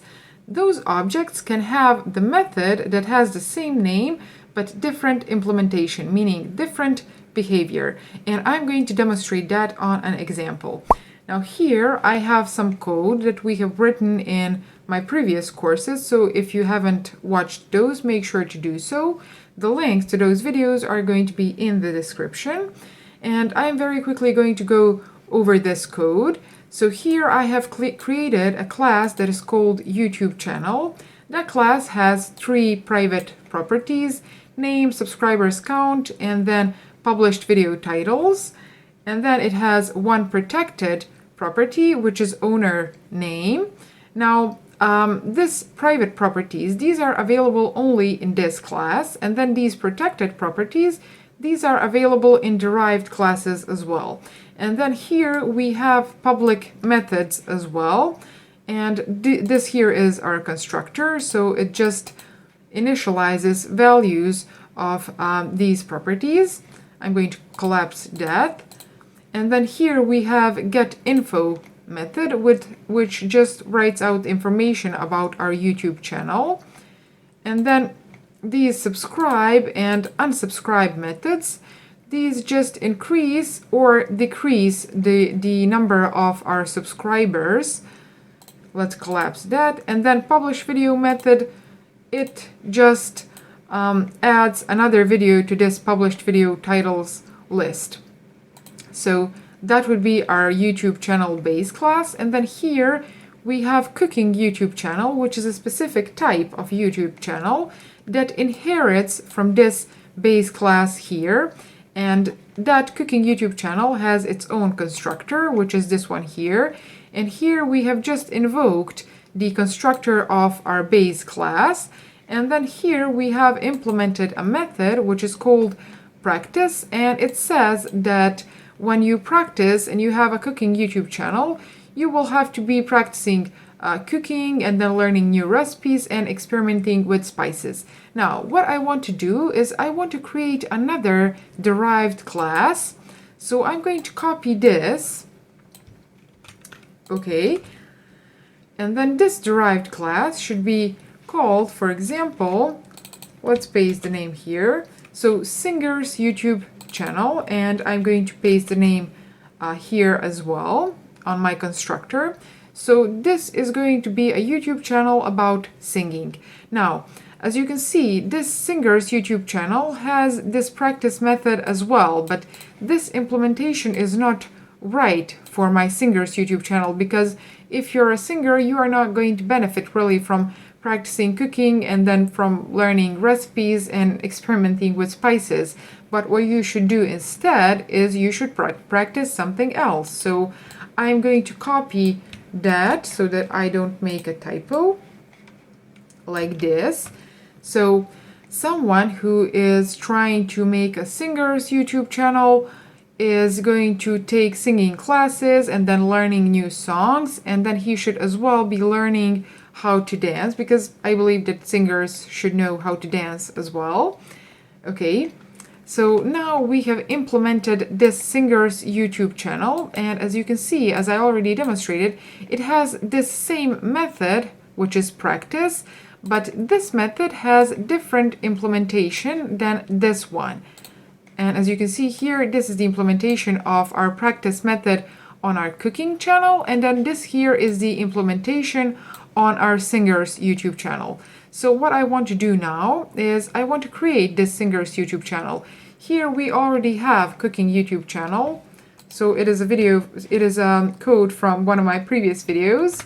And then what I want to do is I want to create Singer's YouTube channel. So let's call it Singer's YouTube channel. And let's say that it is going to be called, for example, John Sings, like this. And then owner is going to be a guy named John, like this.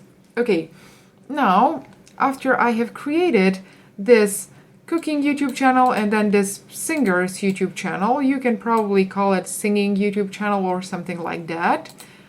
This is the best name that I could come up with.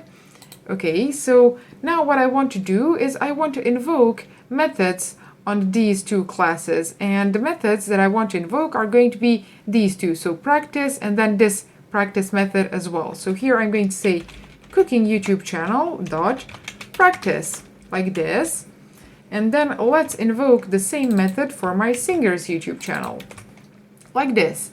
And now if I run my program, as you can see, it says that Amy is practicing cooking, and then John is taking singing classes and learning new songs and learning how to dance. I can imagine that. Okay. Now, after I have invoked these two methods, you can really see, oh, I have stopped my program, I'm sorry. So here you can see that this cooking YouTube channel has invoked its own method. So this cooking YouTube channel has invoked the method that has been implemented in this cooking YouTube channel class, which is this one here. And then this invocation, so this Singer's YouTube channel, when you invoke practice method on that, this method here is going to be invoked. So this method that is implemented in Singer's YouTube channel class. Now let's add another thing, and that is going to be here in this practice method, and then in this practice method as well. What I want to do is I want to say that each time that our user practices cooking and then practices singing, what is going to happen is the quality of that YouTube channel is going to increase. So in order to track that quality content rating, I'm going to create a property, and that is going to be here in this YouTube channel, in this base class. So I'm going to make that property protected because I want to have it accessible in my cooking YouTube channel and then in my singers YouTube channel as well. So I want that property I want to access that property from my derived classes, and because of that, I'm going to make it protected. So here I'm going to say int, and let's call it content quality, like this, okay? And initially, I want to set the value of this content quality variable. In this constructor here, I want to set it to 0, like this, because I want to say that when you create your YouTube channel, this constructor here is going to be invoked, and you are going to have 0 subscribers, and you are going to have a 0 knowledge about content quality. So your rate, content quality rate, is going to be 0. So let's close that. And then what I want to do here in this practice method is I want to say each time that you practice, your content quality should increase. So let's increase that variable. Content, where is it? Content quality plus plus. So I'm going to increment that content quality, and then I'm going to do the same here, like this. Now let's say, for example, that my this singer here, John, he's going to practice a lot. So he has practiced 5 times more than Amy did. So if I run my program now, you can see that John is practicing, and then again and again and again. So he is practicing a lot, and Amy is not really. So what do I want to do with this content quality property? Well, let's say that I want to implement another method, and that method is going to be as well implemented here in this base class, and that method is going to be called check analytics, because that check analytics method should be available for all YouTube channels. So that is not something that is specific for this cooking YouTube channel only, or for this singing YouTube channel, so singer YouTube channel, but that method should be available for all YouTube channels. And because of that, I'm going to implement it in this base class. So let's say void check analytics, like this. Okay, and now what I want to do in this check analytics method is I want to use this property, this content quality property, in a following way. So I want to say if content quality is less than 5, I want to write out a message to my user. So I want to say cout, and then let's write out the name of this YouTube channel, like this. And then let's add a message which is going to say, let me copy that. Okay, this is going to say that this channel has a bad quality content because this content quality has a rating that is less than 5. And let's add nline. And then what is going to happen if this content quality is not less than 5? So if it is equal to 5 or greater than 5, I'm going to put else block here.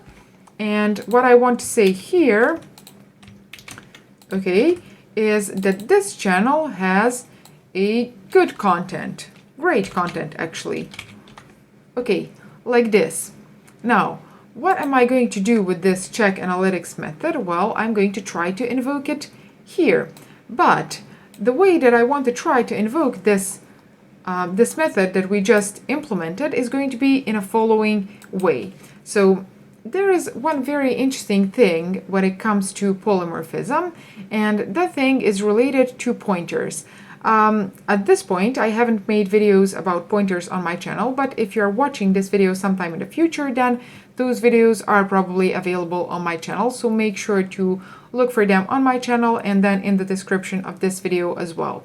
So let's create a pointer, and that pointer is going to be a pointer of our base class, so a pointer of type YouTube channel, okay, like this, and let's call it YouTube 1.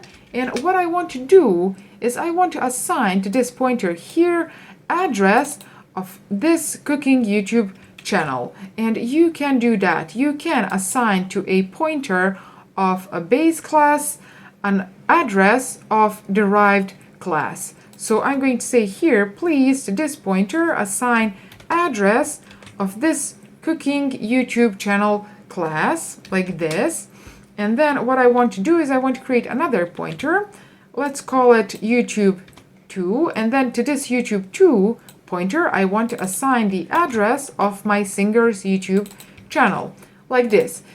So one more time, a pointer of base class can point to a variable of derived class.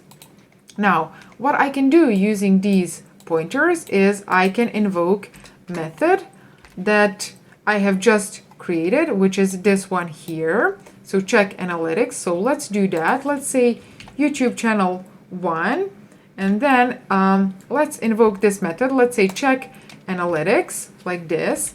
And if you just noticed, it has changed my dot to this symbol here, because this is used when you want to invoke methods using pointers. So I'm going to copy this again for my second YouTube channel, like this. And now if I run my program, as you can see, our John has been practicing a lot, and then Amy has been practicing only one time. So here, after I have invoked these two methods, this first method says that Amy's kitchen has bad quality content because she hasn't been practicing enough. And then after this YouTube channel 2 check analytics, you can see that it writes out this message that John Singh's channel has great content because he has been practicing a lot, as you can see here. Okay.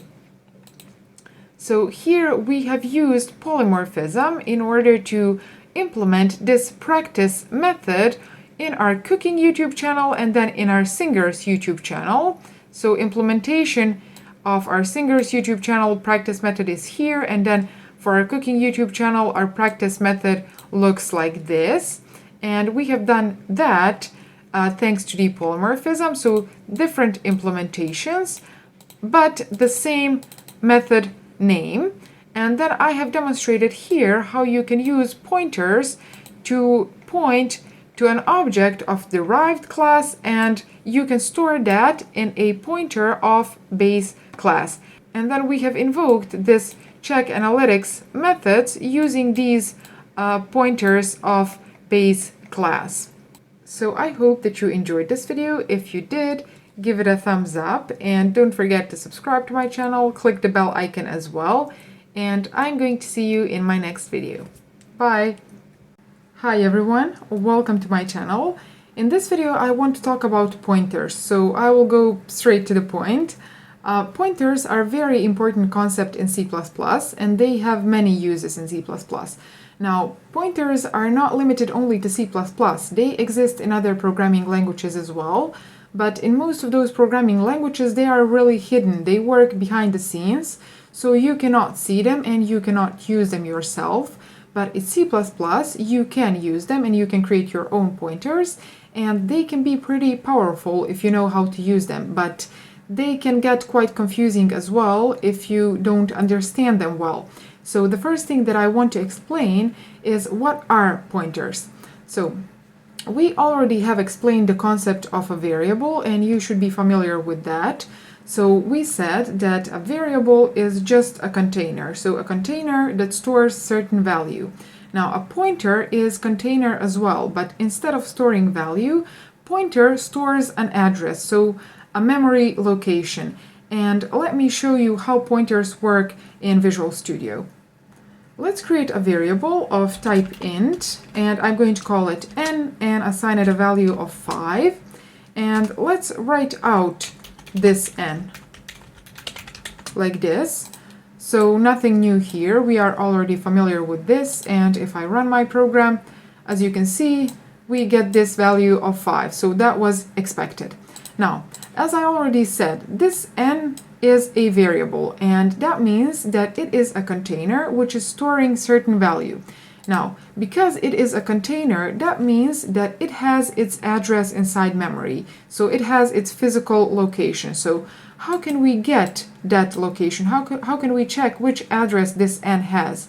So in order to do that, you use this ampersand symbol like this. So you put it before your variable name, and that should give you the address of that variable.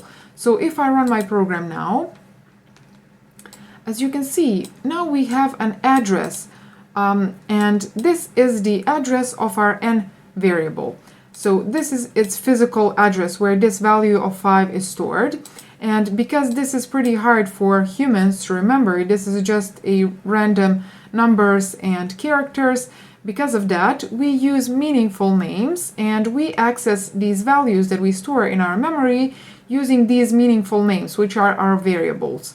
So I'm going to close this now, and what I want to show you here is I want to show you how can you create a pointer that is going to hold this address of our n variable. So in order to create a pointer, you give it a type first, so you say int, and then in order to indicate that you are creating a pointer, you use this star symbol, and then you give it a name, so let's call it PTR pointer, and I'm going to assign it the address of our n variable. So I'm going to copy this and paste it here. Okay, now our pointer is holding the address of our n variable, and in order to prove that, I'm going to write out the value of my pointer like this. So as expected, we have this first line here, which is writing out the address of our n variable, and then this second line of code is this line here. And as you can see, we have written out the value of our pointer, and that is the same address as this one here, which means that our pointer really is storing the address of our n variable. Now, you may ask, how can I access, or can I access the value that is stored on that address using pointers? And the answer to that question is yes, you can. And in order to do that, in order to access the value that is stored on this address that your pointer is holding, you have to dereference your pointer. So how do you do that? Well, let me copy this. So as you already have seen, this line of code here is going to write out the address, and in order to write out the value on that address, you dereference the pointer. And in order to do that, you add this star symbol before your pointer's name. So if I run my program now, as you can see, in this last line of code, we have the value of 5, which is actually the value that is stored on this address here. So let me show you one more thing. What I want to do is I want to change the value that is stored on this PTR address, so on this address that our PTR pointer is storing. So how am I going to do that? I'm going to say, again, star symbol and then PTR, and this here means please access this memory location. So whatever I'm going to assign here is going to be stored on that memory location, and what I want to assign is, for example, value of 10, like this. So now if I copy this line of code and then paste it here, and if I run my program again, we have this value of 10 stored on this address here. And one interesting thing as well is that if we try to write out the value that our n holds now, like this, if I run my program, as you can see, our n holds the value of 10 as well, even though we have never said that n has the value of 10, but we have stored the address of our n in our pointer, and then we have dereferenced our pointer, meaning we have changed the value on that address here in this 11th line of code here. So that's why our n holds value of 10 now. One very important thing to keep in mind is that your pointer has to be of the same type like the variable that it is pointing to. So let's close this. So as I said, this integer pointer is pointing to an integer variable. So our n is of int type. And the same way would be if we created a float pointer, it would have to point to a float variable, and then char pointer can point only to a char variable, double, bool, and so on. So pointer and the variable that that pointer is pointing to have to be of the same type.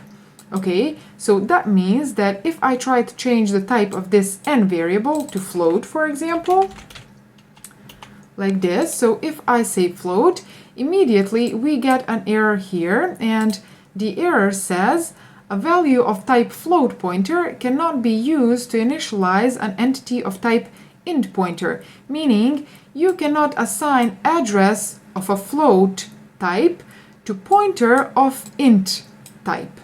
Okay, so that is the error that we have here, and I'm going to return this to int. Okay, and as you can see, that error has disappeared because now our pointer is pointing to the same type, so to the variable of the same type that that pointer has. So int pointer pointing to an int variable. One thing that beginners very often try to do is the following. So they say, okay, let's create a pointer. So int, let's give it a name ptr2, so pointer, like this. So I have created a pointer, right? So let's dereference this pointer and assign it a value. So I'm going to say, please dereference ptr2 and assign it a value of 7, for example. Now, this code here has a problem.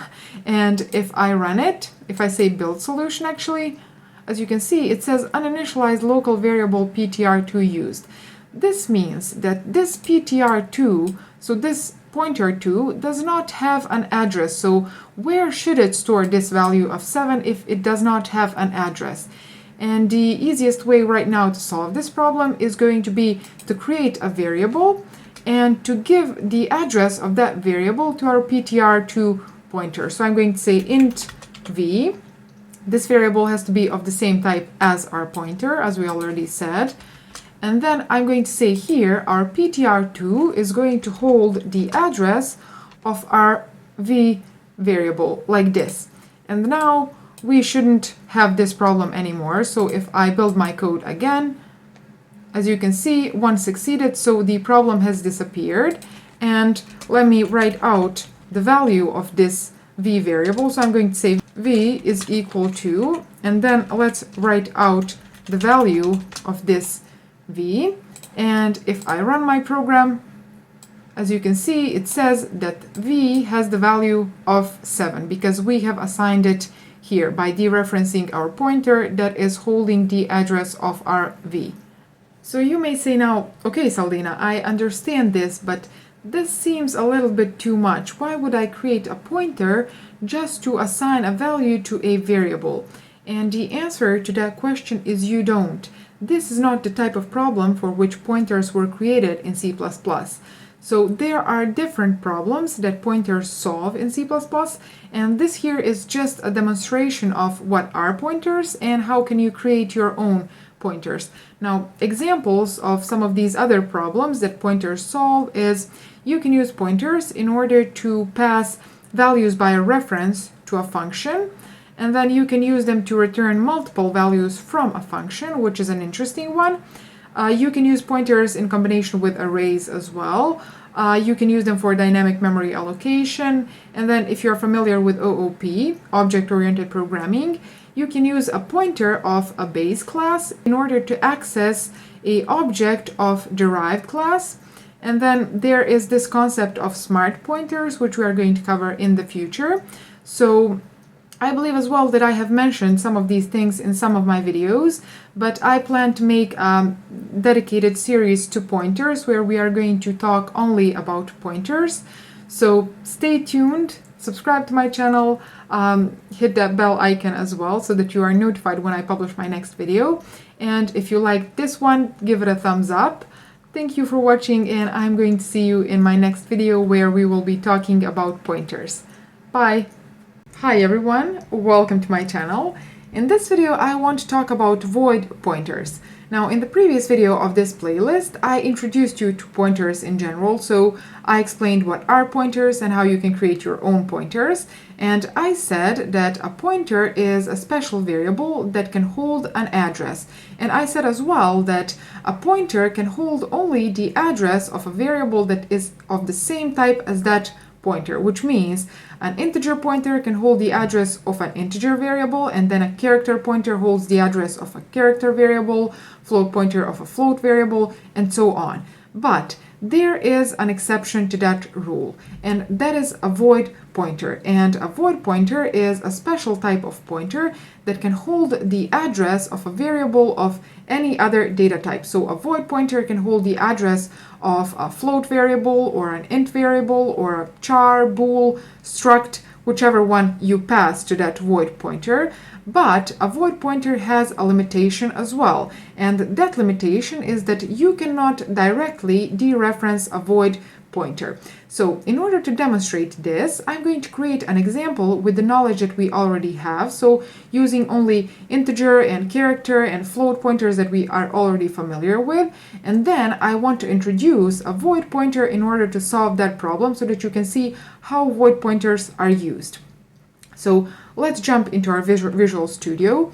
Here I want to create a variable, and let's make it of int data type. So I'm going to say int, and let's call it number, like this. And I'm going to assign it a value of 5, for example. Now, what I want to do with this number variable is I just want to write it out. And because we are working with pointers, let's play with pointers some more. So I want to write out this variable using a function that receives a pointer. Let's do that. So that function is going to be of return type void, and let's call it print number, like this. And then here, this function is going to receive an integer pointer, and we are going to call it number ptr, so number pointer. Okay, now what this function here should do is it should just print out the value that this number pointer is storing. So actually the value that is stored on the address that this number pointer is holding. So in order to do that, we have to dereference this pointer. So I'm going to say star symbol and then put the name of this number pointer, and let's add an end line as well. Now this function is finished, and it is writing out the value that is stored on the address that we pass to it, and we have to pass it the address of an integer variable. So if I invoke this print number function, let's say print number, as I said, since it is receiving a pointer, we have to pass it an address, and that is going to be the address of this number variable. So let's say ampersand number. So this here is going to give us the address of this number variable. Okay, and now if I run this program, as you can see, this function here has printed out value of 5, which is the value of our number.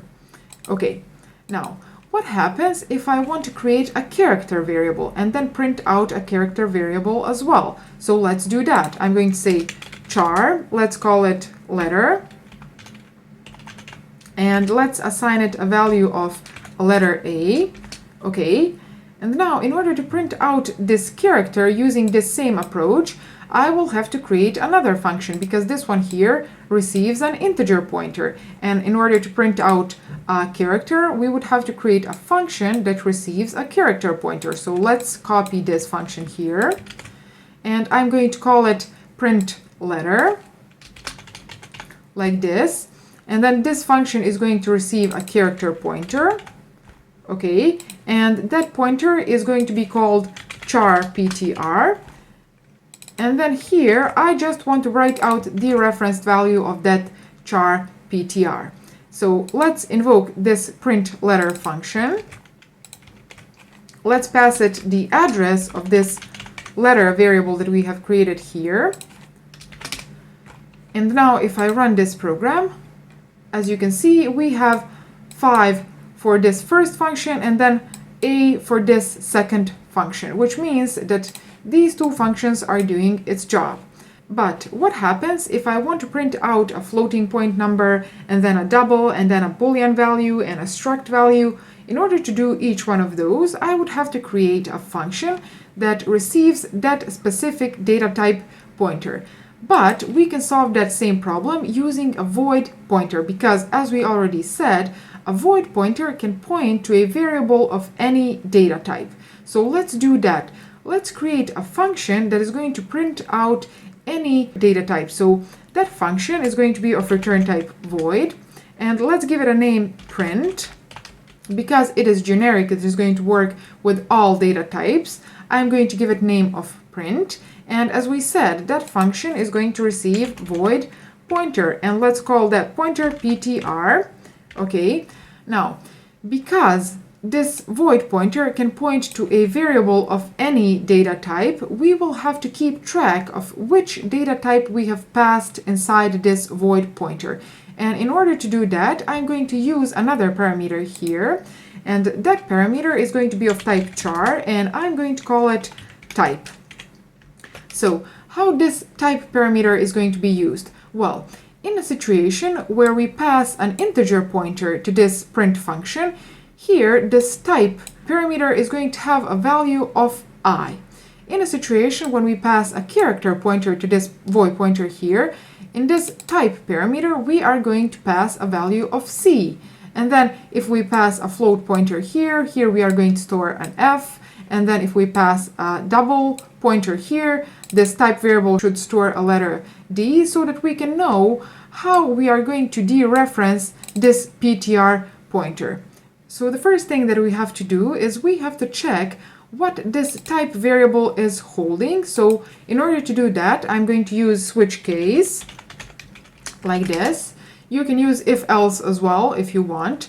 So here I'm going to switch on this type variable like this, and what I want to do here is I want to say, in the case that this type variable is holding the value of I, that means that this here is an integer pointer. So here I'm just going to leave a comment for now. So I'm going to say handle int pointer like this, and then the other situation is going to be, in the case that this type variable is holding the value of C, that means that here we have passed a character pointer. So I'm going to leave another comment as well. So here I'm going to say handle char pointer. Okay, now let's explain how we are going to handle this integer pointer and then this character pointer as well.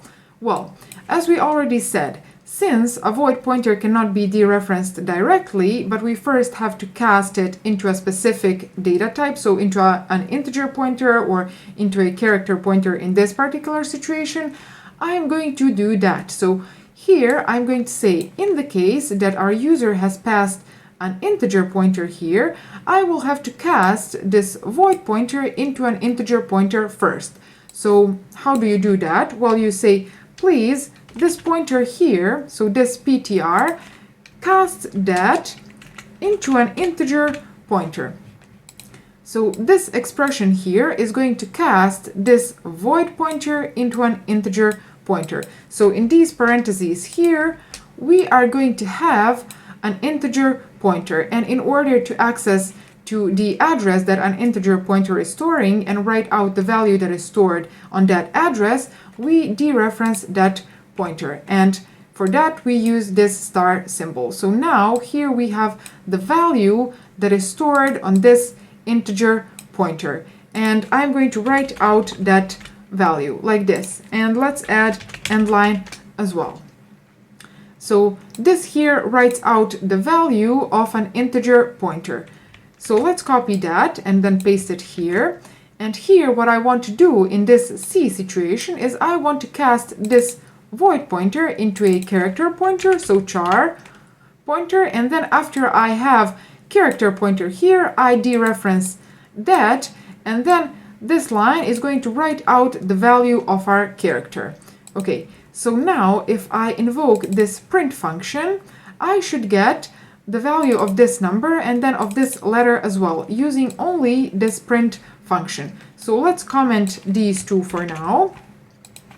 And let's invoke our print function. So I'm going to say print, and then the first thing that it receives is going to be the address. And in this particular situation, considering that this is a void pointer, we can pass it the address of any data type. So we can pass it the address of a integer variable or of a character variable or of a floating point variable. And in this situation, we have integer variable and then character variable. So let's use these two. So let's pass here the address of our number. That is going to be the first parameter. And then the second parameter is going to be the type. And considering that we have passed the address of an integer, let's pass the value of I as our second parameter here. Okay. And then I'm going to copy this function one more time, and this time I want to pass it the address of our letter variable, and considering that that is a character, here as a second parameter I'm going to pass C.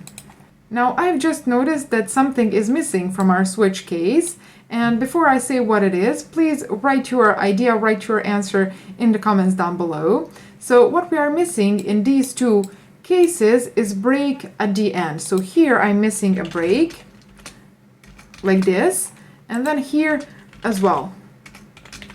Okay, so now we have completed our switch case, and if I run my program now, as you can see, for this first line we get the value of 5, which is our integer. So this print function has printed the value of our integer, and then in this second line we have printed out the value of a character, and we have done that using this print function, which receives a void pointer, and then it receives a char variable which is called type, and we use that char variable in order to differentiate which data type we are storing inside this void pointer. Because, as I already said, a void pointer can point to a variable of any data type, but it cannot be dereferenced directly. So for that we are using this type parameter to check which data type is stored inside this pointer here. So now you have an idea on how to use void pointers, but I would actually advise you to be very careful when using void pointers. Why? Because your compiler in this particular situation does not have a way to tell you, hey, you are trying to cast a void pointer, which is actually an int pointer, into a character, or vice versa. If you're doing that, your compiler in this situation here does not have a way to know if you are making an error or not, because inside a void pointer you can store the address of any variable, so of a variable of any data type, and then you can try to cast that void pointer into a pointer of any other data type, which means, for example, in this particular situation, here we are passing an integer. So this number here is an integer, which means that here, for this line of code, we are receiving an integer pointer. Okay, and then in this case here, we are trying to cast that into an integer pointer, and that is okay. But if we accidentally make a mistake here and we try to cast that into a character pointer, for example, like this, our compiler now does not have a way to know that we are making a mistake here. And if we run our program, look at this. We get this undefined symbol here, which is, what is this? You know, this is not the expected behavior of our program, and we did not get a compile time error, which means that this here is completely valid. So your compiler is not going to tell you that this here is an error, but it actually is a logical error. And those type of errors, so logical errors, are much harder to find inside programs. And this here is a small program, and it is kind of easy to find an error in a program that has 20 lines of code. But if you had a logical error in a program that has 20,000 lines of code, for example, you would have a very, very big problem. So again, I strongly advise you to be very careful when you are using void pointers, because as you see, compiler is not reporting an error for this situation here, but this actually is an error. So I'm going to return this to an integer pointer. Okay, so I hope that you enjoyed this video and that you learned something new. And if you did, give it a thumbs up, subscribe to my channel, and thank you for watching. I'm going to see you in my next video. Bye! Hi everyone, welcome to my channel. In this video, I want to talk about pointers and arrays, and if you watched the first video of this playlist, you remember that I said that one of the common uses of pointers is using them with arrays. So in this video, I want to demonstrate how that works. So let's jump straight to our Visual Studio and let's create an array of type int, and I'm going to call that array lucky numbers, like this. And let's say that I have 5 lucky numbers, for example, and those are 2, 3, 5, 7, 9. Oh, that's 5 numbers already. Okay, so these here are my lucky numbers. And now I want to show you one thing. So what is going to happen if I say, for example, cout lucky numbers, and let's add endline. So what is going to be written out if I write out just the name of my array? Let's check that. If I run this program, as you can see, we get an address. But what is this address? This address here, so the name of our array is actually the address of the first element of that array. And in order to prove that, let's write out the address of the first element of this array to check if these two are going to be the same. So here I want to write out the address of the first element, which is the element with index 0. So now if I'm telling the truth, these two should be the same. So if I run my program, as you can see, indeed, we get the same address, which means, again, the name of the array is the address of the first element of that array. Now, that means that this lucky numbers name behaves as a pointer, and these square brackets here are behaving as an operator for dereferencing. So if I say, for example, cout lucky numbers of 2, I'm going to get the element that has index 2. So this here is going to be the first address, and then it is going to add 2 more addresses to that element, and we are going to get the value that is stored there. So lucky numbers name is the address of the first element. It is going to add 2 more addresses to that, so 1, 2. So this line of code here is going to give us the value of 5. Let's add endline and run our program in order to demonstrate that. And as you can see, indeed, we get the value of 5. Now there is another way to do this same thing here, and that is going to be the following way. So I can say cout, please write out this lucky numbers, which, as we already demonstrated, is the address of this first element. So I'm going to put that here. And then I can use arithmetic operators on this. So I can say, please add to this lucky numbers 2 more address spaces, and then dereference this.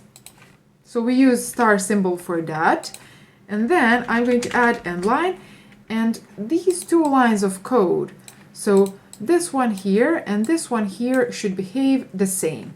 So if I run my program now, as you can see, we get the same value. So these 2 lines of code are doing the same thing, which means that this line of code here is using these square brackets in order to dereferentiate the element with that index, which is index 2. And we know that the indexing starts with 0, so 0, 1, 2, and we get the value of 5.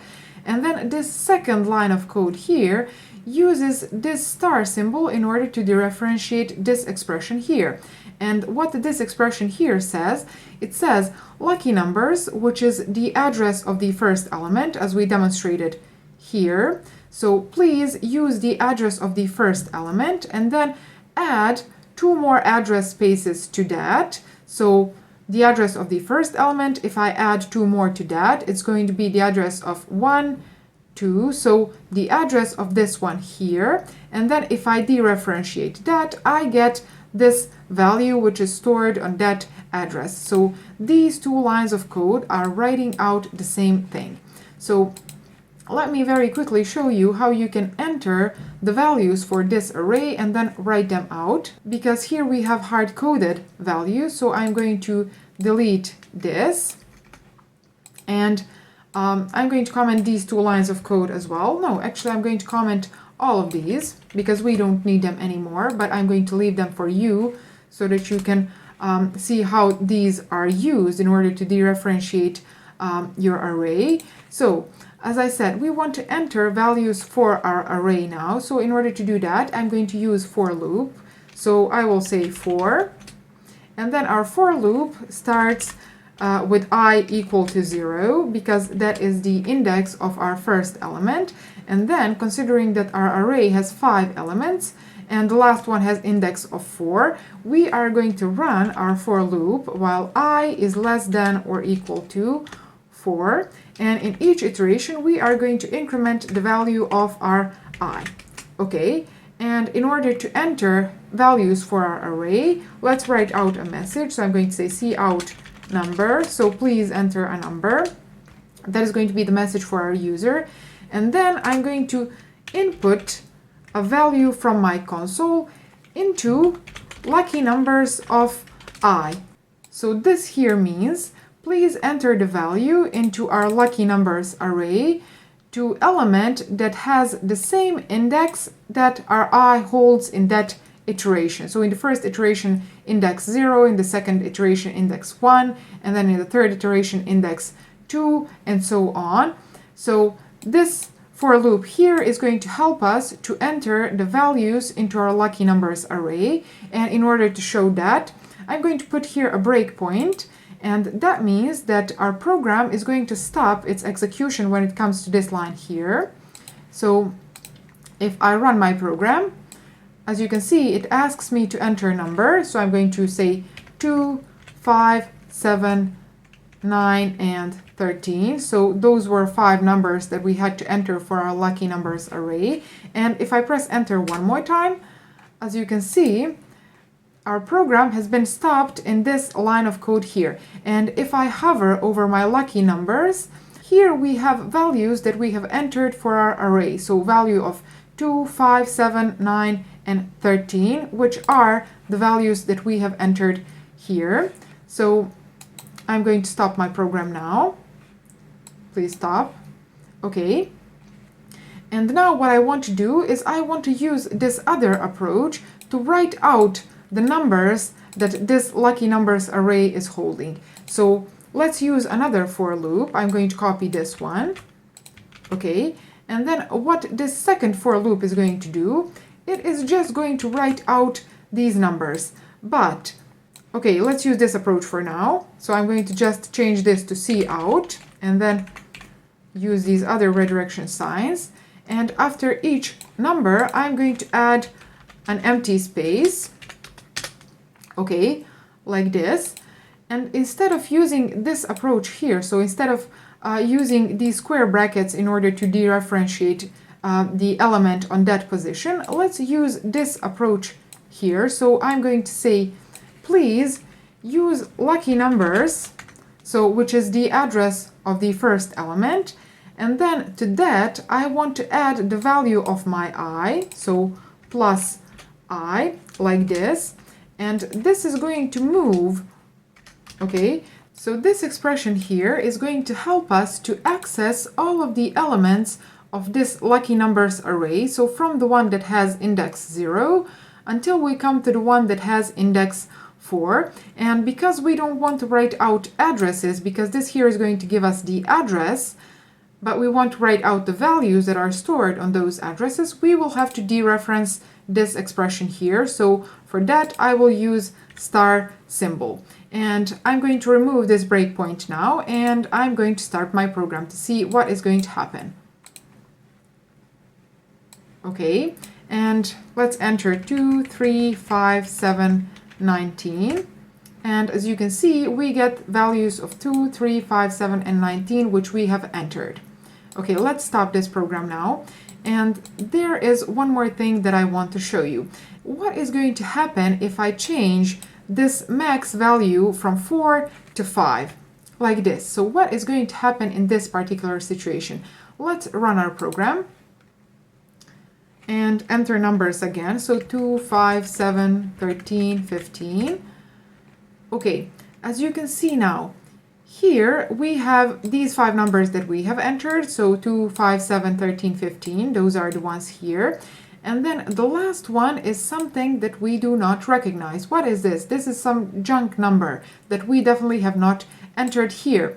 So this number here is something that does not belong to our lucky numbers array.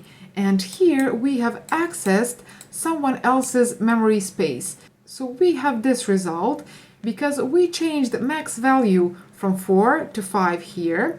And as we already know, our lucky numbers has 5 elements.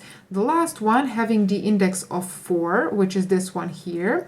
And then here we added one more iteration. So now we are trying to access the element with index 5.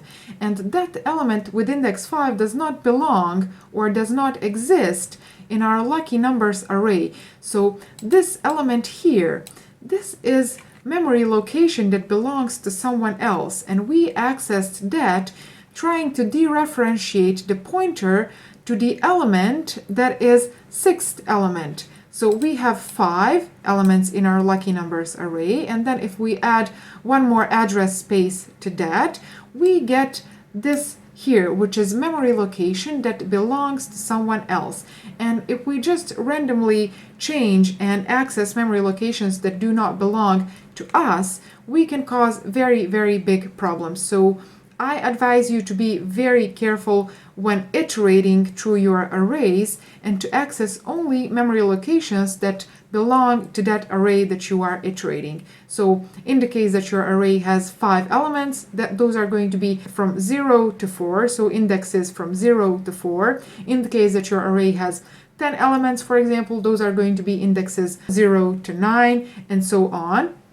So again, be very, very careful to not access memory locations that do not belong to you. So I hope that now you have an idea on how pointers and arrays go together, and as well we have seen some of the potential problems that can happen if you are not careful enough when working with pointers and arrays.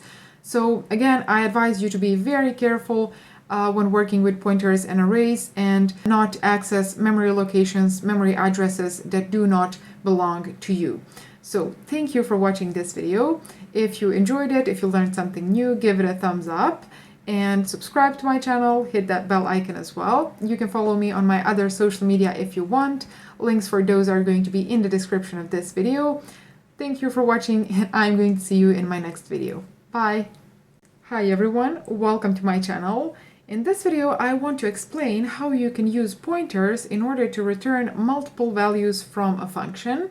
So I said in the first video of this playlist that using pointers to return multiple values from a function is a very common use for pointers. So in this video, I want to demonstrate how that works. So here we are going to create an array of numbers, and then first I want to create 2 functions, and one of those 2 is going to return me the smallest number in that array, and then the other one is going to return me the largest number in that array. And then in the second part of this video, I want to show you how you can use pointers in order to get both smallest and largest number using one function only. So you can return both of these numbers, so min number and max number, using only one function, and that is going to be with the help of pointers. So let's start with this example. As I already said, I'm going to create an array of numbers. So those are going to be numbers of type int, and let's call this array numbers like this, and it is going to be an array of 5 numbers, and let's assign them values of, for example, 5, 4, minus 2, 29, and 6, for example. So those are going to be my numbers. Okay, and now let's create a function that is going to return the smallest number of this array. So I'm going to create that function here, and let's give it the return type of int, and I'm going to call it getMin, like this.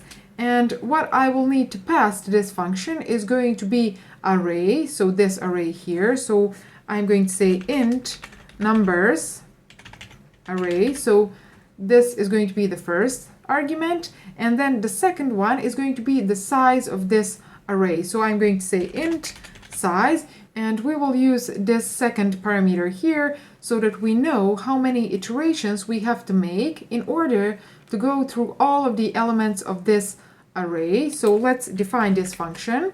The first thing that I want to do is I want to create a variable of type int, and that variable is going to be called min.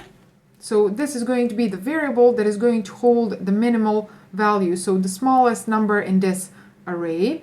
And initially I want to assign to this variable the first element of this array. So I'm going to say that the smallest element initially is going to be the first one. So I'm going to say numbers of 0.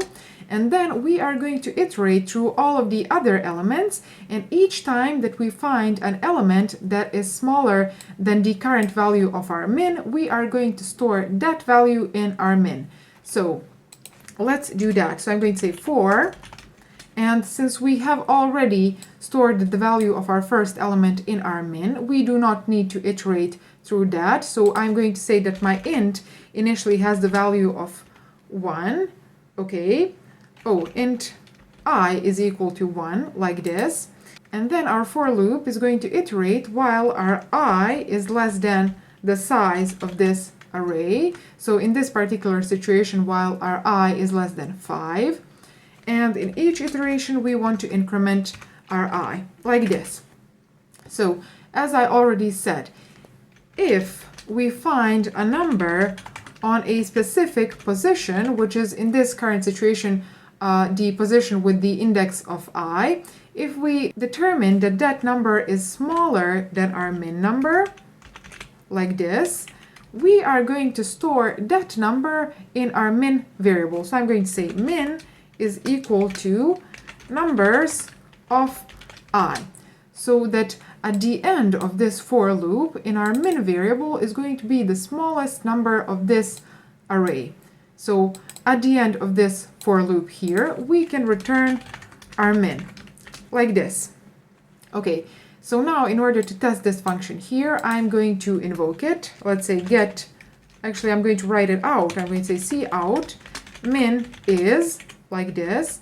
And then let's invoke it. Let's say get min, like this. And this get min function receives array. So let's pass it numbers array, and then it receives the size of this array, and this array has 1, 2, 3, 4, 5 elements, and you can check that here as well. So we are going to pass 5 here. Okay, and if I run this program, as you can see, it says min is -2, which really is the smallest number in our array. So that is going to be the first function. And then the second function that I want to create is going to be the one that is going to return the largest number in our array. So let's copy this function. I'm going to copy it and then just modify it a little bit. So the name of that other function is going to be get max, like this. And then that function as well will receive numbers array and the size. But here we are going to have a variable which is called max instead of min, and again we will assign it the value of our first element. So then we iterate through all of these elements, so starting with the second element, because first the value of the first one we already have inside this variable, so we do not need to check that. But if we find in these remaining elements, if we find element that is larger, so bigger than our max, let's copy this here, we are going to store the value of that element in our max variable, like this. And then at the end, we will return our max variable. Okay, so now in order to test this function, I will invoke it as we did with this previous one. I will just say max is, and then invoke get max, like this. And I'm going to add 2 end lines here so that we have output which is formatted nicely.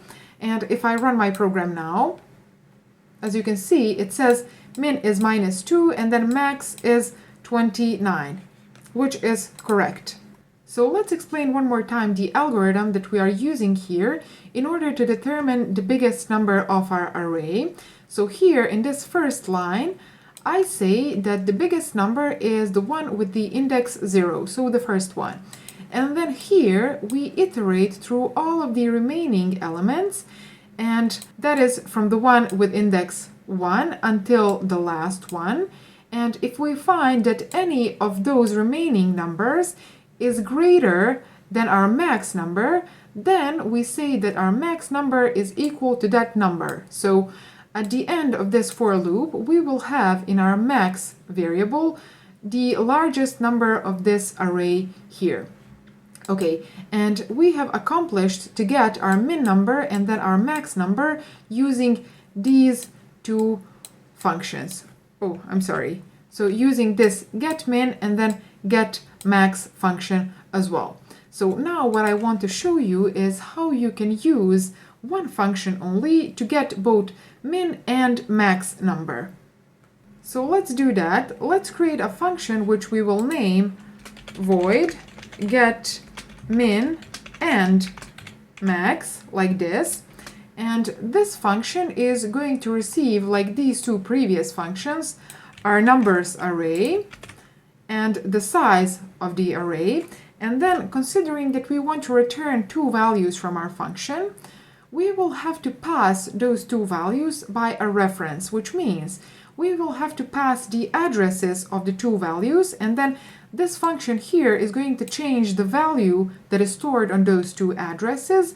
And this function here, our main function, is going to have the access to those two addresses as well. So once this function here assigns the value of min and max numbers to those two addresses, our main function is going to be able to access those values. So as I said, let's pass to this function as well int min, like this, and then int max. So we are receiving here pointer to a min number and then pointer to a max number.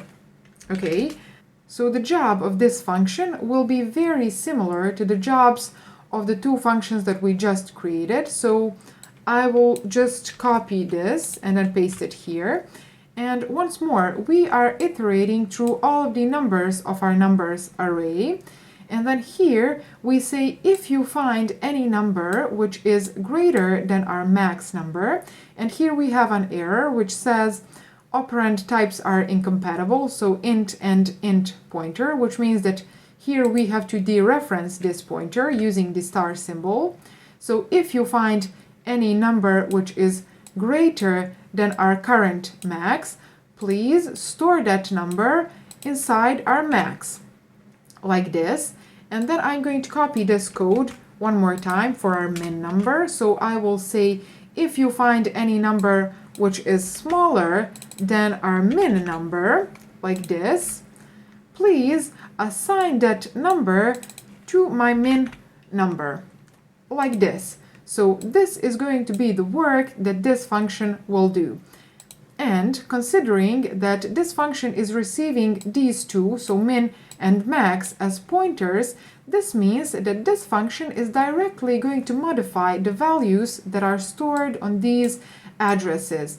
And those same addresses are going to be available in our main function, which means that once this function changes the values that are stored on our max and our min address, this main function here will be able to access those changed values.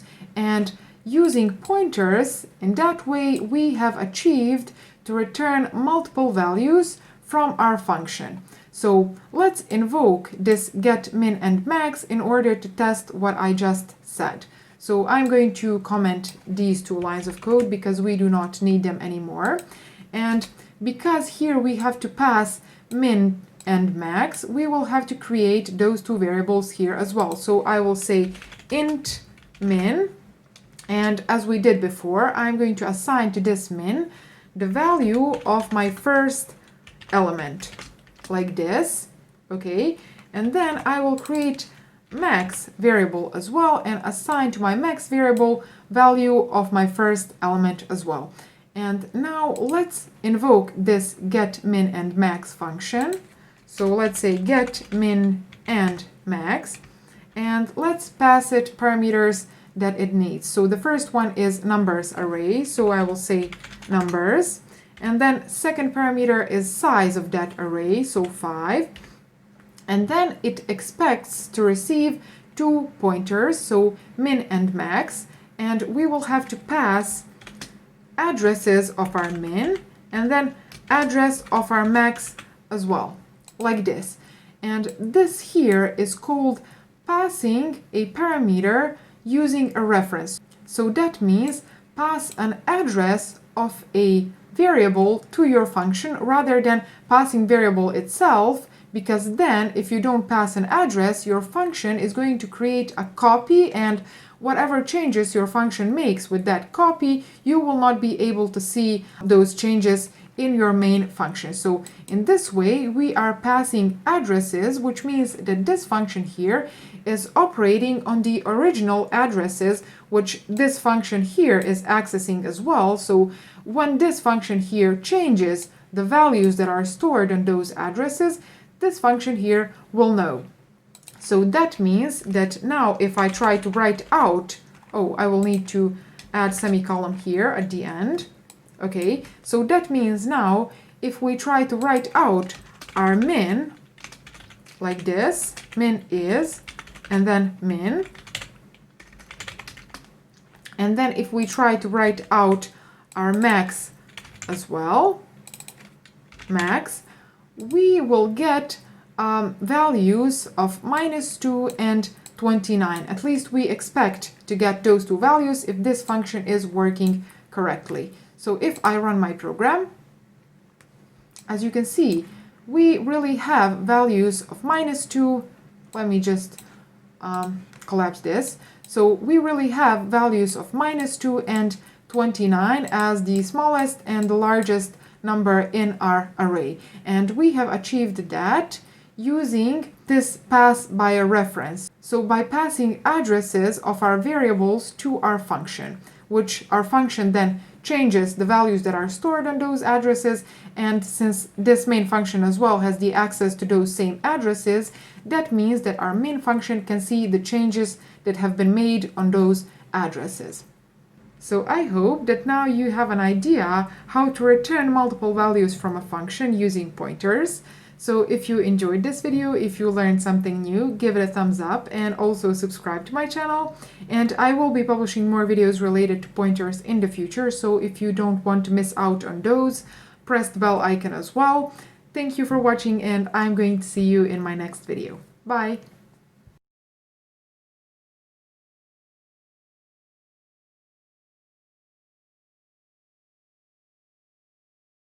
Hi everyone, welcome to my channel. My name is Saldina and I make IT and programming related videos, so if that is something that is of interest to you, consider subscribing to my channel and give this video a thumbs up as well. And in this video I want to talk about dynamic arrays. So you should already be familiar with the idea of arrays and the concept of fixed arrays from my previous videos, but for those of you that really want to understand the need for dynamic arrays, I will go through some of the advantages and disadvantages of fixed arrays so that you can really understand where the need for dynamic arrays arised. So we said that an array is type of collection which stores elements in continuous memory. Now that means that it stores elements one after the other. So if I do this, for example, if I say let's create an integer array of 5 elements and let's call that array my array, like this, your computer in the background will do the following. It will give to this array here 5 containers of type int, and those containers will be one after the other in memory. So that means because the array stores data in a continuous memory, so one after the other, accessing that data will be very, very fast. So because the name of the array is the address of the first element of that array, when you specify the name of the array and then you give it the index of the element that you want to access, it is going to be very fast to move from that first element until that position that you specified, so until the element that has that index. Whereas if you use some other collection type like linked list, for example, which stores data in non-continuous memory, which means in a random places in memory, and then each element contains a pointer to the previous one and to the next one. Accessing elements in those type of collections would be much slower. So if you wanted to access fifth element of linked list, you would have to traverse the first 4 elements and then get to the 5th one, because they are stored in non-continuous memory, meaning they are randomly in your memory. So, as I already said, accessing elements of an array is a very, very fast operation. But because your array stores data in continuous memory, this has certain disadvantages as well. So, what happens if you want to insert or delete an element in the middle of the array, for example? So how can you insert or delete an element in the middle of the array without breaking that continuousness, if I can say it like that? So you get the point. That means that the operation of inserting and deleting elements in an array is going to be much slower than inserting elements in a linked list, for example. And if you want me to do a video which is related to differences between linked lists and arrays, for example, write it in the comments down below and I will make it in the future when I find time. So again, if you are not familiar with the basics of arrays, I recommend you to watch my first video, which is related to arrays and pointers, which I will link here, and then you come back to this one. So those were some advantages and disadvantages of arrays, and it will be up to you to decide which collection you want to use. However, here I want to give you the biggest disadvantage or the biggest obstacle that we encountered so far when working with arrays, and that is the following. So the size of the array had to be constant, which means that the size of the array had to be known before we even started our program. So we always kind of wanted to do this. So we wanted to say int size, and then we wanted to ask our user to enter the size. So please enter the size for the array. And then after our user enters the size for the array, we wanted to create the array that is of that size that our user specified. However, we get the error. As you can see here, it says expression must have a constant value, which confirms what I just said, which is that the size of the array had to be known at compile time. So the size of the array could not be changed once we declare it, and we had to declare it before we even started our program. So this problem was without solution so far, but surprise, surprise, if you know how to work with dynamic arrays and dynamic memory, you can very easily create an array in runtime. So in C++, there are 2 keywords or 2 commands which allow you to allocate and deallocate dynamic memory, which means to get yourself dynamic memory when you need it, and then free that memory once you don't, so that it can be reused. That is what allocate and deallocate means. And those 2 commands are new and delete. So new allocates memory, as you may guess, and then delete deallocates that memory or frees it once you don't need it. So let's see how we can use this information that I just gave you on our example.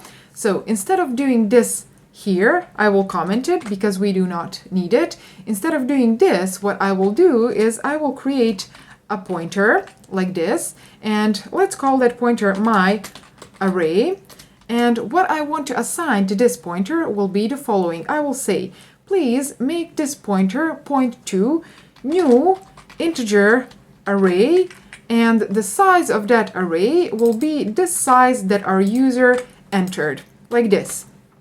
Okay, and as you can see, our compiler is fine with this expression here. We do not have an error. So this new keyword has allocated an array of this size that our user has specified. And that array, the address of the first element of that array, is stored in this my array pointer. So if I build this code,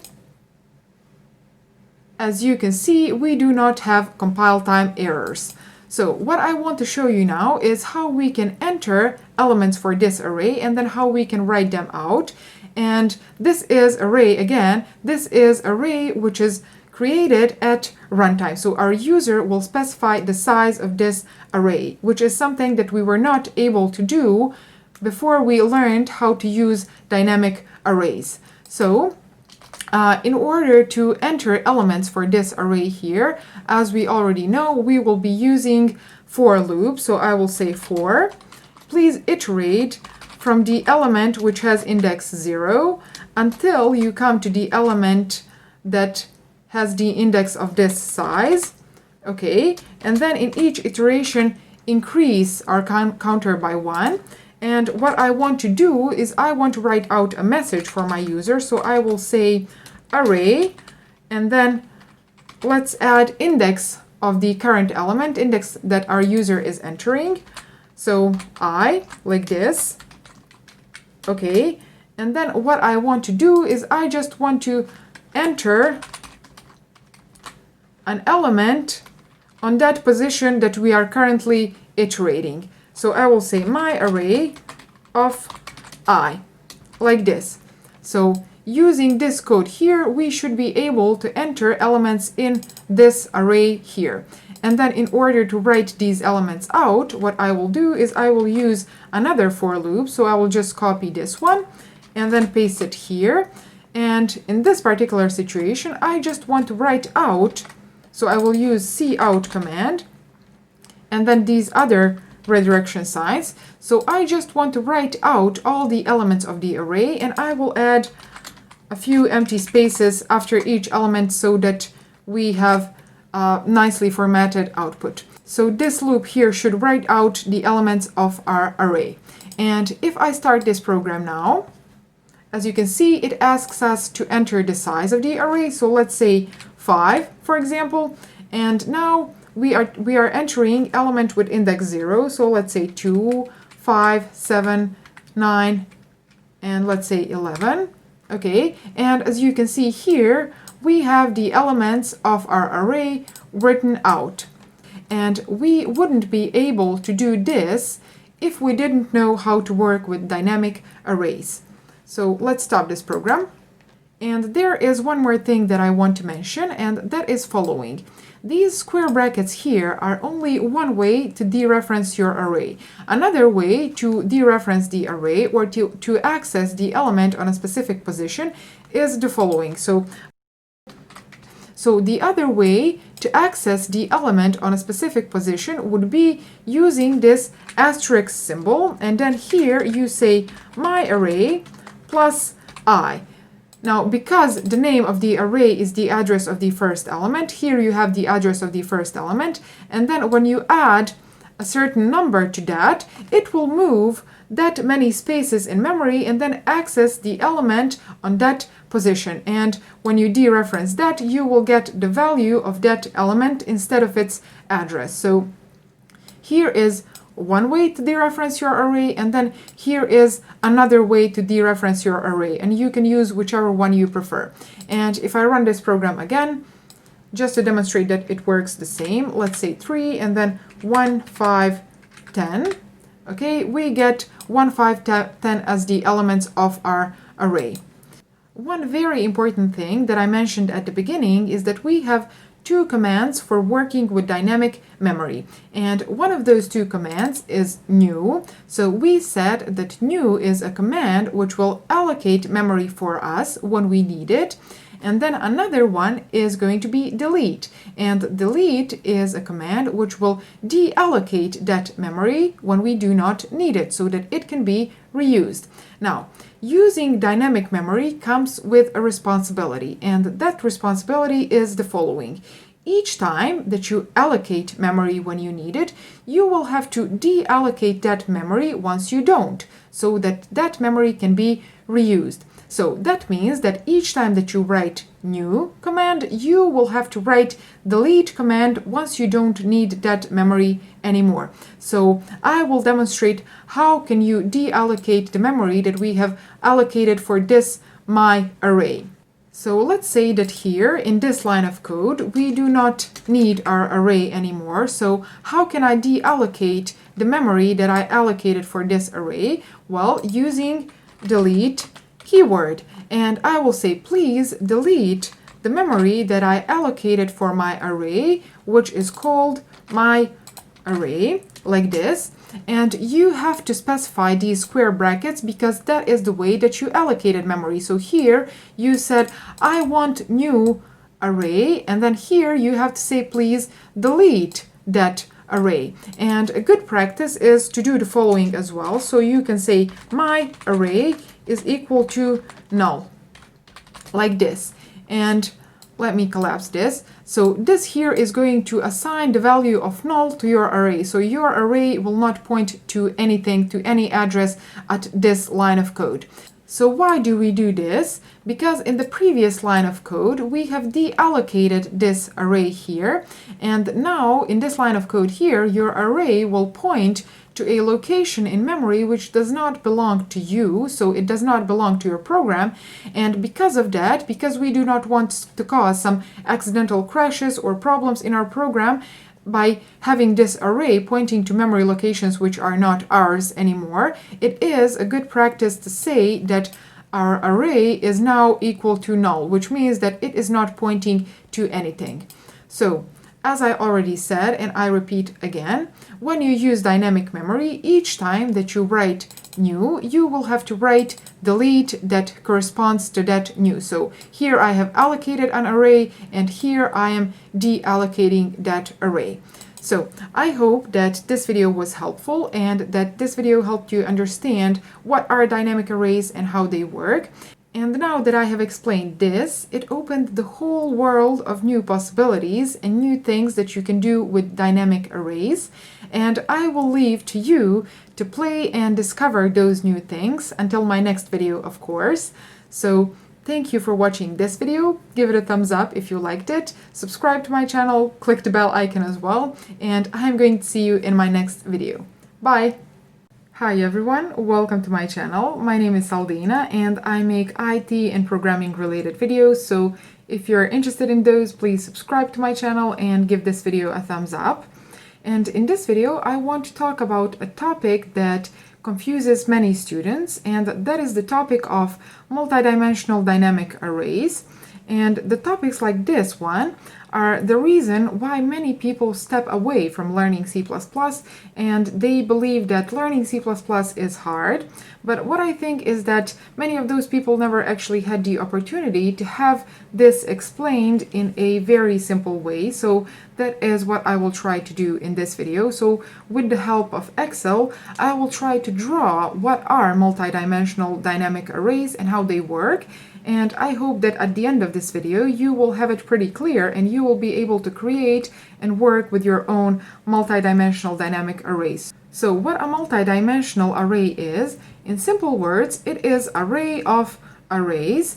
And in this video, you will learn how to create two-dimensional dynamic arrays. And in order to be able to understand this topic, you should be familiar with the topic of dynamic arrays, which is a video that I already did on my channel, and I will link it here. So make sure to watch that video before watching this one. So I will very quickly remind us all of how dynamic arrays work, and then we will see how we can use that knowledge to understand multidimensional dynamic arrays.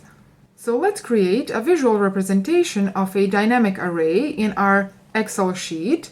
So let's say that it will be an array of 4 elements, like this. This is our array, and the indexes of these elements start with 0 and then 1, 2, 3. So these are the indexes, and then the address of this first element will be, for example, 0000AA, like this.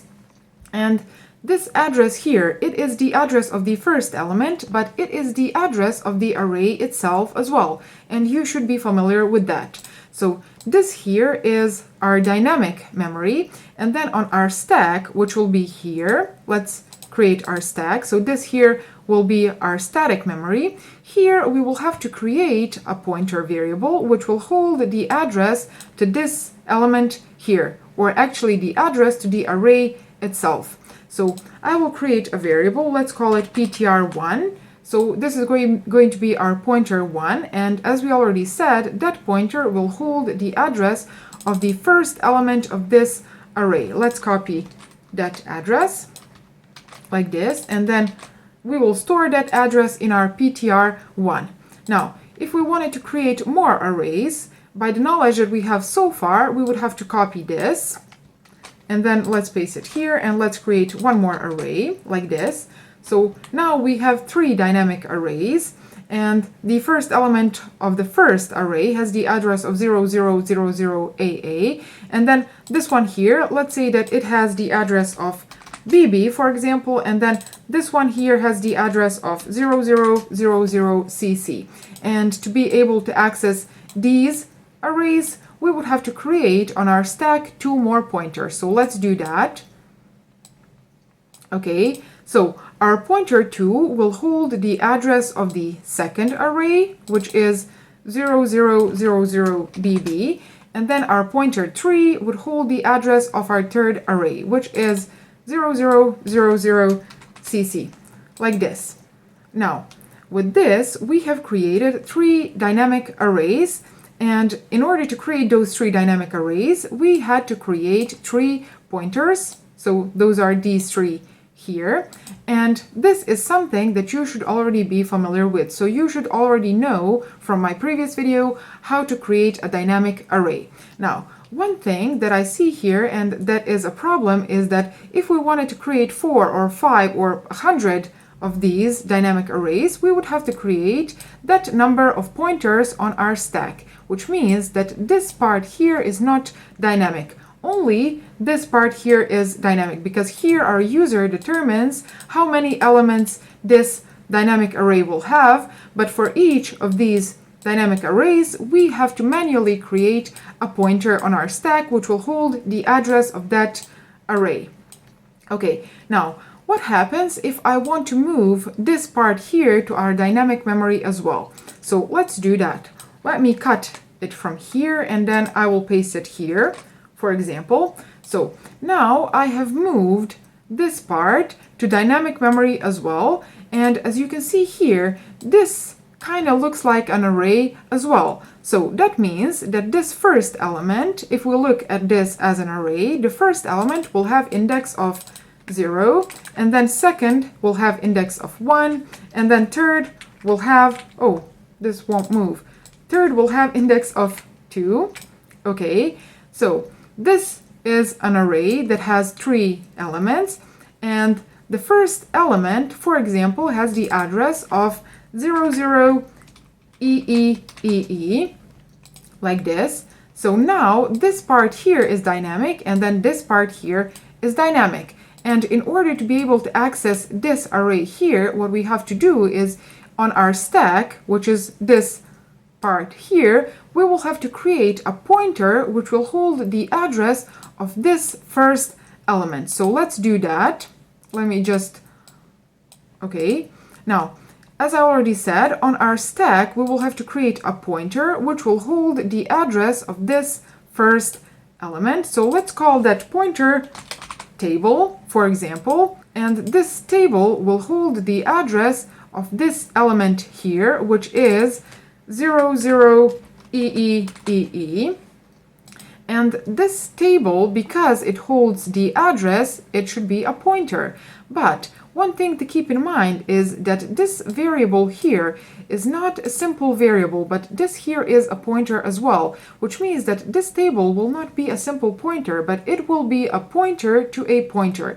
And you indicate that using 2 asterisk symbols, because one is just a pointer, and then 2 mean a pointer to a pointer. Why? Because this table holds the address of the element, which is this one here, and that element is pointer as well.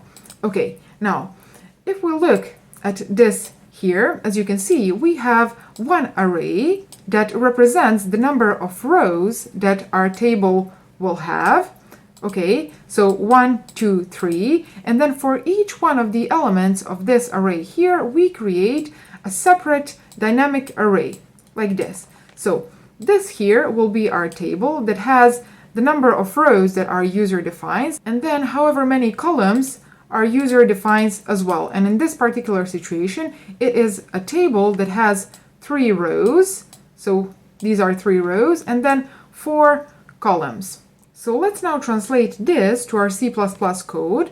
And because we said that now our user defines how many rows this table will have and then how many columns as well, that is the first thing that I will do. So I will create two variables. Let's call them int rows and columns. And then I will ask my user to enter how many rows and how many columns he wants this table to have. So let's do that. C in rows, O, and then columns, like this. Okay, now after our user has entered how many rows and columns he wants, what I want to do now is this part here. So this part here, this is our first step, and then this here is going to be our second step, and this part here will be the third step. So this part here will be the following when translated to C++ code. So here, as I already said, I create a pointer to a pointer, which I will call table. So I will say, please create an integer pointer to a pointer, because here we will store integer values. You can create a character or a double or float, whichever one you want. I want to create integer pointer to a pointer and call that table, like this. Okay, so we are done with this first part here. And then what this table pointer to a pointer will point to is going to be this array here. So I will say, please create a new integer array that has this many elements. So the number that our user has entered for this rows variable, because this rows variable holds how many elements this array here will have.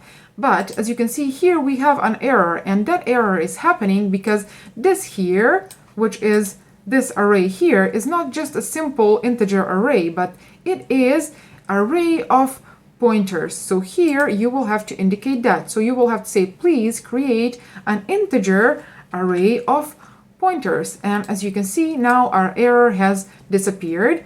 And with this line of code here, we have created this array here. Now, our third step is going to be that for each element of this array here, we would have to create a separate dynamic array. So this first element will hold the address of this dynamic array, and then this second element holds the address of this array, and then this third, the address of this array here. So what I will have to do is I will have to iterate through all the elements of this array, and for each one I will have to create a separate dynamic array. So let's do that. So I will say for int I is equal to 0, and then I is less than the number of rows that our user entered, and in each iteration increment I.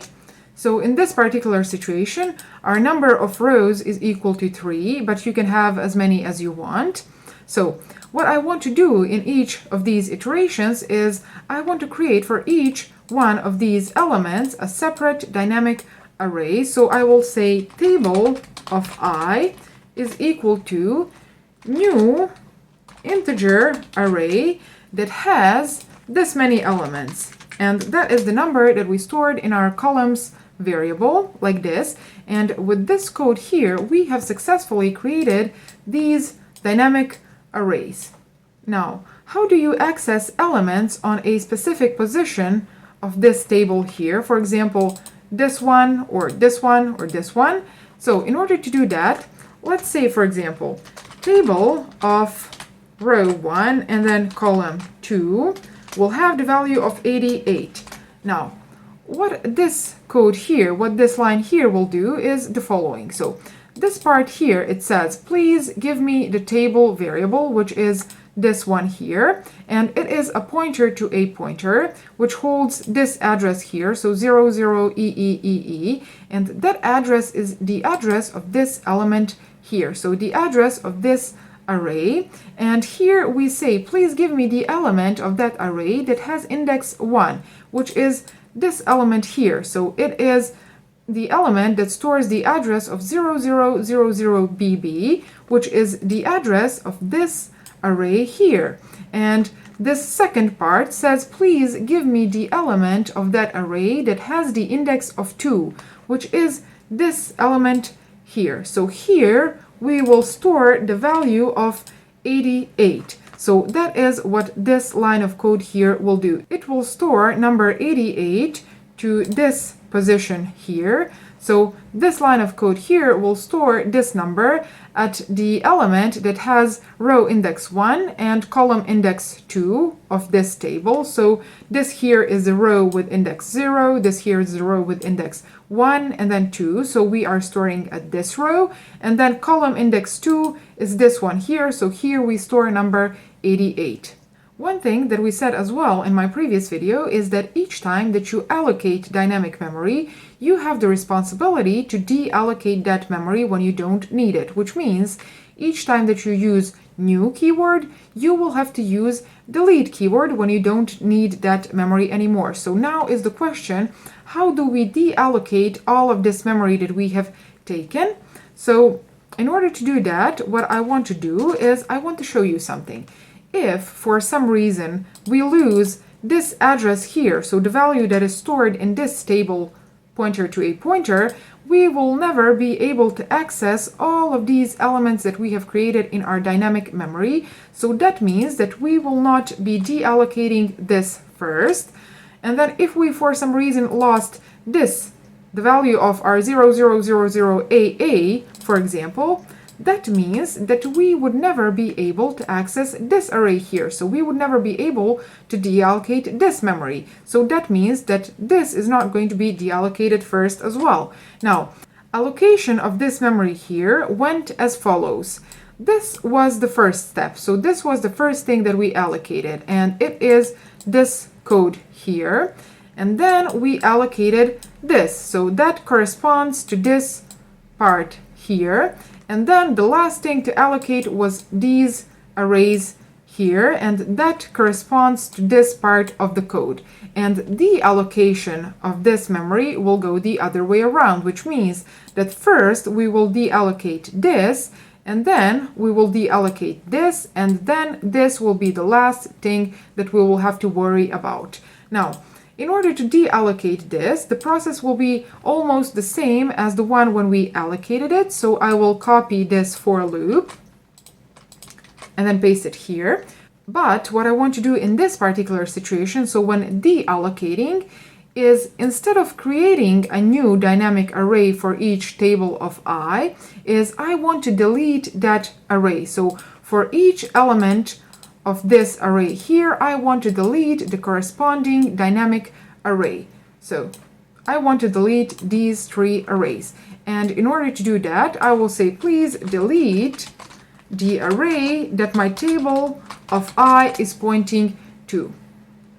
Now, what this code here will do is for this element here, it will deallocate this array here. So let's delete that. And then for this element here, it will deallocate this array. And then for this one, it will deallocate this array here. So now we have successfully freed this memory that we have taken here. Now, after we have done this, after we have successfully deallocated our first step, which was here, this part here will be our second thing to deallocate. So here I will say, please delete the array that my table variable is pointing to. So this line of code here will deallocate this part here. So I will say, please delete that. We do not need it anymore. Okay. And then our third step, which is the last one, will be to null this value here. Why? Because we have just freed the memory that was here. So we have deallocated that. Now someone else might be using this memory here, and we really shouldn't keep the address of someone else's memory. So we should make this a null value like this. And in order to do this in our code, I will just say, now my table will hold the value of null like this. And this will prevent some potential crashes and problems in your application. So I hope that this video helped you understand multidimensional dynamic arrays a bit better. And if it did, please give it a thumbs up and subscribe to my channel, because that helps me to reach more people and hopefully make programming a little bit easier for them as well. Thank you very much for watching, and I'm going to see you in my next video. Bye! Hi everyone, welcome to my channel. My name is Saldina. I'm a software engineer and I make IT and programming related videos here on YouTube.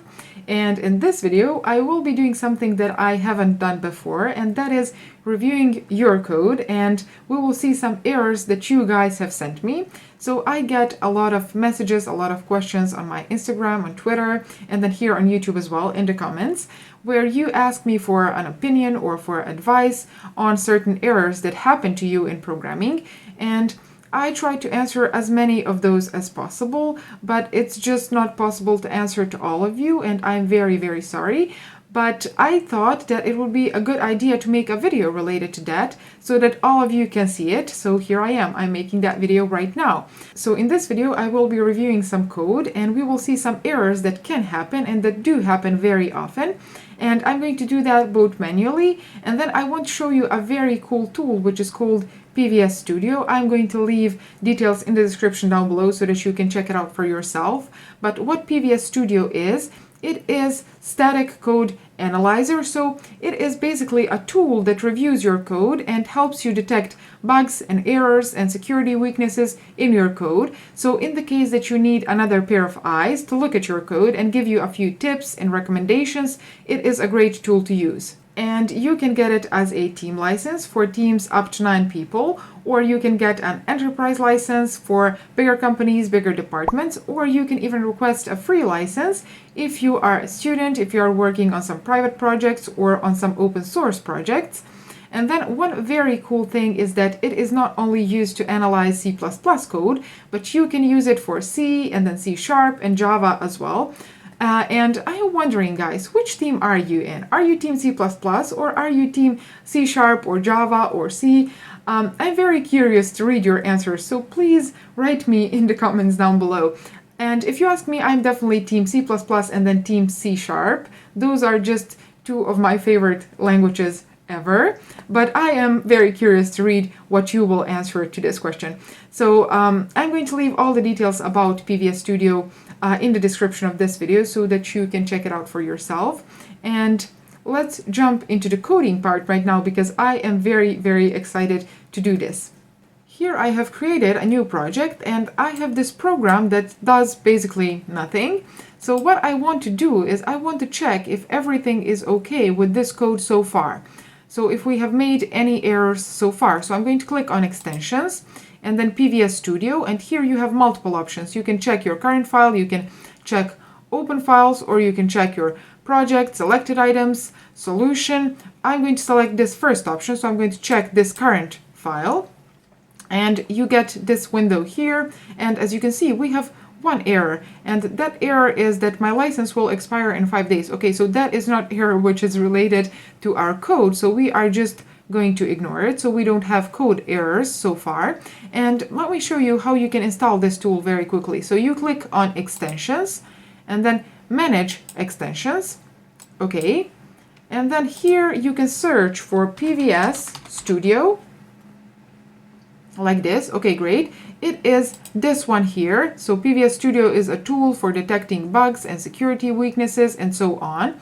Okay, so you will click download here and your download should begin. I'm not going to do that right now because I already have it, but once it is downloaded, the installation is pretty simple. So it's basically next, next, next, finish installation. So that should be simple. Okay, now let's close this window here. And as you could see, we don't have any errors with this code so far. So let's write some code and let's create some errors now. So let's create an array of type int, and I will call it saved money, and that will be an array of 5 elements, and I want to initialize those elements here.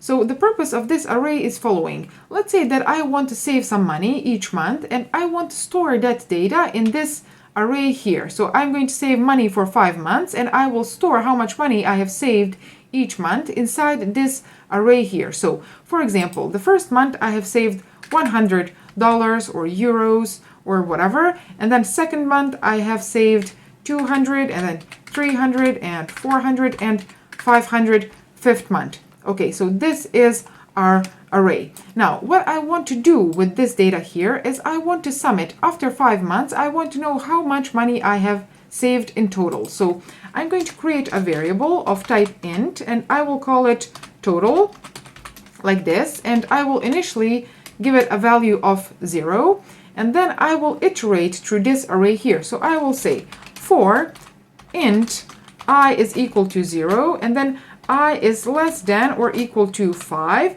and then I plus plus. And what I will do inside this for loop is I will say that my total will hold whatever my total was previously holding, plus current value of how much money I have saved in that month. So saved money of I.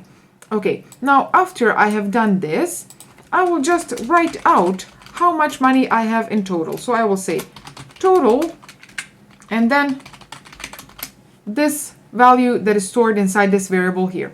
Okay, now if I run this program, let's see what will happen.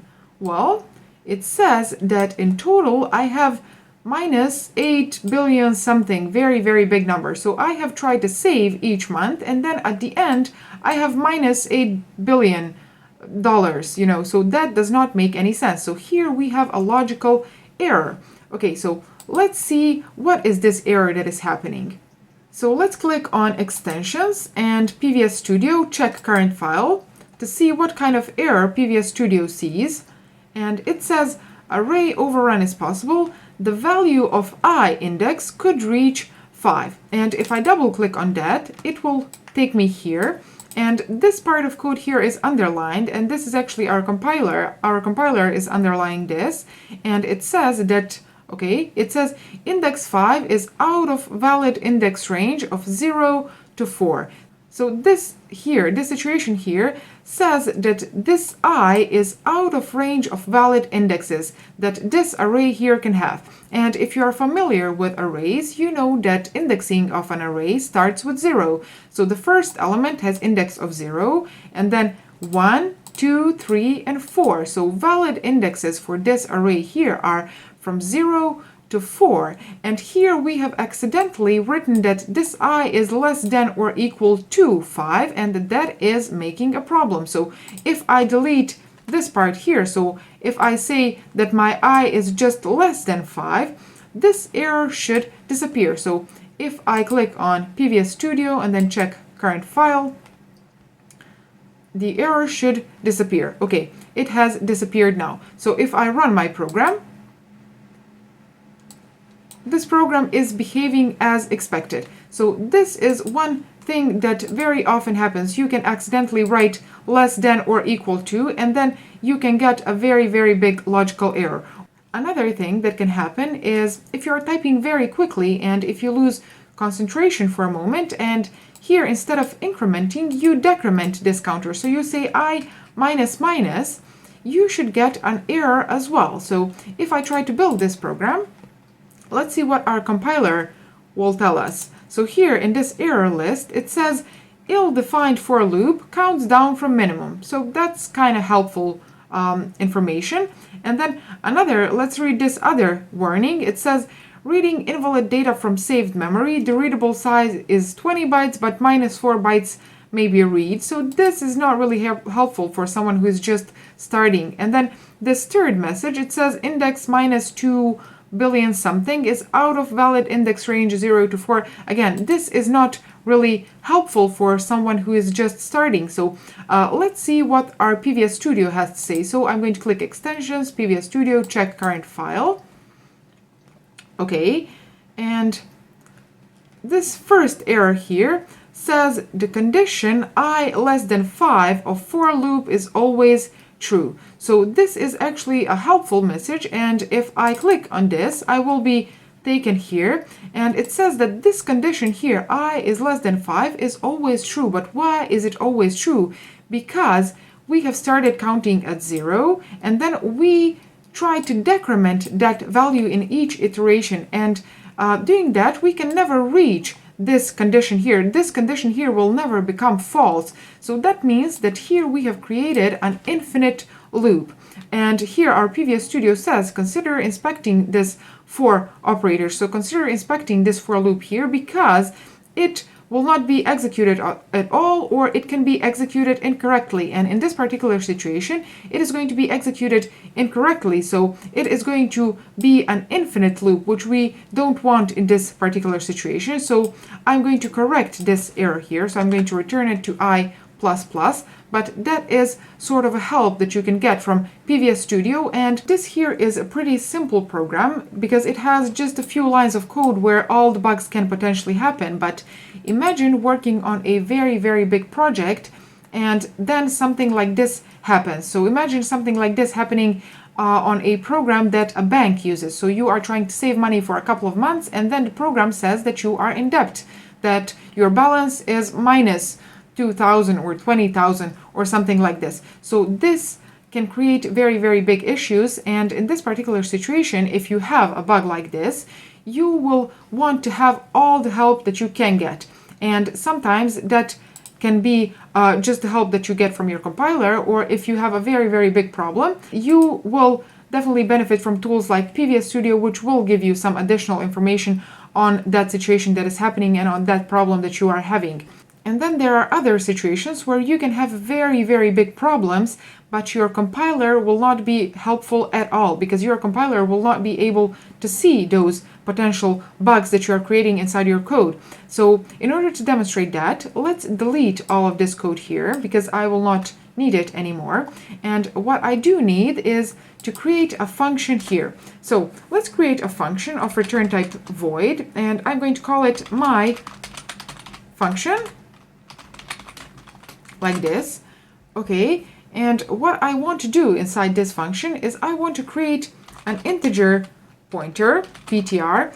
So if you're not familiar with the topic of pointers, make sure to watch the playlist that I will link here. It is the playlist where I explain pointers in C++, because it is one of the most important topics in C++, and it is the example that I will be using here.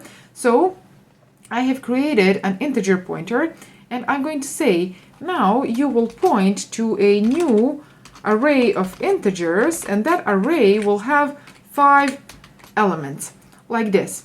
Now, what do I want to do with this array? Well, let's do something very simple. Let's say ptr of 2 will hold the value, okay, it will hold the value of 10, like this. And then let's just write out something. Let's say, hi, I am equal to, and then ptr of 2. Okay, so this here is pretty simple example that does basically nothing important, nothing useful, but I will use it to demonstrate a very, very big issue that can happen in this situation. So I'm going to invoke this function here. So I'm going to say my function, like this, and I have successfully invoked this function. So if I run this program, it says, hi, I am 10. So nothing unexpected happened. Or did it?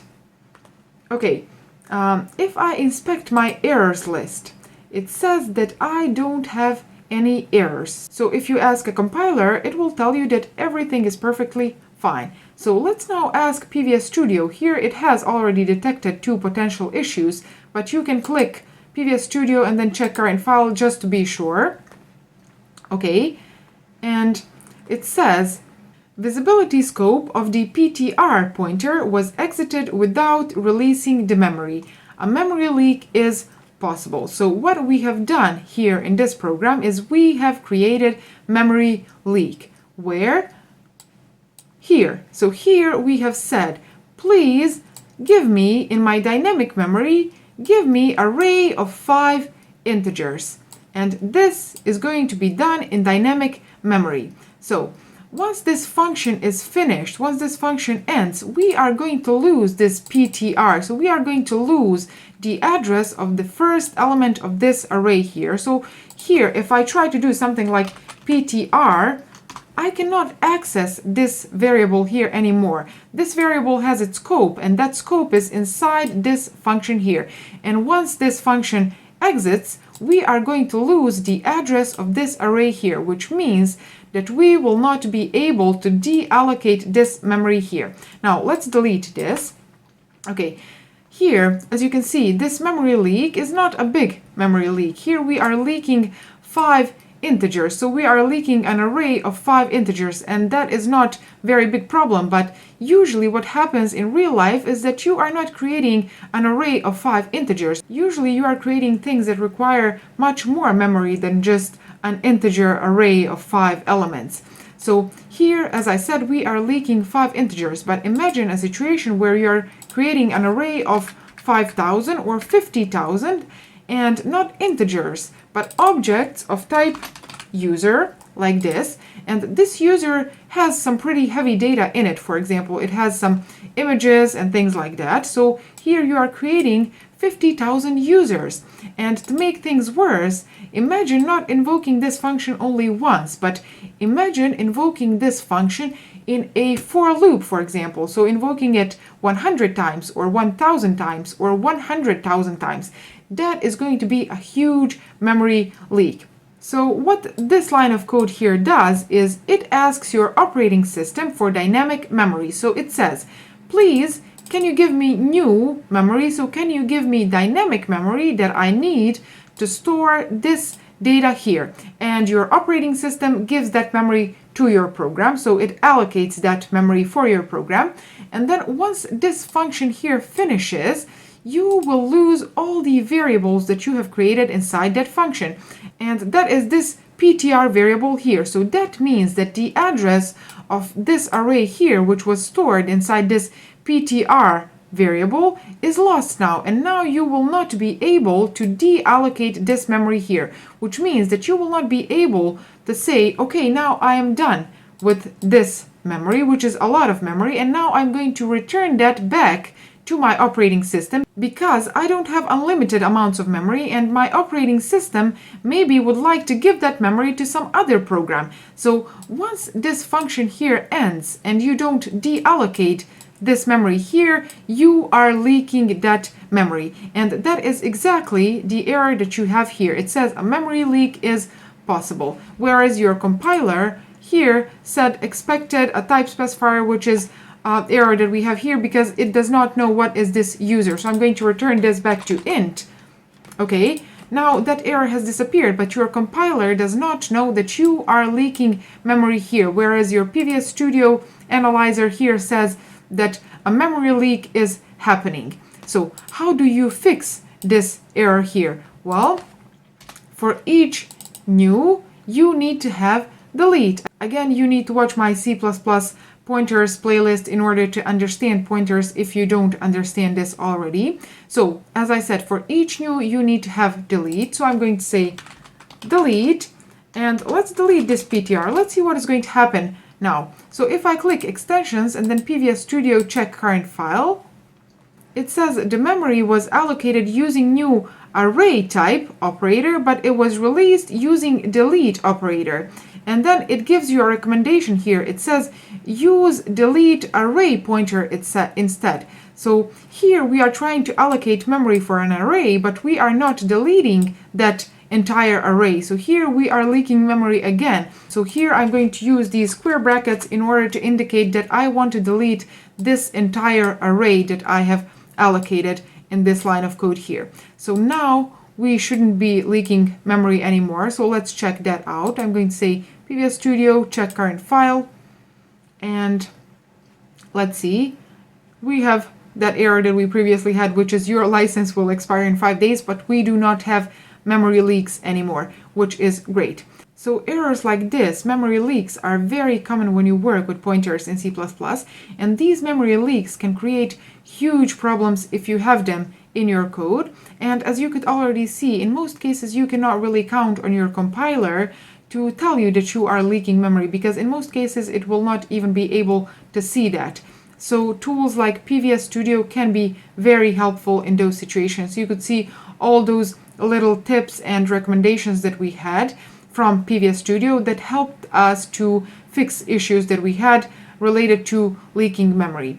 So those were some topics that I wanted to address in this video, because many people, when working with pointers, will come across problems that they will not be able to fix, or they will not even be aware that they have those problems, that they have memory leaks, until it gets to the point where it is unmanageable, and they have very big problem. They have huge problem. So if you have any more questions that you would like me to make a video on, please leave those in the comments down below. And if you like this type of video, please give this video a thumbs up so that I can know. And I will make more videos like this in the future if you want me to. So thank you very much for watching this video, and I am going to see you in my next video. Bye! Hi everyone. Well, okay, so hi everyone, welcome to my channel. Welcome to another.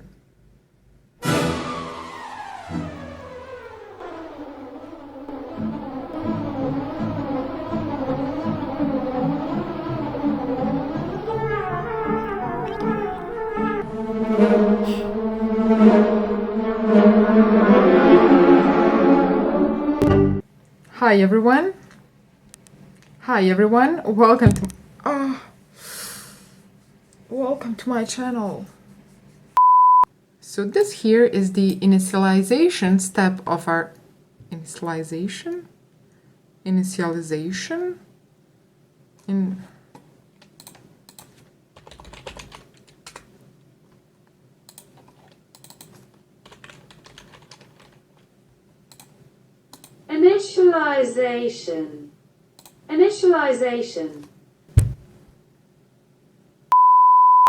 So it is the